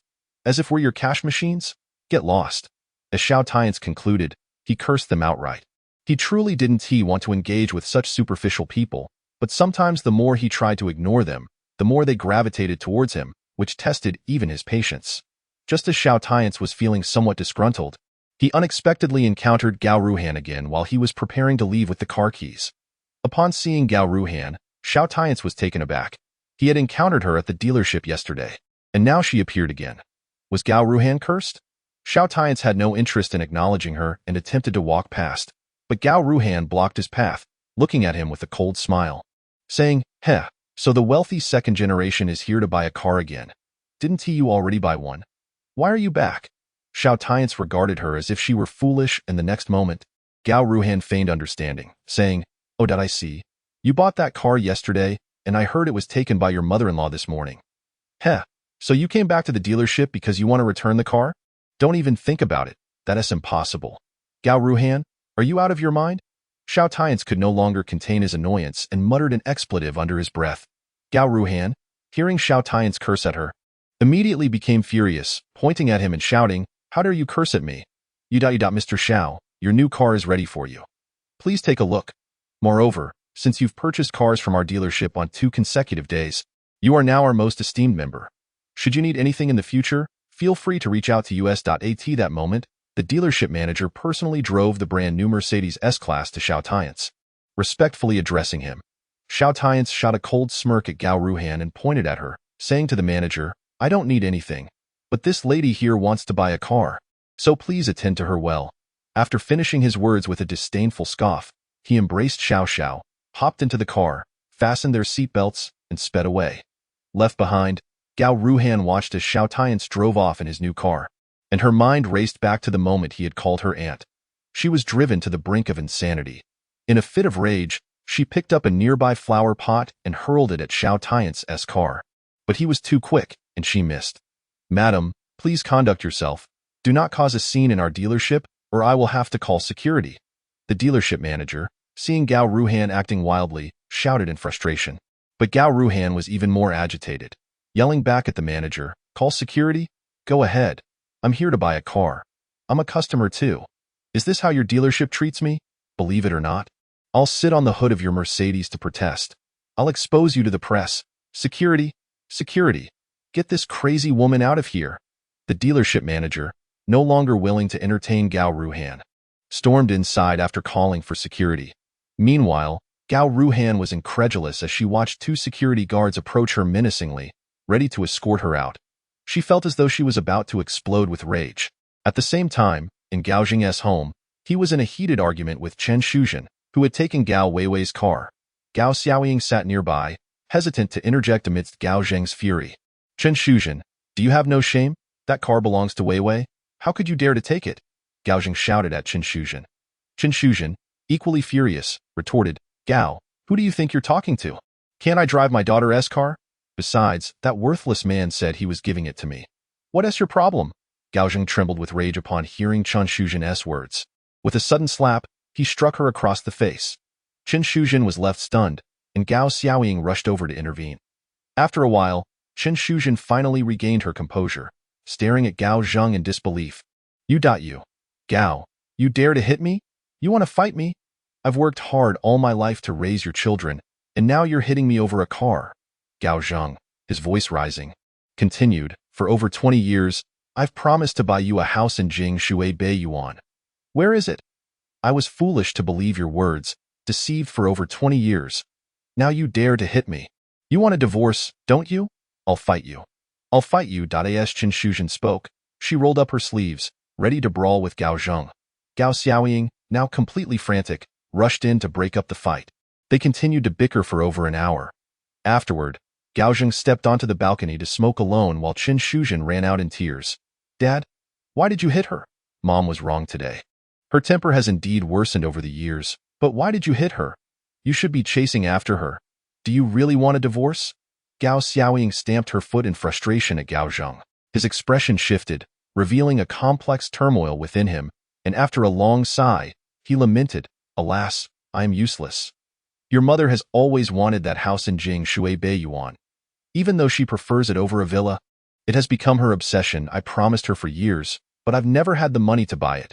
Today, she took the car Xiao Tian Ce bought for your sister. Xiaoying, I am worried that because of this, Xiao Tian Ce will treat your sister poorly in the future. Your sister has suffered too much over the years, and now that her life is finally looking up, I fear she will be disrupted by your mother. Alas, it's all my fault. To this point, Gao Xiaoying felt helpless and could only stomp her feet in anxiety. She thought for a moment before rushing out to find Chen Shuzhen. Once outside, she searched for her while calling Xiao Tian Ce to explain the situation at home. After hanging up with Gao Xiaoying, Xiao Tian Ce looked down at Xiao Xiao and asked, Xiao Xiao, do you think Grandma is a bad person? Xiao Xiao, blinking her big eyes at Xiao Tian Ce, replied, Daddy, why do you ask that? Grandma isn't a bad person. She really likes me. She came to see me last night and even said she found a fun toy for me on the road. But Daddy, I felt that the toy Grandma gave me was so new, unlike something old. Why did she insist it was something she found? Upon hearing Xiao Xiao's words, Xiao Tian Ce furrowed his brow. Chen Shuzhen had visited their home last night, and she had given Xiao Xiao a toy. It should be noted that when Xiao Xiao was born, Xiao Tian Ce was not present, and Gao Weiwei never disclosed who Xiao Xiao's father was. Thus, she took on the Gao surname and had always referred to Chen Shuzhen and Gao Zheng as grandma and grandpa. She had grown accustomed to it.as for Xiao Tian Ce. He had long been cast out by the Xiao family, so he didn't mind the situation. As long as Xiao Xiao was happy, that was all that mattered. Daddy, what's wrong? Noticing Xiao Tian Ce's frown, Xiao Xiao tilted her small head and asked. Xiao Tian Ce smiled at her and said, Xiao Xiao, since you think Grandma is good to you, your aunt just told me that Grandma has always wanted a big house. How about we buy her a house? Xiao Xiao immediately nodded enthusiastically, saying, yes, if Grandma has a big house. She won't be angry anymore. Daddy, let us go buy Grandma a house. Let us buy her a big house. All right. Xiao Tian Ce nodded with a smile, then drove Xiao Xiao to Jingshui Beiyuan. The place Gao Xiaoying had mentioned casually, Jingshui Beiyuan, is not exactly a new development. The houses there were completed a decade ago. Thus, in Beijia City today, there are numerous high-end neighborhoods and villa areas that surpass Jingshui Beiyuan. However, 10 years ago, it was the most prestigious property in the city, situated by the river, boasting stunning scenery and fresh air. The prominent families and social elites of Beijia City clamored to purchase homes in Jingshui Beiyuan. Even now, a decade later, many high-status elderly residents still reside there, unwilling to relocate. This is the obsession in Chen Shuzhen's heart. At 3 in the afternoon, Chen Shuzhen sat alone in a pavilion within the Jingshui Beiyuan community, staring blankly at the houses she had longed for over the past decade, tears staining her face. The prices of homes in Jingshui Beiyuan had skyrocketed to terrifying heights.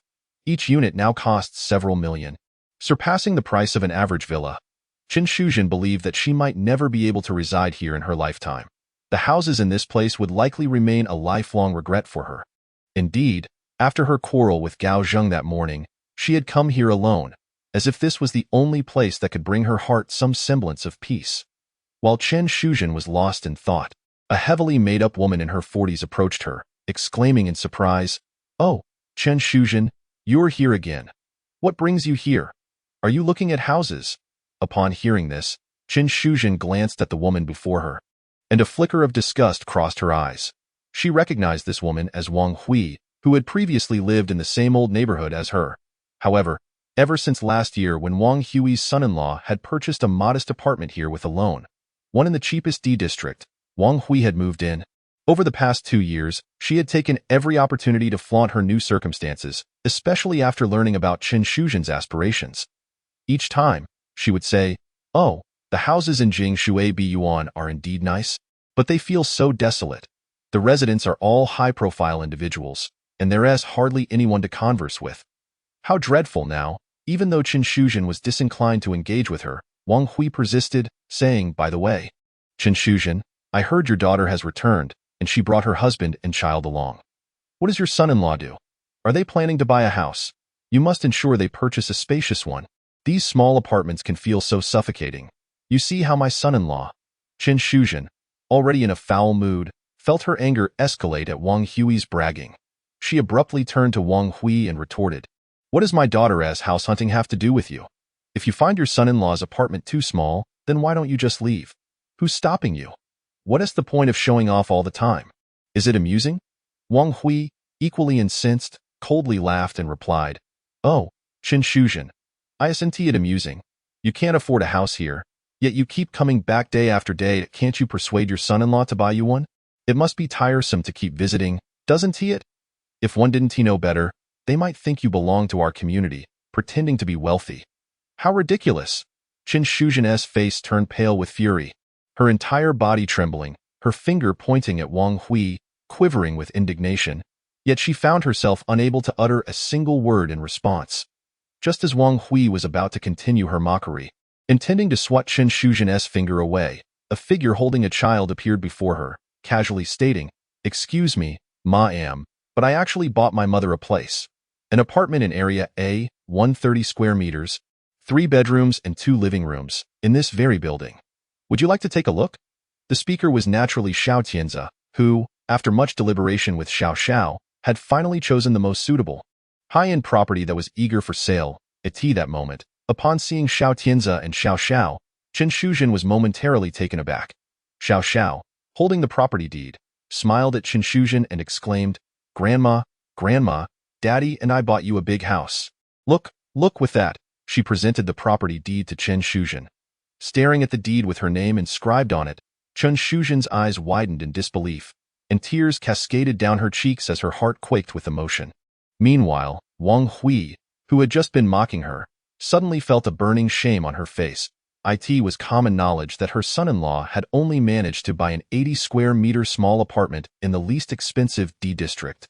In stark contrast, Qin Shuzhen's son-in-law had purchased a 130 square meter apartment in the Prime A district, and it was meant for Qin Shuzhen herself.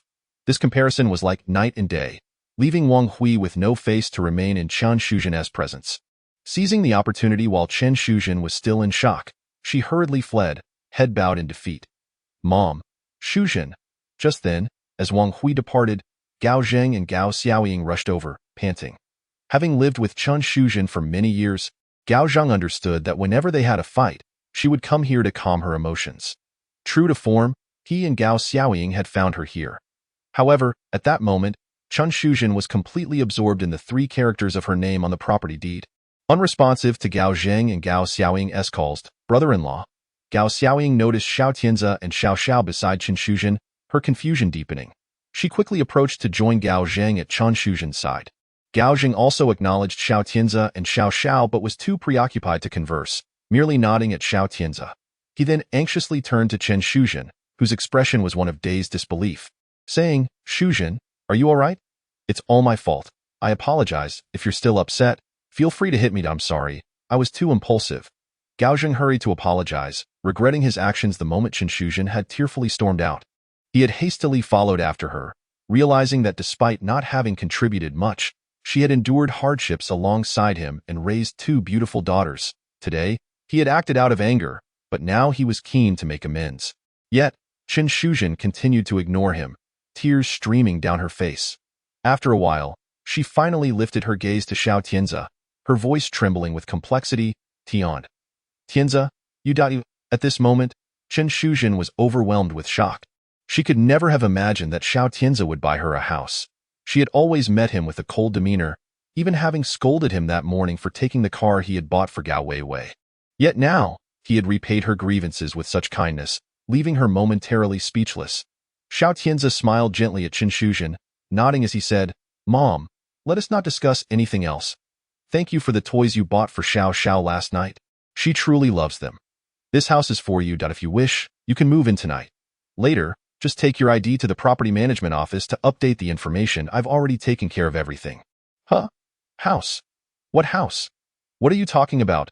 Gao Zheng, utterly bewildered, looked from Xiao Tian Ce to Qin Shuzhen, finally noticing the property deed in Qin Shuzhen's hand. In the next moment, his mouth dropped open, pointing at the deed. Incredulous as he asked, "Shuzhen, this house is..." Gao Zheng struggled to ask if it was in Jing Shuibi Yuan, but the words wouldn't come out. Qin Shuzhen, affirmatively nodding, replied, "Yes, it's the house in Area A. 130 square meters, 3 bedrooms and 2 living rooms. Tian Ce bought it, and it's in my name." "What? This?"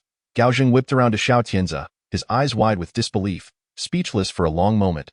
Xiao Tian Ce smiled and nodded at Gao Zheng, saying, "Yes, Dad, it's true. The paperwork isn't fully complete yet, but you and Mom can come over anytime to finish it." "No, that can't be out this house." Gao Zheng stammered, struggling to comprehend. He had toiled for most of his life. Desperately wanting to buy a house for Chen, but had never been able to. Now, Xiao Tian Ce had done it. Bought a property in Area A, the best location in Jing Shuibi Yuan. A 3-bedroom apartment of 130 square meters. Even hearing the confirmations from both Chen and Xiao Tian Ce, Gao Zheng still couldn't believe it. Seeing Gao Zheng's disbelief, Xiao Tian Ce continued, "Yes, Dad, the payment has been made in full. There's no mortgage. You and Mom can move in whenever you like. How much could that possibly cost?" This. Gao Zheng remained in shock, unable to fathom the price of a large apartment in Area A of Jing Shuibi Yuan, which must be worth millions.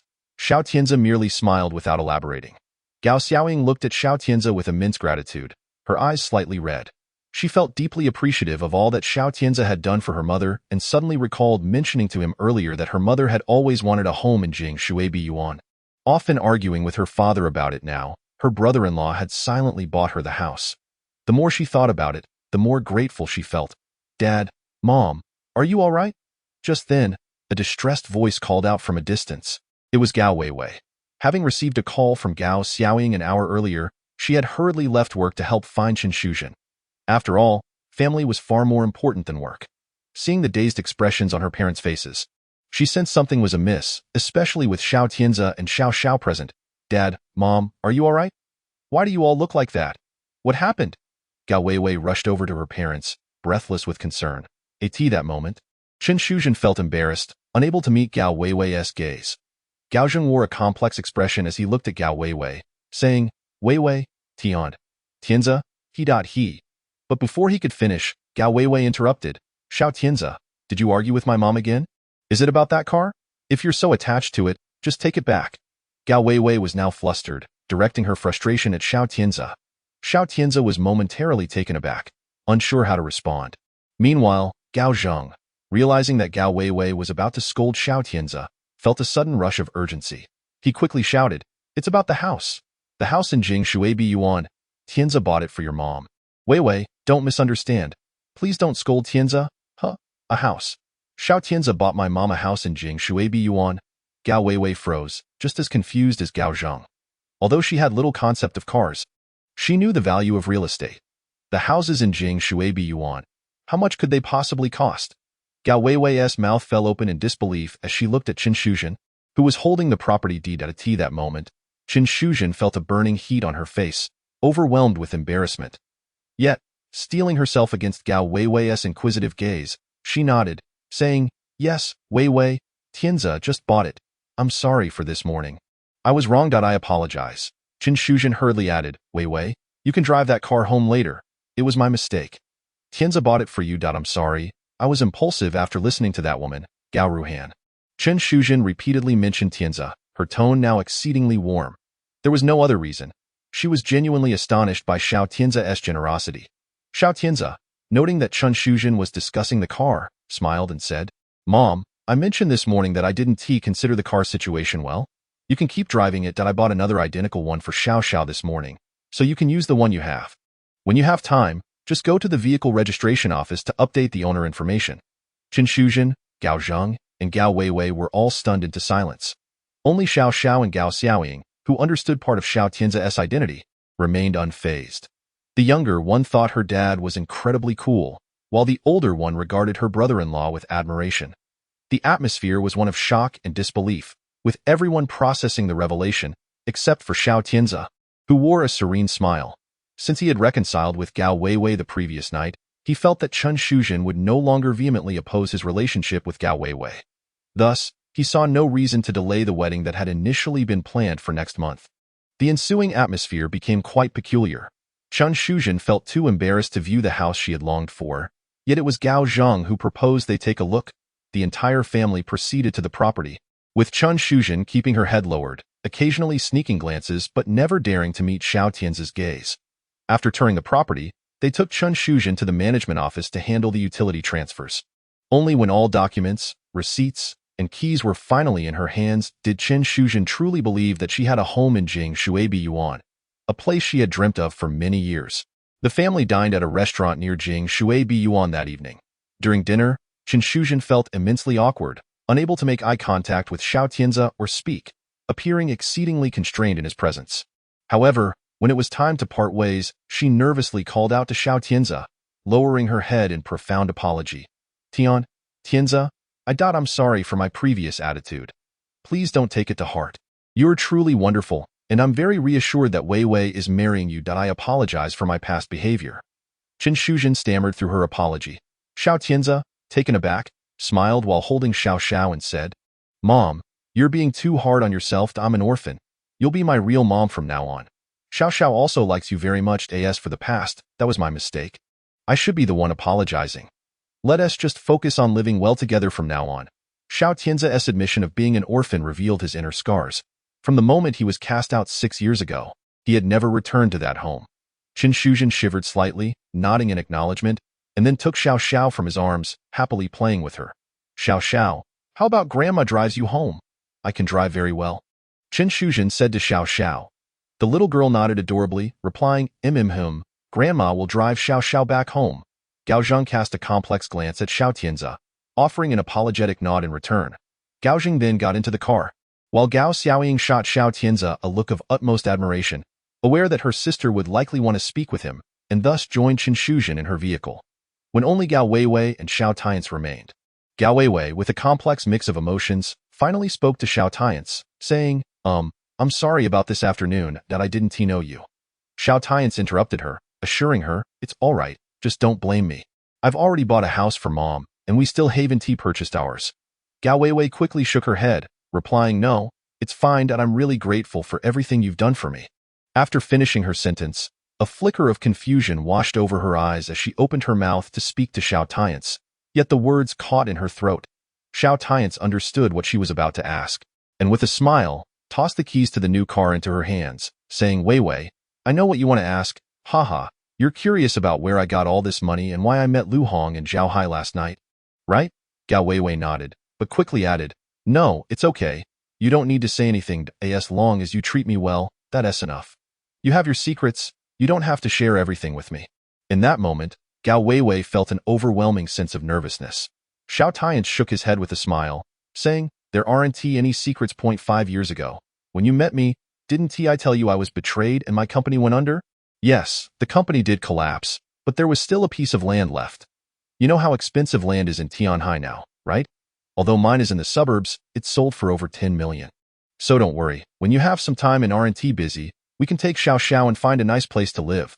Rest assured, Weiwei, as long as you're with me, I will never let you suffer any grievances, and that goes for Xiao Xiao too.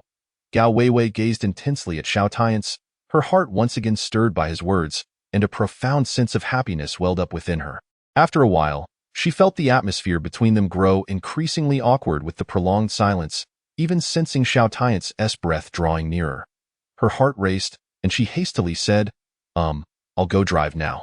With that, her face flushed, and she quickly averted her gaze and ran off, regretting it immediately, which only made her face turn even redder. Meanwhile, Xiao Tian Ce, watching Gao Weiwei drive away to park the car, picked up his phone and called Tian E, informed Zhang Beichen and Long Ju that they needn't wait until next month. Let us move the wedding to 3 days from now. After hanging up, he gazed at Gao Weiwei's retreating figure, his love for her deepening as he murmured, Weiwei, now that you've agreed to me, how could I possibly make you wait any longer? There was also another reason behind his decision, the influence of Gao Ruhan and her friends on Xiao Tian Ce. They had just returned, and already those petty individuals were causing trouble for them. Frustrated, he decided to take decisive action, planning the wedding to occur in 3 days. Once he threw a grand wedding for Gao Weiwei that would shake the city, he was determined that no one would dare to meddle again. Chapter 43. The city accelerates. A stirring event after returning home, Xiao Tian Ce and Gao Weiwei went to bed.as Gao Weiwei drove. Xiao Tian sat beside her, causing her heart to race like a startled deer, especially with Xiao Xiao not around. When alone with Xiao Tian Ce, her heart pounded even more, a feeling akin to falling in love for the first time.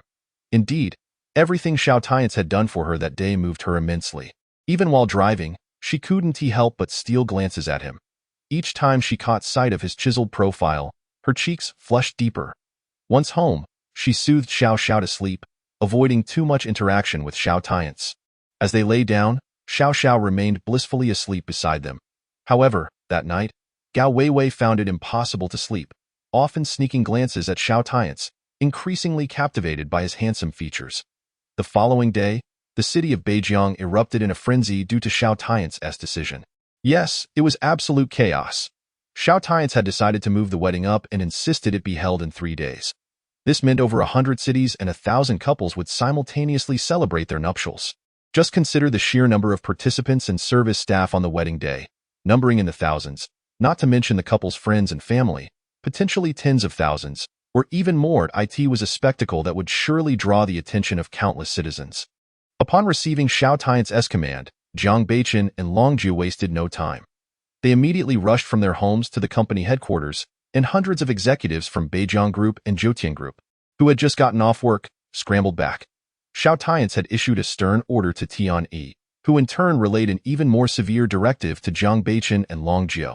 The two titans of Beijing, in turn, commanded their hundreds of executives to convene an emergency meeting, mandating that everyone work overtime, with bonuses multiplied tenfold.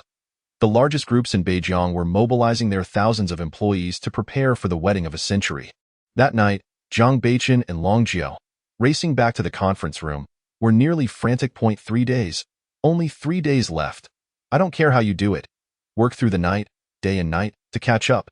All budgets are doubling. No expense spared. Prepare everything within 3 days. From now on, I want hourly progress reports from each department. I'll be here for the next 3 days. Move. Upon entering the conference room, Jiang Beichen immediately issued orders to his subordinates.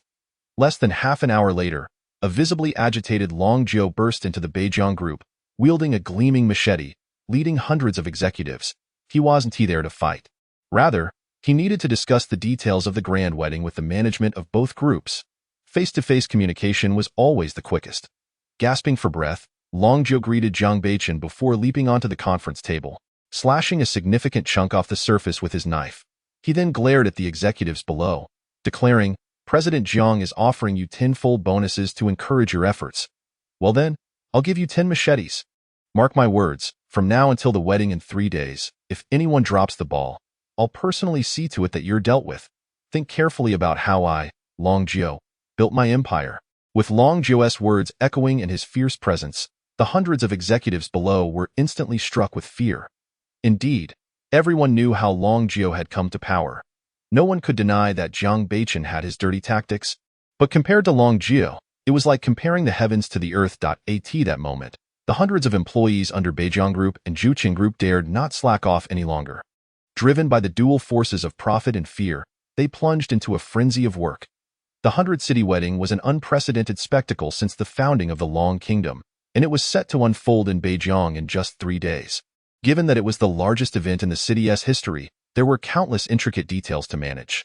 Thousands of attendees, venue arrangements, lighting, decor, flowers, media coverage, utilities, catering, accommodations, and so much more. The figures were astronomical, requiring countless suppliers and resources. Just thinking about it was overwhelming. Once Long Jiu finished speaking, Jiang Beichen jumped on the table as well, and the two began coordinating with the hundreds of executives. Locking eyes, Jiang Beichen solemnly stated, "Brother, the wedding has been moved up. We must ensure it goes flawlessly. Otherwise, we will have no face to show to the master in the future." Long Jiu, equally grave, nodded and replied, "Brother Jiang, don't worry. I apologize for my past behavior. I've been a thorn in your side. From now on, I'll follow your lead in all matters. Thousands of brothers are at your disposal." Hearing this, Jiang Beichen breathed a sigh of relief. "Good, with your word. I'm at ease." At midnight, after 3 hours of replanning, all executives left the conference room, and the entire city of Beijing buzzed with activity. Suppliers' doors were flung open as executives from Beijing Group and Zhoutian Group rushed in, brandishing money boxes. "Gather the workers immediately. Let us get production underway, quickly." At Beijing Cathedral, construction was already underway, and suddenly, countless floodlights arrived from all directions. Within minutes, the area around the cathedral was illuminated as bright as day. Renowned designers from Beijing began racing to the cathedral for on-site arrangements. Teams of wedding planners, musicians, and dancers also hurried to Beijing, with little time left for rehearsals. Everything had to be prepared swiftly. The selection process for the 1,314 couples was also initiated that night. Across Beijing and the central region's 100 cities, news media began reporting on the wedding's rescheduling in a frenzy. in an instant. The entire city of Beijing awakened. Countless people roused from their slumber, returning to their posts under the stars. The city patrol also sprang into action, ensuring the venue was secure, while construction machinery set off for the site. Designers personally led teams of workers to prepare the venue in the entire city of Beijing throughout the night. Everyone was in a flurry, and at Gao Weiwei's home, Gao Xiaoying, nestled in her blankets and finishing a mindless drama, suddenly noticed her phone exploding with news alerts. "What the dot?" she exclaimed, jolting awake, and upon seeing the hundreds of reports flooding her screen, she dashed to the window and drew back the curtains, only to find that the once quiet city of Beijing had come alive. "What is my brother-in-law planning?" Gao Xiaoying gasped in shock, instinctively glancing towards Xiao Tian Ce's room. Meanwhile, Xiao Tian Ce, eyes closed, wore a subtle smile at the commotion outside. He was well aware of the unrest in Beijing that night. It was clear that a large portion of the populace would be unable to sleep. This was the speed he desired. He had no intention of dragging out petty disputes with the shallow-minded individuals from the Gao family. Moreover, Beijing was ultimately too small. How could his wife and daughter remain in such a place for long? Xiao Tian had resolved that once the wedding concluded, they would spend a few more days before relocating Gao Weiwei and Xiao Xiao to Tianhai. To a broader horizon. In the morning, Xiao Tian Ce, as usual, accompanied Gao Weiwei downstairs. She had not slept well the previous night and was yawning. Xiao Tian Ce, feeling a pang of sympathy, said, "If you're too tired, you can take a day off. You haven't truly rested these past few days." Gao Weiwei smiled at him, replying, "It's fine.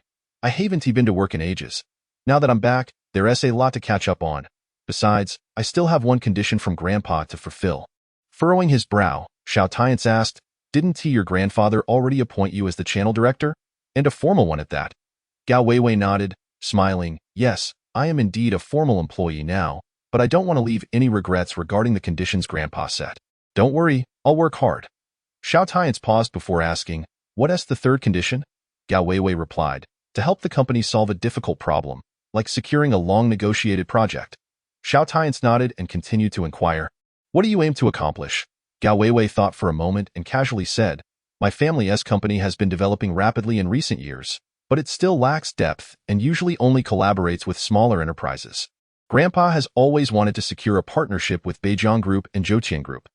Plus, Gao Ruhan has been desperately trying to approach Beijing Group lately. Her fiancé, Sun Hao, has a close relationship with Zhang Beichen's brother.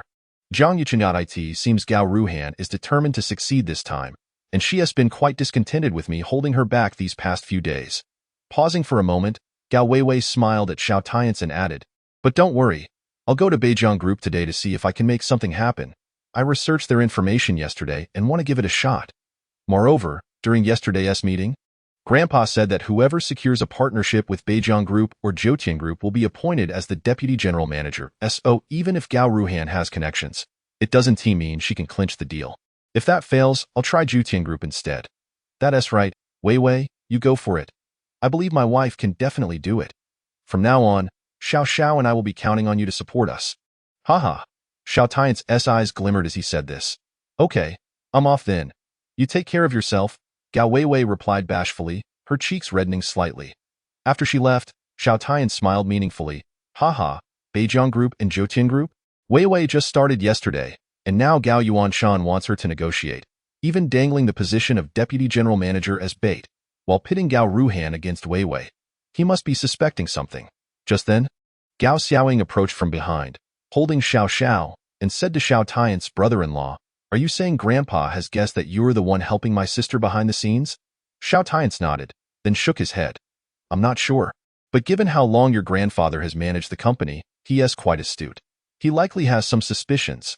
Gao Xiaoying frowned and asked, "Then brother-in-law, will you intervene this time? If you do, won't Grandpa suspect you even more?" Laughing heartily, Xiao Tian replied, "Haha, it doesn't matter now. The wedding is in 3 days. Even if your grandfather suspects me, what of it? Haha. Xiaoying, please look after Xiao Xiao. I need to meet with Zhang Beichen and Long Jiu and handle a few other matters." After exchanging a brief farewell with Xiao Xiao, Xiao Tian left. Indeed, no matter how much Gao Yuanshan suspected him, it was of little consequence.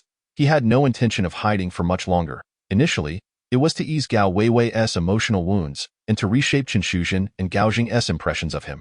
But ever since he bought Chen Shuzhen a car and a house the previous day, Their reservations had vanished. With that in mind, why should he continue to conceal himself? Let those foolish individuals prance about before him as they please. Joking. Chapter 44. The grievances of 6 years ago at 10 o'clock in the morning. Xiao Tian Ce arrived at the entrance of the Beijiang group with Tian Ce, walking ahead while Tian Ce followed closely behind.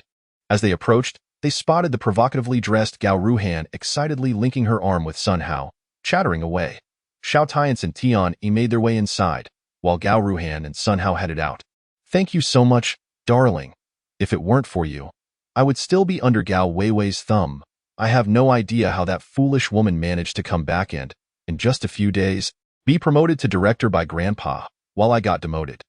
After you secure the contract with Beijiang Group for me, I can't wait to see what Gao Weiwei has to compare with me. Even if she lands the contract with Zhoutian Group, it will still be a tier below mine. As she spoke, Gao Ruhan planted a kiss on Sun Hao's cheek. Sun Hao relished the moment, nodding in agreement. Of course, my Sun family has been a supplier to Beijiang Group for many years. Did you see the news last night? The mysterious and domineering CEO's grand wedding is set to take place in 3 days. The executives from Beijiang and Zhoutian Groups are swamped with preparations, so even if Gao Weiwei wants to approach Zhoutian Group for collaboration, she won't even make it through the door. She probably won't even be able to find anyone to talk to. Who has time for her right now?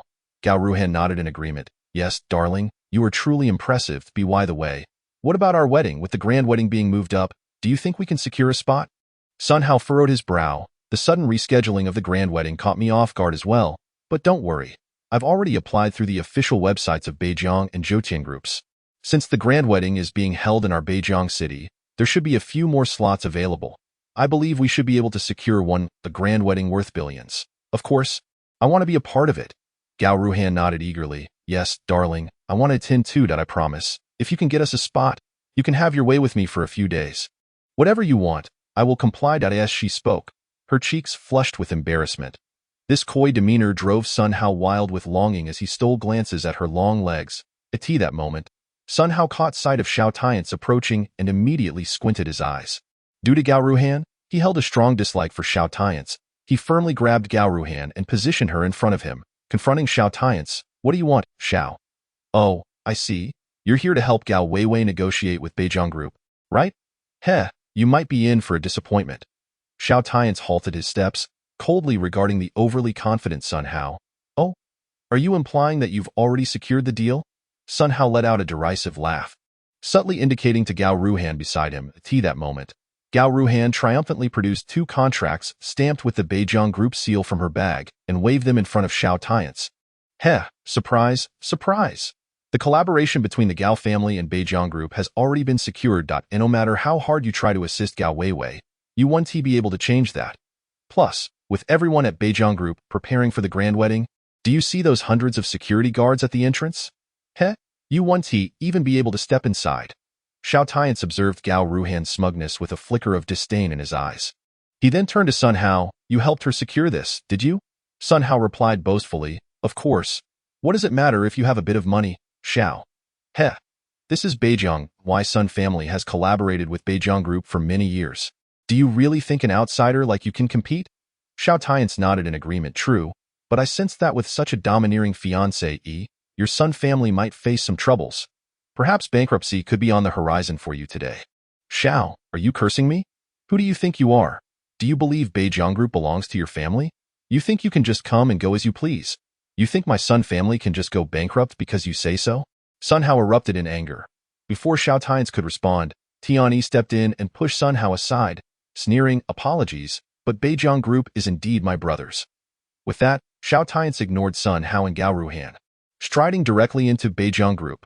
Sun Hao, about to retaliate against Tian Ce, was halted by Gao Ruhan, who was coldly laughing at Xiao Tian Ce's retreating figure. Heh, darling, don't be angry. Beijiang Group is currently under lockdown. They only allow entry, not exit.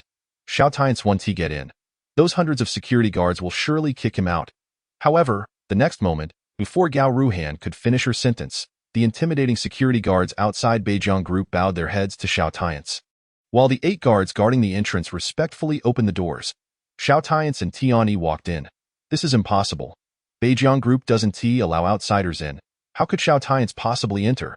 Gao Ruhan was dumbfounded as she watched the guards willingly open the door for Xiao Tian Ce. Sun Hao was equally stunned, his mouth agape. Both of them, lacking in insight, were oblivious to the fear in the eyes of the guards as they looked upon Xiao Tian Ce. It was indeed fear, immense fear. Though they had never encountered him before, Tian Ce was a familiar figure to them. Tian Ce frequently visited Beijiang Group, and each time, the president, Jiang Beichen, followed him respectfully, as did Long Jiu at times. While these guards held lower ranks, they had their own channels of information. They were acutely aware that behind the terrifying figure of Tian Ce lay a presence that made the entire Beijiang city tremble. It was said that the recent tremors in the city and the rescheduling of the grand wedding were due to a single word from that terrifying existence. At this moment, the guards were so nervous that their legs felt weak, afraid to utter a word. Even if they guessed Xiao Tian's identity, they dared not speak of it. Next, Gao Ruhan and Sun Hao rushed to the guards, confused. Didn't you just say outsiders aren't allowed in? Why were they able to enter? The leading guard, looking at them as if they were fools, replied, do you think you have the right to question why those two can enter? You are from the Sun and Gao families? Correct. I am the security chief of Beijiang Group. Are you really sure you want to speak to me in this tone? Or are you instructing me on how to do my job? This security chief, having retired from the military, exuded a fierce and intimidating aura as he released his imposing presence. Sun Hao and Gao Ruhan's faces turned even paler, their mouths opening in shock. Yet they dared not utter another word. Indeed, this man was the security chief of Beijiang Group, a figure of considerable rank. Not only were they too insignificant to provoke him, but even their families, the Gao and Sun families, would think twice before causing trouble. As the security chief saw their silence, he sneered, "Scram." In the top executive office of Beijiang Group, Xiao Tian sat in Jiang Beichen's chair, with Tian Ce standing straight behind him. Before them stood Jiang Beichen and Long Jiu, both wearing expressions of respect and excitement. Xiao Tian looked at the two of them, who appeared haggard and burdened with dark circles under their eyes, and said, "Gentlemen, thank you for your hard work. My decision to hold the wedding earlier was rather sudden, but circumstances have changed, and I no longer wish to wait. I hope you can help make this wedding perfect." Initially weary, Jiang Beichen and Long Jiu perked up at his words, as if rejuvenated, their bodies trembling with excitement. They hastily replied, "It's no trouble at all. You flatter us. Rest assured, we will ensure the wedding is the best." A grand affair. Xiao Tian nodded. "Previously, I mentioned that once this matter is settled, I would offer you an opportunity. Now, I'm giving you that chance ahead of time. After the wedding, I plan to stay in Beijiang for a few more days, and I want both of you to mobilize all your elite forces to Tianhai." Jiang Beichen and Long Jiu's eyes lit up at his words. They had long grown weary of being local kings in the small place of Beijiang City and had been yearning to extend their reach into Tianhai City. However, Tianhai City, being the economic powerhouse of the Dragon Kingdom, was filled with formidable opponents, making it difficult for them to infiltrate. Now that they had learned that Xiao Tian intended to take them there, it was undoubtedly a significant opportunity. What man does not harbor ambitions to dominate the world? Naturally, they did, and having achieved success in Beijiang City, they were eager to take the next step. Jiang Beichen excitedly asked, "Are you saying, my lord, that you will be going to Tianhai?" Xiao Tian nodded. "Yes, to meet some people, resolve some grievances, and untangle some knots. Otherwise, I would feel unsettled." As he spoke, memories of 6 years ago flashed through his mind, the betrayal of his best friend. 6 years ago, Xiao Tian, who was once at the pinnacle of success, could have carved out a name for himself in Tianhai without relying on the support of the Yanjing Xiao family. He was already renowned as the most exceptional business talent in Tianhai, poised to ascend to the pinnacle of the Tianhai business world. But just as his career was flourishing, he was betrayed by his closest friend, leading to the loss of years of hard work and nearly costing him his life. Had he not escaped to Beijiang City after being severely injured and encountered Gao Weiwei, he might have already perished. He had never doubted his best friend, not even once. Now, nearly 6 years later, that friend had become a prominent figure in the Tianhai business community, a true titan. But now that Xiao Tian had returned, he would repay the betrayal he had endured with interest. Furthermore, there was a point to be made for Gao Weiwei and Xiao Xiao if that traitor had not poisoned him, causing him to lose his sanity that fateful night. He would never have harmed Gao Weiwei, leading to her pregnancy and the tragic fate that befell both Gao Weiwei and Xiao Xiao in the subsequent years. Thoughts raced through Xiao Tian's mind, and a surge of murderous intent radiated from him. Jiang Beichen and Long Jiu were drenched in cold sweat. Fortunately, Xiao Tian's quickly regained his composure and reined in his aura, saying, "Oh, right, Jiang Beichen. My wife's grandfather wishes to establish a collaboration with Beijiang Group. Earlier, a certain Sun Hao contacted one of your managers to help his fiancée secure a contract with Beijiang Group. Please arrange this matter." Afterward, he turned to Long Jiao, "And you, Long Jiao, please also make arrangements regarding the third task assigned to my wife by Gao Yuanshan. It concerns a long-standing issue that the Gao family has struggled to resolve over the years. Investigate what difficulties Gao Yuanshan faces and take care of them on behalf of my wife. As usual, everything should be done in her name." Tianyi furrowed his brow at this, voicing his concern to Xiao Tian's brother. The Gao family is a group of opportunists, and Gao Yuanshan is no saint. Do we really need to assist him? Xiao Tian's chuckled nonchalantly. Heh, it doesn't matter. First, this is not about helping the Gao family or Gao Yuanshan. It's about giving Wei Wei some face. Second, since I can grant them a lifetime of wealth, I can take it back whenever I wish, can I? Heh. Xiao Tian smiled meaningfully, leaving the Gao family's fate to their own choices, whether they would soar to greatness or choose to perish. The opportunity had been given, and not just once or twice. At that moment, in the Gao family's headquarters, in Gao Yuanshan's conference room, he hung up the phone after a call from Gao Ruhan, his brow deeply furrowed. Gao Ruhan had informed him that the Gao family's collaboration with Beijiang Group had already been secured, and the contract had been signed. Indeed, sending Gao Ruhan and Gao Weiwei to negotiate with Beijiang Group and Zhuqian Group was merely a test for Gao Yuanshan. Had he miscalculated? Was the person helping Weiwei not Xiao Tian's? Or was it possible that even if Xiao Tian's had some power, he still did not reach the level of the Sun family? Or was he entirely mistaken? Gao Yuanshan's frown deepened as he pondered, then he picked up his phone to call Gao Weiwei. "Weiwei, could you invite Xiao Tian's to lunch with us around noon?" Gao Yuanshan decided he would meet Xiao Tian's in person. Chapter 45. No longer low-key in the president's office of Beijiang Group, Xiao Tian's continued to give instructions to Tianyi. Next, you should visit the municipal office and the Sky Patrol Bureau in Beijiang City and coordinate with them. Tianyi smiled and nodded. "Rest assured, brother, I have already established good relations here in Beijiang City. They expressed their full support, and hosting your wedding here will only benefit them. They are grateful for your presence." Xiao Tian's nodded, and just as he was about to say something more, his phone rang. It was a call from Gao Weiwei. Xiao Tian's answered. "Weiwei, what is the matter?" After a moment of hesitation, Gao Weiwei spoke softly. Tian Ce, my grandfather would like to have lunch with you this afternoon. Do you have time?" Xiao Tian's eyes flickered as several thoughts crossed his mind.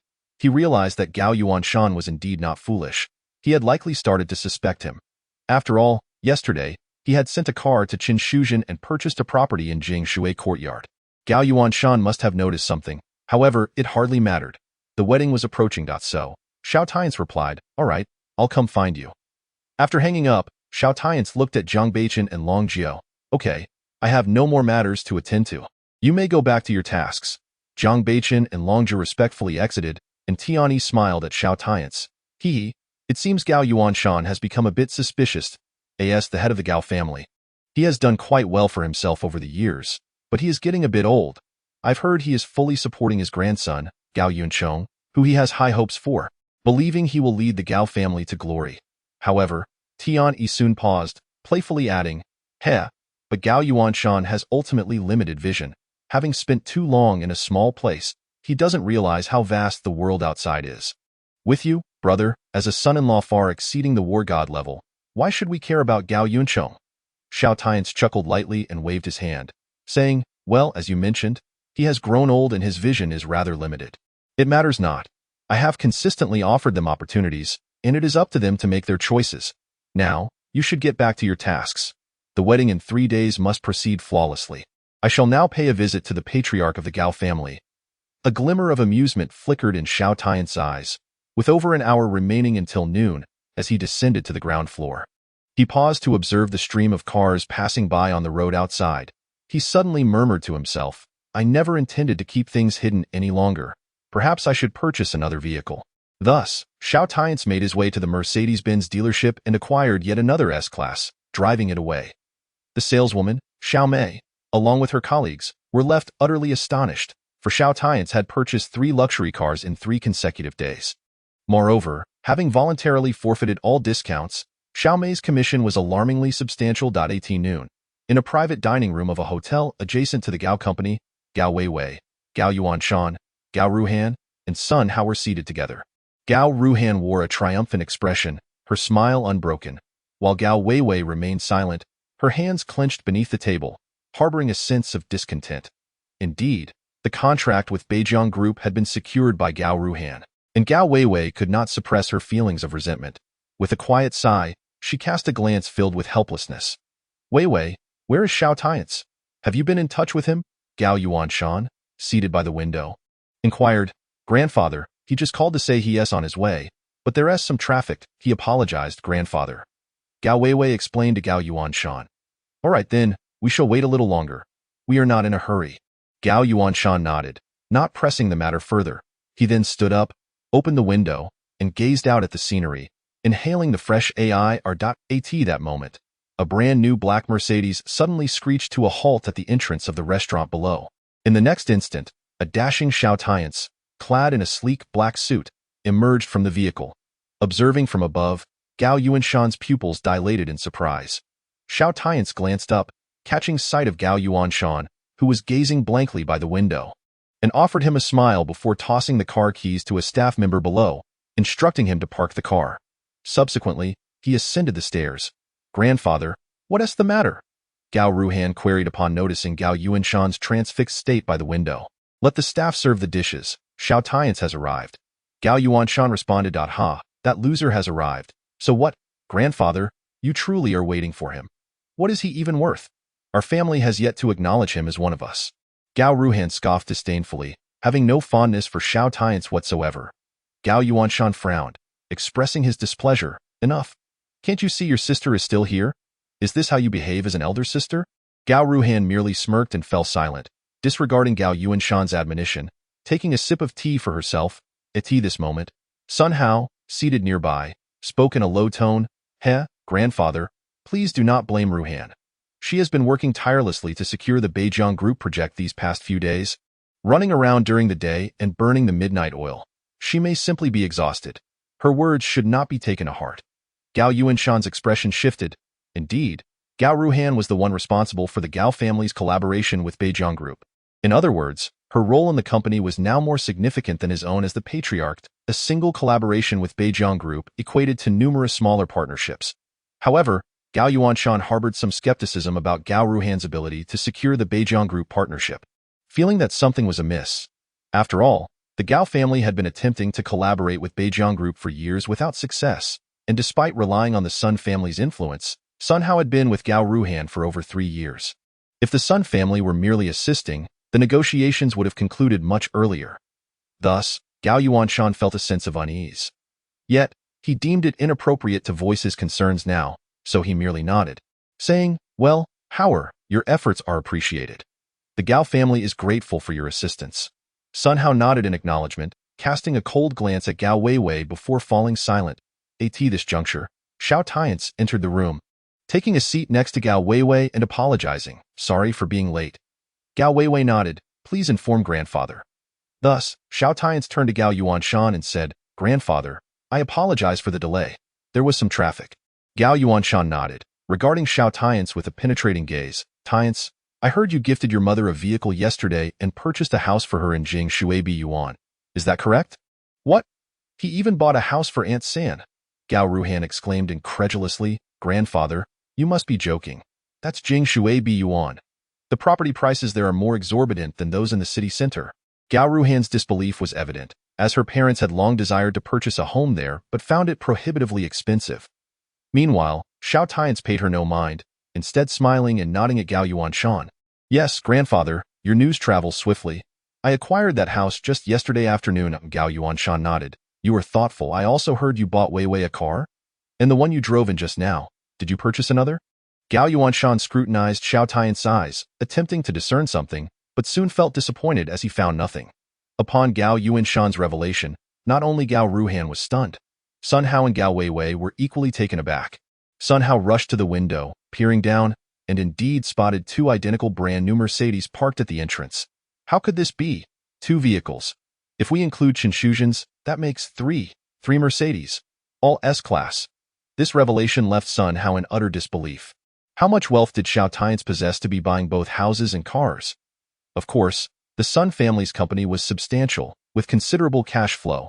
But that's just cash flow, not pure profit. In that moment, Sun Hao's astonishment was immense. Gao Ruhan's complexion shifted dramatically. She was aware that Xiao Tian Ce had purchased 2 Mercedes S-Class vehicles, having witnessed those transactions herself. Now, the claim of yet another purchase was unfathomable.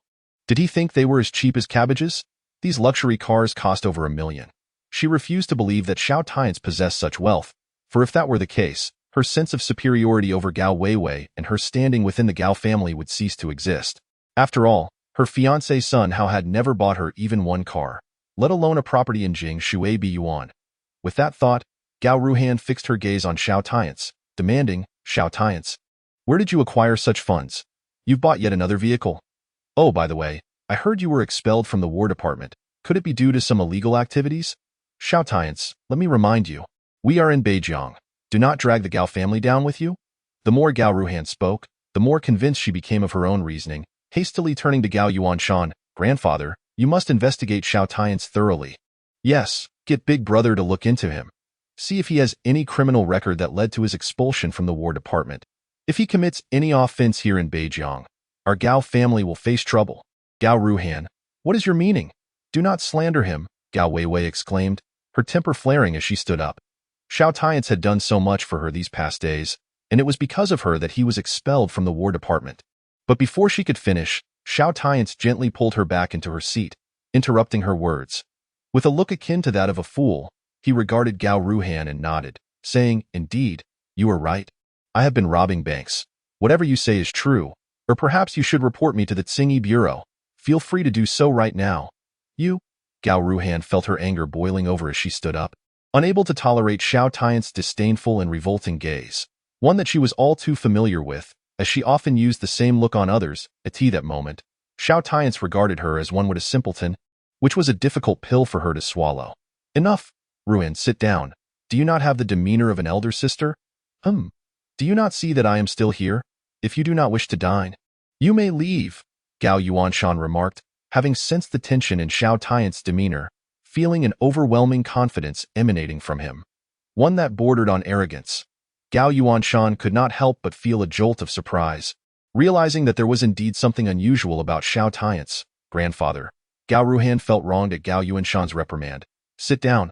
I have some matters to discuss with Tian Ce. Do not interrupt us," Gao Yuanshan coldly admonished Gao Ruhan. Only then did she take her seat. Hearing that Gao Yuanshan had questions for him, Xiao Tian smiled and turned to Gao Yuanshan, asking, "Yes, grandfather. Do you have something you wish to inquire about?" Gao Yuanshan nodded. "Tian Ce, there is something that has puzzled me. Weiwei has only just returned and has already retrieved the outstanding payments owed to the Gao family from Wang Biao and secured dozens of cooperative projects for us. I wish to ask you, Weiwei has been away from Beijing for many years. Who has been assisting her? Is there someone behind the scenes helping her, perhaps you?" Upon hearing this, Gao Weiwei instinctively turned to look at Xiao Tian Ce. While Gao Ruhan sulked in the corner and Sun Hao sipped tea, Xiao Tian smiled at Gao Yuanshan. "Heh, grandfather, do you think it was me?" Gao Yuanshan shook his head. "I do not know, which is why I wish to ask you. After all, this situation is rather peculiar. The business partners Weiwei has engaged seem to have approached us of their own accord." Xiao Tian Ce was about to respond when Sun Hao interjected. "They are merely small partners. Grandfather, perhaps you are overthinking this. If you wish to secure more of such minor collaborations, I can speak to my father and bring some of the Sun family's partners to you." Sun Hao's confidence stemmed from his family's considerable standing, which far surpassed that of the Gao family. He believed that he could easily bring in those small partners that Gao Weiwei had signed contracts with. Moreover, he had just helped Gao Ruhan secure the collaboration with Beijing Group. Thus, he continued with a mocking tone, "Heh, and grandfather, even if those small partners multiply, do you truly believe they can compare to the collaboration that Ruhan has secured with Beijing Group? They are nothing but worthless scraps. It's not that I'm disparaging you, grandfather, but if the Gao family wishes to grow strong, it must engage with larger groups, no?" Sun Hao glanced at Gao Yuanshan, then shot a derisive look at Xiao Tian Ce. Some people truly believe that securing a few worthless partnerships makes them impressive. Head out indeed. Rubbish can only associate with rubbish. After Sun Hao's remarks, Gao Ruhan released a heavy breath, choosing not to speak further, instead sitting up straighter. "Yes, She still refused to acknowledge Xiao Tian Ce, and no matter how commendable he may be, could he really compare to the Sun family? Before the Sun family, Xiao Tian Ce was nothing more than refuse. Gao Yuanshan furrowed his brows in silence, studying Xiao Tian Ce for a long moment, but gleaning nothing. He inwardly sighed, realizing he had perhaps overestimated the situation. Xiao Tian Ce, despite possessing some money and connections, was still an outsider. How could he possibly rival the Sun family, which had been entrenched in Beijing for years? If the Gao family could be considered a third-rate clan, the Sun family was undeniably a solid second-rate family.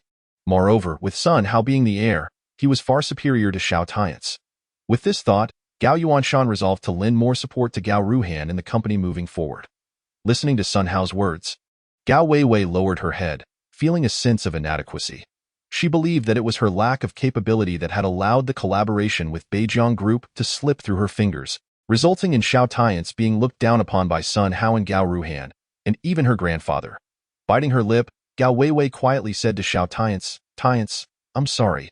It's all my fault." Xiao Tian Ce, hearing this, smiled and patted Gao Weiwei's hand. "It's all right. You have worked very hard. I believe you will certainly excel in the future." At that moment, Gao Ruhan scoffed, "Heh, excel in the future. Xiao Tian Ce, are you still dreaming? The largest collaboration in Beijing has already been secured by me, and grandfather has promised that whoever secures it will become the company's vice president. So, pray tell, how do you expect your wife to compare with me in the future?" "Heh." Gao Ruhan laughed coldly, feeling a sense of satisfaction as she believed she had finally vented her frustration in front of Xiao Tian Ce. Her mood buoyed immensely.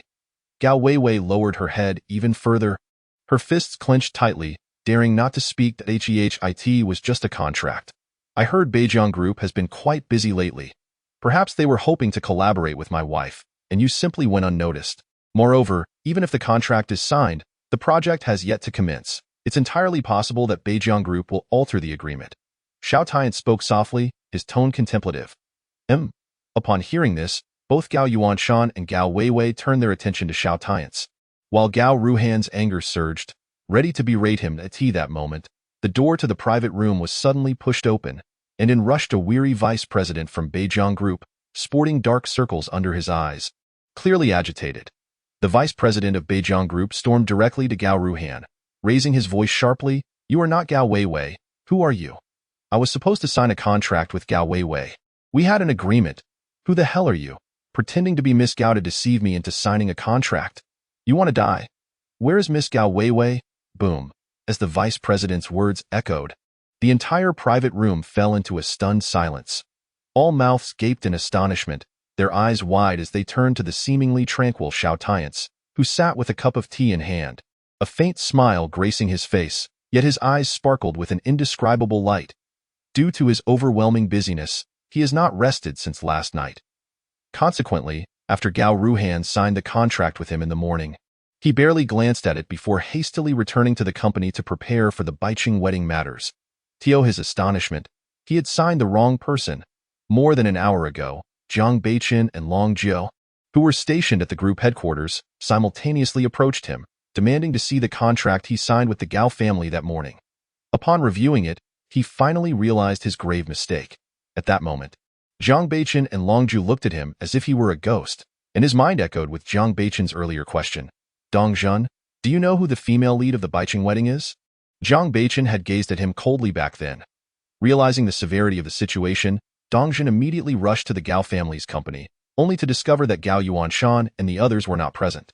After inquiring within the Gao family's premises, he learned that Gao Yuanshan had taken Gao Weiwei out for a meal. He hurriedly made his way to the restaurant, where indeed, Gao Yuanshan was present, along with the woman who had tricked him into signing the contract that morning. The moment Dong Zhen laid eyes on Gao Ruhan, he could no longer suppress his fury. That instant, Gao Ruhan's face turned pale with fear as she hastily said to Dong Zhen, Dong Zong, why must you insist on signing a contract with Gao Weiwei? Signing with me would suffice. I am also a member of the Gao family. Sign with you? You think you are worthy. How dare you compare yourself to Miss Gao Weiwei? Get lost." As he spoke, Dong Zhen tore the contract in his hands and violently threw the pieces at Gao Ruhan's face. She let out a scream and retreated, too frightened to speak. She had no idea what had provoked Dong Zhen, but at that moment, she could only look at her fiancé, Sun Hao, with pleading eyes. "Sun Hao, wearing an unhappy expression, stood up, furrowing his brow, and said to Dong Zhan in a deep voice, "Dong Zong, this is going too far. Besides, you signed a contract with the Gao family. I sent it out of respect for my father. Sun Haiyang, didn't my father speak to you about this last night? Dong Zong, enough is enough. Please give me some face." After Sun Hao finished speaking, Dong Zhan was taken aback, stunned by such foolishness. He paused for a moment, then kicked Sun Hao forcefully in the stomach, the sound of impact echoing as Sun Hao was sent flying by Dong Zhan's furious blow. After kicking Sun Hao, Dong Zhan lunged forward, pummeling him with fists and kicks while shouting, "Give you face? What are you even worth? What is your Sun family compared to? Even your father, Sun Haiyang, wouldn't he dare speak to me in such a manner? How dare you, little brat, lecture me?" At this moment, Gao Yuanshan was also dumbfounded. Once he regained his senses, he rushed over to mediate, attempting to calm Dong Zhan.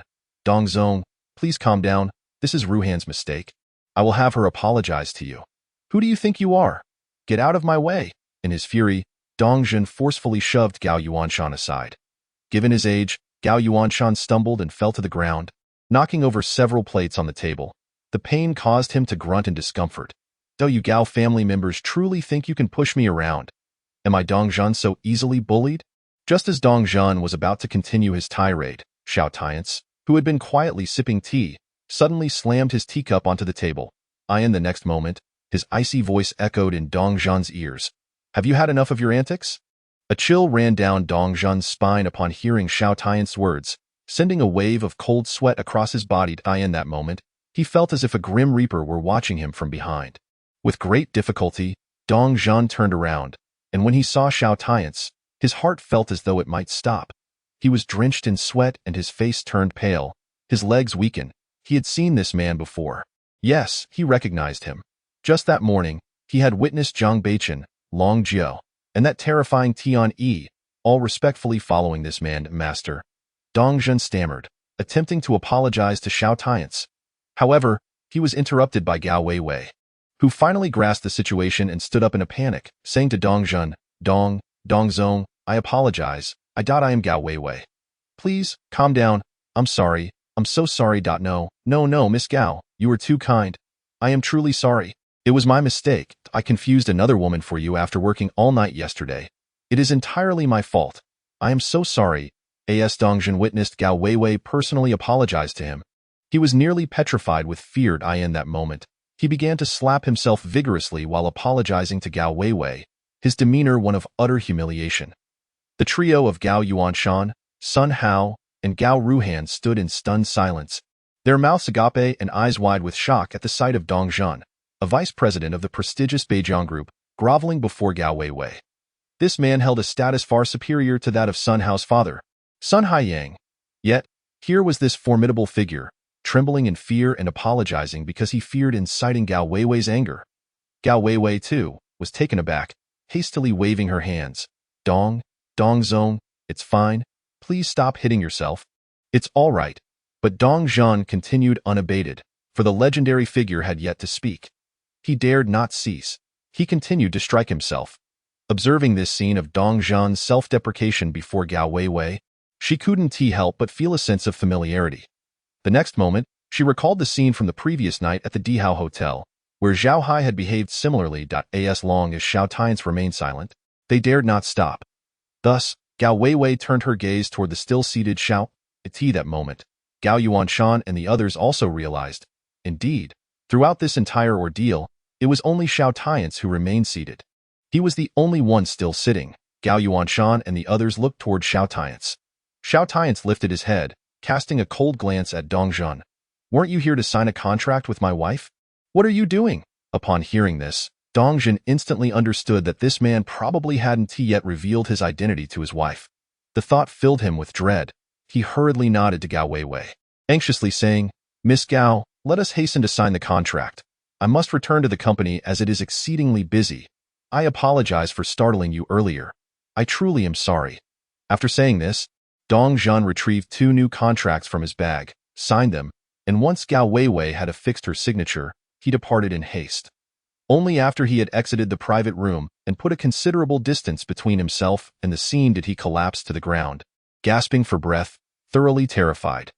Just as Dongjun left, and the others in the private room were still processing the events, the doors suddenly swung open again. It was the vice president of Jotian Group, who entered with utmost courtesy and profound respect for Gao Weiwei, swiftly signing a contract with her. The moment Gao Weiwei affixed her signature, the long-standing troubles that had plagued the Gao family were finally resolved. Yet, this was not the end. Soon after, the vice president of the third-ranked Haojian Group in Beijing arrived, followed by the vice president of the fourth-ranked Huanyu Group, and the head of the municipal department of Beijing, and the vice president of the Beijing Business Association. One after another, prominent figures, whom the Gao family could hardly hope to engage with, came to the private room to sign contracts with Gao Weiwei. One by one, the challenges stunting the Gao family's development were resolved, all within the span of less than half an hour.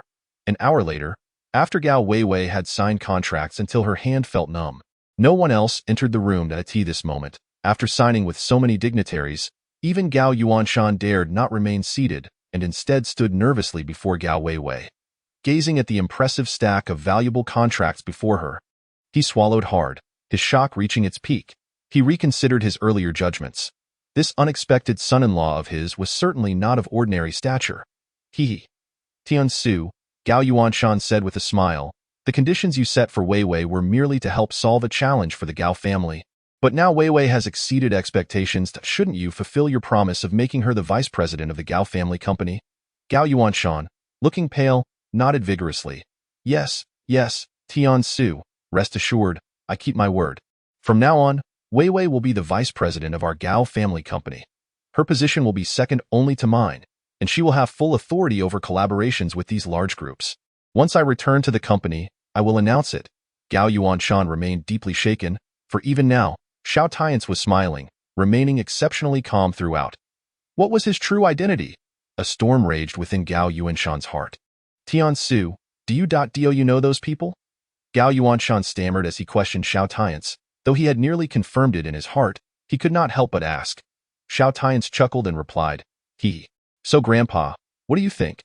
Gao Yuanshan's body trembled, and he fell silent. Understanding everything in that moment, it became clear why Gao Weiwei had managed to resolve matters with the Wang family and secure over 100 partnerships shortly after her return. It was all due to Xiao Tian's assistance from behind the scenes. Meanwhile, Gao Weiwei felt a pang of disappointment as she lowered her head, realizing that all her achievements were thanks to Xiao Tian's help, making her feel inadequate. Xiao Tian Ce, understanding Gao Weiwei's feelings, grasped her hand tightly and said, Weiwei, don't overthink it. I haven't helped you that much. The reason the other party agreed to sign with the Gao family is mainly due to your efforts and the Gao family's strength. It's not solely related to me. I merely facilitated the connection, and don't forget, I only met some people 6 years ago while doing business in Tianhai. Now, 6 years have passed. Even if those people are doing me a favor, they wouldn't joke around with their own companies and projects. Hearing this, Gao Weiwei felt a sense of relief.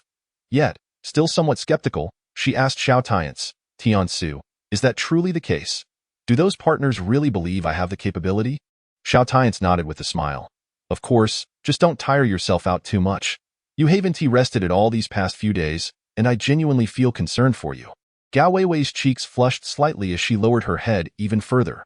Once Xiao Tian Ce saw that Gao Weiwei was all right, he turned to Gao Yuanshan and said, Grandpa, it seems we won't be able to enjoy this meal properly. Let us save it for another day. We can book a nice hotel next time and invite you over. What do you think? Yes, that sounds great, Tian Ce. You go ahead and take care of your matters.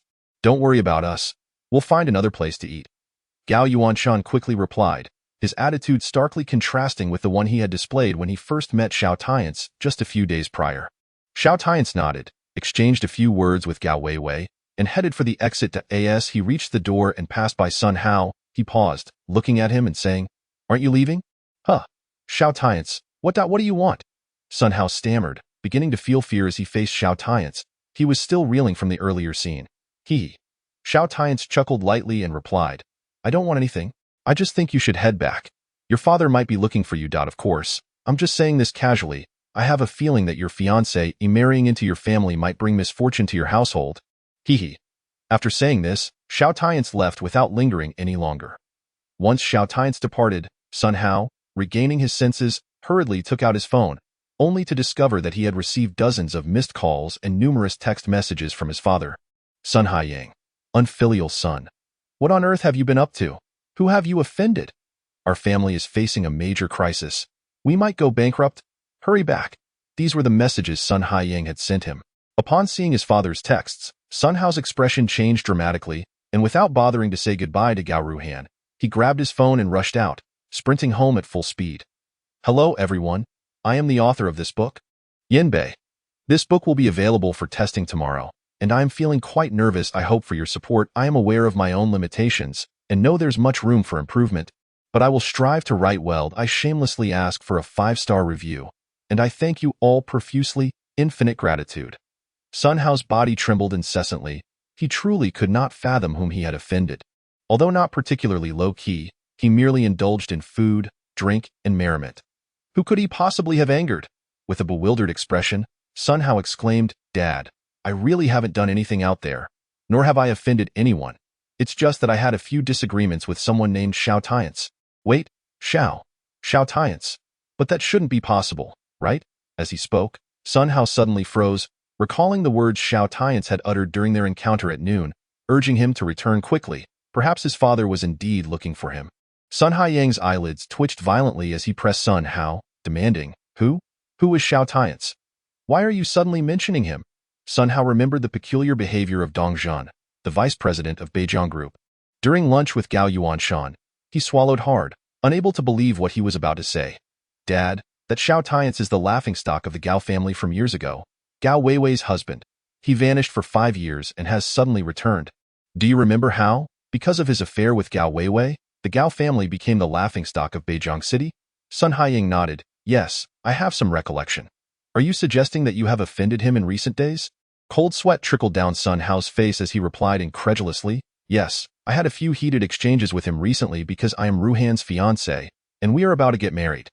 Ruhan and Gao Weiwei are at odds, so naturally, I stood up for Ruhan and said a few harsh words to Xiao Tian Ce, disparaging Gao Weiwei. But Dad, you can't possibly think that Xiao Tian Ce is the one suppressing our Sun family, can you? He is an outsider who just arrived in Beijiang City a few days ago. Are you saying that my offending him led to Beijiang Group and Zhouqin Group blacklisting us?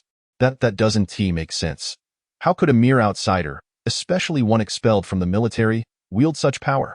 Upon hearing this, Sun Haiyang frowned deeply, contemplating Sun Hao's words. After a long pause, he looked up at Sun Hao and said, Our Sun family can hold out for a few more days. Even if we are destined for bankruptcy, it won't happen overnight. As for whether it's this Xiao Tian Ce, you need to investigate immediately. If it is indeed him, you must apologize to him and to Gao Weiwei.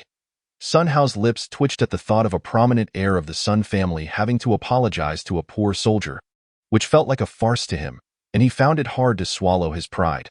Hesitantly, he replied, Dad, is that really necessary? Gao Weiwei is a joke, and she was expelled from the Gao family years ago. Besides, how can I investigate? I don't know anyone in the military. How can I find out about Xiao Tian Ce? Sun Haiyang kicked Sun Hao with force and shouted, When I tell you to investigate, you investigate. Enough with the excuses. You're utterly useless. Let me remind you, the world is in turmoil, and the military has immense power. Who knows what position Xiao Tian Ce holds there? Even if he is just a minor officer, he is not someone our Sun family can afford to provoke. Didn't you say that your fiancé's elder brother, Gao Yunchong, is also in the military? Can't you ask your fiancé to contact him for information about Xiao Tian Ce?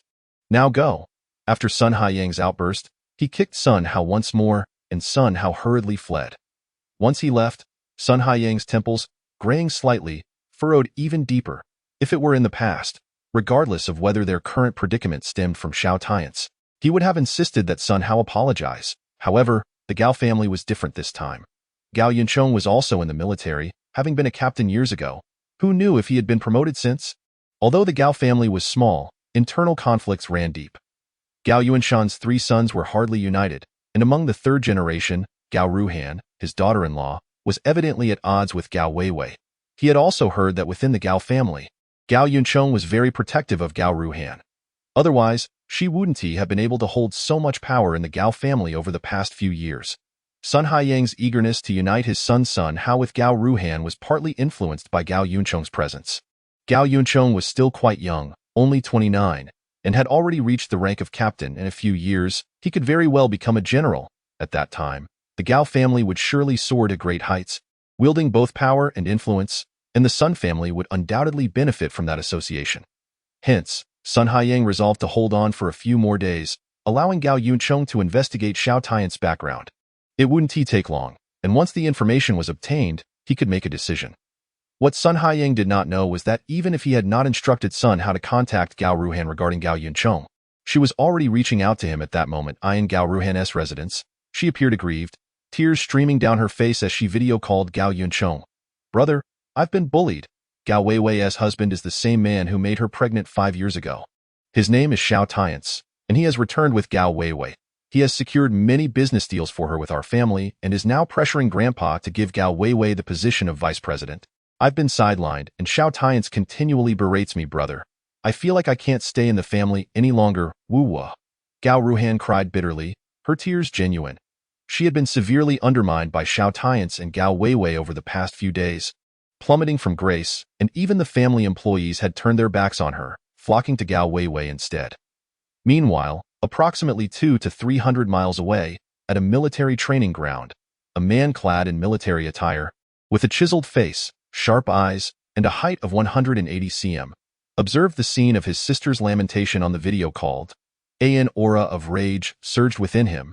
He was Gao Yuncheng, the most outstanding member of the Gao family, who had always shared a close bond with Gao Ruohan. As Gao Yuncheng witnessed his sister's heartbreaking tears, his fury ignited. His voice, cold and laced with anger, resonated. "Ruhan, what did Grandpa say? Does he intend to let you be bullied by that Xiao Tian Ce? Does he just stand by and watch you suffer? And what about my second uncle and my father? Are they also turning a blind eye to your plight?" Upon hearing her brother's words, Gao Ruhan's tears flowed even more freely, her sense of injustice intensifying. She could barely articulate a response amidst her sobs. "Stop crying. What did they say? Tell me." Gao Yuncheng, noticing her continued weeping, felt his agitation mount further and shouted at her. Instantly, Gao Ruhan ceased her tears, frightened. She murmured, "Brother, are you yelling at me?" Gao Yuncheng's expression stiffened, a trace of apology flickering in his eyes as he replied, "Ruhan, I'm sorry. I'm particularly busy at the moment. I received orders for our 9th Combat Team to return to Beijing, and the weather has turned rainy, making the urgent orders all the more pressing, which is why I reacted strongly." Upon hearing that Gao Yuncheng was returning, Gao Ruhan's face lit up with joy. "Brother, you're coming back? Really? That's wonderful." Gao Yuncheng nodded. "Yes, Ruhan. Don't worry, I'll be back tonight. If Dad, my second uncle, and Grandpa want to stand up for you, I will. I want to see who dares to bully my sister. Besides, you should inform Grandpa that I recently accomplished something significant, and my rank in the military has advanced. I am now the commander of the Eagle Wing Guard, leading 3,000 elite troops. You tell them whether they will listen to my words or not." Enough said. "We'll talk when I return." As he spoke, a surge of confidence enveloped him. Indeed, he was now the commander of the Eagle Wing Guard. Commanders of the Eagle Wing Guard were considered candidates for the military's divine warriors. He believed that in just 3 to 5 years, he would surely become a true general. At that time, he would ensure that no one dared to bully his sister in his presence. Did they think that just because he had been in the military, the family could disregard him? Gao Yuncheng's anger surged as he thought of Gao Weiwei, who was also his sister, but she had always been more introverted. He had always played with Gao Ruhan, who relentlessly cared for him and prioritized him. To him, Gao Ruhan was his only sister. Furthermore, 5 years ago, Gao Weiwei's out-of-wedlock pregnancy had turned the Gao family into a laughingstock, and even he, stationed far away in the military, had felt some repercussions from it. Outside, the rain fell heavier and heavier. After ending the video call, Gao Yuncheng donned a raincoat and stepped outside, boarding a military vehicle that sped towards Beijing City. At 2 in the morning, the Gao family's old residence was ablaze with lights. While rain began to pour down in Beijing City, a crowd of direct descendants of the Gao family eagerly waited at the entrance, braving the rain, for their greatest pride. Gao Yuncheng, one of the 9 commanders of the Eagle Wing Guard, was returning. Gao Yuanshan, Gao He, Gao Ming, Gao Ruhan, and even Sun Hao and Sun Haiyang rushed over.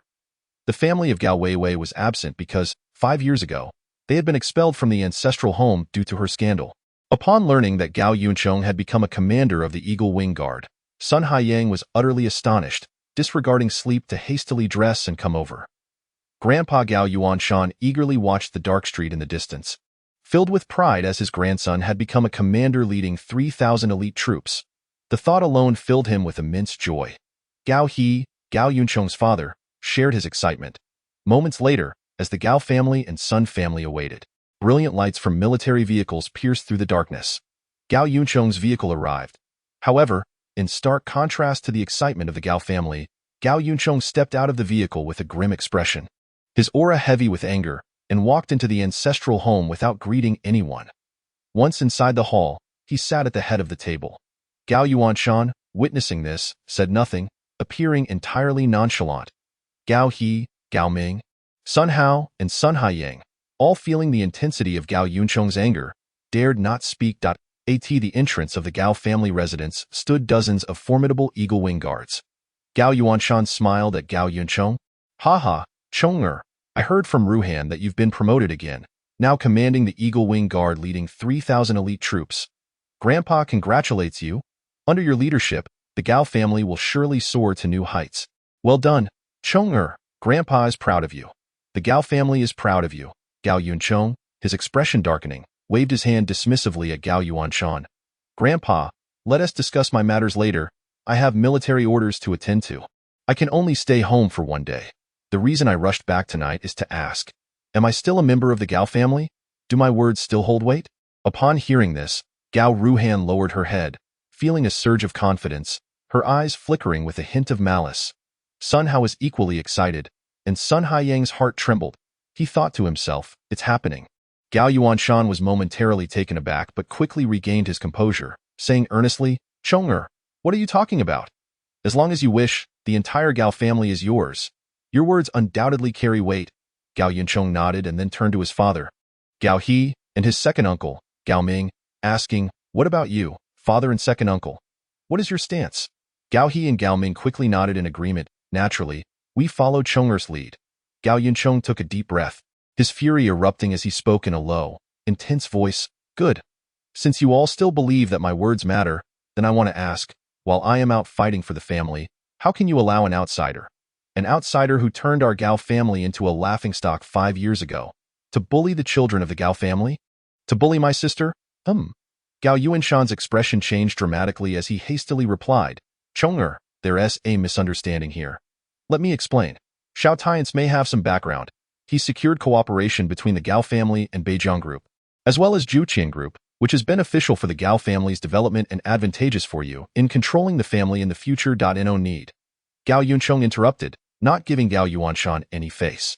"But, Chong'er, the Gao family collaborating with major companies like Beijiang Group and Zhuqian Group will only bring benefits to us." Gao Yuanshan continued to reason, clearly reluctant to let go of the lucrative projects brought in by Gao Weiwei. Gao Yuncheng's brow furrowed even deeper as he pondered for a moment before stating, "Then let it be known that all those major collaborations will go to Ruhan, and she will be responsible for them." Gao Yuanshan's face changed again, sensing that Xiao Tian's identity was not so simple. He quickly urged Gao Yuncheng, "Chong'er, that Xiao Tian's may be more than meets the eye." Enough, Grandpa." Gao Yuncheng's voice boomed as he fixed a fierce gaze on Gao Yuanshan, articulating each word clearly. "Grandpa, I said, all those collaborations go to Ruhan. Is that unacceptable?" Gao Yuncheng's fury exploded, clearly indicating that he was thoroughly enraged. Gao Yuanshan, overwhelmed by the intensity of Gao Yuncheng's anger, turned pale and quickly nodded in compliance. "All right, I promise you, Chong'er, they will all go to Ruhan. I just fear that a sudden change in personnel might cause dissatisfaction among the parties involved." Gao Yuncheng scoffed, "Dissatisfaction? I am now the Eagle Wing Commander, commanding 3,000 elite troops stationed in Beijiang, and I'm not afraid to tell you that in a few days, a war god from the Great Xia Kingdom will arrive in Beijiang. At that time, who would dare to be audacious?" Gao Yuanshan, Gao He, Gao Ming, Sun Hao, Sun Haiyang, and even Gao Ruhan were all shaken by the revelation of the war god's arrival. The prospect of such an event promised an era of prosperity for Beijiang City. They were all filled with excitement. "Chong'er, will a war god truly come to our Beijiang City in a few days? What is this all about?" Gao He asked eagerly. Gao Yuncheng frowned slightly. "Military secrets. Dad, Grandpa, you shouldn't inquire further. You will know soon, or you can keep an eye on the significant events unfolding in Beijiang City in the coming days." Upon hearing this, Gao Yuanshan's expression shifted, and he quickly said, "Chong'er, do you know that in 2 days, There will be a significant figure hosting a grand wedding in Beijing City. Given your news and the urgency of your orders to return, could that wedding host possibly be the war god from the Great Xia Kingdom? Gao Yuncheng's heart raced. He had indeed received similar news, and it seemed Gao Yuanshan's guess was accurate. However, he quickly responded firmly. Grandpa, no more speculation. This is classified. Gao Yuanshan, brimming with excitement, eventually regained his composure and nodded fervently. Yes, yes. From today onwards, Chong'er, everything in the Gao family will be under your command. Gao Yuncheng nodded in satisfaction. He then turned to Gao Ruhan and assured her. Ruhan, don't worry, Big Brother will take care of everything. You just focus on your tasks. Gao Ruhan stood up, overwhelmed with gratitude, tightly clenched her fists. Thank you, Big Brother. Thank you so much. She then pretended to cry, squeezing out a few tears, which only solidified Gao Yuncheng's resolve. Yet, unbeknownst to anyone, the moment Gao Ruhan turned to sit down, her eyes glinted with resentment and malice. Gao Weiwei, Xiao Tian Ce, just wait. Just you wait. Gao Ruhan murmured to herself. Allow me to clarify. Each of my chapters typically exceeds 4,000 words, with several extending beyond 5,000. Although they are not divided into chapters, my updates are no less frequent than those of other authors. I am aware that everyone is eagerly awaiting my work, and I assure you that while maintaining quality, I will strive to increase my updates. Chapter 48. Let us go. I'll take you for revenge at 8:30 the next morning. Just as Gao Weiwei was preparing to leave for work, her father Gao Zhang called to inform her not to go to the office, but to head directly to the Gao family ancestral home. Gao Weiwei nodded in agreement. What's going on? Aren't you going to work today? Asked Xiao Tian Ce, holding their child Xiao Xiao, smiling as he addressed Gao Weiwei. Gao Weiwei replied, Yes, my dad just called to tell me that my cousin Gao Yuncheng returned last night, and it seems he has been promoted. The Gao family won't be working today. My grandfather, uncle, and second uncle are hosting a welcome gathering for him at home. Tian Ce, my dad didn't mention that you should come along, so I'm sorry. But I promise, Grandpa has started to accept you. It won't be long before the Gao family fully embraces you. The acceptance of the Gao family was of little concern to Xiao Tian Ce. To be honest, if it weren't for the fear of Gao Weiwei feeling hurt or upset, he wouldn't even regard such a minor family as worthy of his attention. Thus, he merely nodded and said, It's all right, Weiwei. I didn't plan on going anyway. You should go. I'll see you off. Xiao Tian Ce carried Xiao Xiao downstairs and said to her, Xiao Xiao, Mommy has been working hard lately. Let us cheer her on, shall we? Xiao Xiao blinked her beautiful eyes, waving her tiny fists at Gao Weiwei, and in a sweet voice exclaimed, Go, Mommy! You're the best. You're the prettiest hee-hee. Xiao Xiao will wait at home with Daddy for Mommy. Gao Weiwei, gazing at her adorable and understanding daughter, couldn't resist planting a kiss on Xiao Xiao's cheek. She then noticed Xiao Tian Ce looking at her with intense anticipation, causing her cheeks to flush crimson. Mommy can't show favoritism, you know, Xiao Tian Ce teased with a smile. Gao Weiwei's face turned even redder as she bit her lip and lowered her head in silence. Just as Xiao Tian Ce was about to make a jest, Gao Weiwei suddenly stood on her tiptoes and quickly kissed him on the cheek before hastily jumping into the car and speeding away. Xiao Tian Ce was left momentarily stunned. He had merely intended to joke with Gao Weiwei. He hadn't anticipated that she would genuinely initiate a kiss. Though her kiss was as fleeting as a chick pecking at rice, it filled him with an overwhelming sense of happiness and joy. Oh dear, how embarrassing. Little ones shouldn't see this. Quickly cover your eyes, cover your eyes, Xiao Xiao exclaimed while deliberately shielding her eyes with her tender little hands, though she still peeked through her fingers at Xiao Tian Ce's expression. Weiwei, your actions are making it increasingly difficult for me to want you to go to work. Xiao Tian Ce couldn't help but touched the spot on his cheek where Gao Weiwei had kissed him, feeling deeply moved. Perhaps this sensation was what happiness and sweetness felt like, not to mention Xiao Tian Ce. Even Gao Weiwei, who was driving away, felt her heart racing. Inside the car, she felt her face burning. She had taken the initiative to kiss Xiao Tian Ce. The more she thought about it, the more embarrassed she became, her heart racing even faster. She buried her head in her hands on the steering wheel until the honking of a car behind her jolted her back to reality, and she realized the traffic light had turned green. Startled, she quickly drove off. By 10 o'clock in the morning, Gao Weiwei arrived at the Gao family ancestral home. Upon her arrival, Gao Zhang and Chen Shuzhen were already there. And they were not alone. The ancestral home was bustling with guests, many of whom were business partners and family friends. That morning, Gao Yuanshan had publicly announced Gao Yuncheng's promotion to Yingyang, hosting a grand banquet for the guests. Even reporters from Beijing City had come, as this was indeed a significant event. The Gao family welcomed the media's presence with open arms. Gao Ruhan, dressed in a flowing white gown, was cheerfully greeting the guests at the entrance of the ancestral home, while Gao Yuanshan, Gao He, Gao Zheng, and others donned fresh suits, mingling and laughing amongst the crowd. Everyone appeared exceedingly joyous, especially the direct descendants of the Gao family, who were bursting with pride.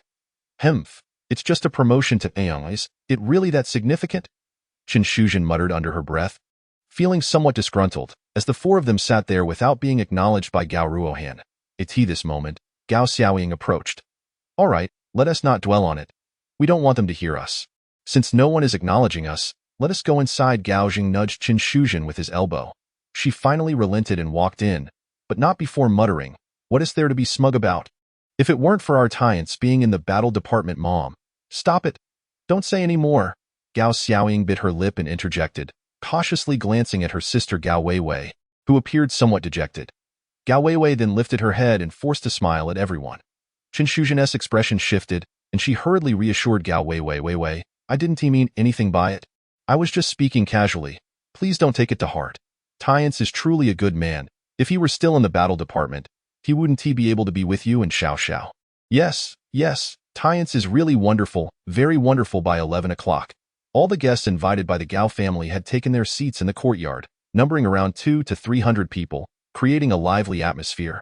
After all, the Gao family had produced a remarkable talent, and those around them were eager to curry favor. The direct descendants of the Gao family were filled with immense pride. Their family had produced a dragon. At the banquet, Gao Yunchong, clad in black military attire, sat at the head table, his posture straight and his gaze piercing, exuding an aura of dominance. Gao Yuanshan, Gao He, and Gao Ming accompanied him at the first table. Gao Weiwei's family of four, however, was relegated to the back, as they were not afforded a position at the main table. Gao Yuanshan, nearing 70, with his flowing white hair, appeared vibrant today as he raised his glass to address the guests. Welcome, everyone, to the Gao family banquet. Thank you all for being here. As Gao Yuanshan finished speaking, the guests raised their glasses with smiles, instantly igniting a festive atmosphere. After Gao Yuanshan, Gao He, and Gao Ming finished toasting with Gao Yunchong, they began to circulate the tables to drink with the guests. However, Gao Yunchong remained seated. Halfway through the banquet, Gao Yunchong cleared his throat, casting a meaningful glance at Gao Yuanshan. Understanding the silent cue, Gao Yuanshan nodded, a flicker of complexity crossing his eyes before vanishing. He then stood on the steps, waving for the guests to quiet down. Once the crowd settled, Gao Yuanshan smiled at the hundreds of guests and announced, Today, I have another piece of good news for everyone. In recent years, the Gao family's business has been thriving, and this is not solely due to my efforts as an old man, but rather the accomplishments of the younger generation. Therefore, since we have so many friends here today, I would like to announce a decision. The Gao family has decided to appoint a vice president to assist me in managing the company comprehensively, and I hope for everyone's support. Laughter and applause erupted from the guests, some eagerly calling out, Old Gao, don't keep us in suspense. Just tell us already. We're all waiting to see which remarkable individual it will be. The guests understood that among the Gao family's third generation, only 4 individuals remained: Gao Yunchong, Gao Ruhan, Gao Weiwei, and Gao Xiaoying. Naturally, Gao Yunchong in the battle department and Gao Xiaoying, who had yet to officially begin working, were excluded, leaving only Gao Ruhan and Gao Weiwei, both stunningly beautiful. The guests buzzed with speculation about whom Gao Yuanshan would promote. Given that the second generation of the Gao family was relatively ineffectual, today's vice president would likely become the future leader of the Gao family company. At that moment, Gao Jing's family was brimming with excitement. Gao Zheng looked proudly at his daughter Gao Weiwei, as did Chen Shuzhen, who felt a swell of pride for her. Gao Xiaoying was equally thrilled. However, in the next instant, their expressions froze. Gao Yuanshan smiled and declared, The vice president of the Gao family is Gao Ruhan. Congratulations! Gao Ruhan stood up from beside Gao Yunchong, smiling as she bowed to the guests. I hope to receive your support in the future, and I will certainly work harder to collaborate with everyone for mutual success. Boom! At that moment, Gao Weiwei's family felt as though they had been struck by lightning. Gao Weiwei was overwhelmed with disappointment, clenching her fists tightly. Chen Shuzhen's face turned pale, and she couldn't help but rise to confront Gao Yuanshan, exclaiming, Dad, what do you mean by this? Didn't you say yesterday that the vice president of the company was supposed to be Wei Wei? How did it become Gao Ruhan now? At this moment, Gao Jing also stood up, seething with anger. Dad, this is excessive. The projects with Beijiang Group and Zhouqian Group were secured by Wei Wei, Dad. I demand an explanation. Boom, with Chen Shuzhen and Gao Jing rising. The guests were taken aback. Those familiar with Gao family affairs raised their teacups, preparing for an entertaining spectacle. Among them were many guests who had sought collaboration with Gao Weiwei just days prior, and they all furrowed their brows in deep confusion. Faced with the inquiries of Chen Shuzhen and Gao Zheng, a flicker of embarrassment crossed Gao Yuanshan's face. However, he quickly responded, Shuzhen, Zheng this matter is a bit complicated. I will explain it to you after the banquet. An explanation later? Gao Yuanshan, you must provide me with an explanation right now. You set the rules, so are you going to go back on your word? The project was secured by my daughter after much hard work. Are you now giving it all to Gao Ruhan? Why? Why? Chen Shuzhen was utterly furious. She had felt displeased since entering, and now her frustration had reached its peak. Gao Yuanshan's face darkened. After all, he was the head of the Gao family and an elder. Now, being questioned by Chen Shuzhen in front of so many guests was a significant loss of face for him. At that moment, Gao Yuncheng's father, Gao He, suddenly shouted at Chen Shuzhen, shut your mouth. What gives you the right to speak here? How dare you speak to Dad like that? Sit down, Chen Shuzhen. Unfazed, opened her mouth to continue questioning, but was stopped by Gao Zheng. He glared at Gao He and said, eldest brother, I will manage my wife. It's south, not your place to intervene. Gao Zheng then turned to Gao Yuanshan, asking sharply, Father, if Shuzhen's questioning is unacceptable, I will ask you again. Can you provide an explanation now? Why humiliate my daughter like this? Can I provide an explanation to my third uncle? At that moment, Gao Yuanshan had yet to speak when Gao Yuncheng, who had been silent until now, spoke up. His imposing aura locked onto Gao Zheng, exerting immense pressure. Gao Zheng's face paled, and he found himself unable to utter a word. Chen Shuzhen's complexion also turned pale as fear surged within her. Gao Yuncheng, seated at the table, continued addressing Gao Zheng. This decision was mine. If you are dissatisfied, you can come find me after the banquet. Gao Zheng's face was ashen. Glaring at Gao Yuncheng, now the newly promoted Yang, he felt an overwhelming sense of frustration and slowly nodded, saying, Fine. What a Yang, what a Gao family. Since you dad, stop its fine. I don't want it anymore. Please, don't say any more. Gao Weiwei quickly stood up, gripping Gao Zheng's arm, her eyes glistening with unshed tears, trying to persuade him to tea. That moment, Gao Ruhan approached Gao Weiwei, adopting the demeanor of a victor as she gazed at her, stating, Gao Weiwei, you've lost eye in the Gao family. You can expect to be overshadowed by me for the rest of your life. Gao Weiwei pulled Gao Zheng and Chen Shuzhen to sit down, then raised her head, eyes reddened as she looked at Gao Ruhan and said, All right, you're formidable. Since you desire this vice president position so much, then I'll give it to you. I resign. I, Gao Weiwei, resign. After declaring this, Gao Weiwei tugged at Gao Zheng and Chen Shuzhen, wanting to leave. That moment, she finally realized that the Gao family did not welcome her. If that were the case, why would she stay? Gao Zheng, Chen Shuzhen, and Gao Xiaoying also wished to leave, rising to follow Gao Weiwei. Yet, just as she attempted to depart, Gao Ruhan blocked her path, saying, Oh, you think you can just come and go as you please? If you want to leave, I've already informed Dong Zhan from Beijiang Group and Lian Jia, the vice president of Zhouqian Group, to come here. You must clarify things with them before you can leave. Otherwise, you can forget about it. Gao Weiwei gritted her teeth, her eyes ablaze with fury as she stared at Gao Ruhan. Gao Ruhan, you're dreaming. If you have the capability, go negotiate yourself. What else can you do besides scheming? Others may not be aware of how you became vice president, but you know very well. What dirty tricks did you employ to seize the position that rightfully belonged to me? You Gao Weiwei. Don't slander me. It was Grandpa slap. Just as Gao Ruhan was about to defend herself, a resounding slap echoed through the air. She was stunned to see that, at some point, Gao Yuncheng had walked over and delivered a stinging blow to Gao Weiwei's face. Gao Yuncheng glared at Gao Weiwei with a fierce expression. You don't know your place, calling out Gao Ruhan's name repeatedly. She is your sister. Have you even addressed me as your elder brother since you arrived? Humph. If it weren't for you having a child out of wedlock with that wild man 5.5 years ago, the Gao family wouldn't have become the laughingstock of Beijiang City these years. And now you still have the audacity to compete with Ruhan for the vice president position? Ah, Gao Yuncheng, how dare you hit my daughter? I'm going to fight you. Qin Shuzhen was infuriated upon witnessing Gao Yuncheng strike Gao Weiwei, and she lunged at him. Get lost? Gao Yuncheng's fierce aura erupted as he turned to Qin Shuzhen and shouted, causing her to freeze in place, retreating several steps before collapsing to the ground. Gao Zheng was similarly affected, overwhelmed by Gao Yuncheng's imposing presence, left speechless for a while. Gao Weiwei, tears streaming down her face from the blow, turned to Gao Yuncheng and said, Fine, I've brought shame to the Gao family. It's my fault. From this moment on, I, Gao Weiwei, withdraw from the Gao family. Today, with the media present, let it be known that I, Gao Weiwei, am leaving the Gao family. From now on, I have no ties with you. After making her declaration, she turned to leave, but Gao Ruhan called out to her again. The contracts with Beijiang Group and Zhoutian Group.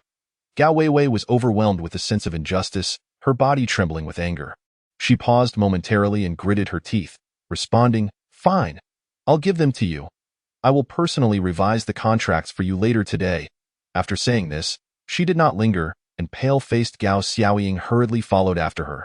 With Gao Zheng and Qin Shuzhen trailing behind at this moment, Gao Weiwei was the priority. The rest could be dealt with later as the four of them reached the entrance. The cheerful sounds of clinking glasses and laughter echoed from within the courtyard, leaving them all with a profound sense of desolation around noon. As Xiao Tian Ce was having lunch with Xiao Xiao, he felt an inexplicable sense of unease. He couldn't eat, and his instincts were rarely wrong. Just as he was about to call Tianyi to inquire about what was happening, he hesitated. In the early hours, Tianyi placed a phone call. Brother, something feels off. Just a few days ago, Longju arranged some business partners for my sister-in-law, and he has just informed Longju that Gao Yuanshan has appointed Gao Ruhan as the vice president of Gao's company, rather than my sister. Just as Xiao Tian Ce was about to respond to Tianyi, another call incessantly rang in. Upon seeing it was Gao Xiaoying, he ended his conversation with Tianyi and answered her call. However, upon hearing her first words, Xiao Tian Ce abruptly stood up, a chilling aura emanating from him. Brother-in-law, hurry to Jing Shuabi Yuan. My sister has been assaulted by Gao Yuncheng and is now being forced to leave the Gao family. The news struck Xiao Tian Ce like a thunderclap, and after swiftly gathering a few snacks for Xiao Xiao, he sped off to Jing Shuabi Yuan. Throughout the drive, Xiao Xiao sensed the fury radiating from Xiao Tian Ce and felt a twinge of concern. Though she remained oblivious to the reasons behind that moment, Xiao Tian Ce had no time to explain to Xiao Xiao. In just over 10 minutes, he arrived at the building where he had purchased a house for Qin Shuzhen a few days prior. As he alighted from the vehicle, he spotted Gao Xiaoying anxiously waiting for him downstairs. The events from the banquet had unfolded so rapidly and unexpectedly that Gao Xiaoying had not had the chance to contact Xiao Tian Ce. Now, with red-rimmed eyes, she hurriedly addressed him. Brother-in-law, they are bullying my sister. She is upstairs and has been eerily silent. You must go up quickly. Please take care of Xiao Xiao and take her to the park to play. Xiao Tian Ce entrusted Xiao Xiao to Gao Xiaoying and hastened upstairs.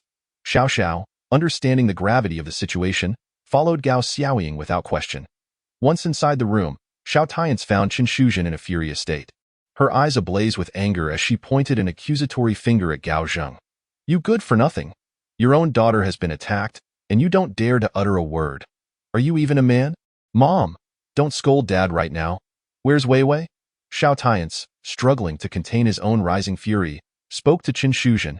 Tears streamed down her face as she trembled, pointing toward the bedroom door. In there, Tian Ce, you must talk to Weiwei.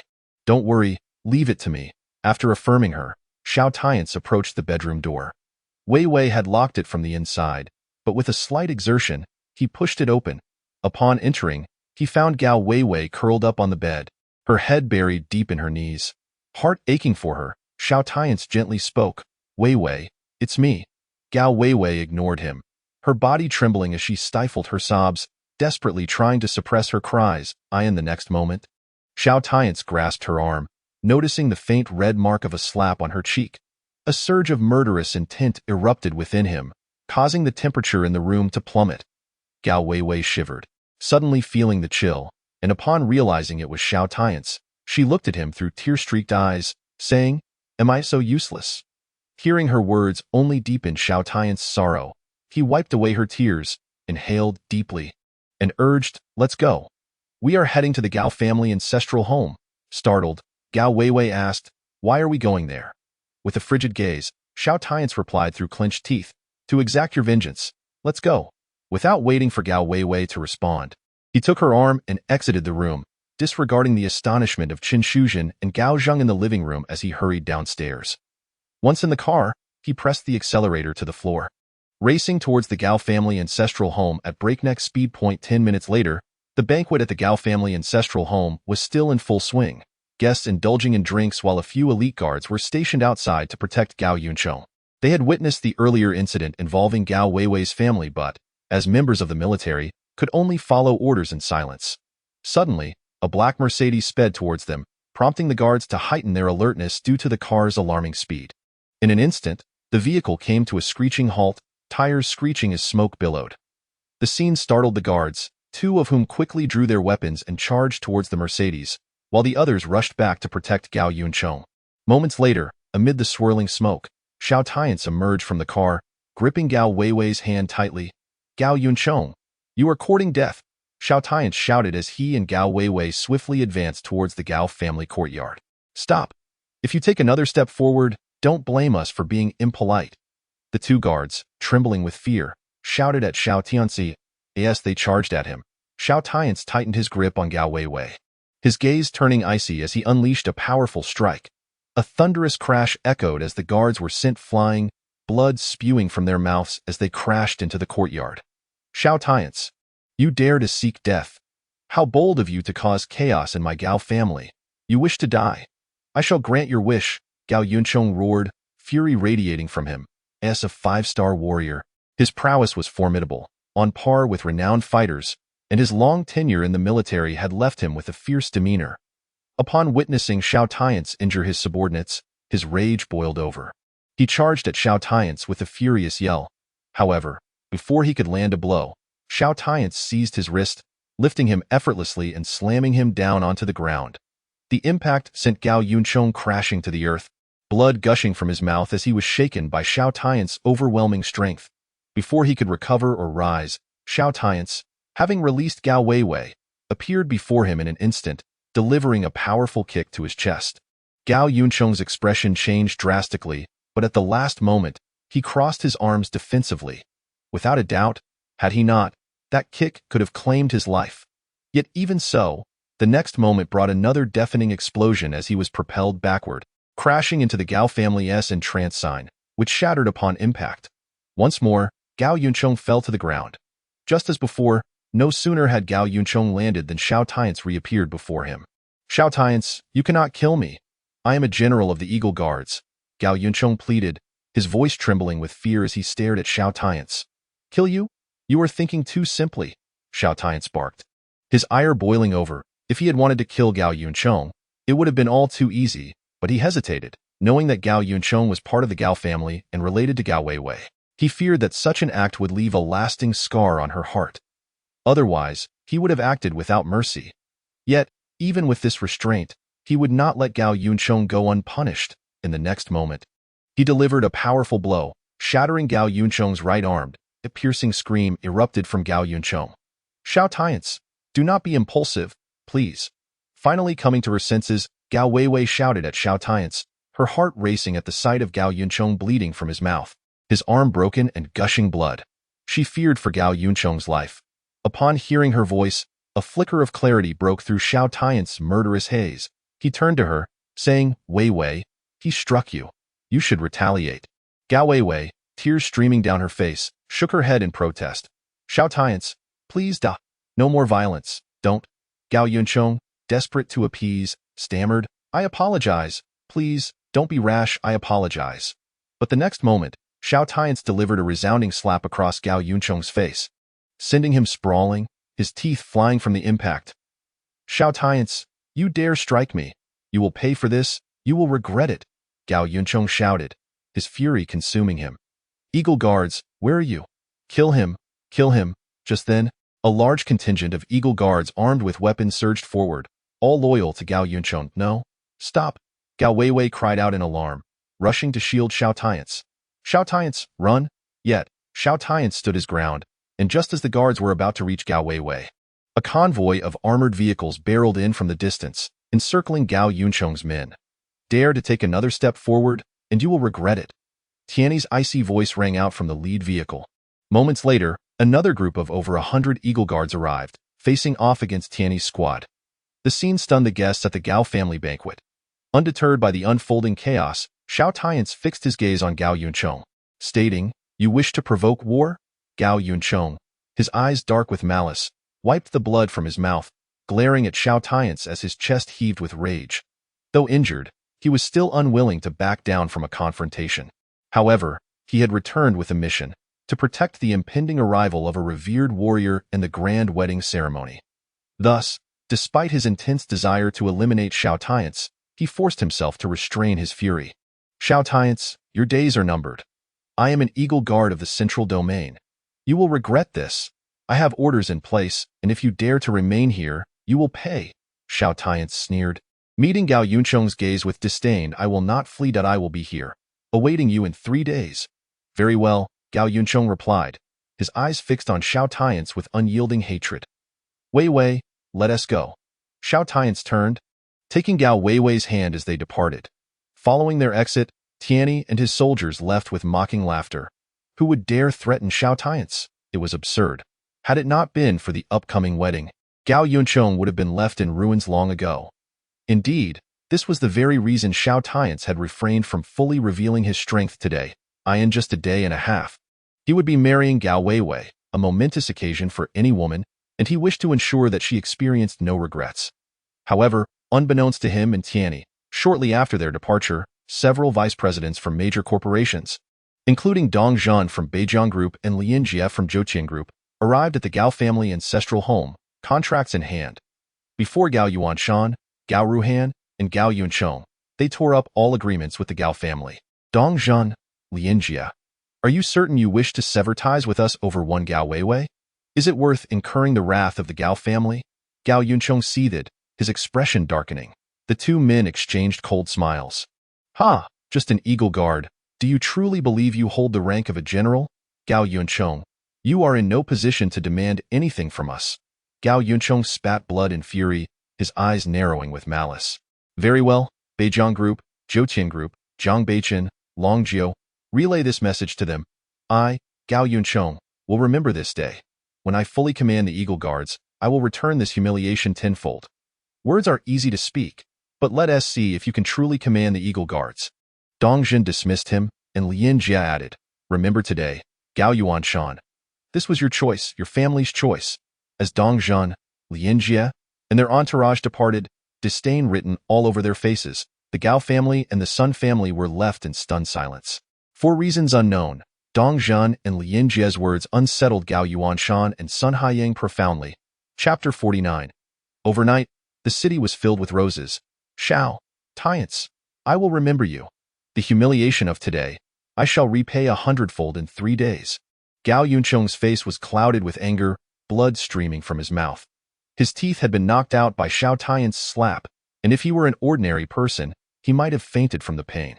The expressions of Gao Yuncheng, Gao Yuanshan, and the rest of the Gao family were grim, for they had invited numerous reporters, and the scene had been captured on camera. Now, as they sought to have the photos deleted, the reporters had long vanished without a trace. What began as embarrassment for Gao Weiwei had escalated to humiliation for their proud Gao Yuncheng, and from this day forth, the reputation of the Gao family would never be the same. The courtyard lay in disarray, remnants of the banquet strewn across the ground. Even the sky above Beijing had darkened, the rain that had just ceased beginning to fall again, though less fiercely than the day before. With the onset of rain, the guests found their excuse to leave, hastily bidding farewell to Gao Yuanshan and Gao He. Soon, what had once been a lively banquet turned into a scene of chaos. "Chong'er, you should go to the hospital. Are your injuries severe?" Gao Yuanshan approached Gao Yuncheng, who stood dazed, his expression complex. "Grandfather, I, Gao Yuncheng, have always been courageous, but I never expected to be defeated today by Xiao Tian Ce. A man expelled from the military, I apologize." Gao Yuncheng inhaled deeply, offering his regret to Gao Yuanshan. Initially, he had sought to bring honor to the Gao family, yet it had transformed into this disgrace. Gao Yuanshan sighed, shaking his head. "Chong'er, it matters not. Even if Xiao Tian Ce is strong, he has been expelled from the military, while you have not. You are still under 30 and already command a squad of Eagle Guards. I believe you will soar to great heights in the future. Gao Yuncheng nodded, his fists clenched in determination. Yes, grandfather, I will succeed. When I officially take command of the Eagle Guards, I will return in glory, allowing the Gao family to soar. Ha! Such grand ambitions. Aren't you afraid of overreaching? Gao Yuncheng, do you seek to replace me? At that moment, a voice suddenly emerged from the distant curtain of rain, and in the next instant, a group of military officers clad in raincoats and donning rain hats approached swiftly.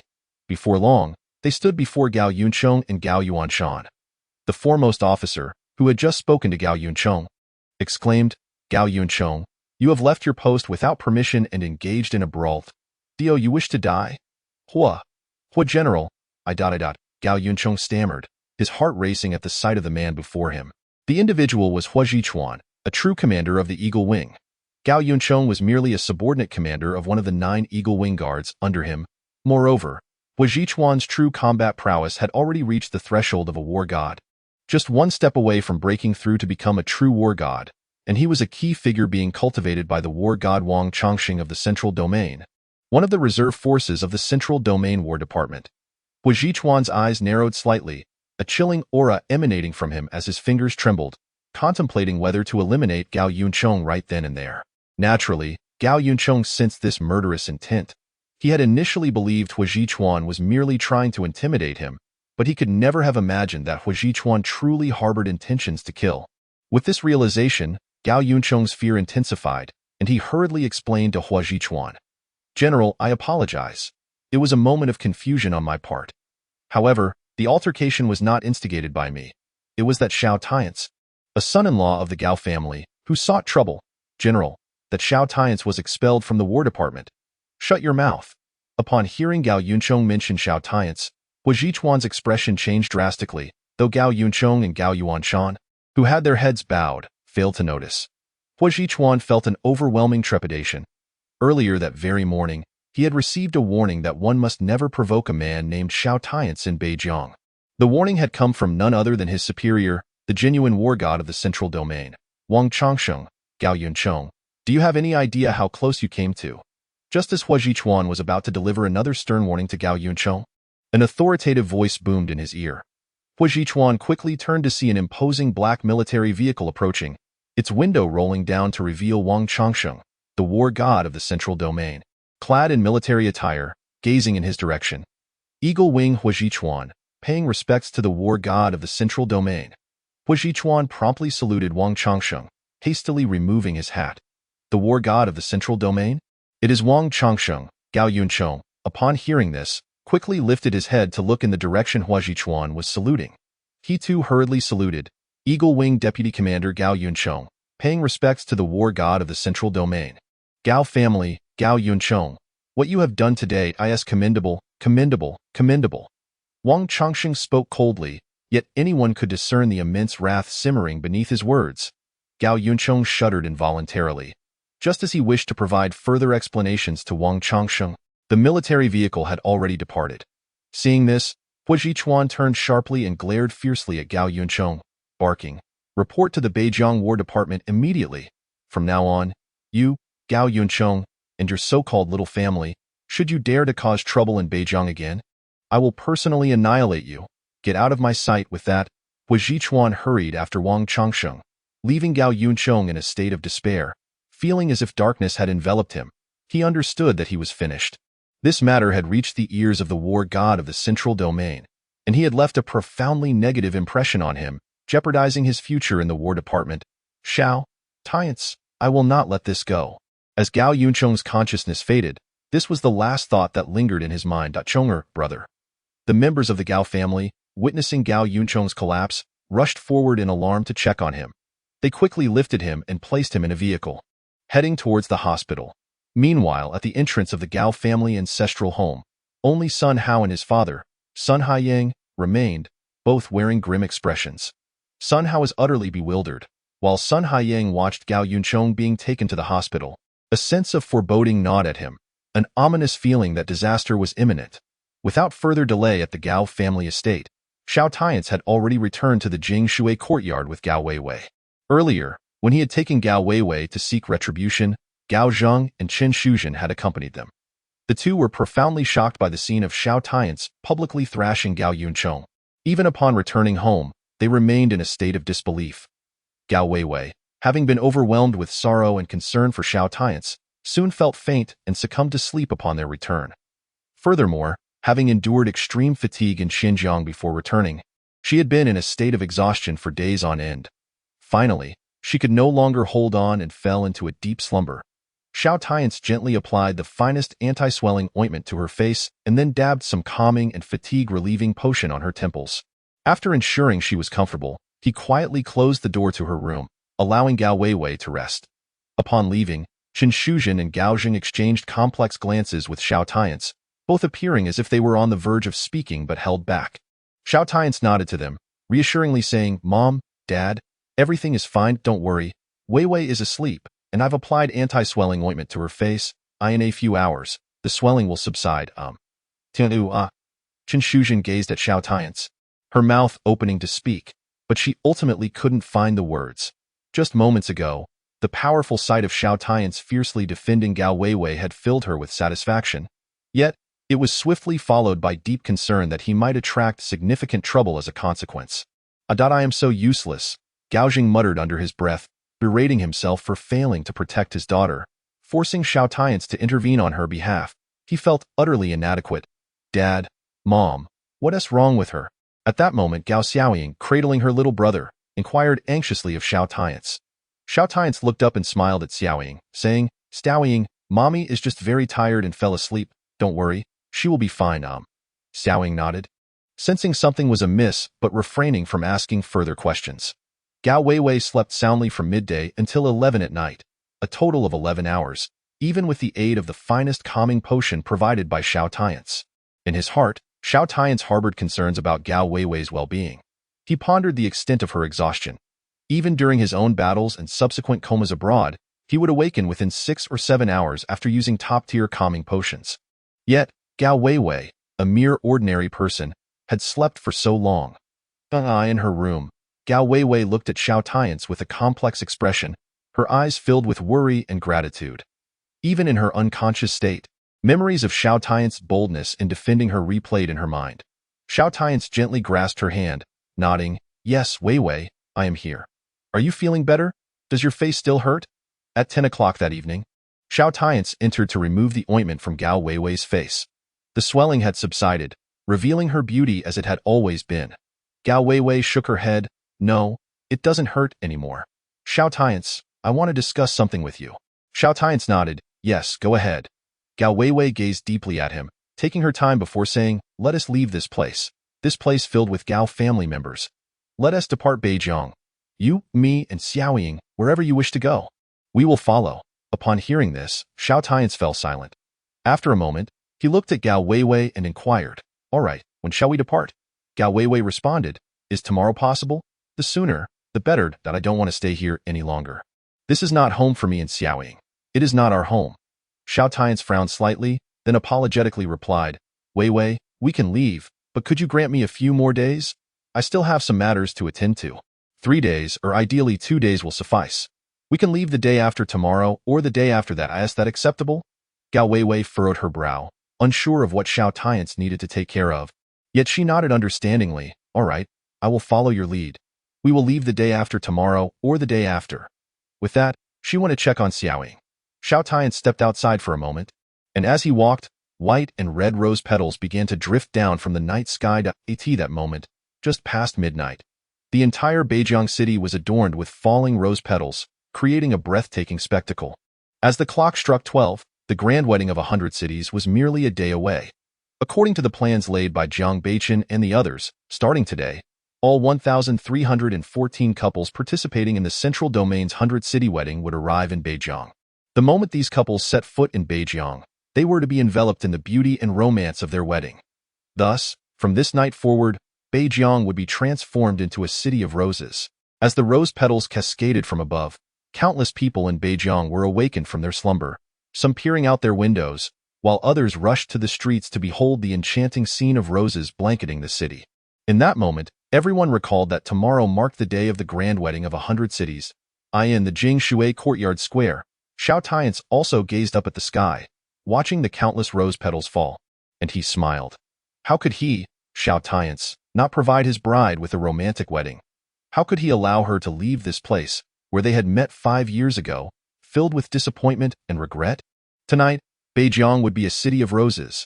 Chapter 50. The arrival of the newcomers, the Beijiang bride the following day, the final day before the wedding. The weather in Beijiang was peculiar, with intermittent rain that had fallen in the early hours.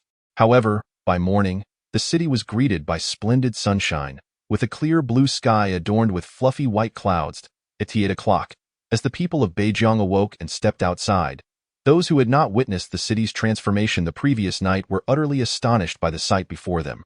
Rose petals covering the ground, some red, some white. At that moment, the entire city was infused with the fragrance of roses, uplifting everyone's spirits. The adjacent river, clear and shimmering, was also strewn with rose petals, while exquisitely decorated boats floated gracefully along its surface. Unbeknownst to anyone, vibrant hot air balloons had taken to the skies above Beijiang. The streets were lined with blooming roses that had been transplanted overnight, and numerous exquisitely dressed volunteers, beautiful girls and handsome boys, were preparing to welcome the newcomers from the 100 cities. Starting today, nearly 90 of the companies in Beijiang would close for 3 days, with schools and other establishments following suit. All restaurants and hotels in Beijiang offered remarkable discounts, or even free meals under certain spending limits. This series of benefits sent the people of Beijiang into a frenzy of excitement. By 8:30 in the morning, at the main city gate of Beijiang, groups of newlyweds began to arrive. The grooms were all dressed in sleek black suits, while the brides radiated beauty in their stunning wedding dresses. Hand in hand, these pairs, beaming with happiness, stepped through the gates of Beijiang. At that moment, the entire city was ablaze with excitement. While a couple walking down the street might not have drawn too much attention, the sight of 1,314 couples entering together was nothing short of spectacular. The length of the procession alone stretched for 3 kilometers, accompanied by thousands of bridesmaids and groomsmen. Moreover, it was crucial to note that during the selection process for the 100 cities wedding ceremony, all grooms were required to be handsome and all brides beautiful. The central domain was renowned for its stunning women. Thus, among these 1,314 couples, the brides were exceptionally gorgeous, many resembling campus goddesses, their beauty undeniable. As they entered through the main gate of Beijiang and walked along the central avenue, the ground was carpeted with red rose petals, while blooming roses lined both sides of the street. Petals continued to cascade from above, and numerous media reporters were present, frantically taking photographs and broadcasting the scene. Some powerful media groups even employed helicopters to capture aerial shots. Beijiang's decor further thrilled the newlyweds arriving for the 100 cities wedding, enveloping the city in an atmosphere of romance. Many of the newcomers were visiting Beijiang for the first time, yet they were already deeply moved before even stepping through the gates. At that moment, as the newlyweds strolled along the central avenue of Beijiang, they were likely to remember this day for the rest of their lives, cherishing the memory of such a grand and romantic wedding. In that instant, all the newcomers attending the 100 cities wedding were left in awe, as were the millions of residents of Beijiang. They could hardly fathom what kind of person could orchestrate such a magnificent wedding for his beloved, transforming an entire city of millions into a wedding venue. While the newcomers rejoiced at their invitation to this grand wedding, which included all expenses covered and numerous gifts, they also felt deep gratitude towards the host who had made it possible. Simultaneously, they all sent heartfelt blessings to the bride who would be unveiled tomorrow. However, neither they nor the local residents knew who the bride would be. The only information they had was that she was from Beijiang, a fact that filled the locals with immense pride. Look, the bride of the 100 cities wedding, the central figure of this grand celebration, is one of us from Beijiang. In that moment, all the brides attending the 100 cities wedding, along with all the women of Beijiang, were filled with admiration and envy for the bride of tomorrow. As time passed, the identity of the groom was gradually revealed by the Beijiang group and the Xiao group. He was a soldier, a valiant warrior who had fought in battles. Boom. When the groom's identity was disclosed, the people of Beijiang were once again stunned, as were the brides participating in the 100 cities wedding. The mysterious groom had become synonymous with valor and romance. On this day, everyone was lost in their imaginations, conjuring up the romantic love story between the male and female leads of the grand wedding across 100 cities. How deeply must he love her? After returning from the battlefield, He is orchestrating a magnificent wedding for her in a city. At this moment, countless sentimental brides had their eyes glistening with tears. Our city's shared heroine must be happy. She must find happiness. As the citizens of Beijiang felt a swell of pride, they silently sent their heartfelt blessings to the female protagonist of tomorrow's grand wedding.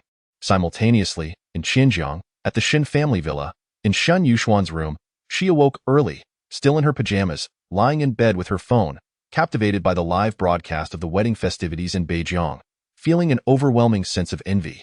Upon seeing the city adorned with roses and over 1,000 pairs of newlyweds entering, she longed to call her best friend, Gao Weiwei, to ask about it. However, she ultimately restrained herself, for among those 1,000+ couples, her dear friend was not present. Moreover, Gao Weiwei already had children in Shen Yuxuan's heart. Despite the grandeur of the 100-city wedding, it had no relevance to Gao Weiwei. Calling her would only deepen her friend's sadness, so she refrained from doing so. Shen Yuxuan continued to watch the live stream. Her father, Xiao Tian Ce, suddenly called, informing her that he would be home in half an hour and instructed her to get ready for a trip. Without waiting for Shen Yuxuan to inquire further, he hung up. Reluctantly, she turned off the live broadcast and hurriedly prepared herself. Once she was done, Xiao Tian arrived home, carrying several exquisitely crafted boxes of clothing and shoes. "Dad, where are we going and why did you buy me clothes?" Shen Yuxuan asked, puzzled. Xiao Tian smiled at his daughter and said, "What do you think we're going for? I'll tell you later." "Yuxuan, do you know about the grand wedding happening tomorrow in Beijiang?" Shen Yuxuan nodded. "Yes, I know." Xiao Tian continued with a smile. "Well, would you like to attend?" Shen Yuxuan pouted. "Dad, don't tease me. No one has proposed to me. I don't even have a boyfriend. How could I attend? Besides, the selections are already made. There are 1,314 pairs of newlyweds, and even the bridesmaids have been chosen. How could I possibly go?"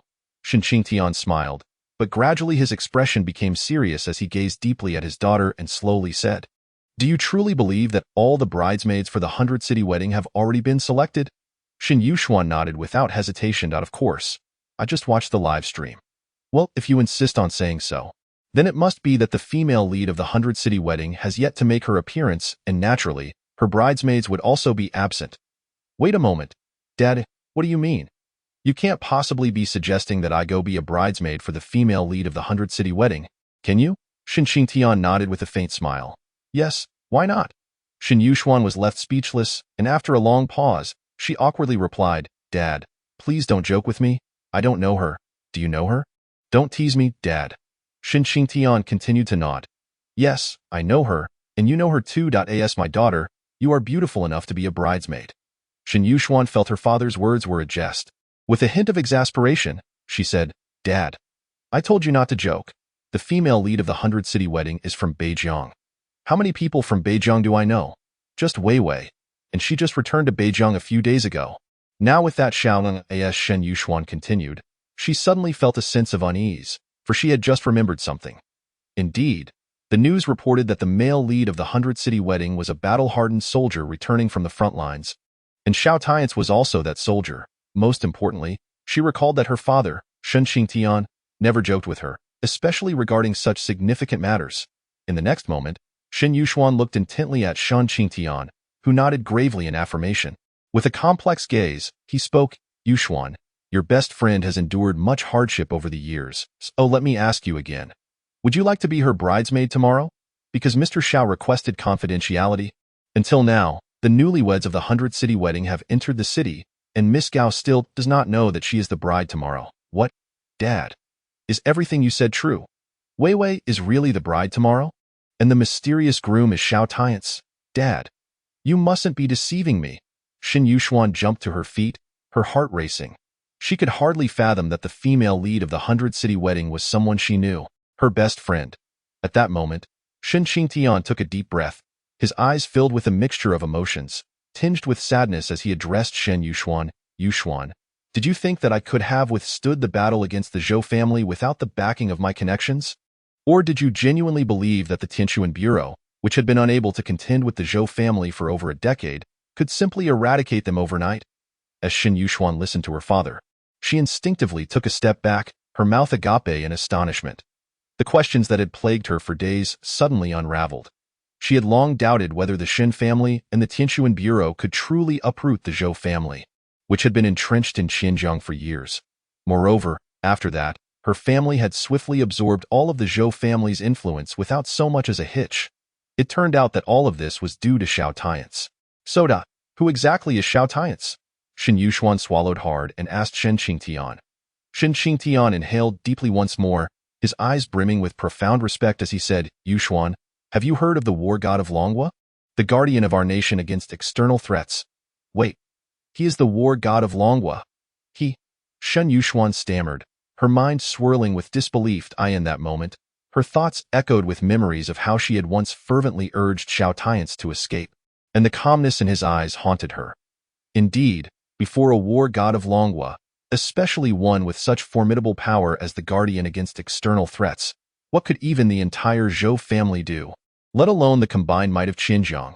Shen Qingtian's expression grew even more complex as he continued, yes, but he was stripped of his title in the War Department after annihilating the Zhou family, violating their laws.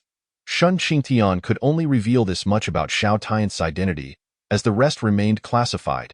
He had fought valiantly in distant lands, guarding the nation's borders, and after countless blood-soaked battles, he achieved the title of war god, yet his wife and daughter suffered indignities within the country. Yuxuan, if you were Mr. Xiao, what would you do? Shen Qingtian's voice grew hoarse. Shen Yuxuan's tears flowed freely, her mouth opening and closing in silence as she stood frozen, unable to articulate her thoughts. Shen Qingtian rose and carried the exquisite bridesmaid dress and heels he had purchased for Shen Yuxuan into her room, saying, Yuxuan, go try on the dress. If it doesn't fit, we'll quickly exchange it. Tomorrow is the grand wedding meticulously prepared for Miss Gao by Mr. Xiao. We mustn't leave any imperfections, Dad. The Zhou family deserves to be punished. Doesn't the War Department have any compassion, not giving Xiao Tian Ce even a sliver of an opportunity? He is the war god of Longhua, Shen Yuxuan exclaimed, feeling an injustice against Shen Qingtian. Just as Shen Qingtian was about to step out, he paused and said, the upper echelons of the Longhua War Department indeed granted Mr. Xiao a chance, but he requested this himself. When he was fighting abroad, he was unaware that he had harmed Miss Gao that fateful night, nor did he know he had a daughter, so now, he doesn't wish to return. He just wants to be with his wife and daughter. Yuxuan, you must keep this secret. After Shen Qingtian finished speaking, he sighed deeply, stepping out to give his daughter space to change and process this news. Yet within him, an even greater turmoil brewed. What if Xiao Tian Ce were to return to the War Department to reclaim his title as the war god? That would mean he would rise to become the highest commander of the Longhua War Department, the successor of the esteemed Long Zhanghua. Would that day ever come? Shen Qingtian's heart brimmed with anticipation. If it did, the fervor it would ignite would be beyond imagination. Half an hour later, in Shen Yuxuan's room, she donned the pristine, off-shoulder bridesmaid gown. She looked beautiful in the mirror. Yet, she could not shake the feeling that the true beauty at the 100-city wedding tomorrow would undoubtedly be her best friend. The fairest of them all, without a doubt. Wei Wei, head at you will find happiness. You must be happy from now on. A tear slipped down Shen Yuxuan's cheek as she whispered profound blessings for her long-suffering friend. In Beijing, around 5 in the afternoon, at the riverside where 5 years ago, Xiao Tian Ce and Gao Weiwei first met, a pensive Gao Weiwei strolled with Xiao Tian Ce. Tian Ce, we met here 5 years ago, didn't we? Gao Weiwei pointed to a spot along the riverbank, addressing Xiao Tian Ce. He nodded. Yes, if you hadn't saved me back then, I would have perished. After he spoke, a heavy silence enveloped them. This was the place where their paths first crossed. Time seemed to rewind to those 5 years ago when Gao Weiwei had just graduated from university, radiating vitality and sunshine, so strikingly beautiful. Yet now, 5 years later, she bore the weight of weariness and hardship. The best years of her youth had passed, leaving behind a poignant sorrow. I'm so sorry, Xiao Tian said, his heart aching as he gazed at the weary figure of Gao Weiwei before him. She remained silent, merely shaking her head, continuing to stare at the rushing waters of the Beijing. No one could fathom the thoughts swirling in her mind at that moment. Was it her youth? Her life? Little Xiao? Or Xiao Tian Ce? No one knew. After a long silence, Gao Weiwei suddenly turned to Xiao Tian Ce, her expression earnest. Xiao Tian Ce, let us go to the Civil Affairs Bureau and get our marriage certificate. However, Xiao Tian Ce shook his head earnestly. No, huh? Xiao, what do you mean? You don't want to get the certificate with me? Gao Weiwei was taken aback. After all, It was Xiao Tian Ce who had first brought up the idea of marriage. Yet now, when she suggested they obtain the marriage certificate, he refused. Xiao Tian Ce gazed earnestly at Gao Weiwei, standing against the river's breeze, and said, "I have something to do later. Can we do it tomorrow?" Gao Weiwei frowned slightly, feeling that nothing could be more important than getting the marriage certificate. Yet, with Xiao Tian's insistence, she found herself at a loss for words, letting out a quiet sigh as she turned to leave. Feeling disheartened, Xiao Tian silently watched Gao Weiwei walk away, her weary, sorrowful silhouette fading into the distance. "Weiwei, I'm sorry. How could I allow you to bring up the matter of marriage and getting the certificate? I haven't even proposed to you yet. Just one more night, please. One more night is all I ask. I could never let you down. Never, ever." As he watched her departure, Xiao Tian's heart echoed with regret.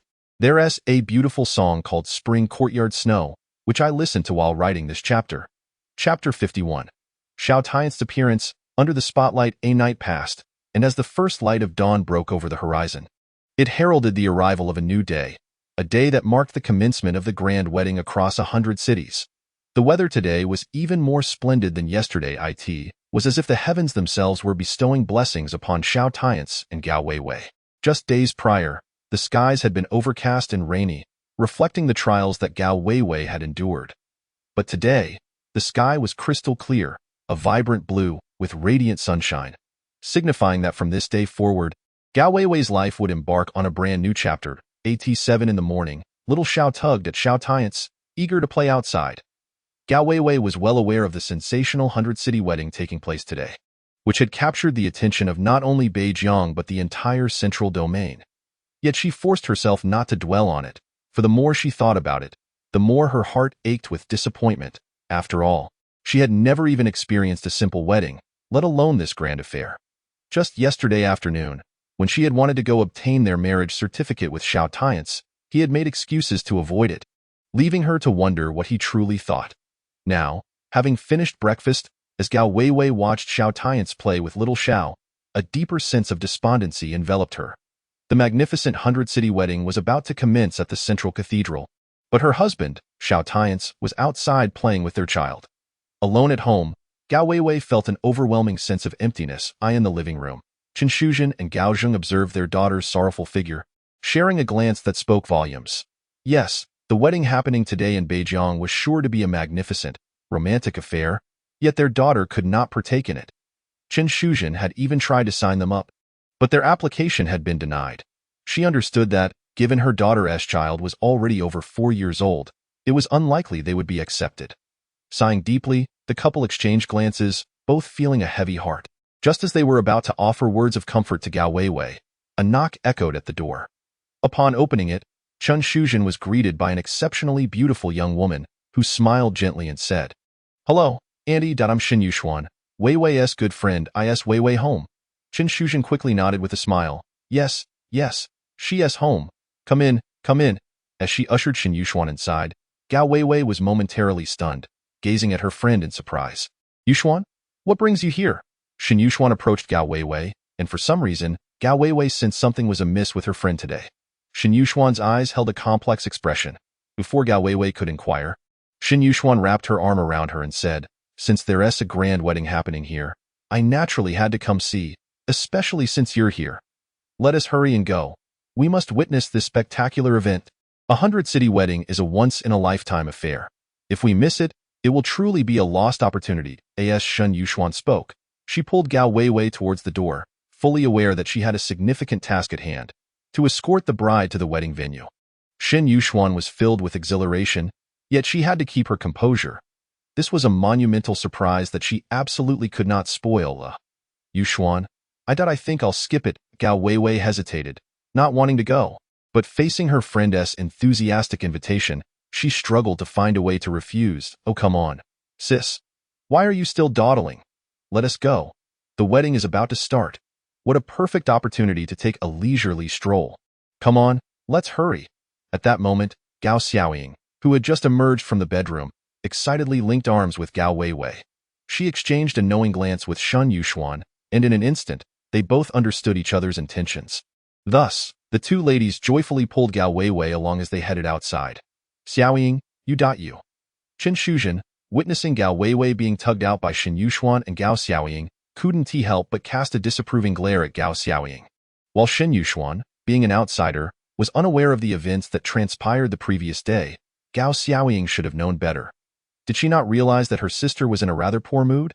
However, Gao Xiaoying merely smiled back at Chen Shuzhen without uttering another word, continuing to lead Gao Weiwei outside alongside Shen Yuxuan. After exchanging a worried glance with Gao Zheng, Chen Shuzhen felt a twinge of unease and followed them downstairs. Yet, by the time they reached the ground floor, Shen Yuxuan had already driven off with Gao Weiwei. The couple could only watch helplessly as the car sped away, disappearing from sight. Oh dear, what should we do? Chen Shuzhen sighed deeply.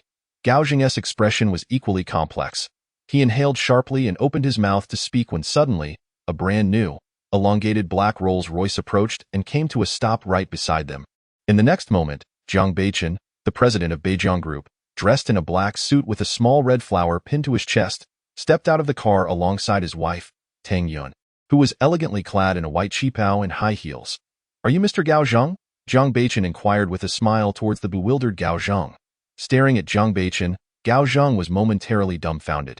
The most powerful figure in Beijiang City had come to seek him out. What could this possibly mean? Though perplexed, Gao Zheng realized he was addressing Jiang Beichen, the esteemed president of Beijiang Group. He quickly composed himself and cautiously replied, "Mr. Jiang, I'm Gao Zheng. May I ask why you're looking for me?" Upon hearing Gao Zheng's response, Jiang Beichen felt a wave of relief and respectfully smiled as he said, "Mr. Gao, let us proceed. I am here to take you to the wedding, Mr. Jiang. Is there a mistake? We did not receive an invitation to the Beicheng wedding, and our daughter did not successfully register either. Moreover, you came personally to escort us." Before Gao Zheng could continue, Chen Shuzhen, standing beside him, questioned Jiang Beichen with a puzzled expression. Although curious, she was convinced that Jiang Beichen must have made a mistake. Jiang Beichen smiled at Chen Shuzhen, and in that instant his wife, Tang Yun, Beijiang City's first lady, affectionately approached Chen Shuzhen, linking arms with her as she said, "Sister, my husband is not mistaken.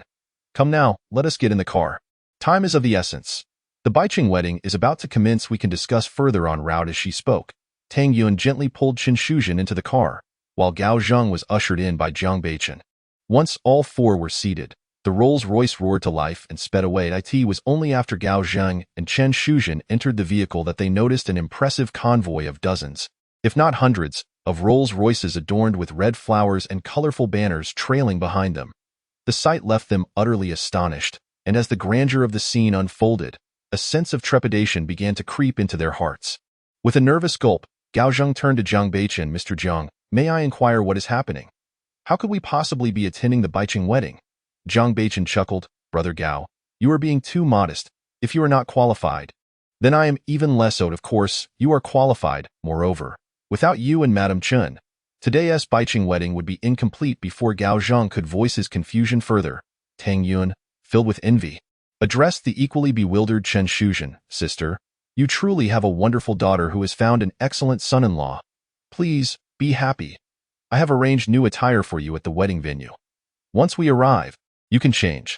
Today marks your daughter's grand wedding day. Do not ask any more questions. In just an hour, the ceremony will officially begin, and you and your husband will understand everything. Just trust me." We have not mistaken anyone. With Tang Yun's words, a tidal wave of questions surged in Gao Zheng and Chen Shuzhen's minds, yet they refrained from asking further. They could only ponder the impossibility of their youngest daughter, Gao Xiaoying, being married, as she hadn't even secured a boyfriend and hadn't yet graduated from university. Could it possibly be Gao Weiwei's wedding? Yet, they had never heard Xiao Tian Ce mention such an event suddenly. A thought struck Chen Shuzhen as she recalled their first meeting with Xiao Tian Ce, who had boldly proclaimed in front of everyone that he intended to host a grand, citywide wedding for Gao Weiwei. Could it be him? But that couldn't be right. Hadn't he said the wedding was scheduled for next month, not today?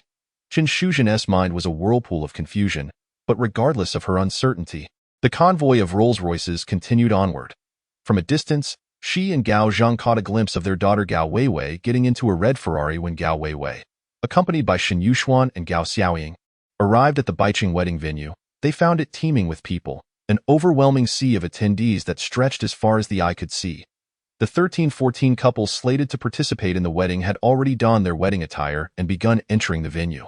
The wedding site was divided into two sections, one outside the church, where a newly leveled area measuring 14 meters in diameter had been set up, partitioned into two distinct spaces.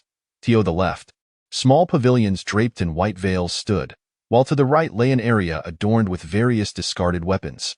A stark contrast between the martial and the romantic. At the center, a lengthy red carpet, measuring 1,314 meters, awaited the bride. At the opposite end of the carpet, a towering staircase, 99 meters high and comprising 99 steps, led to a circular platform, 13.14 meters in diameter.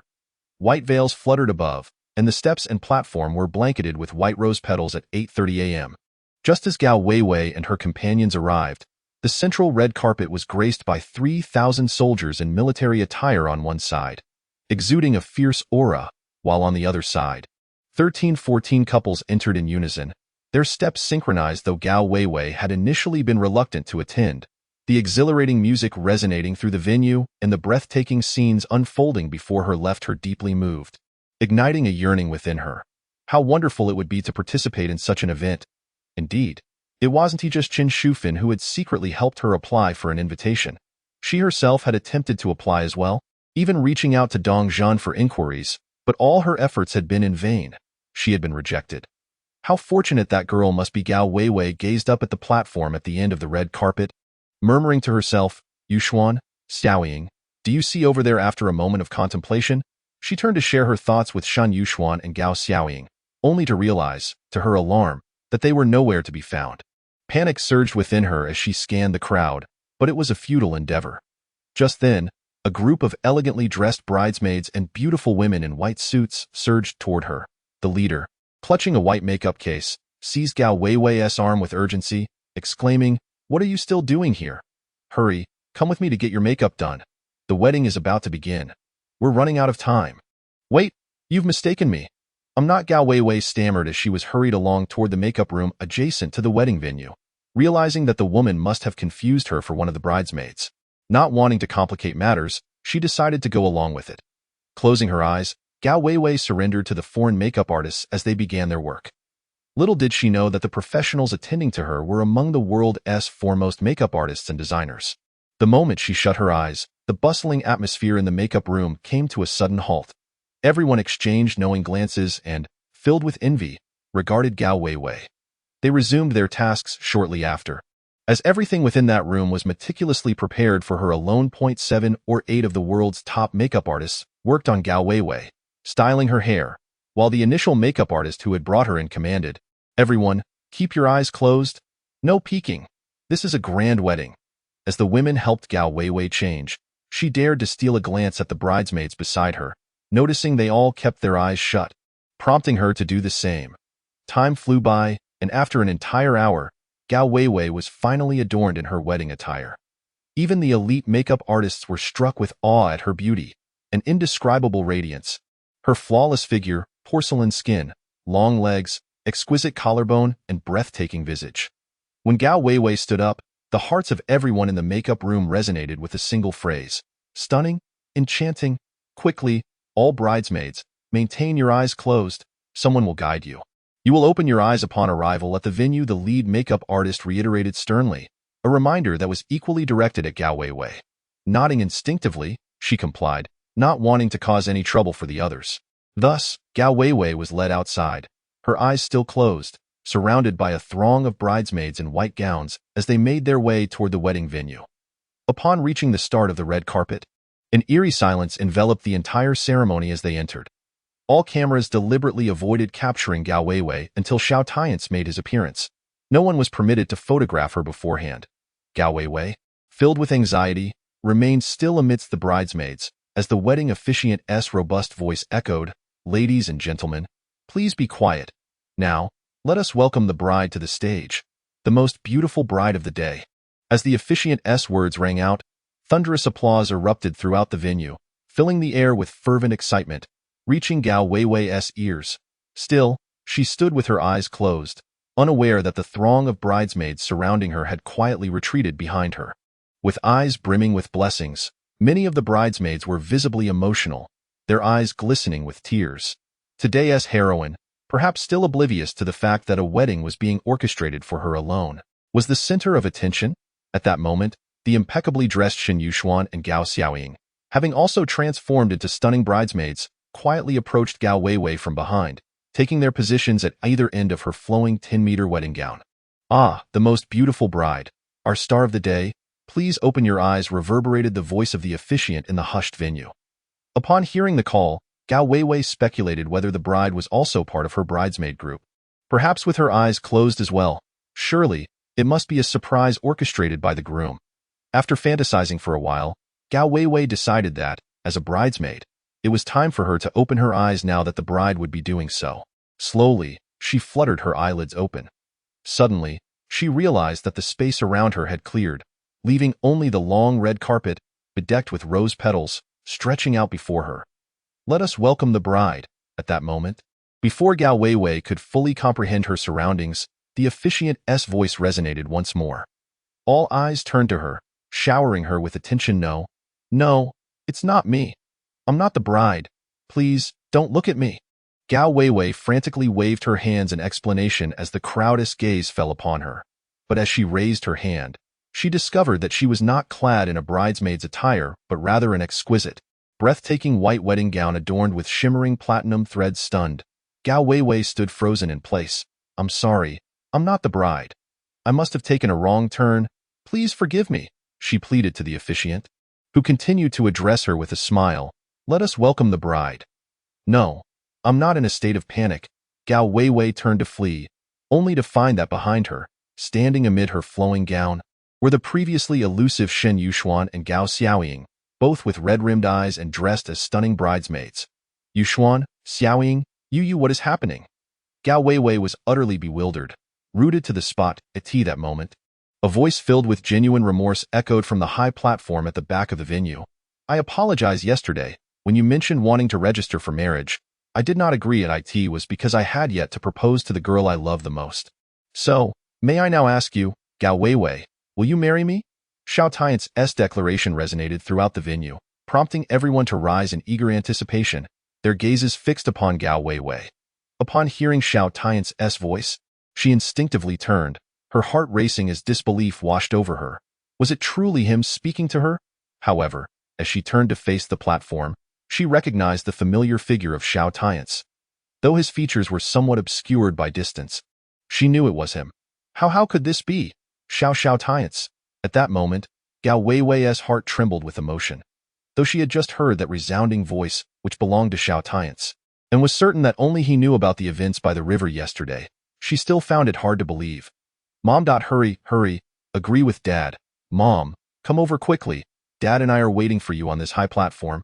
At that moment, a voice as melodious as a celestial choir rang out, echoing in Gao Weiwei's mind. It truly was Xiao Tian Ce. Upon hearing her daughter's words, Gao Weiwei finally confirmed in her heart that the man standing on the high platform was indeed Xiao Tian Ce. Boom.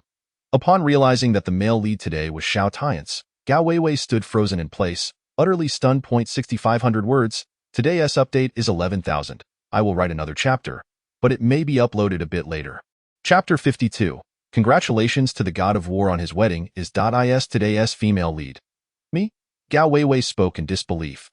The MC standing at the center of the venue smiled and nodded at Gao Weiwei, saying, "Yes, Miss Gao, you are the star of today's event, the Princess of Beijiang City. This grand wedding, from its initial planning to the present preparation, has all been orchestrated by Mr. Xiao for you." Gao Weiwei gazed upward, dazedly watching the small Xiao Tian Ce on the high platform, speechless, her emotions too complex to articulate. And no wonder Xiao Tian Ce was reluctant to take her away in the past couple of days. And no wonder he didn't want to go to get the marriage certificate with her yesterday afternoon. It turned out he was preparing such a magnificent wedding for her. Gao Weiwei stood there, gazing at the splendid scene around her, as if an entire city had been devoted to her wedding. At that moment, tears streamed down her face. Meanwhile, Gao Zheng and Chen Shuzhen, who had also changed into their outfits and were standing not far from Gao Weiwei, gaped in disbelief. Zhang Beichen had not deceived them. Today was indeed their daughter's wedding, and furthermore, she was the leading lady of the grand wedding celebration across 100 cities. Gao Zheng felt his heart tremble, still finding it hard to believe as he turned to Zhang Beichen and asked, "Zhang, could you tell me what exactly is going on? What is Xiao Tian Ce's true identity?" Upon hearing this, Jiang Beichen instinctively took a step back. At this moment, as Gao Weiwei stood at the wedding venue, Gao Jing's identity and status had already transcended what he could treat equally. Jiang Beichen bowed his head to Gao Zhang and said, "Mr. Gao, just call me Jiang Beichen from now on. Please refrain from addressing me as Mr. Jiang. As for what is happening today and what Xiao Tian Ce's identity is, do not worry, it will soon be revealed. Moreover, as Miss Gao's father, you need to prepare quickly. Shortly, you, as her father, will need to escort Miss Gao down the red carpet and present her to Lord Xiao." Weiwei, Tian, Tiance. Chen Shuzhen quickly interjected. At this moment, the First Lady of Beijing, Tang Yun, linked her arm with hers and, with tear-filled eyes, said, "Sister, do not worry. All the answers will soon be revealed. Everything here has been meticulously arranged by Lord Xiao for Miss Gao." Okay. Chen Shuzhen forced herself to suppress her overwhelming curiosity and nodded. Meanwhile, Gao Zhang, under Jiang Beichen's guidance, began to move towards Gao Weiwei. At this time, the situation in the venue was not being broadcasted. All signals within the venue had been cut off, and photography was prohibited. This was because Xiao Tiance did not wish for anyone to witness Gao Weiwei's disheveled state. If it were to be aired, it could only showcase Gao Weiwei's joyful and blissful visage. After a long while, Gao Weiwei finally regained some composure, only to find that all 14 couples present were looking at her with blessings. A gentle breeze swept through, causing her hair to dance in the wind and wiping away the tears from her cheeks. With a choked voice, Gao Weiwei said, "Xiao Tiance, you died." She wanted to say something, yet at that moment, she realized she did not know how to express her feelings. Gao Weiwei remained silent for a long time before finally taking a deep breath, forcibly suppressing the overwhelming shock in her heart, and said to Xiao Tiance, "Xiao Tandatsu, who exactly are you?" Hearing her words, Xiao Tiance paused momentarily, placed the small Xiao on the high platform, entrusting her to a few bridesmaids. He inhaled deeply and began to descend from the platform. As he walked down, the extraordinary aura emanating from him, far surpassing that of an ordinary god of war, erupted, soaring into the heavens. In that moment, Xiao Tiance resembled a formidable being, steadily making his way down. And just as Xiao Tiance commenced his descent, a voice erupted from the left side of the venue, where the soldiers of the heavenly temple stood. Wang Chongxing suddenly shouted at Xiao Tiance. In the middle domain, God of War, Wang Chongxing congratulates God of War Tiance on his wedding boom. The next moment, apart from Wang Chongxing, all the thousands of powerful warriors from the heavenly temple simultaneously knelt on one knee, proclaiming, "Congratulations to the God of War on his wedding." Surrounding the venue, all the middle domain warriors brought by Wang Chongxing also shouted towards Xiao Tiance, who was walking down from the high platform. "Congratulations to the God of War on his wedding." Beyond the venue, the 9 eagle battle teams and 20,000 soldiers roared, "Congratulations to the God of War on his wedding." The soldiers stationed further away from the Beijing War Department also shouted, "Congratulations to the God of War on his wedding. Congratulations to the God of War on his wedding. Congratulations to the God of War on his wedding. Congratulations to the God of War on his wedding." At that moment, centered around the wedding venue, the cheers of congratulations to the God of War on his wedding resounded ceaselessly, enveloping the entirety of Beijing City. And amidst the chorus of congratulations, Xiao Tiance gradually approached the stage. Meanwhile, Gao Yuncheng, returning from the hospital, heard the continuous roars echoing in his ears. Upon witnessing his superior, the God of War of Longhua, Wang Chongsheng, gazing at Xiao Tiance with utmost reverence, he felt as if struck by lightning. Even with his 5-star prowess, he was rendered pale with fear, collapsing to the ground with a thud. He realized he was finished. Having struck the wife of an external god of war, no one could save him now. Not to mention Gao Yuncheng, who was outside the venue. Even the hundreds of thousands of people from Beijing City who had come to witness the grand wedding spectacle were shaken to their core. They had speculated that with the presence of the War Department, the groom might have connections to it. However, they never imagined that the groom of the wedding, the male lead today, not only had ties to the War Department but was indeed a god of war of the Great Xia Kingdom. At this moment, within the venue, many who knew Gao Weiwei and were aware of Xiao Tiance's existence were present. Because of the banquet held by the Gao family yesterday, numerous reporters had been invited. They reported on the incident where Gao Yuncheng slapped Gao Weiwei and forced her to leave her family. Moreover, those reporters had also covered the story of Gao Weiwei becoming a mother out of wedlock 5 years ago.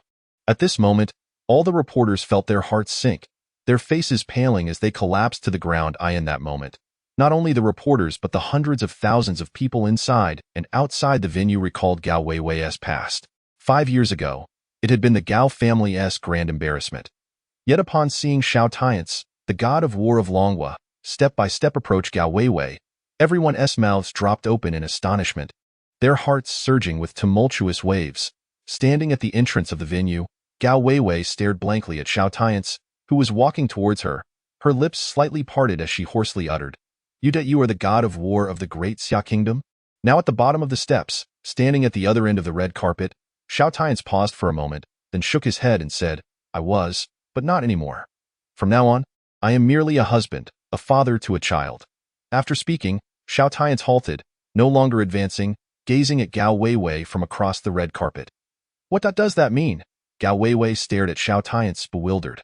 Xiao Tian Ce slightly lowered his head, remaining silent at that moment. Standing behind Gao Weiwei, holding the long train of her wedding dress, Gao Xiaoying cried out to her, "Sister, when you were at Xinjiang, brother-in-law fought against the Zhou family to save you.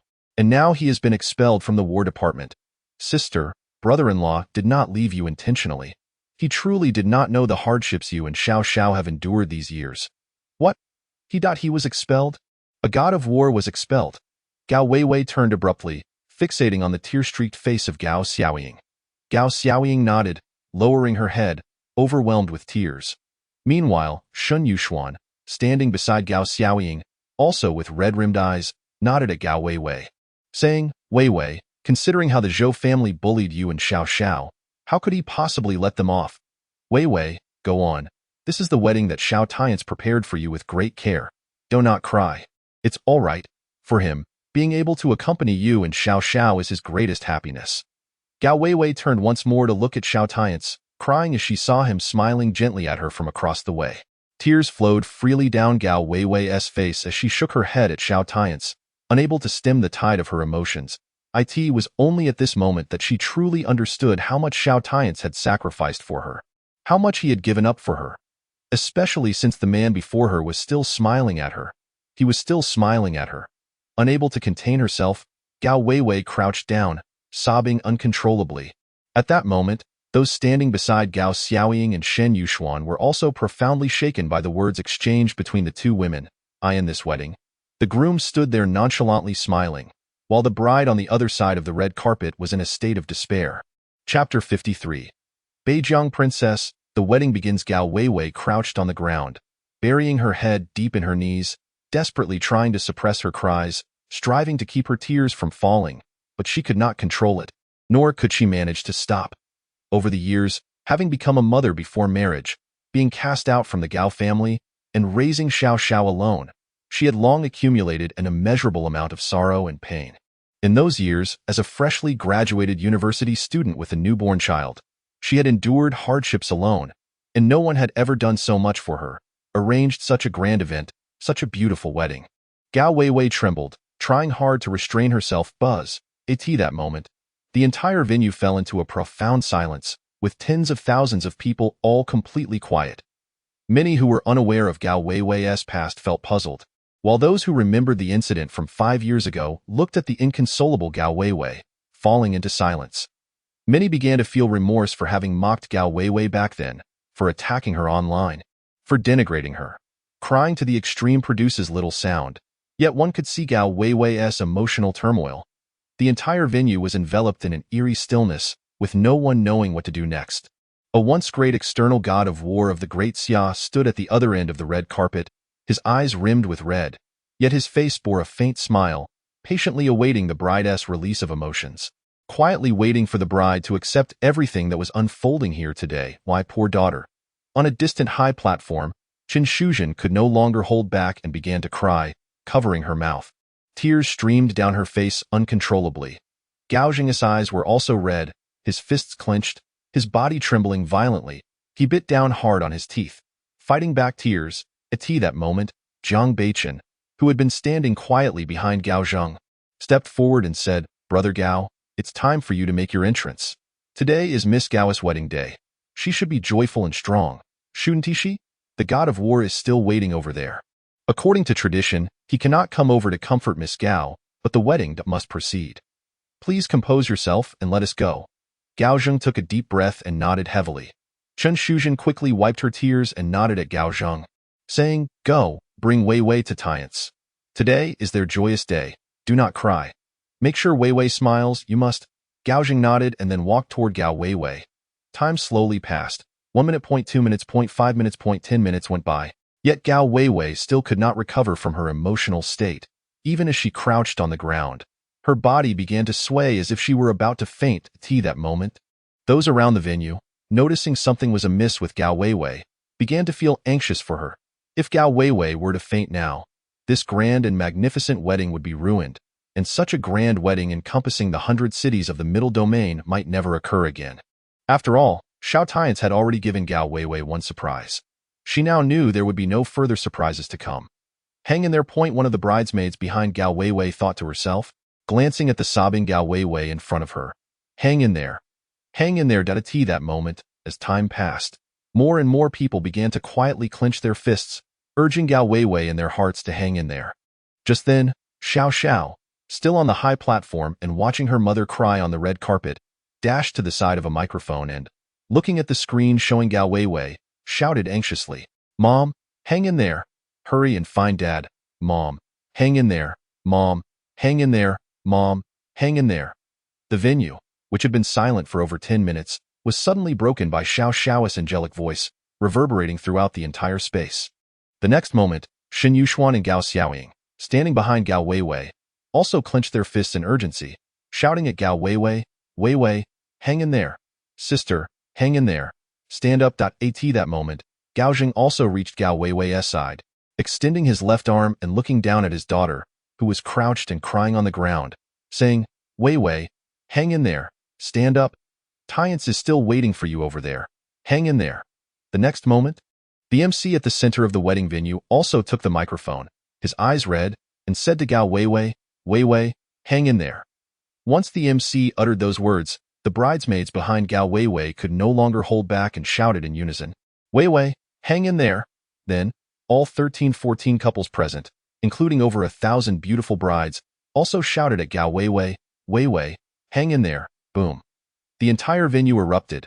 More and more people began to cheer for Gao Wei Wei, starting from the center of the wedding venue and rapidly spreading outward. 100 people, several hundred people, thousands of people, tens of thousands of people. Until finally, the hundreds of thousands who attended this wedding celebration all began to shout encouragement at Gao Wei Wei, the heroine of the day. In an instant, the sound reverberated throughout the venue.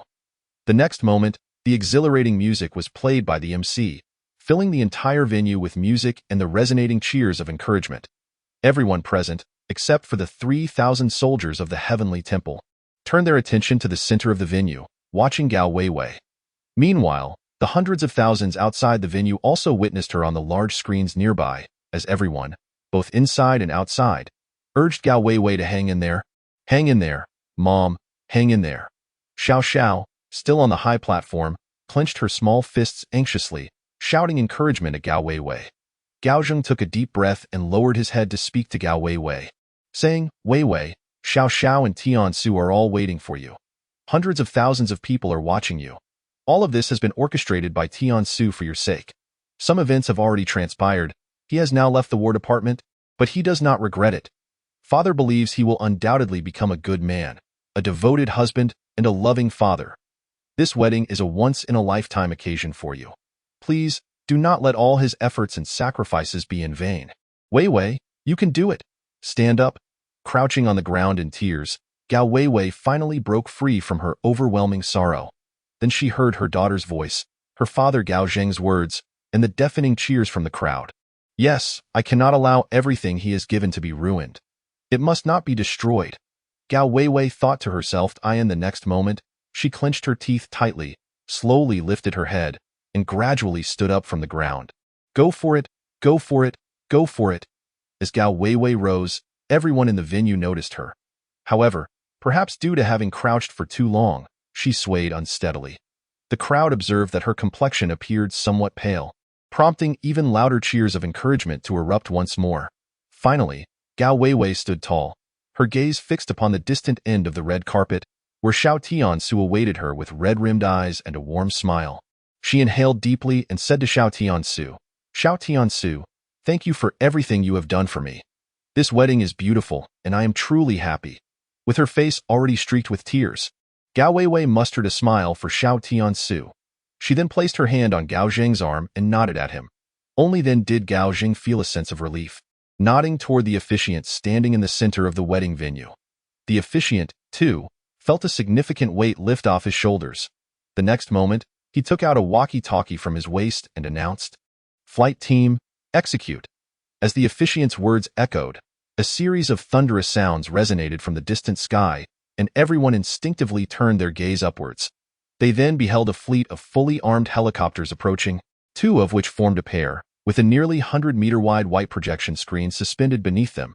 A total of 200 helicopters flew in, carrying 100 large screens designated for projection. Although they appeared distant, the helicopters quickly reached the wedding site at maximum speed. Moments later, the 200 helicopters hovered 200 meters above, and the 100 large projection screens descended, encircling the outer perimeter of the wedding venue in a massive circle. Once the helicopters and projection screens were in place, the officiant at the wedding venue heard the pilot's report completion via the walkie-talkie. He placed it down, picked up the microphone, and raised both hands to calm the crowd.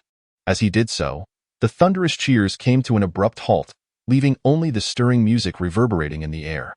The officiant glanced at Gao Weiwei, then surveyed the crowd, taking a deep breath before smiling and declaring, "I now announce that the wedding officially begins. Let us welcome our bride. A warm welcome for the Princess of Beijiang City as she embarks on her journey."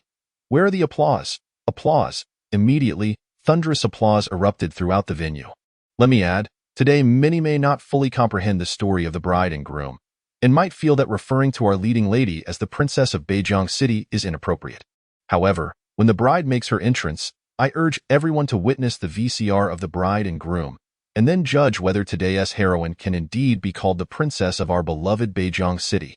Let us see if she lives up to that title.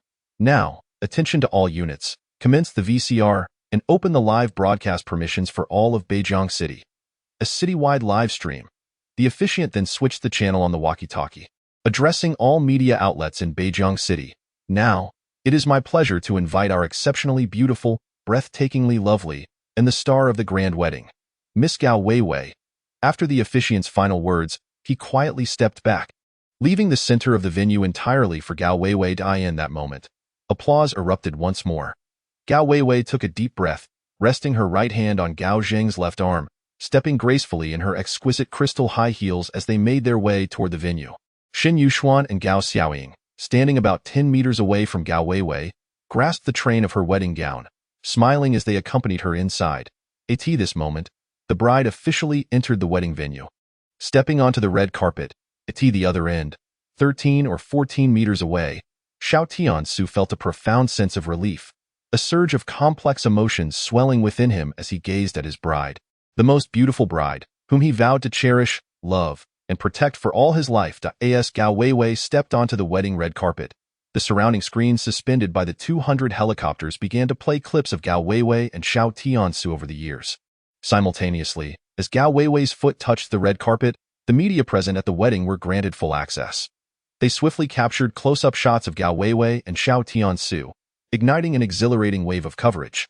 In an instant, their images and beautiful moments spread throughout Beijiang City. At this moment, all television channels in Beijiang City began broadcasting the wedding festivities, and every screen across the streets and alleys, as well as all advertising boards capable of displaying audio, synchronized to live stream the grand event. Meanwhile, at the Gao family's company, Gao Yuanshan, Gao He, Gao Ming, and the continuously denied Gao Ruhan and Sun Hao gathered. After the tumultuous events of yesterday, they had little desire to witness the wedding. Nevertheless, they allowed the employees in the office to turn on the television in the center of the workspace to watch the grand wedding. Gao Ruhan, feeling somewhat discontent, said to Sun Hao, "Darling, it's all right. If we didn't get the qualifications, then we didn't it doesn't matter." Sun Hao, his expression grim, nodded silently, as he had been scolded by his father, Sun Haiyang, all night long. Since the afternoon before last, when the Gao family sent Gao Yunchong to the hospital, an ominous feeling had only intensified in Sun Haiyang's heart. Thus, when Sun Hao visited Gao Ruhan today, his mood was exceedingly poor, leading to 2 arguments between them. Now, when Gao Ruhan addressed him as darling, seeking his attention, he was reluctant to engage, feeling irritable. The night prior, his father had warned him to observe the situation over the next few days. If anything further occurred with the Gao family, he should break up with Gao Ruhan and distance himself from the Gao clan. Seeing Sun Hao ignore her, a shadow of bitterness crossed Gao Ruhan's eyes, giving rise to a hint of resentment. She was well aware that Sun Hao, as the heir to the Sun family and one of Beijiang City's wealthiest second-generation elites, was not with her solely for her beauty, but rather due to her elder brother's position as an officer in the Central Domain's War Department.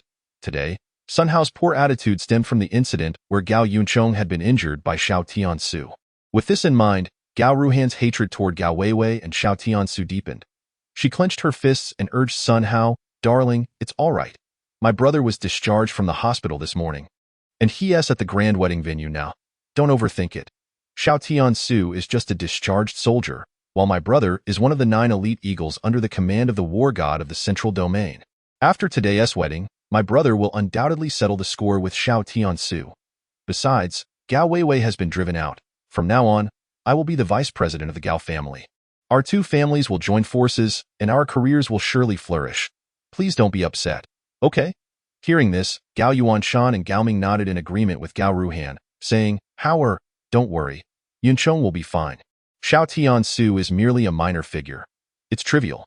The only reason his superior was upset with him these past few days is due to the impending arrival of a revered war god in Beijiang. This isn't a significant matter." Sun Hao, though still somewhat sullen, nodded slightly, then turned his gaze to the 70-inch television in the office, saying, "All right, let us just focus on the wedding for now." Gao Ruhan, Gao Ming, and Gao Yuanshan nodded and turned to the large screen, while Gao Yuncheng's father, Gao He, also looked in that direction. At that moment, an employee let out a sharp gasp, and the television screen finally displayed a beautiful female host from Beijiang City, who was facing away from the wedding venue, reporting with palpable excitement, "Hello, friends of Beijiang City. The grand wedding belonging to our Beijiang City has officially commenced. Before I turn the camera to the bride and groom, I must share the identity of our groom."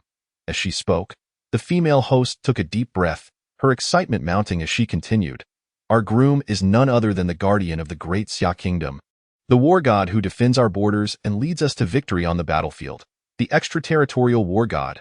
Boom. At the conclusion of the host's announcement, the Gao family's company erupted in commotion. Even Gao He, Gao Yuanshan, and others were visibly moved. The dozens of employees invited by the Gao family, especially the young female employees, could hardly contain their excitement, erupting into ecstatic cheers. The groom of the grand wedding was, astonishingly, the war god of Dragon Country.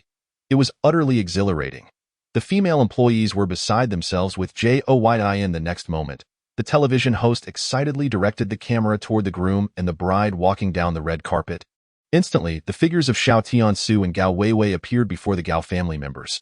How could this be? Is that really Xiao Tian Ce and Gao Weiwei? How is this possible? Gao Yuanshan, Gao He, Gao Ming, and Gao Ruhan, the 4 direct descendants of the Gao family, sprang to their feet, their expressions shifting dramatically, their hearts shaken to the core. Sun Hao, upon seeing the groom's face on the screen, was so startled that he collapsed to the ground. A 5,000-word chapter. My single chapter is essentially equivalent to 2 chapters by others. From now on, could you not focus on the chapters but rather on how many words I update daily? I am on the verge of tears. In fact, I update over 15,000 words each day, which is equivalent to 5 or 6 chapters by others. Nevertheless, I will continue to strive. I sincerely thank everyone for their support,